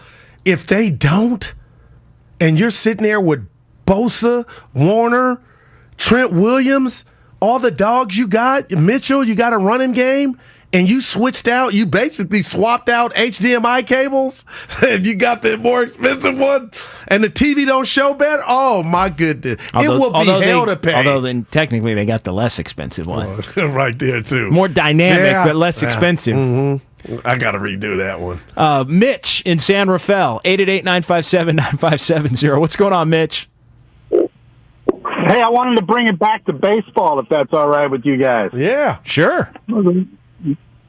So listen, fellas, I think, the Giants' lackadaisical record this year, I think the main factor is definitely Buster Posey, not having him around. But one factor that never gets brought up is the advent of the DH in the National League now. And I think the DH is a big disadvantage for the Giants, mainly because the way Gabe played it last year and tries to play it this year is with the line change, the platoon system that he's got going on, a lot of pinch hitting. And he's got one less weapon on the bench this year than he's ever had before, or than he had last year, where every other team has one more weapon in the lineup. So I think that's a disadvantage for the Giants. It's a good thought. I would have thought an extra hitter would help. It helped him last year. Well, last year there was no DH. Okay, gotcha. I'm talking about the year they choked in the 60 game. Yeah, well, yeah. But I'm on record as saying that helped him. But to me, adding a hitter should help.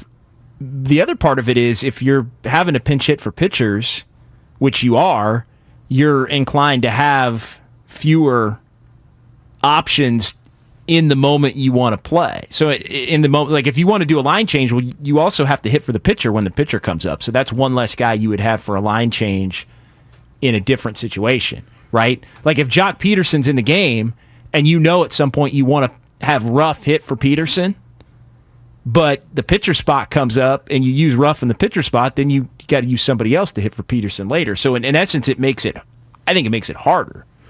Have you watched the Giants? The way it was. Easier now. Donnie Barrels. Has he crossed your mind? No, he really hasn't. I was just curious. No, because guys like that were well, they lost right-handed hitters. Man, they lost Posey, they lost him, and they lost Bryant. And who's my guy in Houston now? We just Dubon. Yeah, I mean you're laughing, but I'm just like, well, he was. But I get it. He was talented, but you talk about sloppy and mental errors and base running mistakes. Like I think he wore out his welcome with all the base running blunders.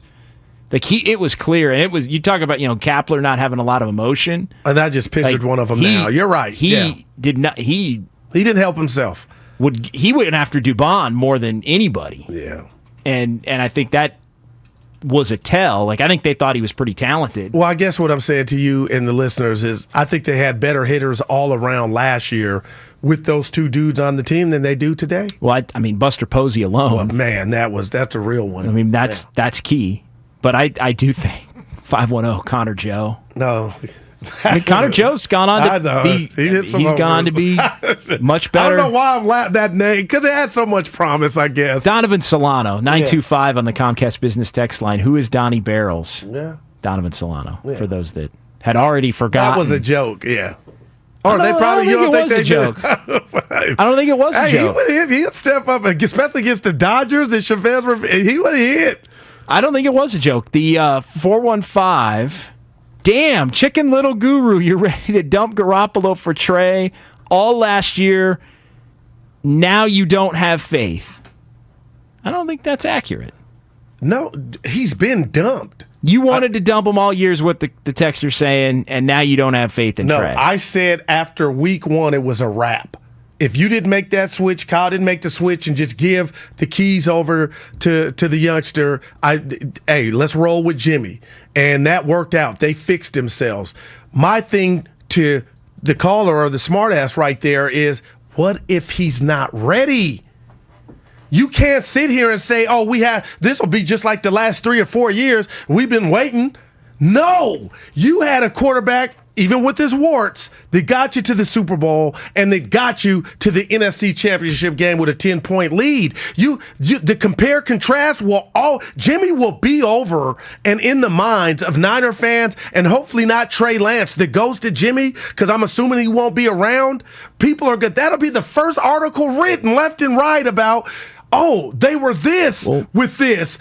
Oh, he ain't ready. Kyle, what you thought? We thought he was ready. Well, Kyle made the bet that he's ready. And that's what I'm talking about. That's the bet. And I think the other it's a fascinating bet. Reason that Garoppolo can't be on the team is because if Trey Lance does get 2-3 weeks into the year and they're struggling and he's struggling, and Garoppolo's still on the roster, they'll be calling forget for about him. The fans. Because the fans are not part of this equation for me. The fans will not necessarily. I thought that's where you were I'm going. Gonna go Steiny. No. I don't care about that. I'm gonna go Steiny. With the fans. I'm gonna go Steiny on that one. It's not the fans. It's the locker room because the locker room believed in Jimmy Garoppolo more than the fan base did. So if he's still on the roster and Trey Lance can't meet a certain level, and then people start in the know on the team start thinking, well, wait a minute, this guy gives us a better chance. Then you got a problem. I hadn't thought of that. Wow. Completely. So him gone, you nothing don't to do with the fans. Yeah, with Jimmy being gone, that doesn't even matter. Yeah, that can't happen. They could get mad, but Jimmy ain't around or an option. Exactly. So 888-957-9570. In case you miss any of today's show, download and subscribe to Steiny and Guru on the Odyssey app. You can listen anytime, any day, all in a single tap. Find Steiny and Guru plus all content from 95.7 The Game on the Odyssey app today. You can watch Willard and Dibs.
See ya. Now, back to Steiny and Guru on 95.7 The Game. Final segment, John Dickinson, Daryl the Guru Johnson. So I'm sitting in for Steiny here. Doing a great job. Guru, you're fired up. Yeah. We got everything. Baseball, basketball, football, and hockey. I'm a Sharks fan. My jersey, I ordered it. I ain't ordered it. I'm about to order it all black. It's coming. The NHL playoffs captivated your boy. And really? I said, we got a team here. Rick Tittle took me to the playoff game. The tank. It's Score. A lot of fun out there. Yep. The schedule came out yesterday. Come on. The NHL who schedule. We open up with? Johnny schedule nerd. I was driving. Johnny who? Schedule nerd. I got to steal that. Wow. Yeah. But who we open up with? NHL schedule coming out right off the jump. I'm gonna find it for you just because. And then they got Greer, the first black GM in NHL. The Giants are open. The Sharks opening the 22-23 season in Prague. In Prague for the NHL Global Series. Wow. They play Nashville in Prague. Dude. So 2 games there. So there you go. Dude, don't sleep on hockey, JD. I'm being for real. I go back to, my friends used to, Islanders, the Flyers, Lindrum. I say it now? Lindrum. Yeah, what? No. Lindstrom? Yeah, Lindstrom. Eric. Lindros. Yeah. Eric Lindros. I knew how, damn. Yeah. A couple of texts here that I wanted to get to on the Niners. And then I also wanted to read a little update on the Warriors Summer League, which they're switching things to Vegas, and the Warriors are going to be in action tomorrow. They're playing tomorrow. They're playing Sunday. They're playing Tuesday. Steiny will be there. And so the text here, Debo, way more responsible for the Niners last year, not Jimmy. You can't compare season to season. Lance could play much better than Jimmy ever played. A lot of sentiment like that with Trey Lance. Right, and my thing is, you have one quarterback, and when you touch down in that Super Bowl, Jimmy was a quarterback. I'm not saying I'm giving Jimmy more piece of the credit pie. That's obvious, but the fact of the matter is, you look at this guy's win-loss record, and to me, Jay, I'm wondering how much that means, if not diddly squat, to these organizations, because the one thing Jimmy has is not the cannon, the wins. Okay, and in the playoffs, he went to Lambeau, did that. He went to Dallas and did that. So I don't feel sorry because I'm not in position to, but I'm just, as far as the football part of it, I am shocked that right now he's basically in limbo. It's tough for him because he's probably going to wind up getting cut, and he's going to be essentially out of a job or looking for a franchise that has an injury at the quarterback position, or he's looking to go compete and be a backup, or be a backup just waiting essentially for somebody to get hurt for an opportunity, which I think is, he thought, hey, I'm in the NFC Championship game. They want to move on to Trey Lance. I was a good soldier for this year. They're going to get me the heck out of here, and I'm going to go be able to have an opportunity to start somewhere, preferably making $25 million, and now none of that's going to happen. Potentially. Man. Like, none of those boxes for Jimmy checked. And I guess really, so that if is it's a tough about break the injury, to that point. It's a fluke. Randy Gregory hit him in that game. He was hurting. I remember him on the ground. I still got the game on the DVR. If that was the one that did it, but I had read somewhere that was the hit. Coach Duran. What's up, Coach? In the Yoon. In the Yoon. Yep. What's up, Coach? Hey, what's up, fellas? Hey, it's an awesome and tremendous day.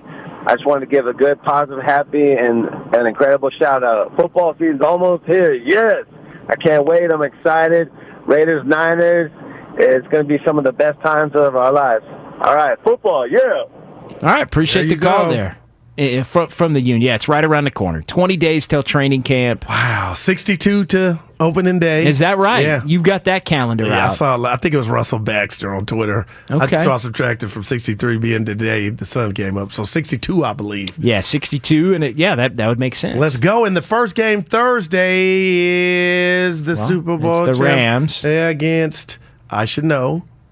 I actually forgot. Yeah, Crickets. Help me out. He helps me out. But yeah, the Rams will be playing that Thursday. Yeah, I'm totally forgot who the Rams are playing. You a big Madden guy? Yeah. Always. So you're still playing? I'm retired. Well, I shouldn't say always. I have retired, but I was Josh big. Allen, take the over. That's a big time. Could have been the Super Bowl. Love it. I was a big Madden guy from 92 to probably 2000. Like 92 as a kid until about 2000. Well, I just got done a couple years ago, the pandemic. As soon as it hit, I kind of stopped. But so I did give it up a while back, but man, I'd play full, like I would play. So you know what it's about. Boom! Yeah. I would play full seasons. And when I say full seasons, like I would play every game on the schedule. I'm with you. And I would announce. Like 256 games. Like I would pick a team and I would play the whole schedule. Wow. I believe. All 16 and probably remember weeks. it, if you know what I mean.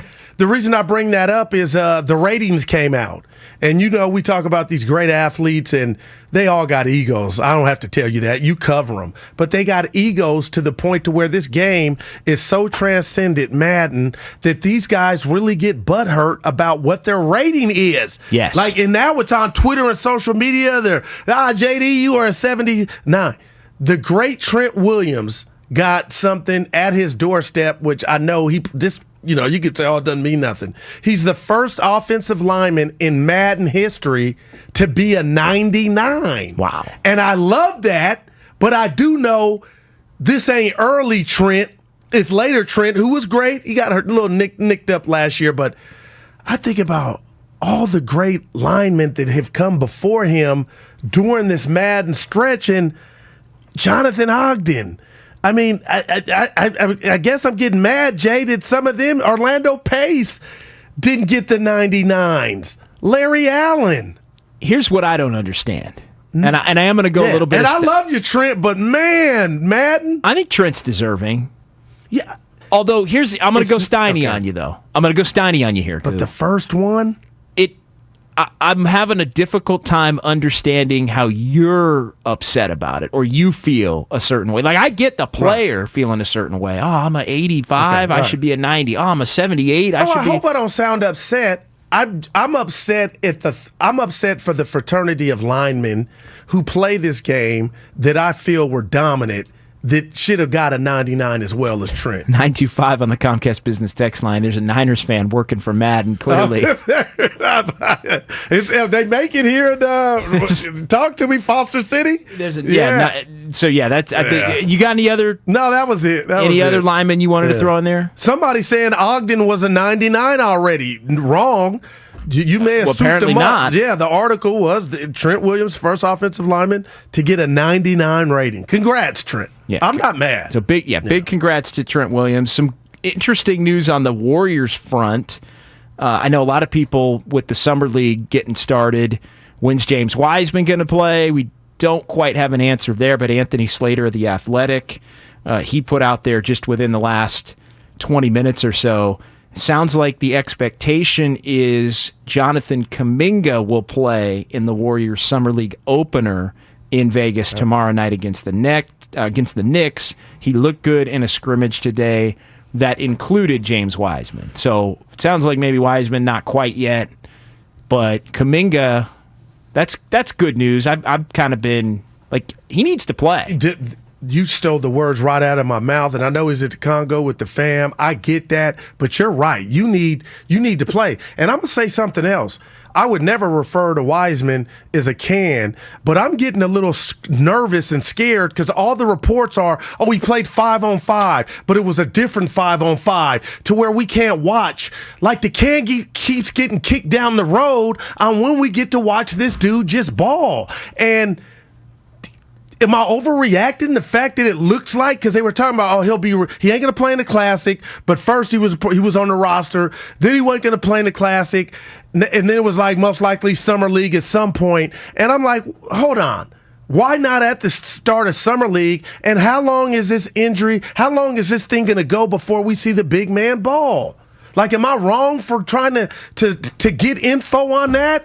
And the everyday 5-on-5, but it ain't the right 5-on-5. Why isn't he ready for Summer League? Well, what's the right 5-on-5 in Summer League games? Where we can all watch. Summer League games. Yes. Okay. And just like he played for Santa Cruz, and I got the DVR, get the games still, it's a sickness, on the DVR that before we thought he was going to come up and play with the Warriors. And out of nowhere, that was scrapped. Like, what's up?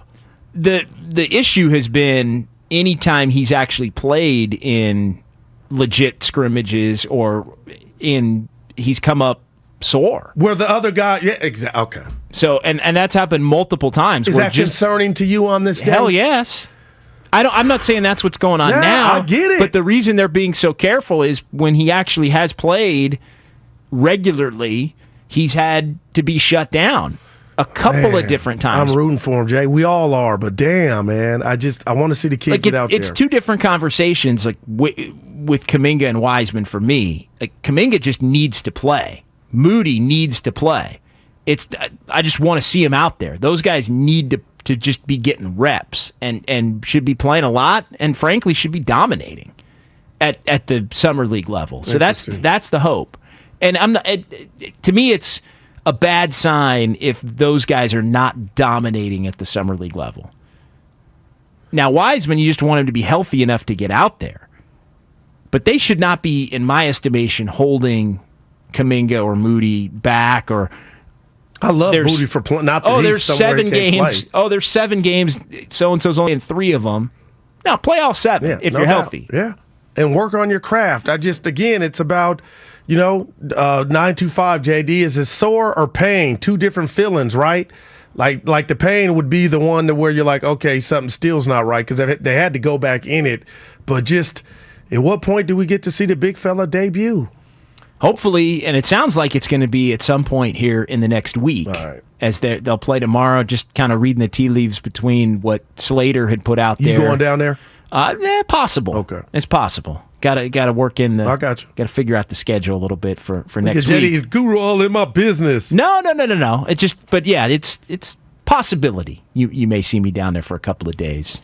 We'll see if maybe Wiseman makes his debut in one of those games. But they're going Friday, Sunday, Tuesday, and then the following Friday. I can't wait. Summer League is a thing now, and they give the trophy to some team that'll win it.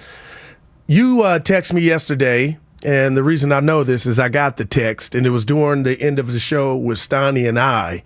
So, I love your viewpoints. I don't always agree with you, but I respect them, vice versa. But we've done a show for almost 3 hours, and I've yet, because I'm going to ask you now, are you in or out when you hear KD possibly coming back to the Warriors? I'd out, personally. Yeah, I'm out. Can you elaborate? I wouldn't want to do it. To me, you just won the championship without him. Wow. You just had a drama-free I never looked at it. Go ahead. Season. I think the Warriors in some ways recaptured some of the mojo that they had from 15-16. When they won the championship and then lost in the 73-9 year to Cleveland, I think they recaptured some of the joy of.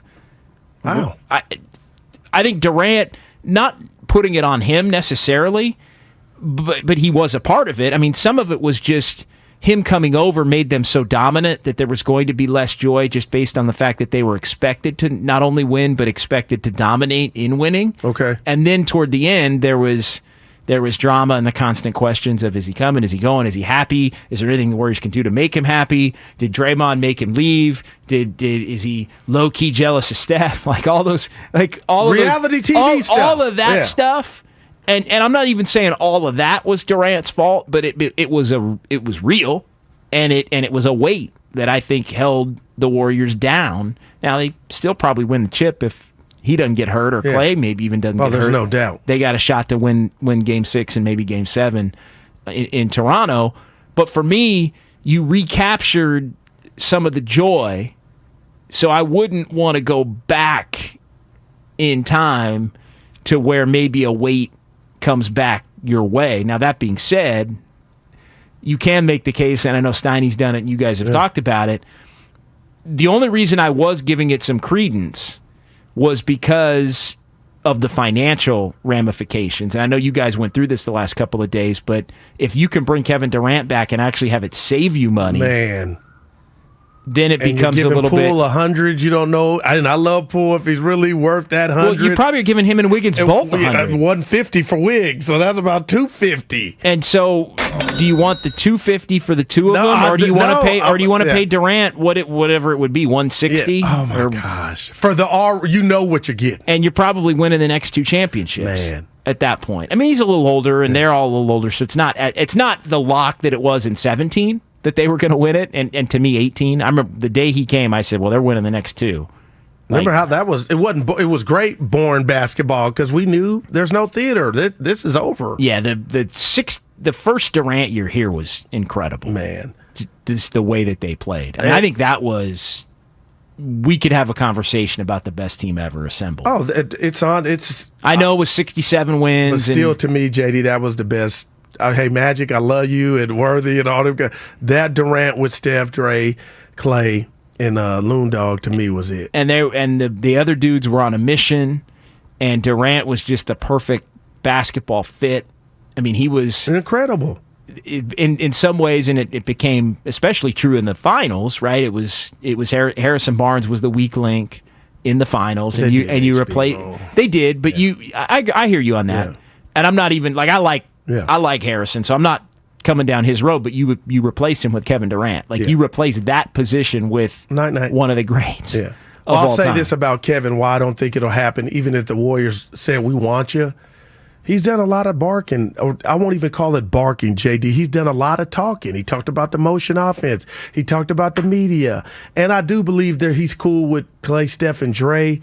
But the way he is, the fact that we know he's ultra sensitive, he's got the burner account, the things on social media matter to him, I don't think he would be grown enough, this is me, to say I'm going back there and not think and block out the noise of the jackals, which would come at him. Oh, you left this, but you needed to come back because it failed out there. Yeah, there'd be a cloud. He thinks a cloud. I believe he thinks like that, and that's why he wouldn't say it. Ain't no way I would ever. I'd go to somewhere else before I go there. It's also not up to him. I'm done. It's also, and you're right. I mean, and that's, and again, I know at this point I'm not making a point that hasn't already been made, but it's, I mean, he's going where Brooklyn thinks they can get the best deal, which also brings the Warriors back into the conversation for as much as we all want to dismiss it. And what if I told you the Warriors, to me, are the only team, because Brooklyn just said today, if the report, they don't even want picks. They want ready-made guys.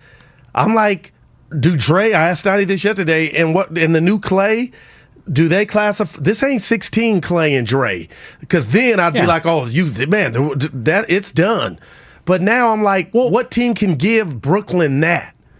I think the Warriors on any level could give Brooklyn the most. So Wiggins? Because if they want a ready-made dude, would they view Wiggins that? Because Poole, Kuminga, and the hope of Moody, that ain't that. If just me, if I'm Brooklyn, I want Wiggins, Poole, and Kuminga for sure. Damn. That is no Wiseman and. Back to Wiseman. We got to look. Look at this. We got to look at it, but that like a minimum. I'm not saying there wouldn't be, but a minimum. And I mean, if you want ready-made young player, maybe you want Moody, and maybe not Wiseman, but Moody, depending upon. Well, he ain't hurt. He can play. Yeah. What your view is? I mean, he may be the most ready-made of all of the young players to be a playoff player. So last time we talked, I know we're about to get out of here. Last time you and I did a show, Kyrie was kicking up dust. It's kind of been quiet on the home front. You still think he gets out of there? Because I think KD and Kyrie are going to stay there. I think they're both gone. Wow. Yeah. I think they're both gone. I think the Kyrie to the Laker thing's going to happen. Oh, do you? I do. Yeah. Yeah. I kind of want to see it happen. I don't know the timeline of all of that, but I think it's going to happen. I think they're going to take Russ for a year or ship Russ somewhere else and figure out a way to make it work. And somebody else will get a premium. Either they'll take Russ for the year, right, or Russ will go somewhere else and somebody will get paid with picks to take him, and they'll figure it out from there. But I think Kyrie to the Lakers is going to happen, which will make and Russ will be a net. And what do we know about Russ? He's going to show up every night and bust his ass. He is, and I think that's your greatest strength, your greatest weakness. Because he's gonna. Well, no, I mean he does play hard. Yeah, that's okay. He just doesn't always play smart, Right. and I think he's one of those dudes that, because of the fact that he's so hard nosed and so confident in his game, he's not as good, but he still thinks he's good, and so he's gonna play like he. We're talking about Madden ratings, right? Yeah. He plays like he still thinks he's a 95. Well, they put his 3-point percentage underneath Ben Simmons at 53. Ben was at 50. That's an F at 56. That would have hurt me. He thinks he's a 95, and he plays like but he's really like a 75 or an 80 or whatever. He ain't the only one in the league doing that. No, but it reminds me of Carmelo Anthony, actually. You know how Carmelo had the years where he just was not, he wasn't the same, should have been a bench player. And it put him out the league. And he refused. Yeah. He was out the league. And I helped him get back in. And then eventually he got back in and he accepted. I think Portland was the one that accepted he lost weight. That Trent slimmed up. And Damian Lillard vouched for him and he went. But that was the first time he accepted the fact that, okay, I'm not as good anymore. I'm not the Hall of Famer. Right, because he got humbled. And so at that point, okay, now you can be somebody that can be a factor as a bench player. But until he accepted it wasn't going to happen. I think Westbrook is still in denial. He's still in denial. Wow, perfectly said. Yeah, no question. We're back at it tomorrow, you and me. Back at it tomorrow. How much time we got? That's a 5, occasional 5. We got about 60 seconds. Damon Bruce, Ray Ratto coming up next. A lot to break down, obviously, with Trey Lance, arm fatigue, Jimmy Garoppolo. How's that going to play? So a lot coming up from 3 to 6. Wow. Yeah, a lot coming up from 3 to 6. And then we're going to be back tomorrow reacting to the Giants and the Padres. Yeah. Big 4-game series, Logan Webb on the mound. Goo, the Giants win tonight. I bet you got they got action. If they win tonight, you're going to I'm just predicting right now. You're going to say you're all in on the playoff run if the Giants win tonight. I'm going to shock you. No, but it's going under because Musgrove can pitch. Under 8.5 is the play. All right, for Guru, I'm JD sitting in for Steiny. Thanks to Evan and Spadone and everybody else. Damon and Ratto next here on 95.7 The Game. You can watch Willard and Dibs on Twitch.tv and on YouTube. What's that fire look like, though? Like, if you want Gabe Kapler to start fist pumping in the dugout, you're not going to get it. Like, that is just not going to happen. And that's not usually what a manager is going to do. Do you want to see that more from the players when they get over to second base? Do you want a pirouette? Do you want, like, an ugly look on Brandon Crawford's face when he charges a ground ball? I just want them to catch a damn ball. This is the Bay Area's sports station. 95.7 The Game. O'Reilly.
Came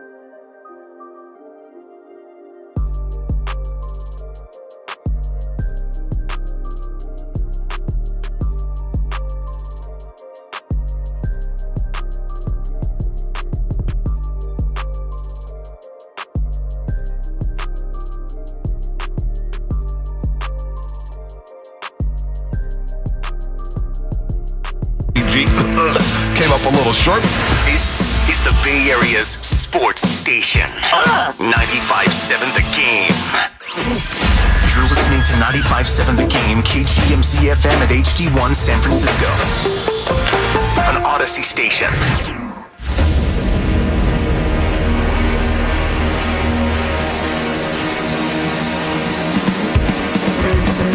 Live from the corner of Broadway and Battery. You're listening to Damon Bruce and Ray Ratto on 95.7 The Game. Brought to you by BMW Fairfield. Well, welcome to you, and what do you know? Ray, it happened last night. The San Francisco Giants won a game of Major League Baseball against another Major League Baseball team. It happened. It actually happened. I saw it. I saw it with my own two eyes. Eyewitnesses, they say, make terrible witnesses, but I actually saw it. I have read in detail about how it happened, and dare I say, Joey Bart, you almost heard it off the bat. Not quite. Not quite. It didn't quite leave the ballpark. Little fan interference there. But man, look, you can say all you want about one Major League win in a very long season, but the Giants needed that one last night. Getting on an airplane, having been swept by Arizona, having lost, 7 in a row, I think it would have been at that point. Going to San Diego in that shape would have been bad shape. They at least had themselves a decent plane ride. Hooray for them. I mean, a decent plane ride. But every team has these. I mean, the Yankees aren't playing very well right now, and they're the best team in baseball. Their problem is more long-term. And didn't they score 16 runs last night? They did score 16 runs last night against Pittsburgh. Okay, but they're not playing very well? Well, they hadn't been up at... Well, but last night was... I mean, it's the first time in about a week and a half when they've looked like the Yankees again. Okay. But I'm just saying that every team goes through these. I still think they're a 500 team. And the question becomes, is 500 good enough for a fan base? And I suspect these people thought this was going to be closer to 90 than 81. So yeah, there's still going to be discontent, even though they managed to beat the mighty 12th place Diamondbacks last night. Well, and it happened in just very strange fashion. They were down early, doing nothing early. A little life gets interjected. Darren Ruff has himself a big swing. Give it to me, Grandy. Give me a big Darren Ruff swing to get today's show going. And we've seen some instances where Darren has, against a certain type of pitch, punched one right on through. He doesn't punch that one anywhere except for into the bleachers. It's gone. And a tie game, 4-4. That was needed. Big swing by Darren Ruff. Probably his biggest home run since the playoffs when, he was the only guy, I think, hit a home run in what was that, last game against the Dodgers? Anyways, Giants, look, there's not a lot of fixing what's wrong with this season. But it was time to get the dauber going up because the dauber had officially been down. And Darren Ruff, a big home run last night. Losing that game would have been bad vibes. Bad vibes. It's the Giants, Ray, first pinch hit home run of the entire season. Like, we're a little late into the year to have a team find its first pinch hit home run. But here we are. They had 18 last year. 1 so far this year.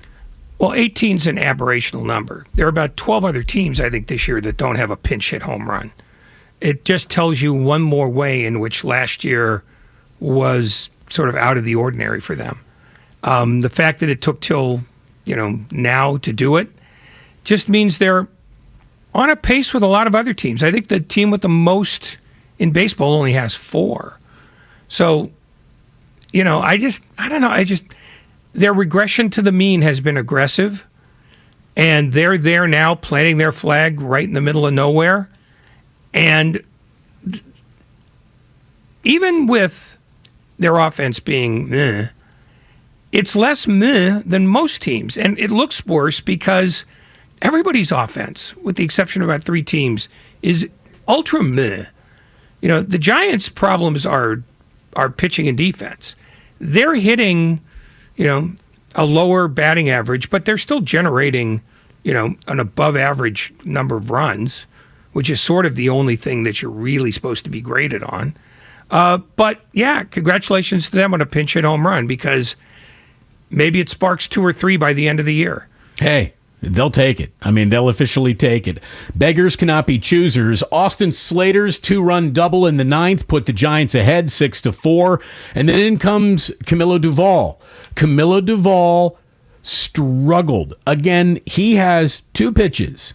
He's got a filthy fastball, and he's got a slider, which he throws more than this filthy fastball. And last night he did the thing that I think is just, you know, you leave it to me to tell you what you can't tolerate from your closer. But if you're going to give up hits, I'm good with that. That happens. That's Major League Baseball. What you can't be doing as a closer is giving up walks. He walked 3.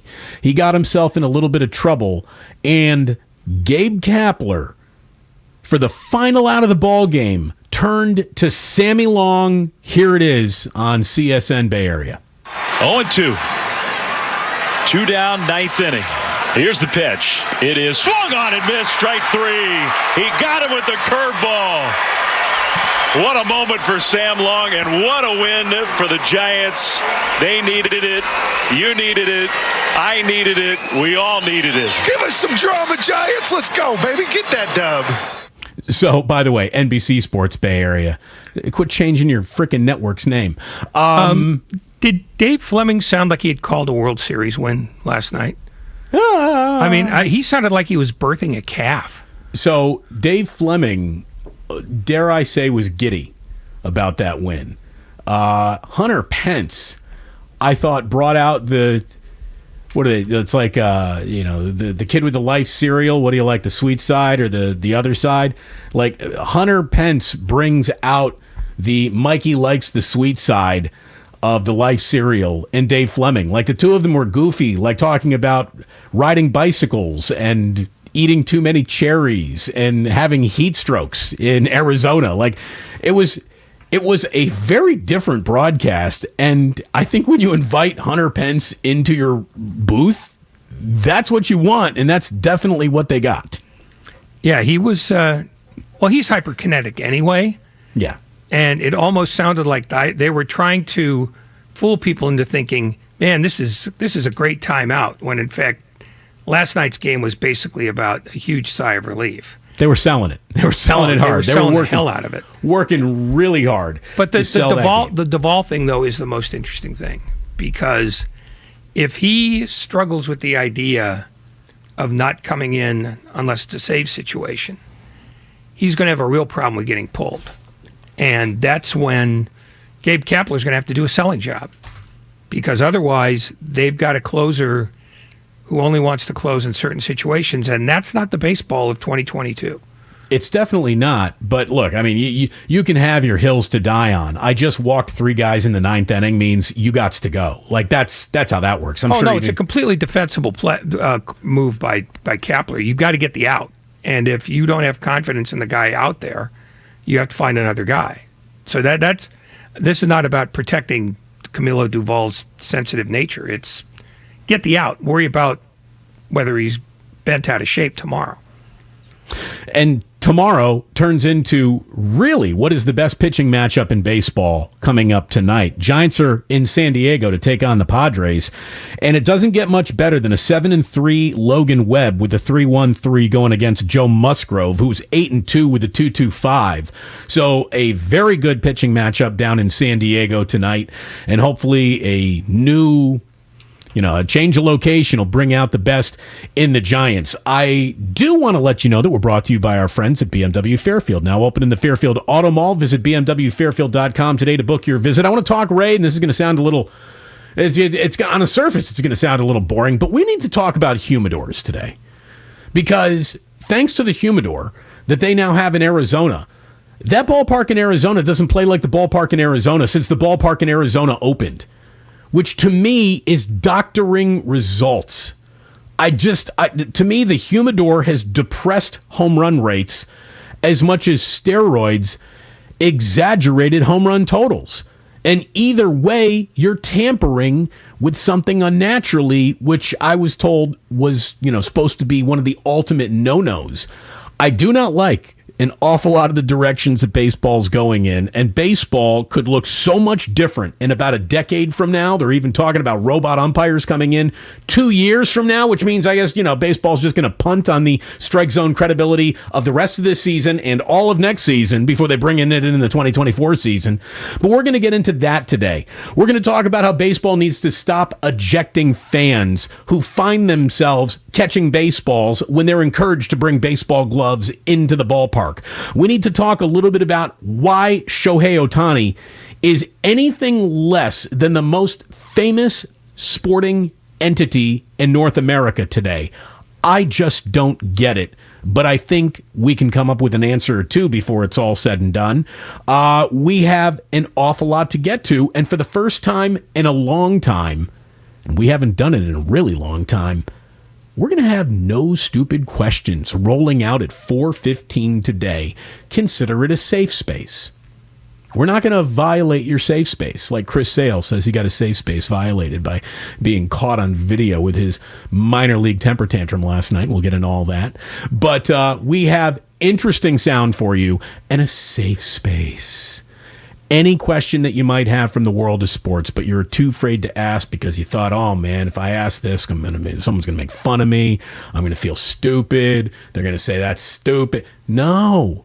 In an hour from now at 4:15, no stupid questions. Our friend Brian Baldinger is going to stop on by in the 5 o'clock hour. Arm fatigue for Trey Lance. What? Okay, we're going to get into a lot today. Damon and Ratto on 95.7 The Game. It's wonderful to have you along on this Thursday afternoon. Kenny Mayne, I was told, will be joining us tomorrow afternoon to talk about his brand new podcast. Hey, Mayne, it's on Odyssey. You can download the first couple of episodes now, and Kenny's going to be joining us tomorrow. We're looking forward to that. We're looking forward to talking to you. We're looking forward to taking your not-so-stupid questions in about an hour from now. So cook them up, write them down, and be ready to give us a call. 888-957-9570 is the number. We are just underway here on 95.7 The Game. You can watch.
Trying to help Slater come through. Austin slashes it into right field, base hit. Yastrzemski's in to score. Here comes Crawford. He will score. Around the third was Stella. Slater into second with a double. And it's 6-4 Giants in the ninth inning.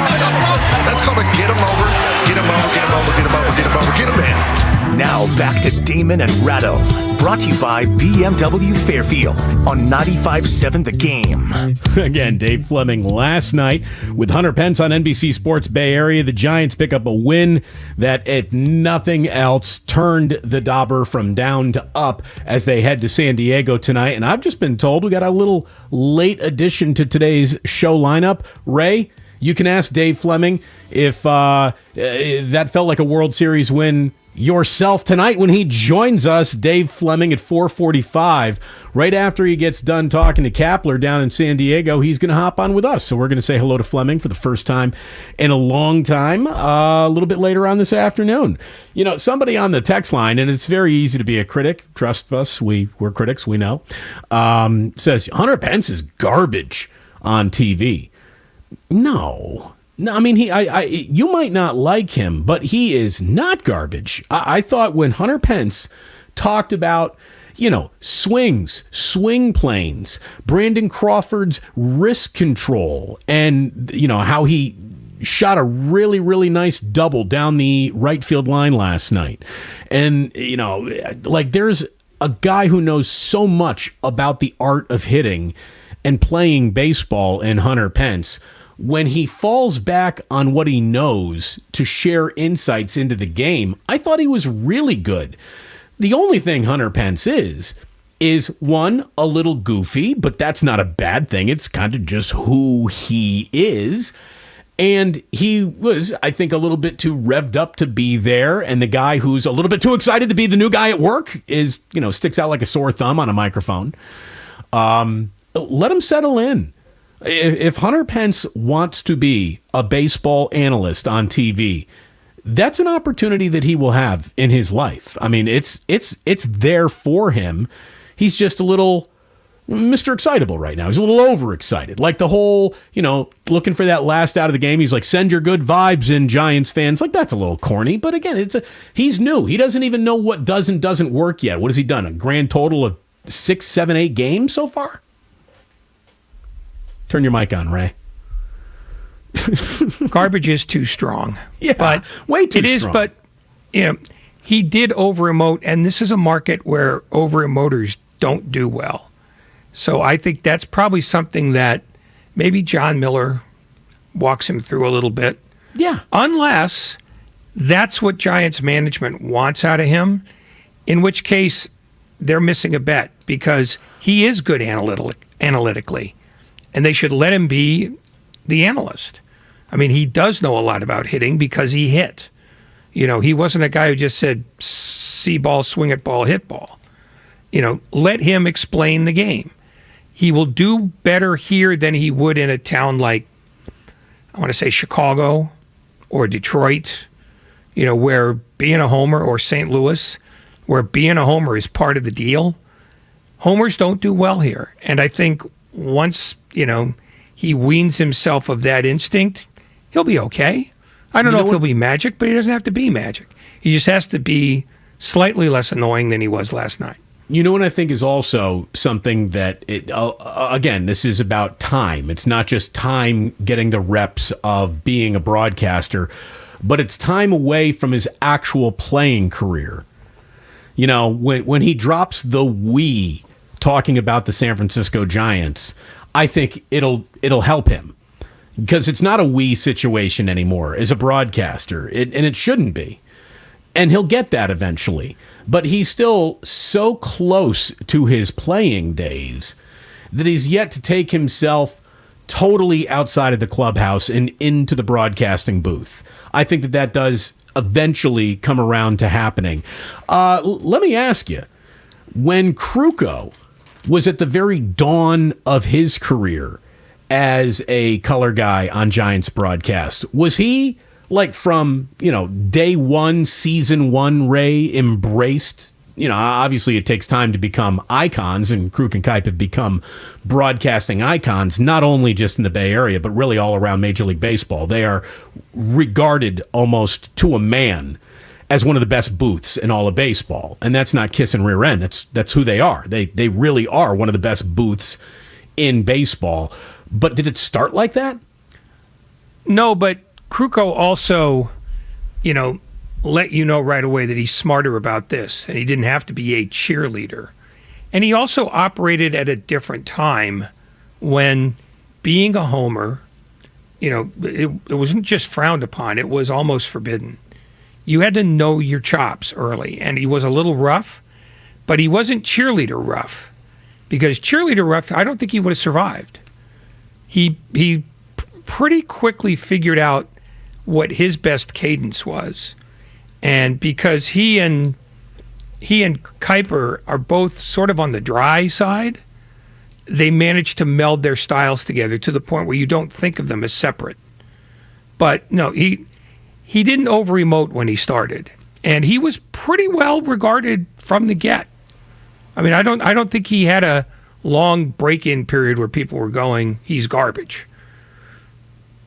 So I just want to put it out to the audience, because, you know, there's what Ray and I want, but we're not the definitive word on what you want out of your baseball broadcasters.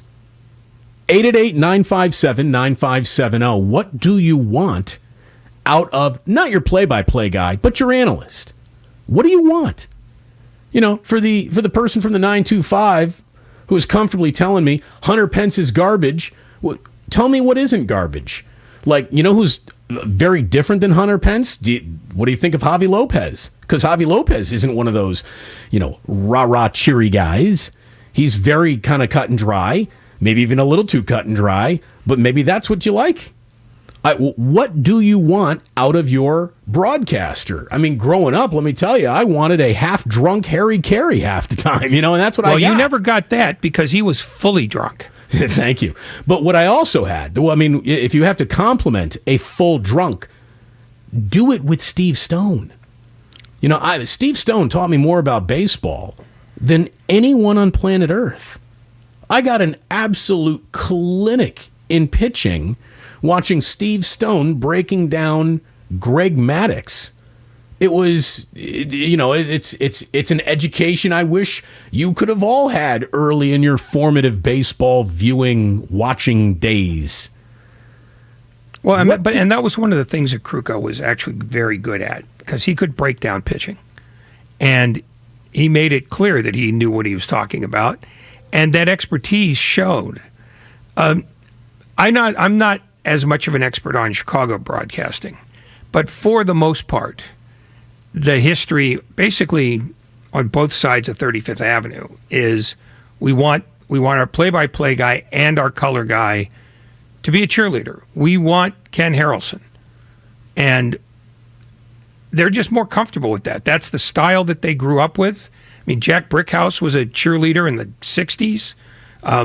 Hey. Yeah, it's all, it's all what you grew up with. And the fact is the Giants grew up with Hank Greenwald, Lon Simmons, and they were largely dry, detached, funny, but, they basically said, this is what's going on. And if the team had to get kicked around a little bit, then they got kicked around a little bit. And Simmons was particularly good because he was working opposite Russ Hodges, who was an old-fashioned cheerleader from the New York Polo Grounds days. So, if you're really good at it, you can pull off any style, but styles in cities basically depend on what the style was 40 years ago, because that's what you grew up with. So did you think, Ray, Vin Scully was a homer? No, he was never a homer. Vin Scully was, even when he was in Brooklyn, because he was trained by Red Barber not to be a homer. Red Barber flat out told him, he said, you're here to report the game. The fans cheerlead, you broadcast. I mean, there was no doubt whose side he was on, who he wanted to win the game. But yeah, I would agree with you. He was eyes and ears. He wasn't, hearts and guts. And eyes and ears from my ears are way better.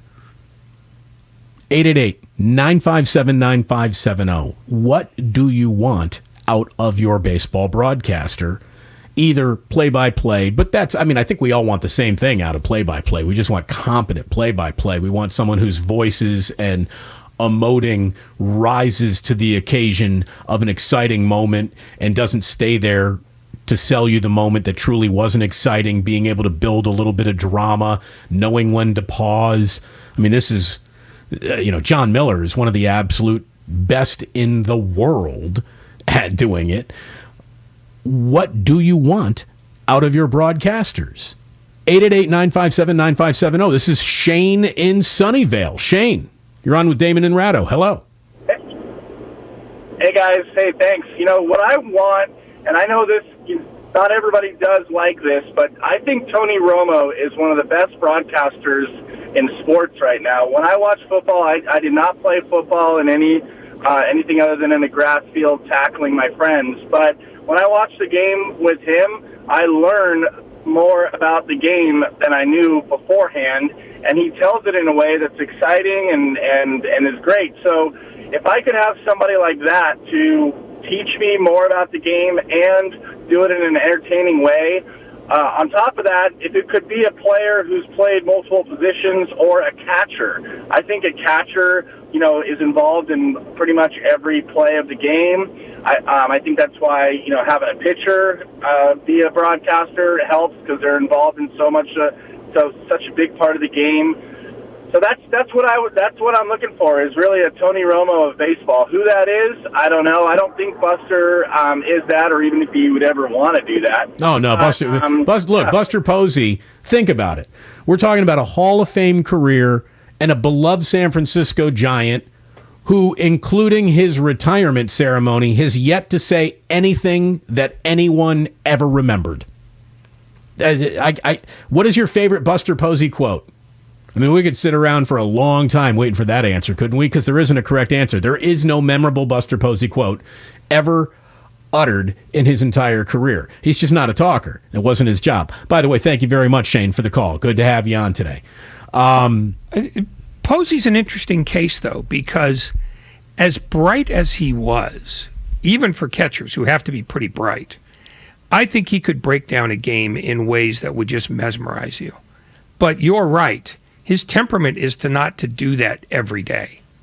It's, the way he walked away from the game just told you that there are other things he wants to do. And get on planes as often as he did before, only working in a booth, I don't think is what, his post-career life's goal is. I think he would pop in from time to time, and he'd be an enormous resource. Oh, he'd be great. But I don't think he wants to do this, more than maybe 3 times a year. Look, he would be great for the moments that he really wanted to open up and share some inside baseball stuff. But I just don't know how much of a broadcaster he would want to be or ever even volunteer. I don't think we'll see anything that resembles a Buster Posey trying out to be a Giants broadcaster in our lifetimes. It's not Bob Brenly waiting. No, he wouldn't have to try out. They just say, "Hey, you want to do this for a day?" And I think he might do it for a day just as a lark.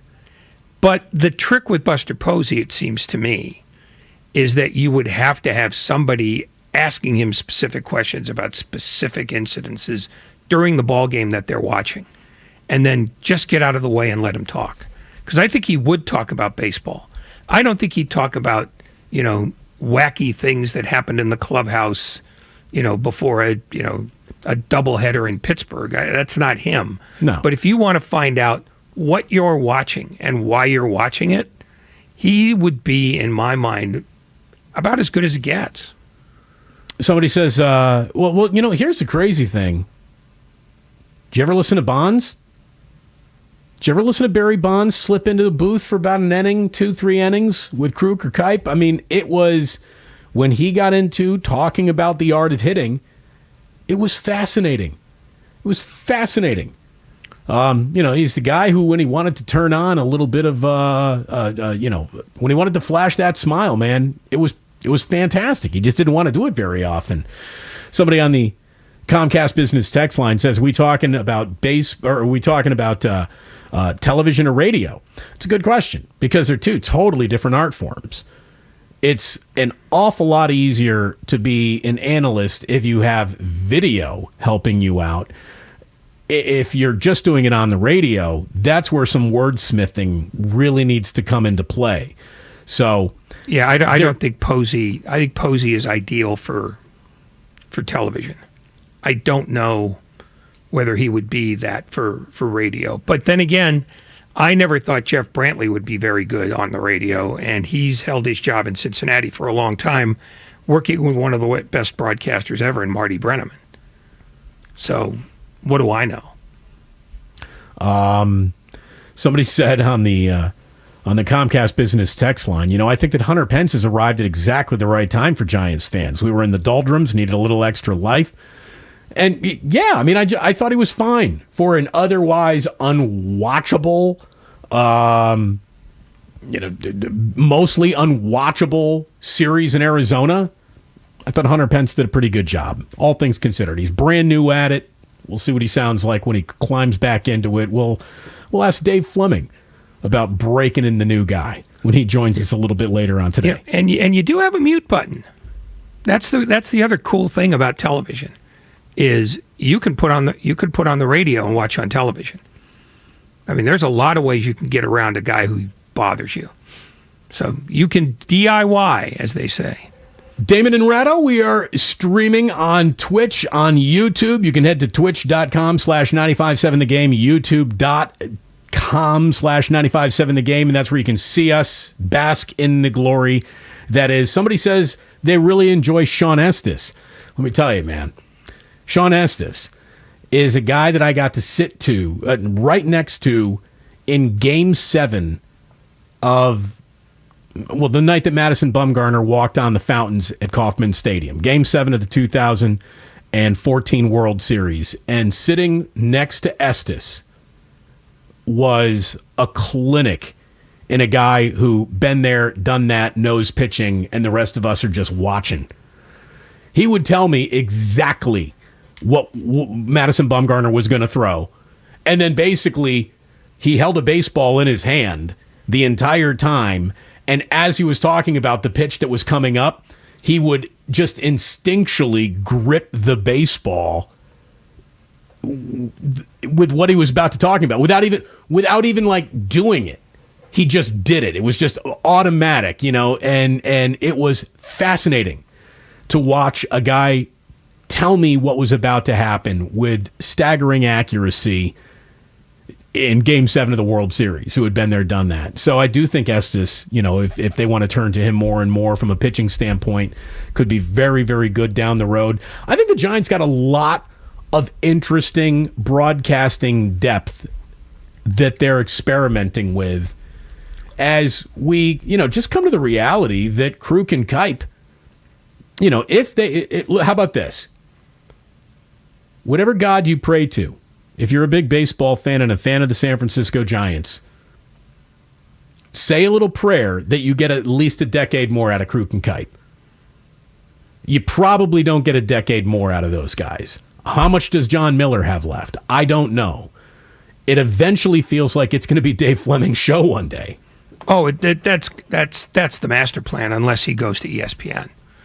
But the one wild card, and I'm thinking back to Pence, is, and this is one thing that if you're a listener you should worry about, that broadcasters basically work for the marketing department.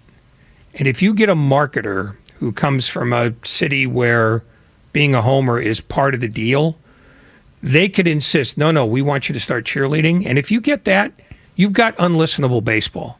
Yeah. Because it's not tolerable. And it's definitely not tolerable here. So that's part of it too. So Hunter Pence might have been told, said, no, we want you to bring that upbeat energy and make the fans feel like things are going okay, even though they're one game ahead of the Marlins. I don't think they have to tell Hunter Pence to up that energy. No, they have to tell him to calm down. You don't have to be Edward R. Murrow, but you do sort of have to, understand that the market doesn't tolerate over-emoting. They like subtlety. That's why Krukow and Kuiper worked so well. That's why Fleming works well.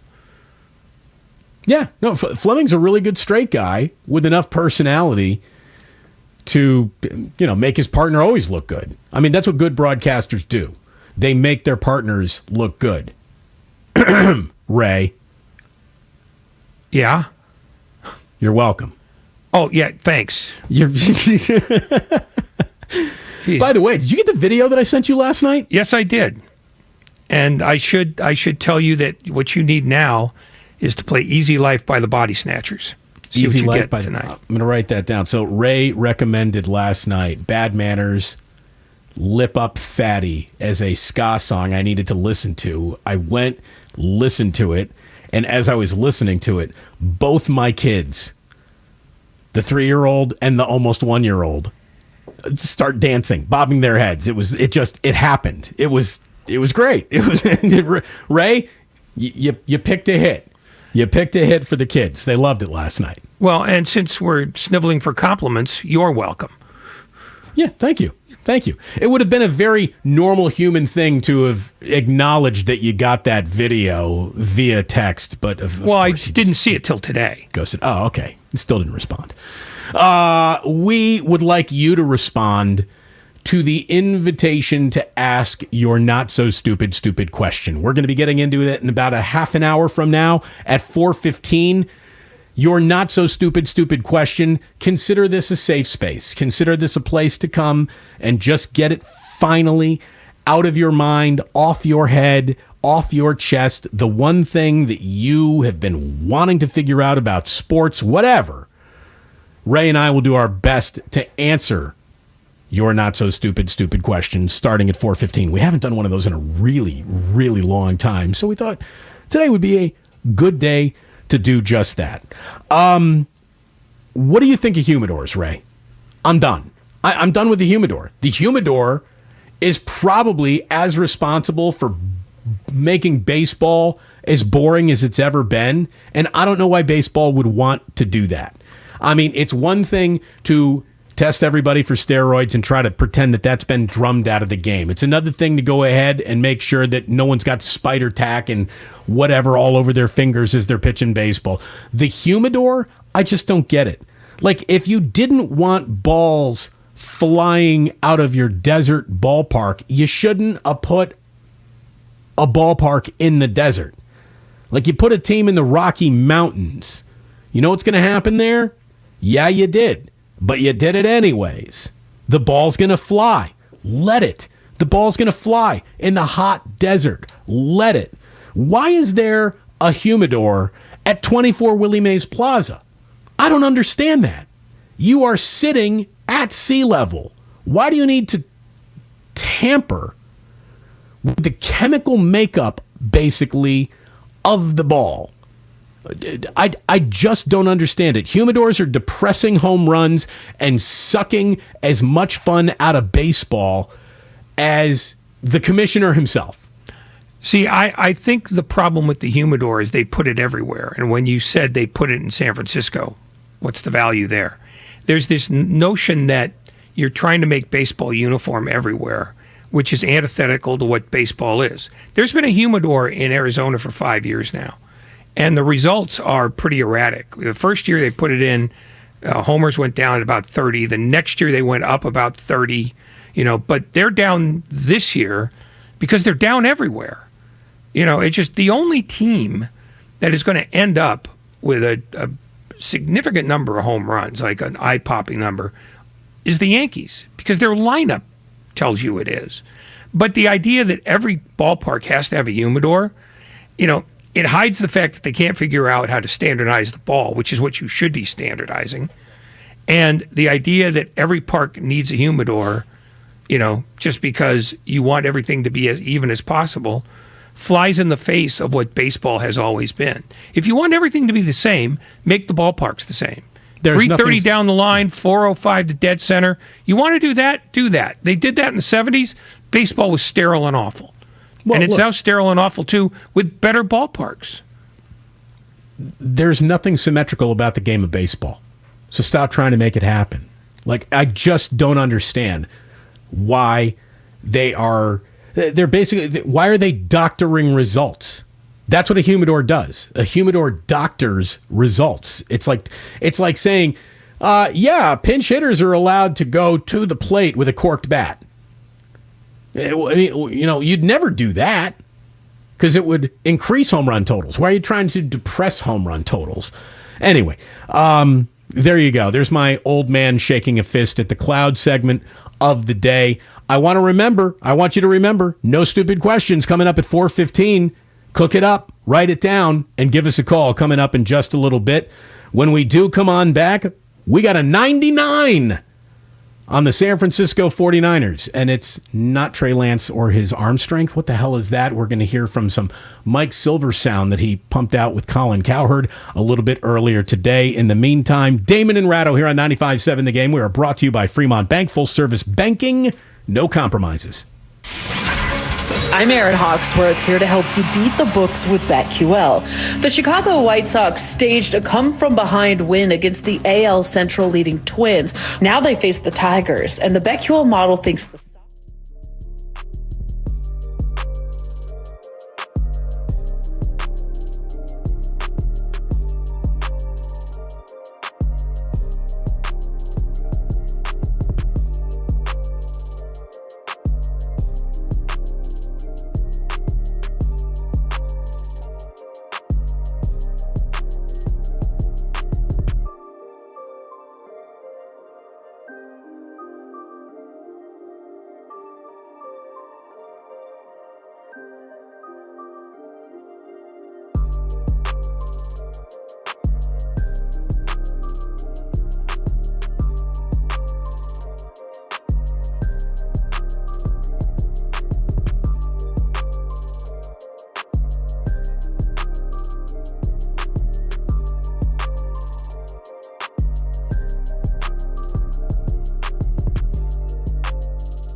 Damon and Ratto.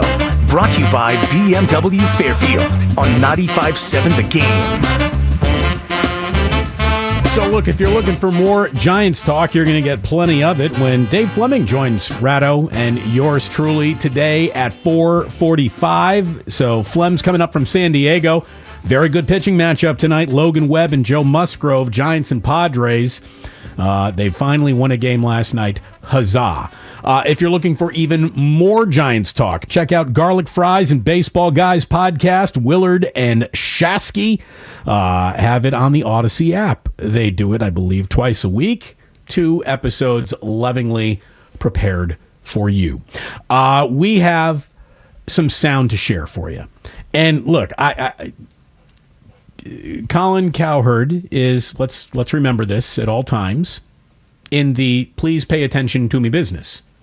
I can relate to this business. I'm in it myself.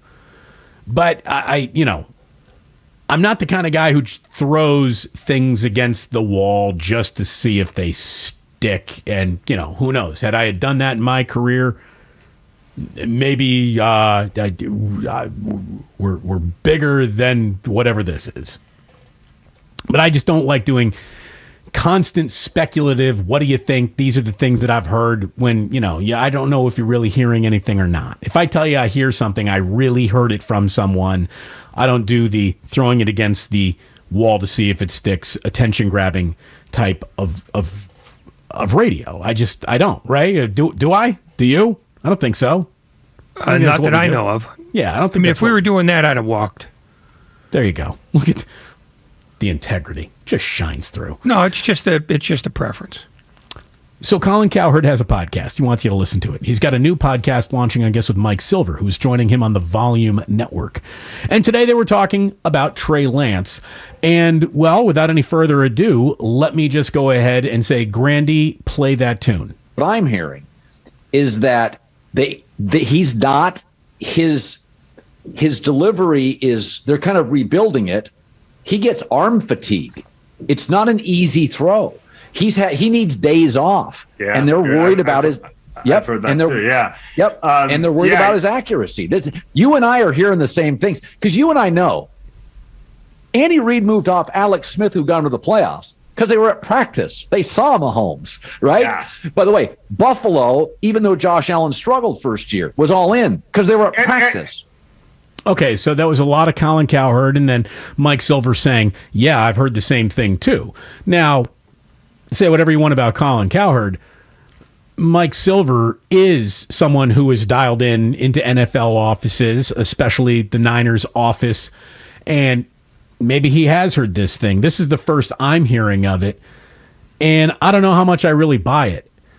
I would just want to, first of all, if Trey Lance is having his throwing motion rebuilt right now, what the hell have they been doing with this guy since the day they drafted him? Like, whatever Trey Lance's throwing motion is, it should be that right now. They've done nothing but practice to this point. So why is anything being rebuilt before it's even really been shown to us? I don't know that. That to me doesn't make much sense. And a guy whose natural throwing motion creates such fatigue he needs days off? Okay, this is also language I have never heard attached to any quarterback ever until Peyton Manning had such a nerve problem in his neck. They were talking about how his arm is just always fatigued. I don't understand what I just heard. Can we listen to this again, please? Can we listen to this again? What I'm hearing is that he's not, his delivery is, they're kind of rebuilding it. He gets arm fatigue. It's not an easy throw. He needs days off, and they're worried about his. Yep, I've heard that too. Yeah. Yep, and they're worried about his accuracy. You and I are hearing the same things because you and I know. Andy Reid moved off Alex Smith, who got into the playoffs because they were at practice. They saw Mahomes, right? Yeah. By the way, Buffalo, even though Josh Allen struggled first year, was all in because they were at practice. Ray, what do you make of that? I think it's conceivable. I think maybe they want to try to break his habit of just trusting his arm in all situations. I mean, it's plausible. You do raise an interesting question, though, which is, why is this suddenly being discerned as a problem now? And I don't know the answer to that. But I do believe it's possible that they have seen things in his delivery that prevent him from making some of the throws that Kyle Shanahan wants made. And if it means a mechanical change, I could see where he would get arm fatigue, because a mechanical change often means using muscles more often than you're used to using them. And that he's got to build up that kind of arm strength. Is it, I mean, it makes sense to me, but it does raise the question, why did it take until now to figure it out? Well, and the whole he needs days off. Well, like a starting pitcher, he needs 4 days off because he just threw 125 times. He's a quarterback. He's never going to throw 125 times in an afternoon, especially in the Kyle Shanahan offense. Are you kidding me? Like 30 passes means that's 5 too many for Kyle Shanahan. So any concern about his arm fatigue just sounds crazy to me. That sounds crazy. And there is nothing that should be tired about a young kid's arm who hasn't even really played any football for 3 years. I just don't understand that at all. But now, Mike Silver did tweet out a little bit later, hey, let me also tell you what the Niners think about Trey Lance. He's wildly intelligent. They really like him. He's got great charisma. He's a smart kid. They, like he didn't want this to come across like the Niners have serious Trey Lance doubts. But just hearing about arm fatigue out of someone who should I bring up Trey Lance's stats here? He hasn't thrown 50 professional passes yet. I mean, if that's true, then you should have drafted Mac Jones, who hasn't had the word "I'm tired" has not been attached to him, not once, and he's played every game that he could possibly play so far. Well, in the most demanding system for the biggest jackass coach in the world. You know what I mean? I don't want to hear it. I mean, I guess I don't want to hear it. Arm fatigue in Trey Lance. That better be way over exaggerated. Well, here's the thing: if they are in fact changing his mechanics, that does mean putting into play muscles that have not been employed as much. I don't know that he's throwing the ball 125 times a day. I mean, I don't. That seems excessive to me. But A, I'm not there. B, I'm not a kinesiologist. But it sounds plausible. The question I would have is the one I posed earlier, which is, you had a whole year to fix his mechanics. Was he stubborn? Did he refuse? Has he fallen back into bad habits? Those are questions that have not been dealt with yet. And I guess we'll have to wait until they are.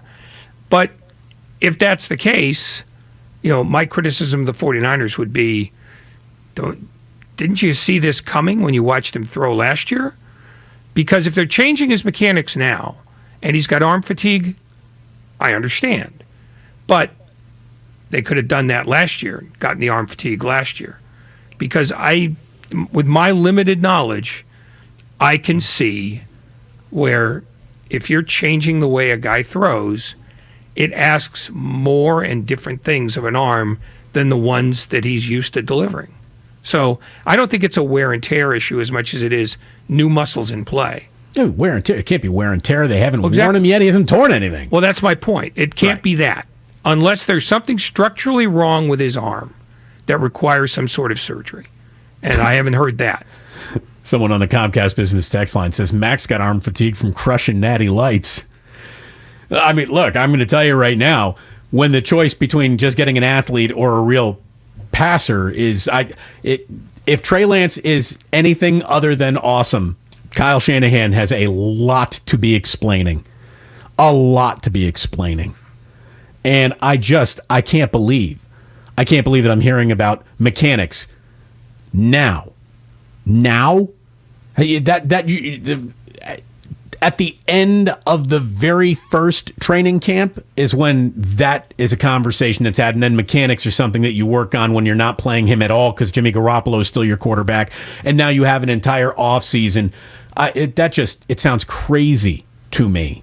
And if this really is a concern, did they draft the right guy is how this begins again. And that's nuts. To bring up Alex Smith, though, look, everyone knows the old joke about Alex Smith. What do you call three straight Alex Smith completions? I give up. 4th and 2. Well, that was the problem with Alex Smith. The guy didn't want to throw anywhere but around the line of scrimmage. He went an entire season with Andy Reid and didn't throw a touchdown pass to a wide receiver. How do you do that? Riddle me that, Batman. Well, I mean, again, I'm not here to break down Alex Smith. He spent a lot of time in San Francisco with substandard teams, and that's where I go with that. The Andy Reid stuff, that does raise other questions, but I don't know if it's a like versus like comp anyway. It just when Patrick Mahomes came in, the choice was made almost immediately. They loved what he did, and he has an extraordinary arm. And they like his mechanics because they haven't touched him, even though he throws the ball from more angles than anybody in football. What Silver and Cowherd said is fascinating to me because if they both heard it from different people, then that's a story that's getting out either from one source who is working very hard to spread that news, or a couple of sources who have seen or heard the same thing. And, at some point, Kyle Shanahan's going to have to stand up and address that because the next time he steps behind a podium, that's going to be question one. How tired is your quarterback's arm who hasn't done anything in the NFL yet? It's not a good way to start a preseason press conference. By the way, welcome, boys and girls, children of all ages, to your 4 o'clock hour. You're listening to 95.7 The Game, KGMZ FM in HD1 San Francisco, an Odyssey station. Leroy is in Oakland. Leroy, thanks for the call. He wants to talk. Oh, I was just told Leroy dropped. Let's go ahead and update that on the page, please, guys. I'm a victim. I'm literally adhering to just what's on my page. So, Trent Williams becomes the first offensive lineman ever to reach a rating of 99 in Madden.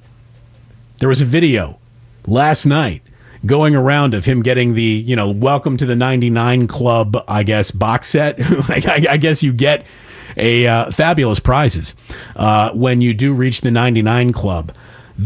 So Madden, Ray, I don't know, how much you know about the game, but players are as covetous of their own Madden ratings as they are almost any element of their careers. A Madden rating means an awful lot to a player. It really does. By the way, we did look this up. I looked this up earlier today. Trey Lance's Madden rating for 2023 is 72, which, for a guy who's proven nothing yet, it feels about right. They say he's 75 running the ball, 83 passing, 82 general, 72 overall. So we'll see what he turns into. Obviously, I don't know about that arm fatigue though. I'm worried. I'm not. You're seriously telling me that Trent Williams is the very first offensive lineman to reach a 99 rating? Larry Smith was never a Orlando Pace wasn't a 99. I'm surprised by that. By the way, congratulations to Trent Williams. The Washington Commanders are just brilliant talent evaluators, are they not? But well, they're brilliant medical analysts because that's why he left. I know. No, I'm hurting. No, you're not. Get out there and play. Yes, no.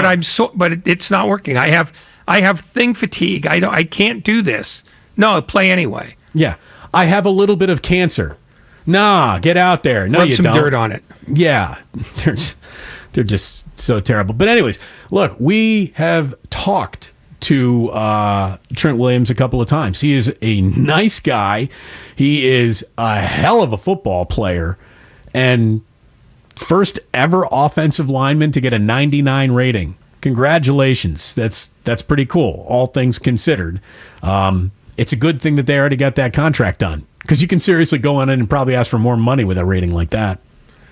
Yeah, but given the 49ers, you probably won't get it. No. And that brings me to the other thing that I sort of wanted to talk about. Are you in any way surprised or not surprised, Ray, that this Deebo Samuel thing hasn't reached a little bit of a conclusion or a happy ending at this point? Because apparently in one of the, I don't want to say underreported or just not really talked about stories that is going on right now, he has not officially rescinded his trade request. He has not told the Niners, like, yeah, all right, I'm cool with how this is going, and I understand that there's a process, and I'm in. You know, that's not happened yet.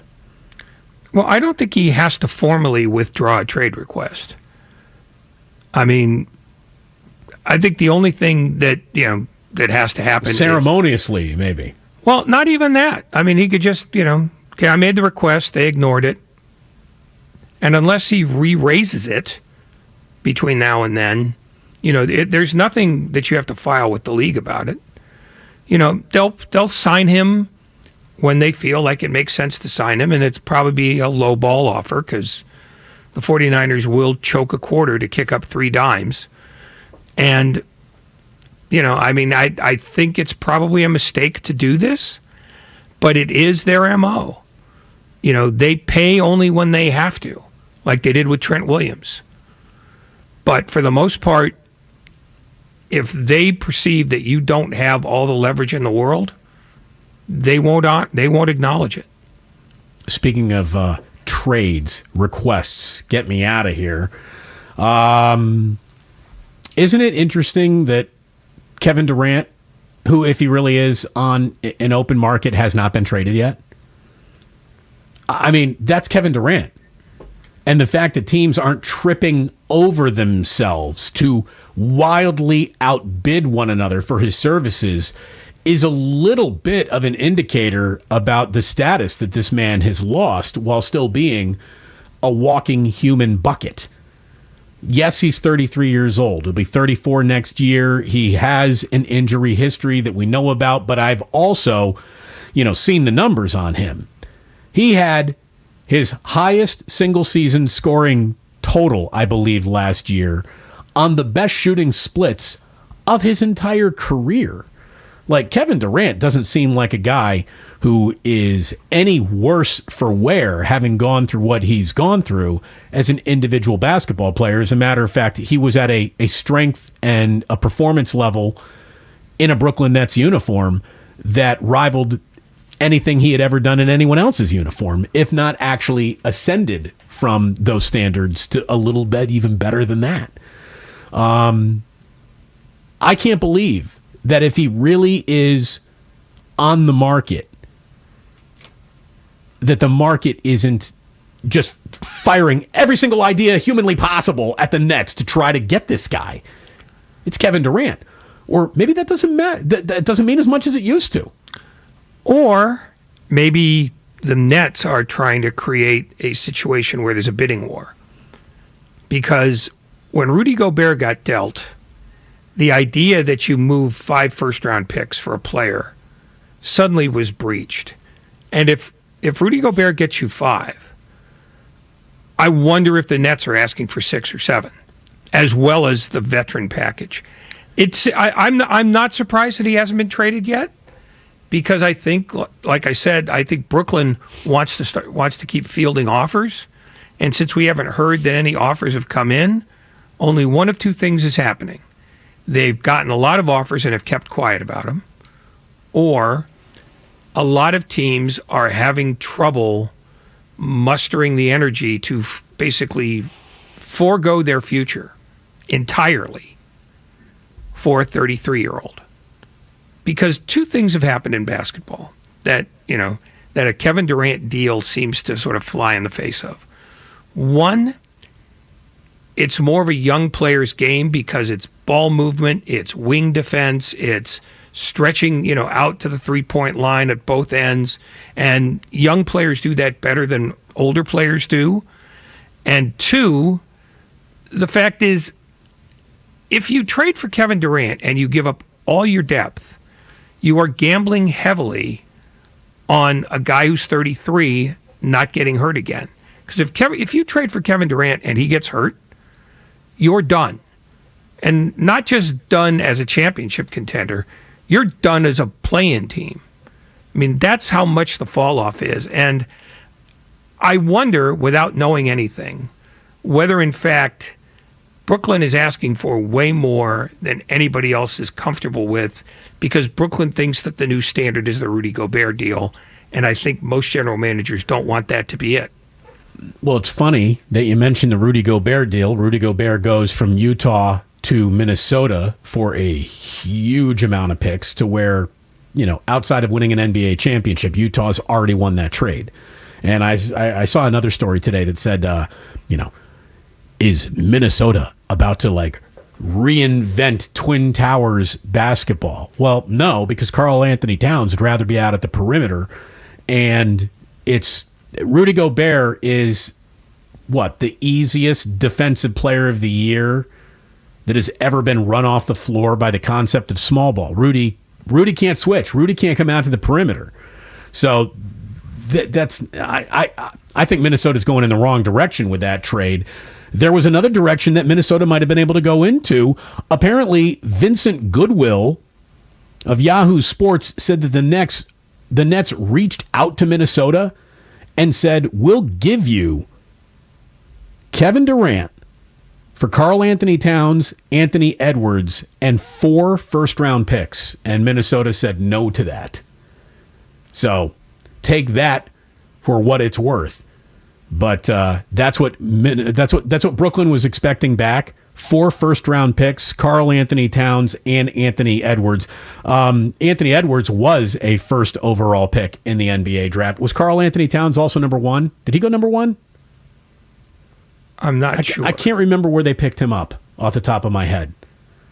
You know what? He was 2015, number 1 overall. Thank you very much. I did think, he was number 1 overall. Lucas, all over it. Thank you very much, sir. So, yeah. So you're not just asking for 4 first-rounders. You're asking for 6, because 2 of them who are put into the trade are first-round draft picks. So I could see why I guess Minnesota would say no to that for a 33-year-old who is, battling clinical depression on Twitter in front of all of us. Anyway, if you're looking for more Warriors content, the best Warriors content, text the word Warriors to 957 the game. 20357 is the number. Text it to the 20357, and there you go. When we do return, we promised you we will deliver. You can get in line right now. Welcome to your safe space. We haven't done one of these. Ray, when's the last time we did a no stupid questions? Is that a stupid question? It's a stupid question when aimed at me, because I have no idea. It's at least half a year. It's been a really, really long time. We haven't done one of these since the NBA All-Star break, I believe. It's long overdue. Back by popular demand. You wanted it. You got it. I've already seen some texts come in, some tweets come in. That's not what we're looking for. We're looking for your phone calls, your not so stupid questions answered hopefully completely and certainly lovingly. Coming up next here on 95.7 The Game, 888-957-9570. Get in line right now. Your not so stupid questions. When we return, Damon and Ratto, 95.7 The Game. Steiny and Guru stream live on YouTube and Twitch every day. Capital B, capital S. Give up 2 of them. You think that they could get KD just giving up 2 of them? You get Wiggins, proven. You get Poole, already a good young player. And then you take...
when cows laugh, do milk come out their nose? It's time for No Stupid Questions. Here you go. It's a safe space. Welcome back, Damon and Ratto. We're not going to make fun of you. We're not going to say you need to be a smarter sports fan than that. We want to help make you a smarter sports fan. And I've been told that every single one of our lines is lit, occupied, which means people have not so stupid questions to ask us. Ray, are you ready to help the good audience? No. Well, that's the kind of attitude we're looking for. That's the kind of attitude I can bring whenever you need it. We've got obviously Lucas and Grandy working Google machines. We got it all hands on deck. It is a full on station effort to try to best as we possibly can answer your not so stupid questions. We begin with John in San Francisco. John, welcome to your safe space. You are amongst friends. Thank you. Thank you. As a fan who has attended Giants, Warriors, and A's games since the 60s, I have this question. Fans are allowed to bring food and non-alcoholic beverages into Giants and A's games, but not Warrior games, and this was also true in Oakland. Is this a team regulation or an NBA regulation, and is there a motivation for it other than greed? John, that's a good question that I honestly do not know the right answer to. You saying greed is, a very relevant point, but believe me, the Giants and the 49ers are just as greedy as the NBA is in terms of making money off concessions. So I really don't know the answer to that. I don't know if it's got anything to do with it being, indoors in an arena as opposed to you aren't going inside so you can still bring your own food with you because you're outside. So I do not know the correct answer to your question, John. Maybe Ray does. I don't know either, but I'd be surprised if the Giants and 49ers are still letting people bring alcohol into the stadium. And it's largely greed as far as I know, because they would rather you pay $22 for their beer than bring your own beer in for free. Yeah. Beyond that, I don't know if there are liquor laws that cover this. Maybe there's a lawyer out there who understands this far better than I. But I don't know that there's maybe anybody anywhere that lets fans bring their own alcohol in anymore. Certainly not on the pro level, because alcohol is one of the most marked up concessions items that any stadium or arena has, and they're not leaving any money on the table there. I haven't heard in any city the ability to bring in concessions in any stadium ever. The only place I've ever heard it allowed is at the Indianapolis 500. You are allowed to walk into the Indianapolis 500 with a cooler, as long as it's a regulation-sized cooler. You can't walk in with like an igloo, like a cooler that you could bring around half a butchered cow in. It has to be one of those like lunch pail level coolers. But you can bring your own cooler with drinks and beverages, I believe including alcoholic beverages, into the Indianapolis 500. Again, they got 500,000 people sitting there, so they're going to sell plenty of whatever they're selling anyway, so they're just not worried about it. I didn't know that they used to allow it, and I've never seen anybody like leaning into a bag of fast food at a 49er or Giants game. I've never seen anyone eating anything other than something it looked like they got at the game. So I don't know if that exists at all. Well, I think that you can't bring stuff into our building bylaw or ordinance started in Washington with the football team. Because I know there was great hue and cry about that when it happened. And this was, I want to say 30 years ago, and I could be wrong on both details, but I think the idea that you could bring in food, has been sort of forbidden, for lack of a better word, at least 2 decades, closer to 3. Yeah, I mean, if you can sneak it in, God bless. But come on in. Show me your sandwich as you're walking past security. I don't know if that exists anymore anywhere. This is Bob in San Rafael. Bob, thank you for calling. What is your not-so-stupid question? Well, it kind of evolves back to 30-plus years ago. When I used to go to the ball game and keep score, there was always this thing about the guy swings like a rusty gate. And that brought the connotation when you are scoring a game and someone strikes out, swinging, it's a backward K. But nowadays I see this, and it just gets me. I said, I seem to remember, if you took a called third strike, it was a straight K. And if you got the backward one, that was like the rusty gate, and you meant you swung through it. Does that make any kind of a recollection, as to the way things used to be scored? I mean, I've always interpreted it the other way around. If you looked at it, that's the backwards K. If you swung through it, that's the normal K. So how that became part of standard Major League scoring, I don't know the origin story behind that. Or we're kind of going 0 for 2 here, Ray, on our not-so-stupid question answers. But I don't know. I mean, obviously the word strike has a K in it, and that's why it's used as the official scoring tally. I don't know who decided backwards frontwards. Well, frontwards was decided by Henry Chadwick, who was one of the founders of American baseball, and tried to standardized scoring.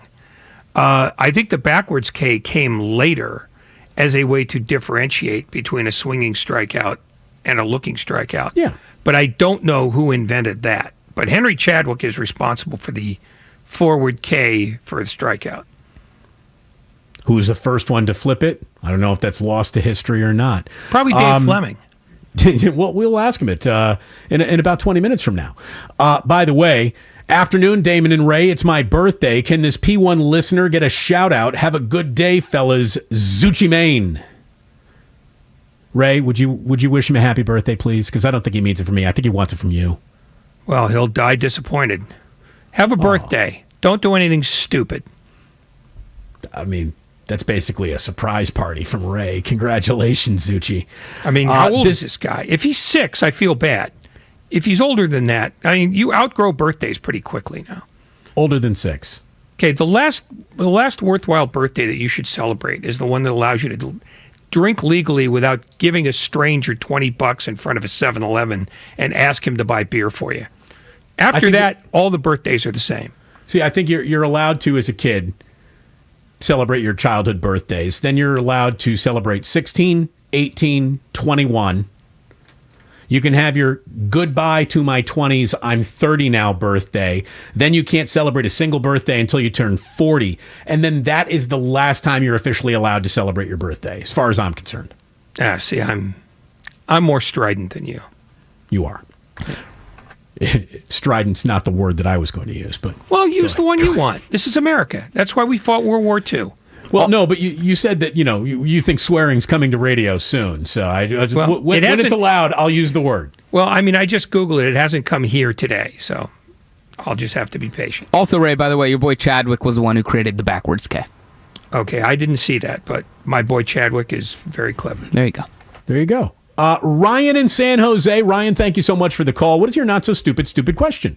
Do you think it's possible that next season the Warriors possibly take Draymond out of the starting lineup if James Wiseman is cracking out the way he potentially can be and have Looney in his spot so that Draymond could lead that bench unit?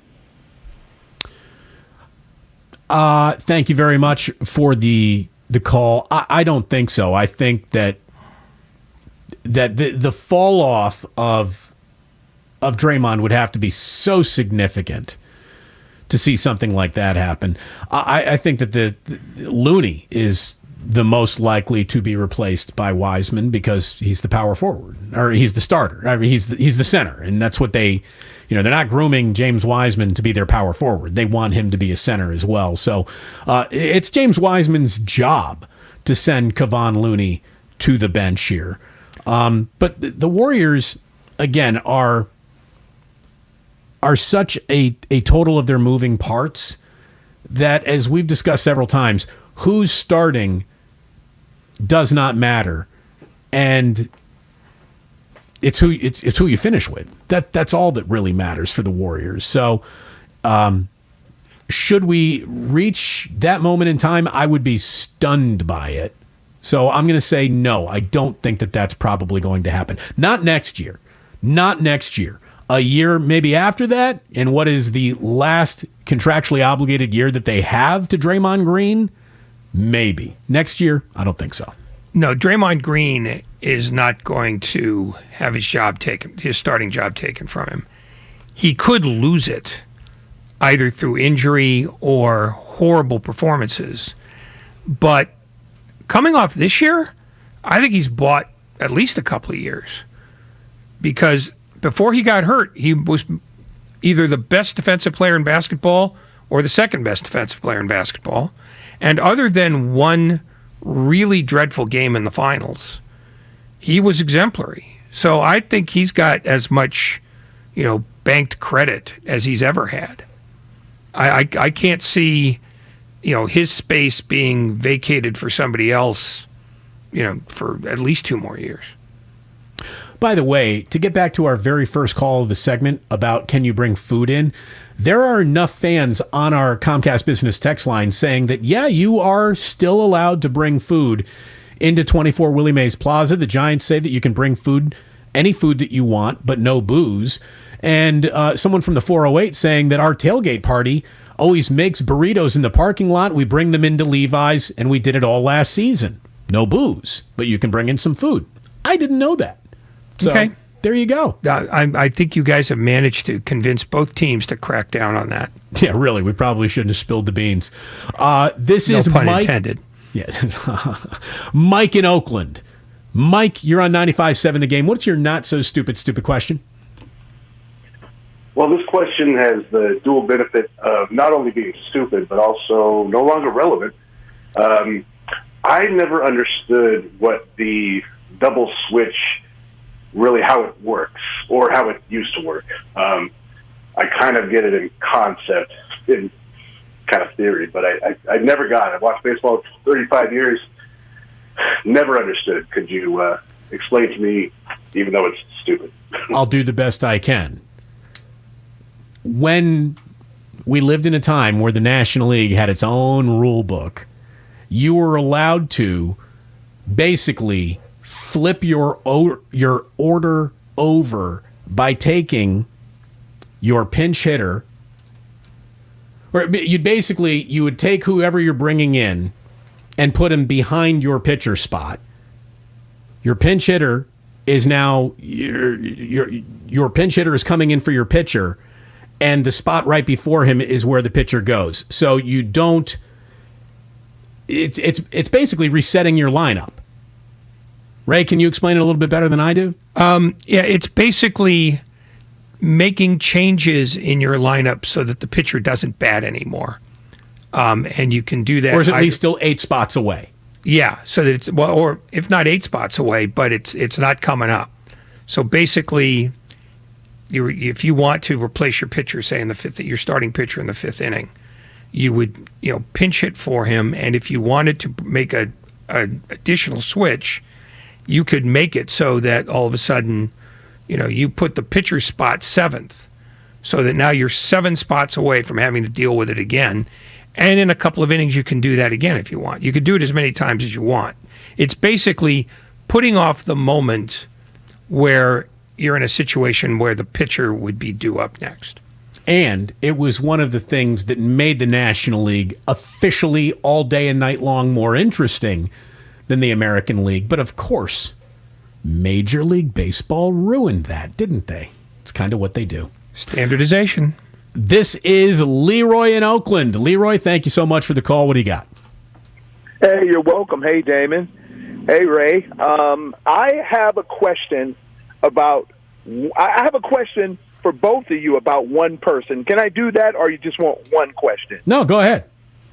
All right. So Rafa Nadal, who I was so bummed out when I saw that he had to withdraw from Wimbledon with that abdominal tear. But what I want to ask is, Damon, first question.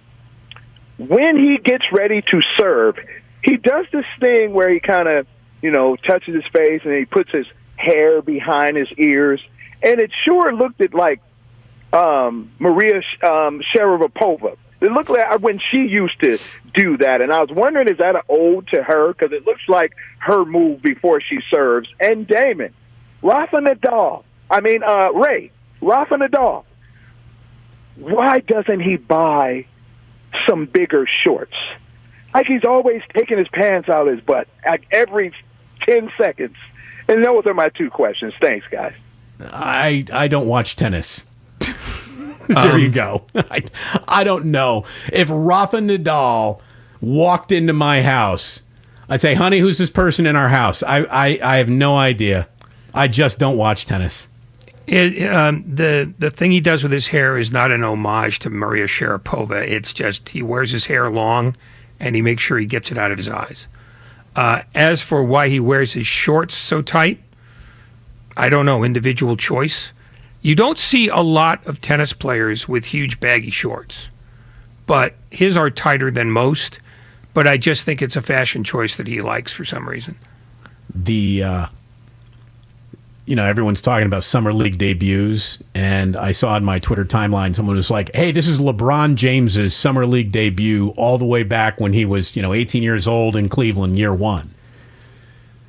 It was like he was wearing a burlap potato sack. You want to talk about the evolution of just NBA fashion?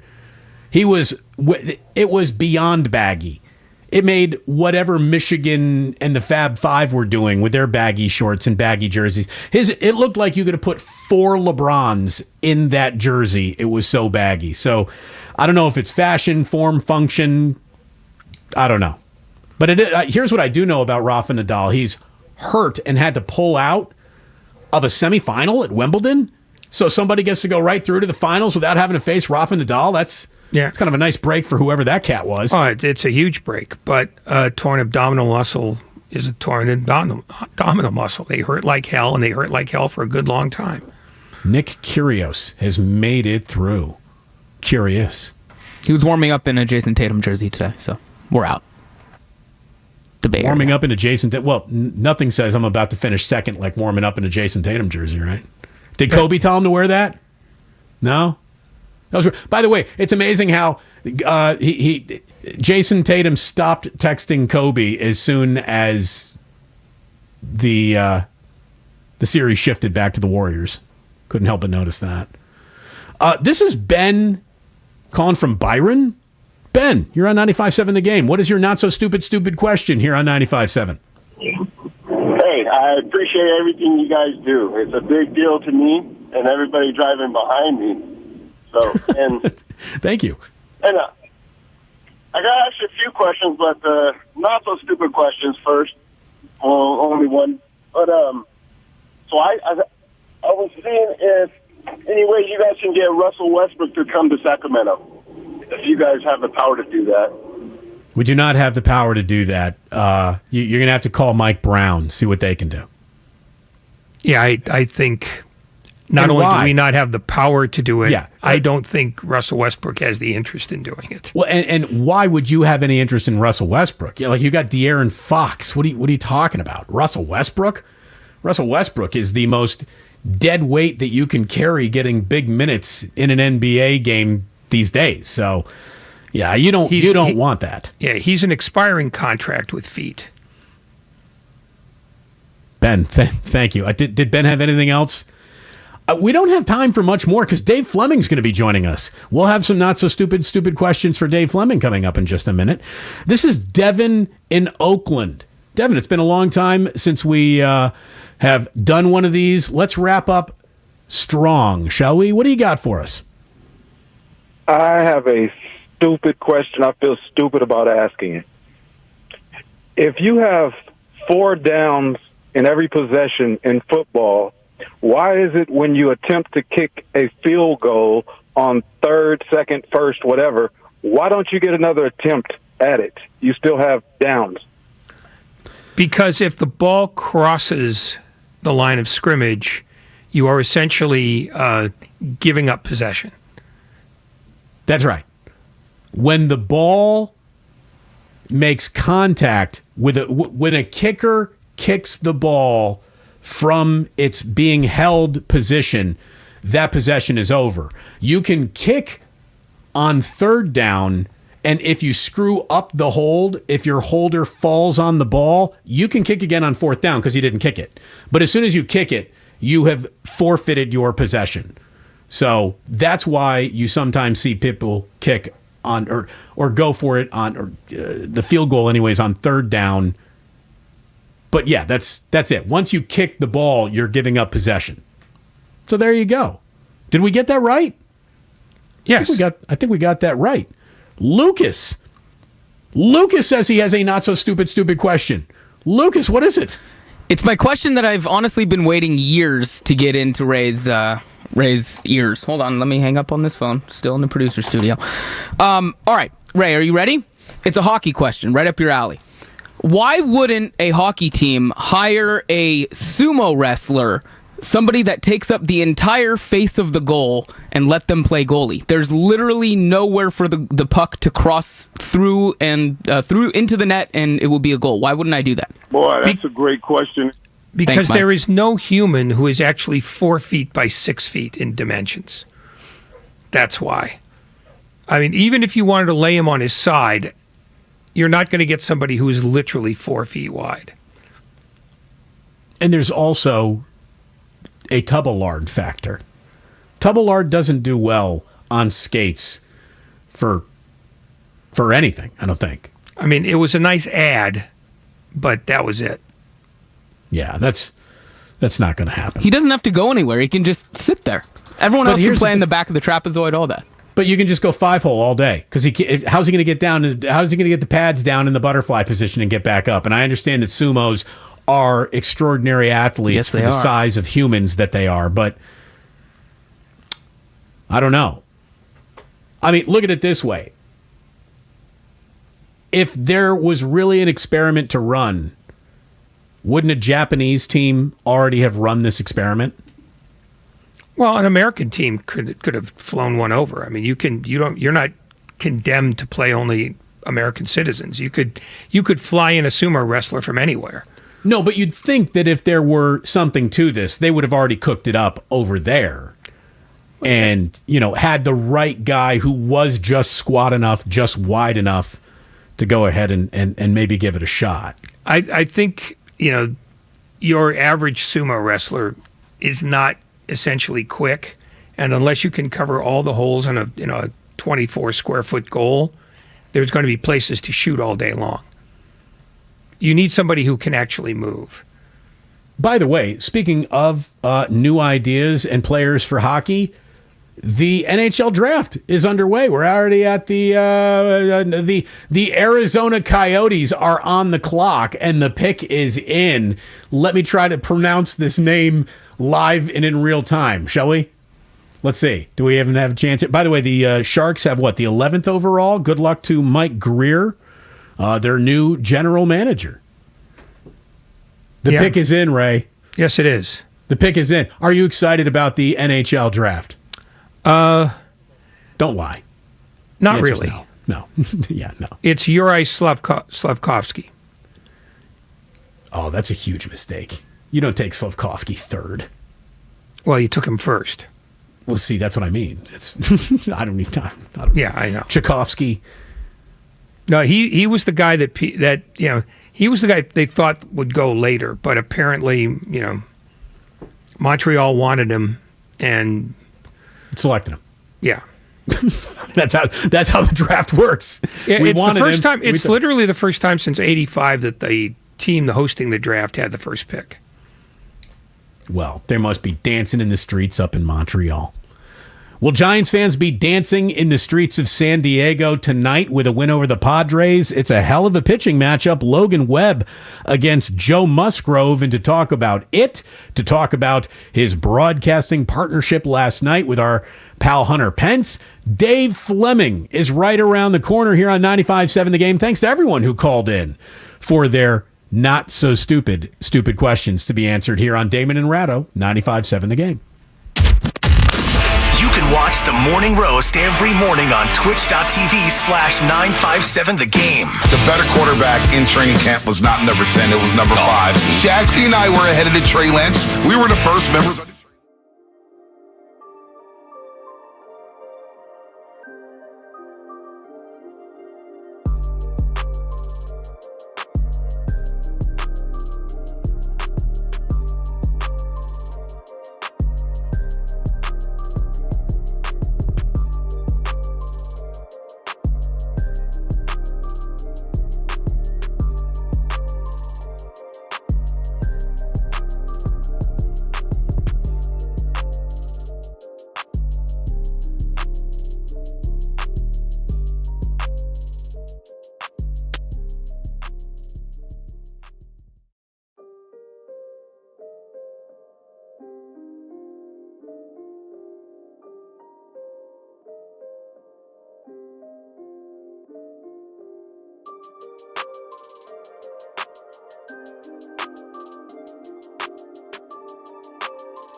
Will there be Tour de France updates?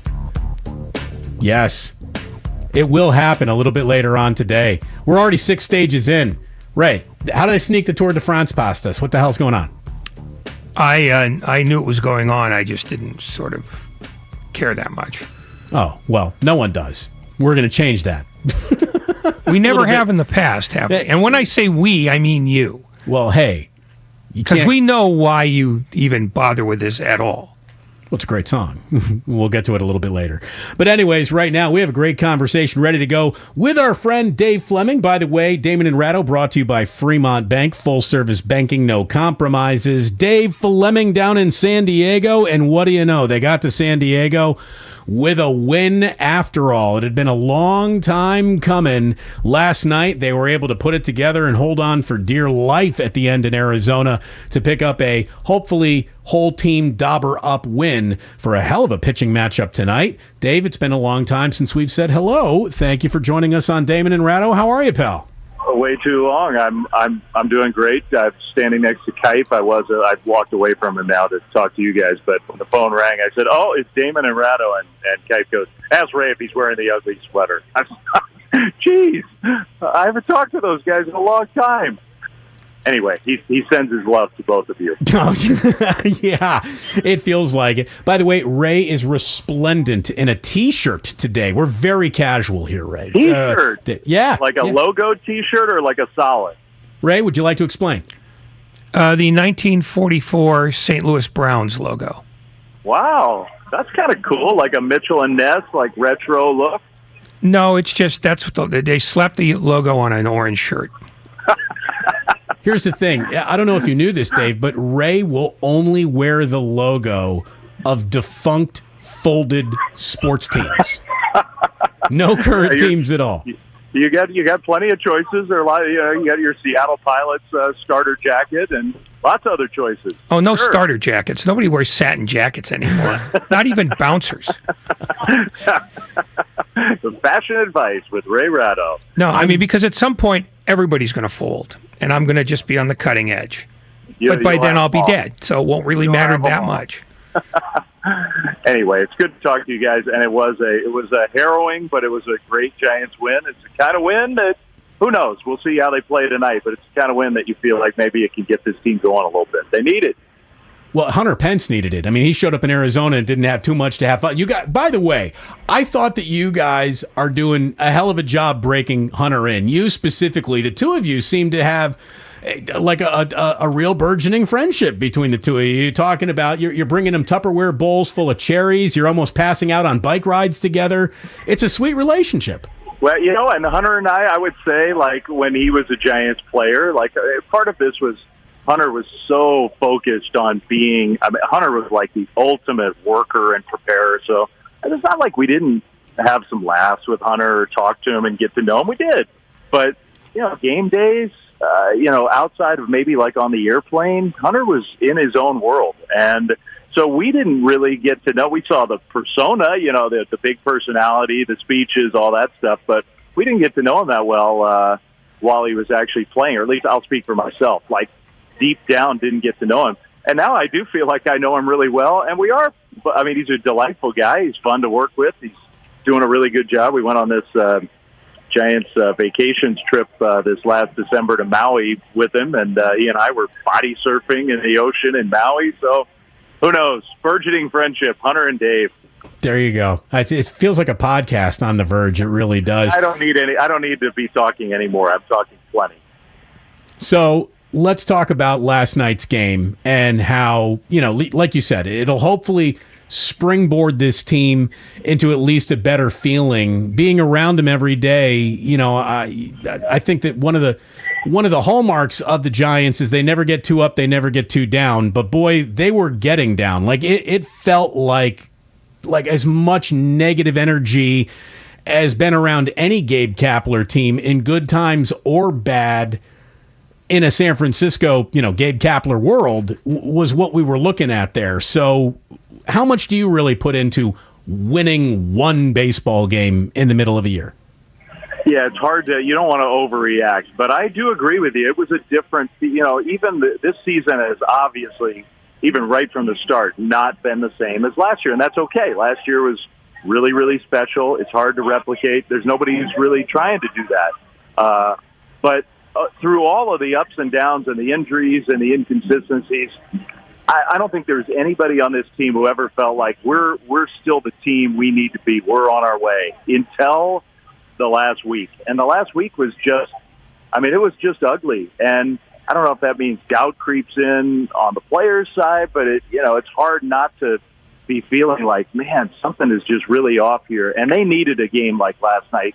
And they probably need a few more, not just one, to answer your question. They probably need a few more just to affirm, because for most of, they played 80 games. For 65 of those games, I was watching this team thinking, they're a playoff team. They're going to get there. It may not be 107 wins, but they're going to get there, and they're going to have a real chance to win games in the playoffs when they do get there. And the last 2 weeks haven't felt like that.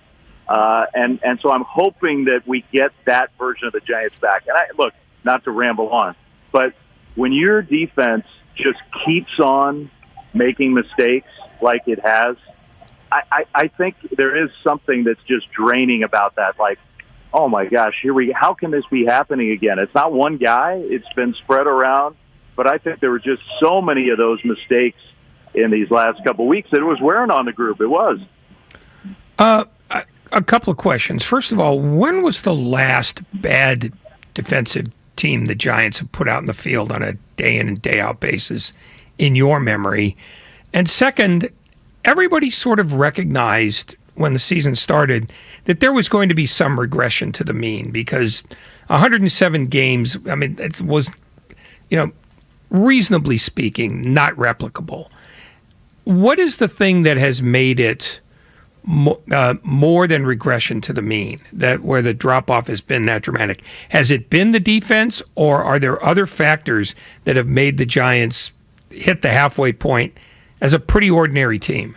Yeah, for me, the defense is the easy answer. Now, there are definitely more than I thought hitters who are not coming close to replicating the success they had last year, and that, I think, still has some time to change, because I think if you really dig deep, even the hitters who are struggling, most of them are swinging at the right pitches, taking the right pitches. All the stuff that the Giants preach, for the most part, is still happening. It's just not like the final step of that, where turn that into damage, production, numbers, all that stuff runs.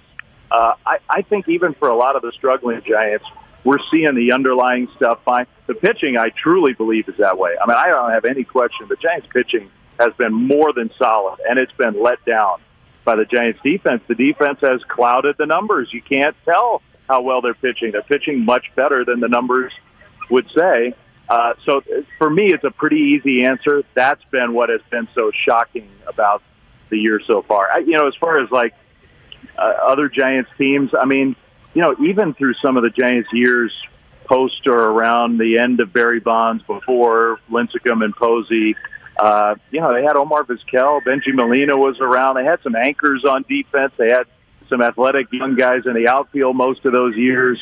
I think this is the worst the Giants have played defensively that I can remember, and it doesn't make a lot of sense. It's mostly the same team as last year. There aren't that many differences. It's hard to understand. Dave Fleming joining us here on Damon and Ratto. So, whose struggles have you the most concerned? To me, Mike Yastrzemski is a guy who is better than he's shown, and he looks like he's so frustrated with himself. Who are you the most concerned with? Well, I don't know about if concerned is the right word, but I will agree with you on Yastrzemski and say this about Yastrzemski and Brandon Belt. You can't platoon. The roster doesn't allow you to platoon and mix and match at every position. You can't do it. It's not possible.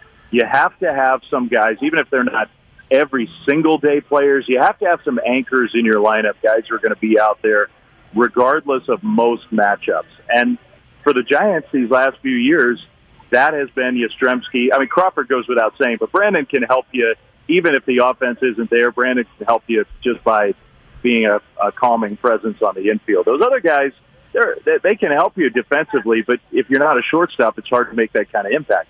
those guys need to hit, because those are the guys the Giants want in there just about every day. And so I don't know that necessarily means I'm concerned about them, but I think the Giants are most dependent on those guys' performance at the plate. And when it's lacking, it takes away a lot of the other options that they have of mixing and matching. If Belt's not playing against lefties, then you're using one of your other matchup spots.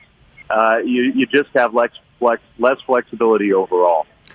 In what ways has Gabe Kapler been a different tactical manager this year based on the things that he's getting and not getting from his players? Yeah, it's good. That's an interesting question. I mean, I really should actually dive a little deeper on the actual numbers about that, but I think a couple of things stand out to me just sort of anecdotally watching the team every day. I assumed that the designated hitter was really going to help the Giants. I thought, man, this is a roster built for the DH. You can get guys off their feet. It's an older team. I'm not sure it's been an advantage. I think in some ways, because the Giants don't have as many moves to make, it's almost forced Gabe Kapler to be more predictable.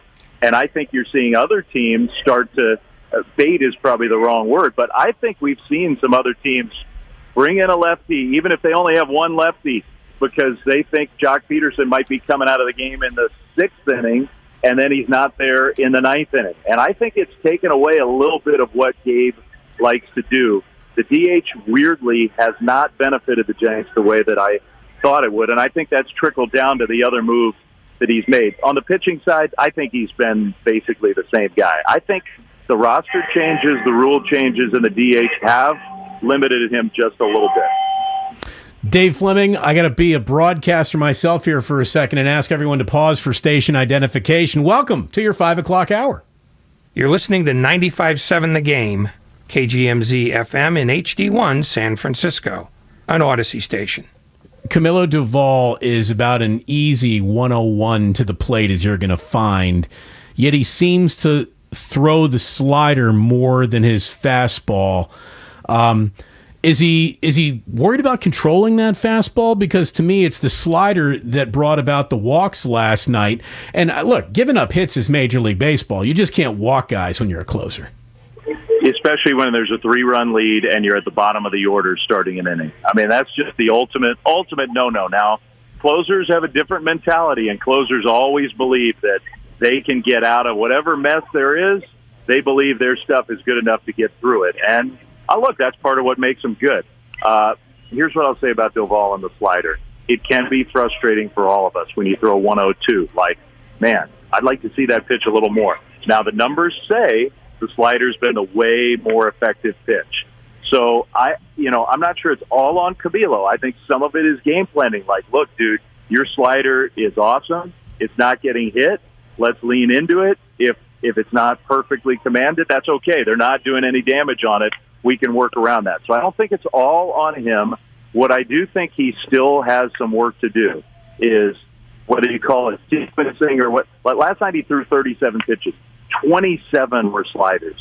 So to me, like, even if you're going to lean on that pitch and that's your just the over and over nature of it just kind of invites some hangers, some wildness, some that aren't going to be high quality, some letting the hitters time it up. To tell Marte, I thought was a great matchup for Doval. He threw so many sliders. Marte, by the end, had him totally timed and pulled one 100 miles an hour for a base hit. So I think he could work a little bit still on the sequencing of things, and that's going to help him get through. They still have a lot of confidence. And you see the stuff. They should have confidence in him. This guy can be their most important reliever still, but last night wasn't pretty. You got the best pitching matchup, if not in all baseball, certainly in the National League, right in front of you tonight, Dave. Logan Webb against Joe Musgrove. These guys know what they're doing.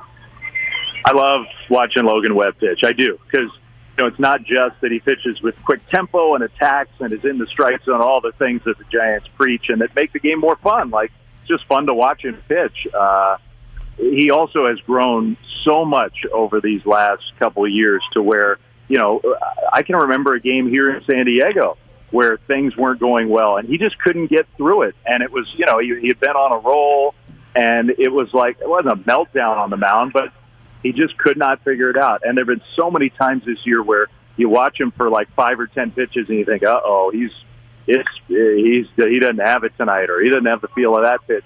And he just has learned to stay with it, stay calm, and he can pitch through almost anything these days. I really, really appreciate that about Logan Webb, to go along with just the incredible stuff. If you talk to hitters, his stuff is moving in a different way than basically anybody in the game right now. So he's unique. You love to have a guy who's unique. I can't wait to watch Musgrove pitch. He should be an all-star. He's been one of the best in the National League. The Giants it's been hot or cold against him in the past, but it's been mostly hot from his perspective all year. It's the best matchup in the big leagues tonight. So Darren Ruff pumps out his 2-cheek homer. I mean, he put both cheeks into that one last night. Had to feel really good. We know the ball doesn't fly in Arizona like it used to. I hate humidors. That's another topic. How close was your voice to giving us an Edgar Renteria level crackle? Well, the thing about Renteria, that, part of it was just sort of the shock. I mean, not that I didn't think he was capable, but in Texas all those years ago, it was like, Renteria's the guy who's going to do it. He's the guy. And Darren Ruff is more than capable, but the Giants have not come up with that moment. So, yeah, I was on the edge of my seat for that one, but, I kept it very much under control. It was good, and I tell you what, I know Hunter is off the broadcast. I don't think he made it to San Diego, but it's not easy working with a rotating group of brand new partners, and they're all really lucky to be working with you, Dave, because you make your partner look very good no matter who your partner is. So cheers to you. You're one of the best, and it was good to finally have you on here. Normally you're property of the morning show. We finally get you in the afternoon. Thank you so much. You can ask anytime. I'm always happy to come on with you guys, and it's nice of you to say that. But I will, Hunter, Javi, Sean, those guys, for not having a lot of experience and coming in every few weeks, they've done an excellent job. All three of them have. So it's nice of you to say, but give those guys the credit. Thank you, brother. Enjoy your game tonight. Have a good call. Talk to you both soon. Thank you so much, Dave Fleming, here on 95.7 The Game. And by the way, if you're looking for all the best Giants content from 95.7 The Game, text the word Giants to 20357. You hit the subscribe button. Everything Gigantes goes there. Ray, can I ask you my not-so-stupid question of the day? And I even want to invite the audience in for this one. I know that we are going to have Brian Baldinger on a little bit later on this hour. We'll talk more about any concerns about throwing mechanics for a quarterback that we haven't seen throw very much yet. So Brian Baldinger comes up in a little bit. But, Ray, what is preventing Shohei Ohtani from being the most famous athlete in our entire sports ecosystem right now? Baseball's uncool. That's what. I mean, there's nothing about Ohtani, and this is not even his best year as a hitter by any means. But it's that fewer people want to lean into baseball than ever before. And I think that's really all there is to it. I mean, nobody in any other sport has this sort of comp to him. And I don't think it's about anything other than the Angels stink, and baseball is perceived as a not good time. In a sport that definitely has little cool factor going for it, and an aging just consumer of baseball, like the average age of a baseball fan, a card-carrying baseball fan, I think I read today, is 57 years old. Far and away the oldest of all of our major sports. To me, Shohei Ohtani's lack of popularity is a bigger indictment on Major League Baseball itself than certainly him. I don't understand what's going on here. I really don't. What we're looking at is a man who, if his career ended today, is the single greatest baseball player of all time. I don't think, I mean, Ray, you can say that I was, quick to that point when he was making his debut and we were all looking at him for the very first time, and there was quite a bit of buzz around him, and there are still buzzes around his start. I think that Major League Baseball needs to get Shohei Ohtani out of Anaheim like the way that the NHL needed to get Wayne Gretzky out of Edmonton. It needs to happen. Like a commissioner who cared about his sport would step in here and say, Artie, you guys are going nowhere fast. You have the single most important commodity possibly in the history of our entire sport. Certainly in the modern history. You have the two best players, but let's face it, Mike Trout is just never going to move a needle. And maybe that's Anaheim's fault. As a matter of fact, I'm sure it's Anaheim's fault. If Mike Trout were the New York Yankee, he'd be one of the most famous baseball players in the world. But Mike Trout, Aaron Judge, whoever you would like to say today is the best baseball player, his talents are dwarfed by Shohei Ohtani's talents. Willie Mays' talents dwarfed by Shohei Ohtani, who is the single greatest baseball player of all time. Right now, living, breathing, living in front of us. He is the single greatest baseball player of all time. He is on pace this year to finish with 158 innings pitched, 117 hits allowed, against 39 walks and 217 strikeouts. He's got a 2.44 ERA and is good enough to start the All-Star game as a pitcher. He's also on a pace for 35 home runs, 93 runs scored, 103 RBI, 19 steals. He's got a slash line of 260, 344, 495, and he could be your cleanup hitter along with being your starter for the All-Star game.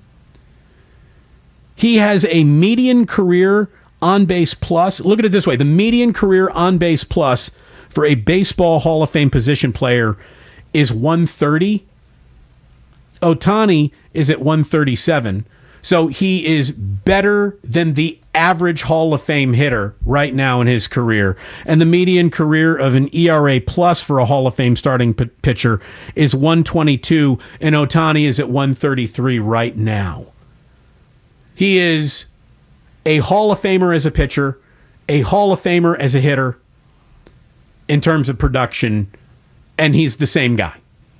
Doing it against a level of baseball specialization that should mute him.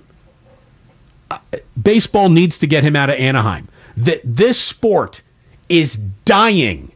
He is someone who could breathe life into this sport. I don't care what it takes. He needs to get out of Anaheim. Well, then you have to tell me how Rob Manfred, who is an employee of Artie Moreno, tells Artie Moreno, you have to get rid of him. Well, Artie Moreno, how about this? Trade him to a team that matters because your team doesn't, and you're not going to be able to afford him going forward anyways. Artie Moreno will be able to afford him. Artie Moreno is a multi-billionaire. And if he wants to keep Shohei Ohtani, he will keep him. And he would be an idiot to get rid of him. The fact is, baseball has no control over the rosters of individual teams because baseball doesn't run baseball. The 30 owners run baseball. For the same reason that Bud Selig could never go to Peter McGowan and say, I don't like Barry Bonds, get rid of him. They don't have that power. You know, if you want to seek out Shohei Ohtani, he's there to be seen. That's all I can tell you. It is disgusting that this natural resource is dying on a vine in Anaheim. I mean, the Anaheim Angels have done everything to not matter on a national conversation level for basically the existence of the entire franchise. And then the argument could be made that they don't even matter in their own city. They don't. They don't. If you walked up to the average person who said, I'm a baseball fan, and you just said, name as many baseball teams as you possibly can out loud in the next, minute. And I'll give you $1 million for every team that you name in the next minute. I guarantee you the vast majority of baseball fans wouldn't even get to the Anaheim Angels. They're hidden in plain sight in their own stadium. And they're so incompetent as a franchise that, look, I know that there's nothing the commissioner can do. But I'd make a phone call and just say, hey, Artie, you're a baseball owner, so you clearly care about baseball in a way that goes beyond just the value of your own sport or of your own team, or you should anyways. You need to get this guy in a situation where people can see him, and you ain't that situation. I mean, I'm not going to argue your logic, but I'm just telling you, he's an Anaheim Angel forever if Artie Moreno has a brain in his head. And again, the only remedy you have as a Shohei Ohtani fan is to buy the package so you can watch him all the time, because that's all you're going to get. You know, how much fanfare he gets playing in another city shouldn't matter to you. If you have access to him all the time, watch him all the time. And nobody would begrudge you or question your sanity, you know, because you're seeking out entertainment that almost always pays off. But in terms of whether it saves baseball or not, you know, I don't know that it matters that much. Baseball's problems far exceed whatever limitations Shohei Ohtani and Anaheim create. That's not what's beating baseball up. You know, because again, everybody's got the option to see Ohtani whenever they want. It's just, you know, where could you see him more? With the Cubs, with the Cardinals, with the Yankees? Yes. Yes. Well, yes. But you have access to see him anytime you want now. You know, and they all play the same number of games. Well, it would be an opportunity for him to be discussed more. It would be an opportunity to be on a team that mattered. I mean, it's just, you know, there are certain favorite sons, and he is on the least favorite son, or among the least favorite sons that you could possibly have. I mean, how could you be more obscure? You'd have to be a Tampa Bay Ray or an Oakland A. Well, except that he's not obscure. And the other thing is, if it's bothering him, he can ask for a trade at some point. I hope he does. And he hasn't done that. I mean, that every time the subject has been broached to him in interviews, he says, I'm very happy here. Well, that's a disappointment, because he's one of the very few valuable commodities that this sport has in terms of just star power. And I mean, it's like taking the single best bottle of wine of all time, walking right over to the grate and just dumping it down the drain. And I mean, it's your wine, though. I mean, there's a remedy for all the injustices you're seeing here. And the remedy is, screw it, I'm just going to watch Ohtani. I don't have to watch the Angels the rest of the time. I'll watch every one of his at-bats and every half inning when he's pitching. It just, you know, the Angels are not letting him go. I mean, that's when I would, you know, if I was Rob Manfred, that's when I'd call Artie Moreno. I just go, what are you doing? Have you lost your mind? Do you think he is the greatest baseball player of all time? I do not. What is preventing you from acknowledging he is a skill set that has never been possessed in the history of this sport at the major league level? He dwarfs George Herman Ruth. Dwarfs him already statistically. I think Mays is the best player of all time. What was his ERA? You asked me what I thought. I'm not going to sit here and say, oh, he didn't pitch, therefore he's not good enough. I'm not ready to say that Shohei Ohtani is the best baseball player of all time yet. You know, I'm willing to wait this out a while. For right now, today, I'm going to say Mays. And then I'm going to say Ruth or Bonds. You can have your choice. Ohtani has got to, you know, I want to see more. And I'm going to avail myself of that when I get home tonight. But he's already shown you more than Ruth, who you didn't see. Yeah, he definitely showed me more than Ruth. Bonds or Mays ever did. Again, not a single inning pitched from either one of those guys. And we're talking about the entirety of one player's skill set that literally neither of those guys possessed. I mean, they're missing. Shohei Ohtani is a complete player in a way that Bonds and Mays, compared to him, are only half players. And he's not just a serviceable pitcher. He's an all-star caliber pitcher. If all he did was pitch, He's he could win probably Cy a Young. better pitcher than he is a hitter. That's true. That said, I am not yet convinced that he is it based on what he's done so far. What he's done so far is quite impressive. But Mays has a level of longevity. Bonds has a level of longevity that, even though they didn't pitch, makes me think those guys are more valuable right now. In 5 years, the argument could be completely different. And I'm willing to change my mind when that happens. But for right now, today, if you're making me choose, I'm choosing Mays. So time served, in your mind, is more impressive than skills possessed. No, it's a factor. And for me, the guy who's played 5 years, as opposed to the guy who's been exemplary for 20, I need more from the guy who's played 5. That's all. Fair enough, if you got that strict standard. Somebody says, what about Ken Griffey Jr.? And again, my comment back was, what was Ken's ERA? Well, your real comment should be he wasn't as good as Mays. Well, and there's that too. Look, Ken, the thing that Ken Griffey Jr. has that makes him as well-regarded a player of his generation is that he has a career that suggests he did not do steroids. In the steroids era, he has a career and a body that broke down in a way that is normal and natural, that as we look at Barry Bonds, we can easily say that is abnormal, that is not natural. Ken Griffey Jr. got bad right in front of our eyes and got hurt right in front of our eyes in a way that I almost respect what he did as much as I respect any career that has ever been played in baseball.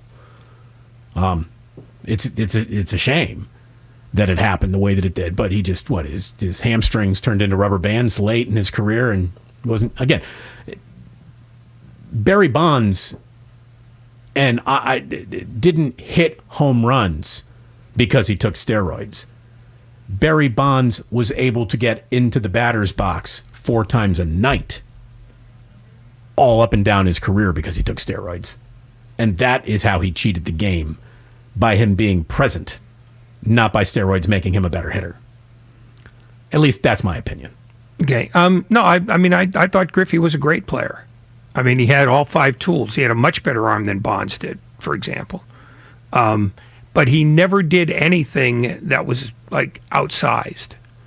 I mean, the one thing that, Mays never got enough credit for was the fact that for 6 years of his career in San Francisco, he called pitches from center field. He essentially managed that team while playing further away from home plate than any other player.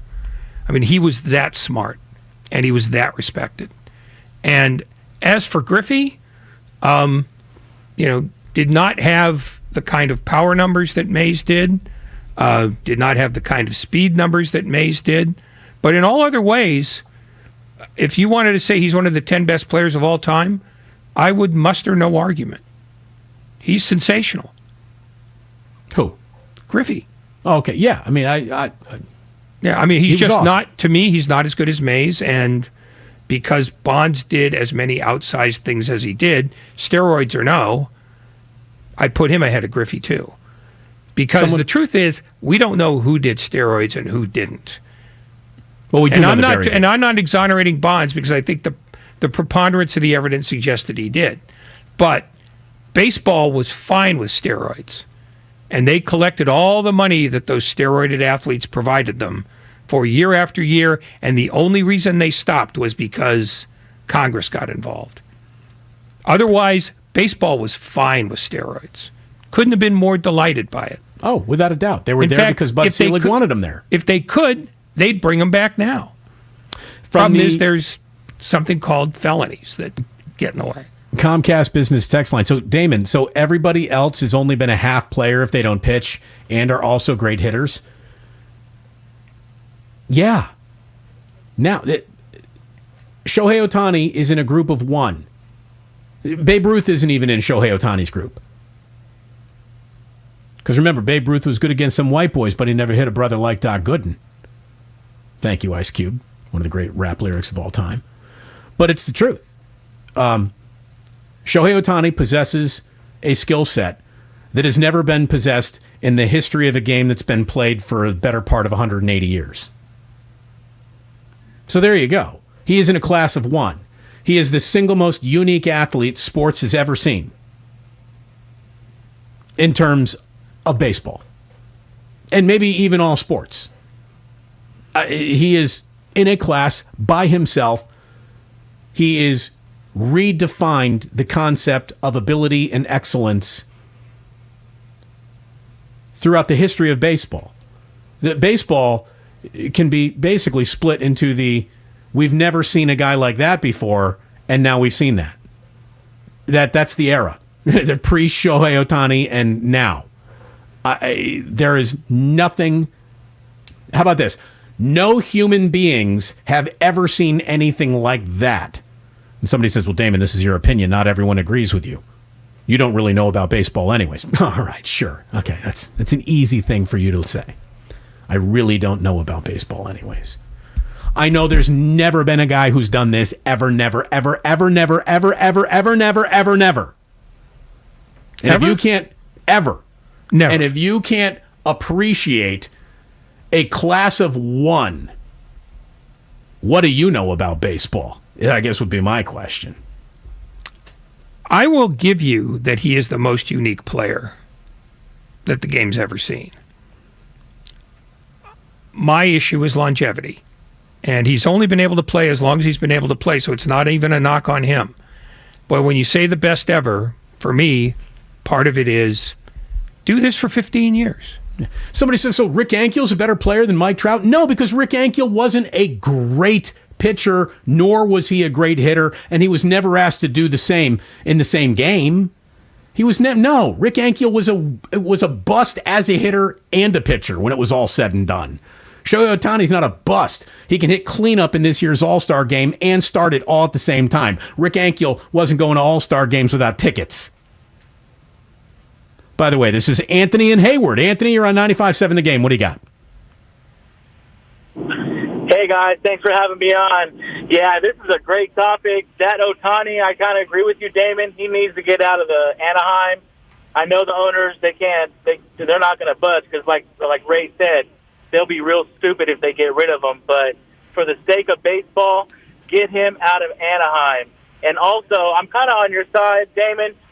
Right now, if he keeps this up, I got to say he's the greatest ever. I never got to see Willie Mays play, but I'm into my stats and everything. But if he keeps this up for 10 years, hands down, he's the best thing I've ever seen. I'm 41. I've never seen anything like this. No one ever has. No one ever has. The people who saw Babe Ruth never saw anything like this. The man is in a class of one. So normally we keep on going here, but we do have a late scheduled Hey, How Are You with Brian Baldinger coming up, and we're going to say hello to Brian next and wrap up the show with a conversation that goes back to something Colin Cowherd and Mike Silver were talking about earlier today about Trey Lance's arm and his arm fatigue. So that's where we're going when we come on back here. Damon and Ratto on 95.7 The Game. We're brought to you by Fremont Bank. Full service banking, no compromises. You can watch Willard and Dibs on Twitch.tv and on YouTube. If I had a nickel for every time a Giant pitcher forgets to cover the damn bag over there at first base, I'd take the rest of the week off with you. Yeah, you're welcome to. I don't need fire, I need focus. Yeah. Like, damn fire. That's a fire. You see Donovan Walton charge the ball and you'd be like, Just go to Twitch or YouTube and search 957 The Game. Hey, Mike, what are you doing way up on that ladder? You're going to hurt yourself. Oh, I'm trying to unclog these gutters. That's smart. I had water damage from my gutters last year. It cost me $10,000. Wait, 10,000?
Morning roast from 6 to 9. The better quarterback in training camp was not number 10. It was number 5.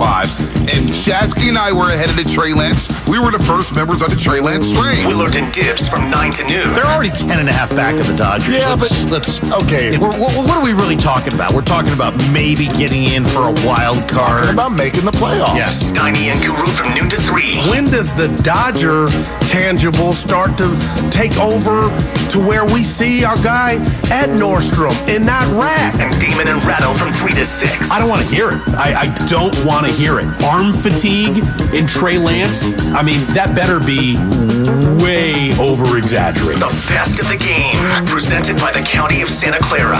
Book a COVID-19 booster shot now at sccfreevax.org or call 211.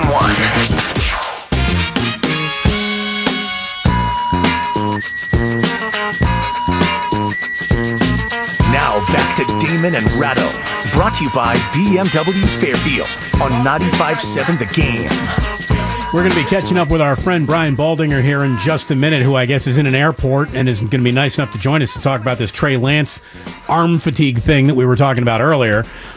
We want to tell you that Trimark has been partnering with independent restaurateurs in Northern California for over 55 years. Trimark brings you innovative product solutions to help your hospitality business thrive. Visit TrimarkWest.com. Real quick, it's from the Comcast Business Text line. A guy says, you know how many guys pitch and hit from Little League to high school to college? It's just a Major League Baseball thing that Shohei Ohtani's a unicorn in. This is nothing new. Actual athletes, I've seen this before, just not at the Major League level. I mean, what are you talking about? That's the point. That's the point. There's never been anyone who has ever lived or breathed in your lifetime who was a good enough guy to be the, pitcher on his all-star team and the shortstop and the best hitter when he was in Little League, and then went to high school and then went to college. And let me just tell you how unique Shohei Ohtani is. This is his 5th year in Major League Baseball already. It's his 5th year. Do you realize that if he were the harbinger of a new way to develop players, that would be happening by now? If anyone else had ever been born on planet Earth capable of doing this, They're not being developed as a pitcher and a hitter in anyone's minor league system, in any major league system, anywhere. There is no one right now in any minor league system who's being asked to develop as a major league hitter and a major league pitcher. No one. It's not happening. And it's not happening because, well, teams are just stubborn. It's not happening because it can't happen because no one's ever been able to do it. Like this guy. Is Shohei Ohtani a better hitter than Tony Gwynn? That is a stupid question. No, he's not a better hitter, but he's got a better ERA than Tony Gwynn had because Tony Gwynn couldn't pitch. What are you talking about? Don't you get it? Like, just because you can ask a stupid question doesn't mean you should, unless it's a not so stupid question segment, which we were having earlier today. And a gentleman was nice, named Alan, was nice enough to stick around all this time on hold because he still wants to ask his not so stupid question. And we have to go ahead and let you do that. Alan, thank you for holding. Welcome to Damon and Ratto. What do you got? I have my not so stupid question about the NBA draft. Okay. And my question is, why would they let the team with the worst record draft first? Because that is going to promote tanking, like most of the bad team does. And why can't we just put it the number 9 team that just missed the playoff this year draft first? So, that's actually a question that has been re-asked lately, saying, why is there a draft? Why do we let a team who is incompetent enough to finish dead last go ahead and get the first pick of the next generation of talent? It should be a free market. You should be able to bid on that. That's not going to happen because leagues there is a vested interest in making sure everyone gets better. So that's why it's to offer a little bit of hope to a fan base that had none the year before, and it's the life cycle of how sports has always been designed, basically. It's also a way to try to make franchises seem at least more equal. For instance, like Orlando drafted first this year, and the people who own the Orlando Magic are billionaires, just like Joe Lacob's a billionaire. And if you tell a billionaire, well, even though you had the worst record, you're not going to have a chance at the best player, and you'll never have a chance at the next player because we don't want to do that, then they're going to stop being interested in buying in because they'll never get to have the payoff. This helps keep franchise values up across the board. Now, there's still some franchises are going to be worth more than others, and there's not much you can do about that. But this allows for the Orlando Magic to be worth $3 billion as opposed to being worth $1 billion. So it's a way of keeping prices up across the board. Because, frankly, there probably even shouldn't be a draft. The players should be able to draft the teams they want to go to. But if you're not going to do that, the fairest way is to probably just have a full-on lottery that isn't weighted at all. And nobody's ever tried that. I think they're happy with the system as it is, and I don't think it's going to change. By the way, one more note on Ohtani, saying that, I like Shohei Ohtani a lot, but he doesn't make players around him better. No baseball player makes players around him better. It's an individual sport disguised as a team sport. Never forget that. Anyway, football is not an individual sport. It is the ultimate team sport as far as I'm concerned. And to talk about it, we're very happy to welcome a man who has just landed in Dallas. We got our pal Brian Baldinger on for the first time in a long time here on Damon and Ratto. Baldy, thank you so much, man. Hopefully you got some free peanuts on the flight. I know they're stingy with them these days. Things are a little bit better than that right now, Damon. It's good. It's 103 in Dallas. Oh. It's football weather. So, feeling good out here in the heat. Get ready for football camp this weekend. That's nice. Tell me what you're going to be doing at this football camp. It's the offensive line masterminds. So we'll have a good assembly of NFL players, probably quite a few college players, a lot of coaches, high school and college along the way. And Duke Manyweather has a offensive line camp here in Dallas. He trains a lot of guys at. Those guys will be here, and I'm going to be doing a lot of the film sessions with some of these guys. That's awesome, man. That's fantastic. What do you think of Trent Williams becoming the first offensive lineman to ever get a Matting rating of 99? I'm sure you're going to be talking about that at this camp. It's kind of hard to find any faults with Trent, the way he played last year, the way that just physically he's moving, through his 20-game season last year. He looked really good. So it's about time Madden honored him, I think. So one of the reasons, Brian, that we wanted to have you on is because, you understand the language around football. Yep. And I've never really heard of a quarterback being, arm fatigues in quarterbacks aren't conversations we really often have, unless there's Peyton Manning with nerve damage in his neck. Colin Cowherd had Mike Silver on today, and they brought up something about Trey Lance that if you haven't heard it, I'd like to play this for you and then get your reaction to it. Right. It's Colin Cowherd basically talking about the things he heard coming out of Santa Clara. What I'm hearing is that he's not his delivery is, they're kind of rebuilding it. He gets arm fatigue. It's not an easy throw. He needs days off, and they're worried about his. Yep, I've heard that too. Yeah. Yep, and they're worried about his accuracy. You and I are hearing the same things because you and I know Andy Reid moved off Alex Smith, who got into the playoffs, because they were at practice. They saw Mahomes, right? Yeah. By the way, Buffalo, even though Josh Allen struggled first year, was all in because they were at practice. So, look, what he's basically saying is that the throwing mechanics of Trey Lance are still so questionable this many weeks under Kyle Shanahan's umbrella, I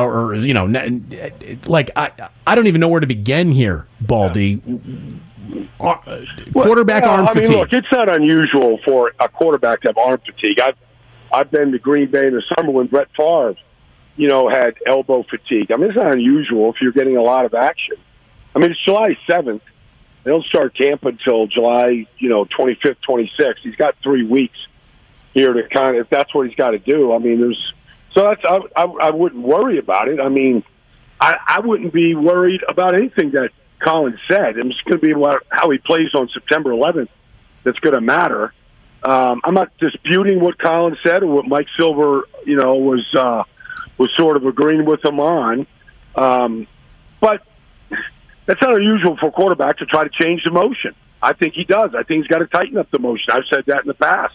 I think he's got to tighten it up. I mean, that's what you should do. I mean, I think Kyle said this early in the offseason that he wanted to send him to a trainer and get him to work on the motion, that he thought it could be only to improve his delivery, and so that it's not out there for any, Max Crosby to knock out of his hand, less likely to get hit. And so, I mean, he's kind of on the record doing that. And so I don't think that's unusual for somebody to try to work on something and to kind of bother because it's a little bit unnatural for him. Now, this is an unfair question, but I'll ask it anyway. In your film study of him, to the extent that you did a lot, what was his motion simply too flat? Does it need to be more over the top?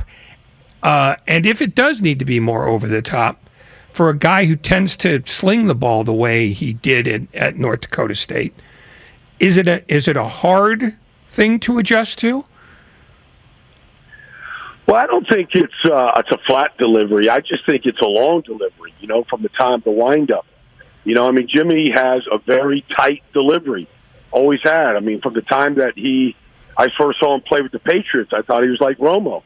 He's got a very quick delivery. And so you're looking at that. I mean, look, let's face it. Last year, Trey Lance attempted 71 passes. Not a big sample, And so, but I think they probably saw enough in practice, in preseason, 71 passes during the season and two games and change, where they thought, if they could tighten this up, it's just gonna make him a better quarterback. And I sometimes Ray, that transfers, and then sometimes you go back and you play and it doesn't transfer. You don't really know until you play. You work on it, you show it, you teach it, you harp on it. You might get it in practice, and then the game comes, you go back to what you've always done. You don't really know, if it's going to get changed or not. At what point do you not worry about a perfect throwing motion, but just the player's natural throwing motion and letting him be who he is, the guy that you thought you were impressed enough to draft? Look, I mean, nobody had a more awkward, unusual motion than Phillip Rivers.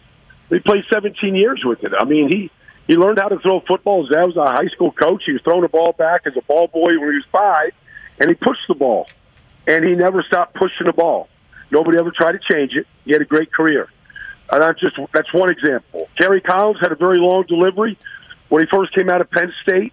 And, by the time he took the Giants to a Super Bowl game, he had changed his motion. He was a better thrower of the football. You could find all kinds of cases of guys that have tried to adjust their motion one way or the other. And it doesn't necessarily mean he's going to be if he can't make this adjustment, he's going to be a bad quarterback or anything else. I think he has to play. He's got to play his way through a lot of this stuff. He's got to see a lot more than what he has seen. It's hard. I'm not saying this as any kind of a downer for a 49er fan, but it's typically hard to win games with a young quarterback when they're trying to develop. And the development is, how you want to deliver the football. And if you can work on it, he's played 3 games in 2 years, just hasn't played a lot of football. Let me ask one other question that will probably display my ignorance more than anything else. If there was a mechanical issue, and if there still is, should that not have been addressed before now, or is it such a thing that it takes this long to get it fixed, that maybe this was pointed out to him last year and he hasn't completed the requisite steps to fix it? That's possible. That's possible, Ray. I mean, that's not an ignorant statement because I don't know the answer to it. I mean, it's very possible that when they drafted him last year at North Dakota State, that they, one of the things that they talked about was, the motion. He played 17 games at North Dakota State. It's not like he played a lot, but, maybe it's one of the things that they saw. And, it's not just Kyle Shanahan. There's a quarterback coach there. There's offensive coordinators. There's a lot of guys that can kind of help. You've got, you've got other guys on the staff right now that presumably, Brian's there now. Presumably he can kind of work with them on some of that if that's what they feel like can make him a better football player. And so, it's his team now. I mean, I think Jimmy got a lot of the reps, and maybe it wasn't, something that they really gave a lot of instruction to last year. But, Brian Griese's there now, and I would think that as a quarterback coach, that's one of his jobs, is to really, work on the fundamentals and techniques of the quarterback. Brian Baldinger here with us on 95.7 The Game, and I know that you just got to Dallas. We want to let you go and get to the camp that is very lucky to have you here, Brian. But got to ask you, what do you think of Baker Mayfield ending up in Carolina? Well, there's a big financial part and component to what he did, and I think Cleveland's going to make a mistake if Deshaun Watson can't play, that they couldn't, put the relationship back together again. If they have to go with Jacoby Brissett, I don't think that's a good move. But look, Carolina's going to get the number 1 and the number 3 pick of the 2018 draft, competing for the starting job. I mean, it should be. I would imagine it's going to be one of the most probably covered quarterback situation in the league. From the time the Carolina Panthers go to training camp until they name their starter, Week 1, September 11th, against the Cleveland Browns. I mean, this is going to be a storyline we're all going to follow. Based on the game of musical chairs, do you think Garoppolo, beyond the cosmic tumbler of an injury occurring, is on the Niners roster next year? I think it's the best place for him. I mean, he had surgery on March 19th. It hasn't been four months yet. I don't think he's thrown a football yet. I mean, I can't imagine anybody making a move to trade for Jimmy Garoppolo to a $25 million contract right now, Damon, if they're not sure about his arm. And I don't know if you could be sure about that injury until you're actually in pads and getting hit, maybe playing a preseason game. Now, maybe I'm completely wrong on this, Damon, but I think other teams, whoever might be interested, and even if there is an injury someplace, I think they got to see just how he's going to hold up and how he's affected by that surgery. You said earlier in the call that you're in Dallas, it's 103, and it's perfect football weather. You've also said in the past that I think you were covering a game, I want to say either Minnesota or Green Bay somewhere, where it was going to be like 28 and perfect football weather. Is there a day that doesn't have perfect football weather? Well, I mean, yeah, if it's raining, it's a monsoon in Miami. That's not good football weather, Ray. The heat, I like the heat. I like the sweat. 28 degrees, you never get tired. It's a great football day. Most days are good. When it's really windy, Ray, and it's raining really hard, those are hard days to play football in. Because when it's really windy, you can't hear anything. You might as well be, in Seattle Stadium up there with the crowd noise. You can't hear a thing.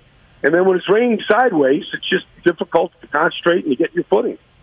I just want to know that there was one day in the calendar year that wouldn't be called a great football day. I hear you. Yeah.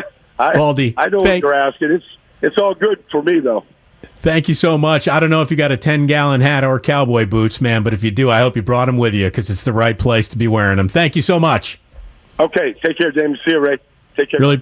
Really appreciate Brian Baldinger stopping on by, calming everyone's nerves a little bit. That's what pros do, right? Yeah. Calm the nerves. Oh, yeah, I mean, it didn't.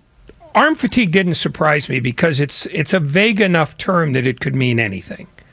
The only question that I probably should have asked this more specifically, but if this has been a problem for this long, if they spotted it last year and they've been working on it, and it still isn't fixed, is this a problem that's always going to be part of the Trey Lance experience? I mean, I have no answer for that. Like, I have no answer for most of this stuff. But it just seems like it's been a while for this not to be more fully addressed than it has been. If, in fact, that's what it is. Yeah, it all feels a little odd. The timing of it all. This is a complaint or an issue that you'd think would have come up way before this close to him being named the guy in year 2 of his career. Correct me if I'm wrong, Ray, but the very first draft pick that Mike Greer has been in charge of for the San Jose Sharks, because tonight is the NHL draft, it looks like they've traded it? I think so. Did they trade out? I thought that they were drafting at 11, and the Arizona Coyotes have picked at 11. They also picked at 3 in this draft. So it looks like they might have traded up, and the Sharks only had 1 draft pick, but now they are picking, 27th here. So I guess they traded back. They traded back, yeah. I presume they got another draft pick somewhere, because one of the things they definitely have to do, and that Greer is going to be directly responsible for, is rebuilding a farm system that's been really spotty for a long time. Because it's an old team and it's an expensive team, and Greer has been hired for more than any other reason to look at this franchise in a much different way, because it's been operating under the same rubrics for 20 years. And for most of those 20 years, it worked swell. But the last 3 years, they've missed the playoffs by essentially an average of 20 points per position. And that's not good. When you need NHL drafting information, you go right to the source. Mark Grandy, what do you got? I got you. So the Sharks traded pick number 11 to Arizona for picks 27, 34, and 45. So the Sharks turned 11 into 3 different picks. Great come up for our Sharkies. There you go. Donskoy to everyone. Hit me with a little plastic Bertrand.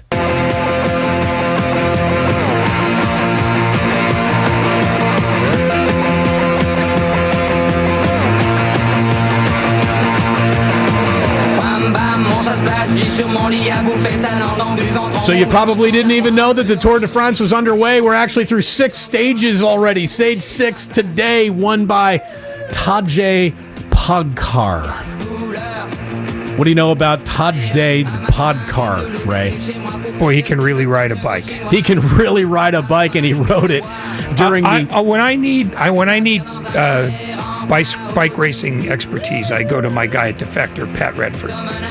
He knows way more about this than I do. So. I thought you were going to say you just wait for me to bring it up and slaughter the names of French Hamlets and stages of the Tour de France. And you're just doing this to play the song, which I get.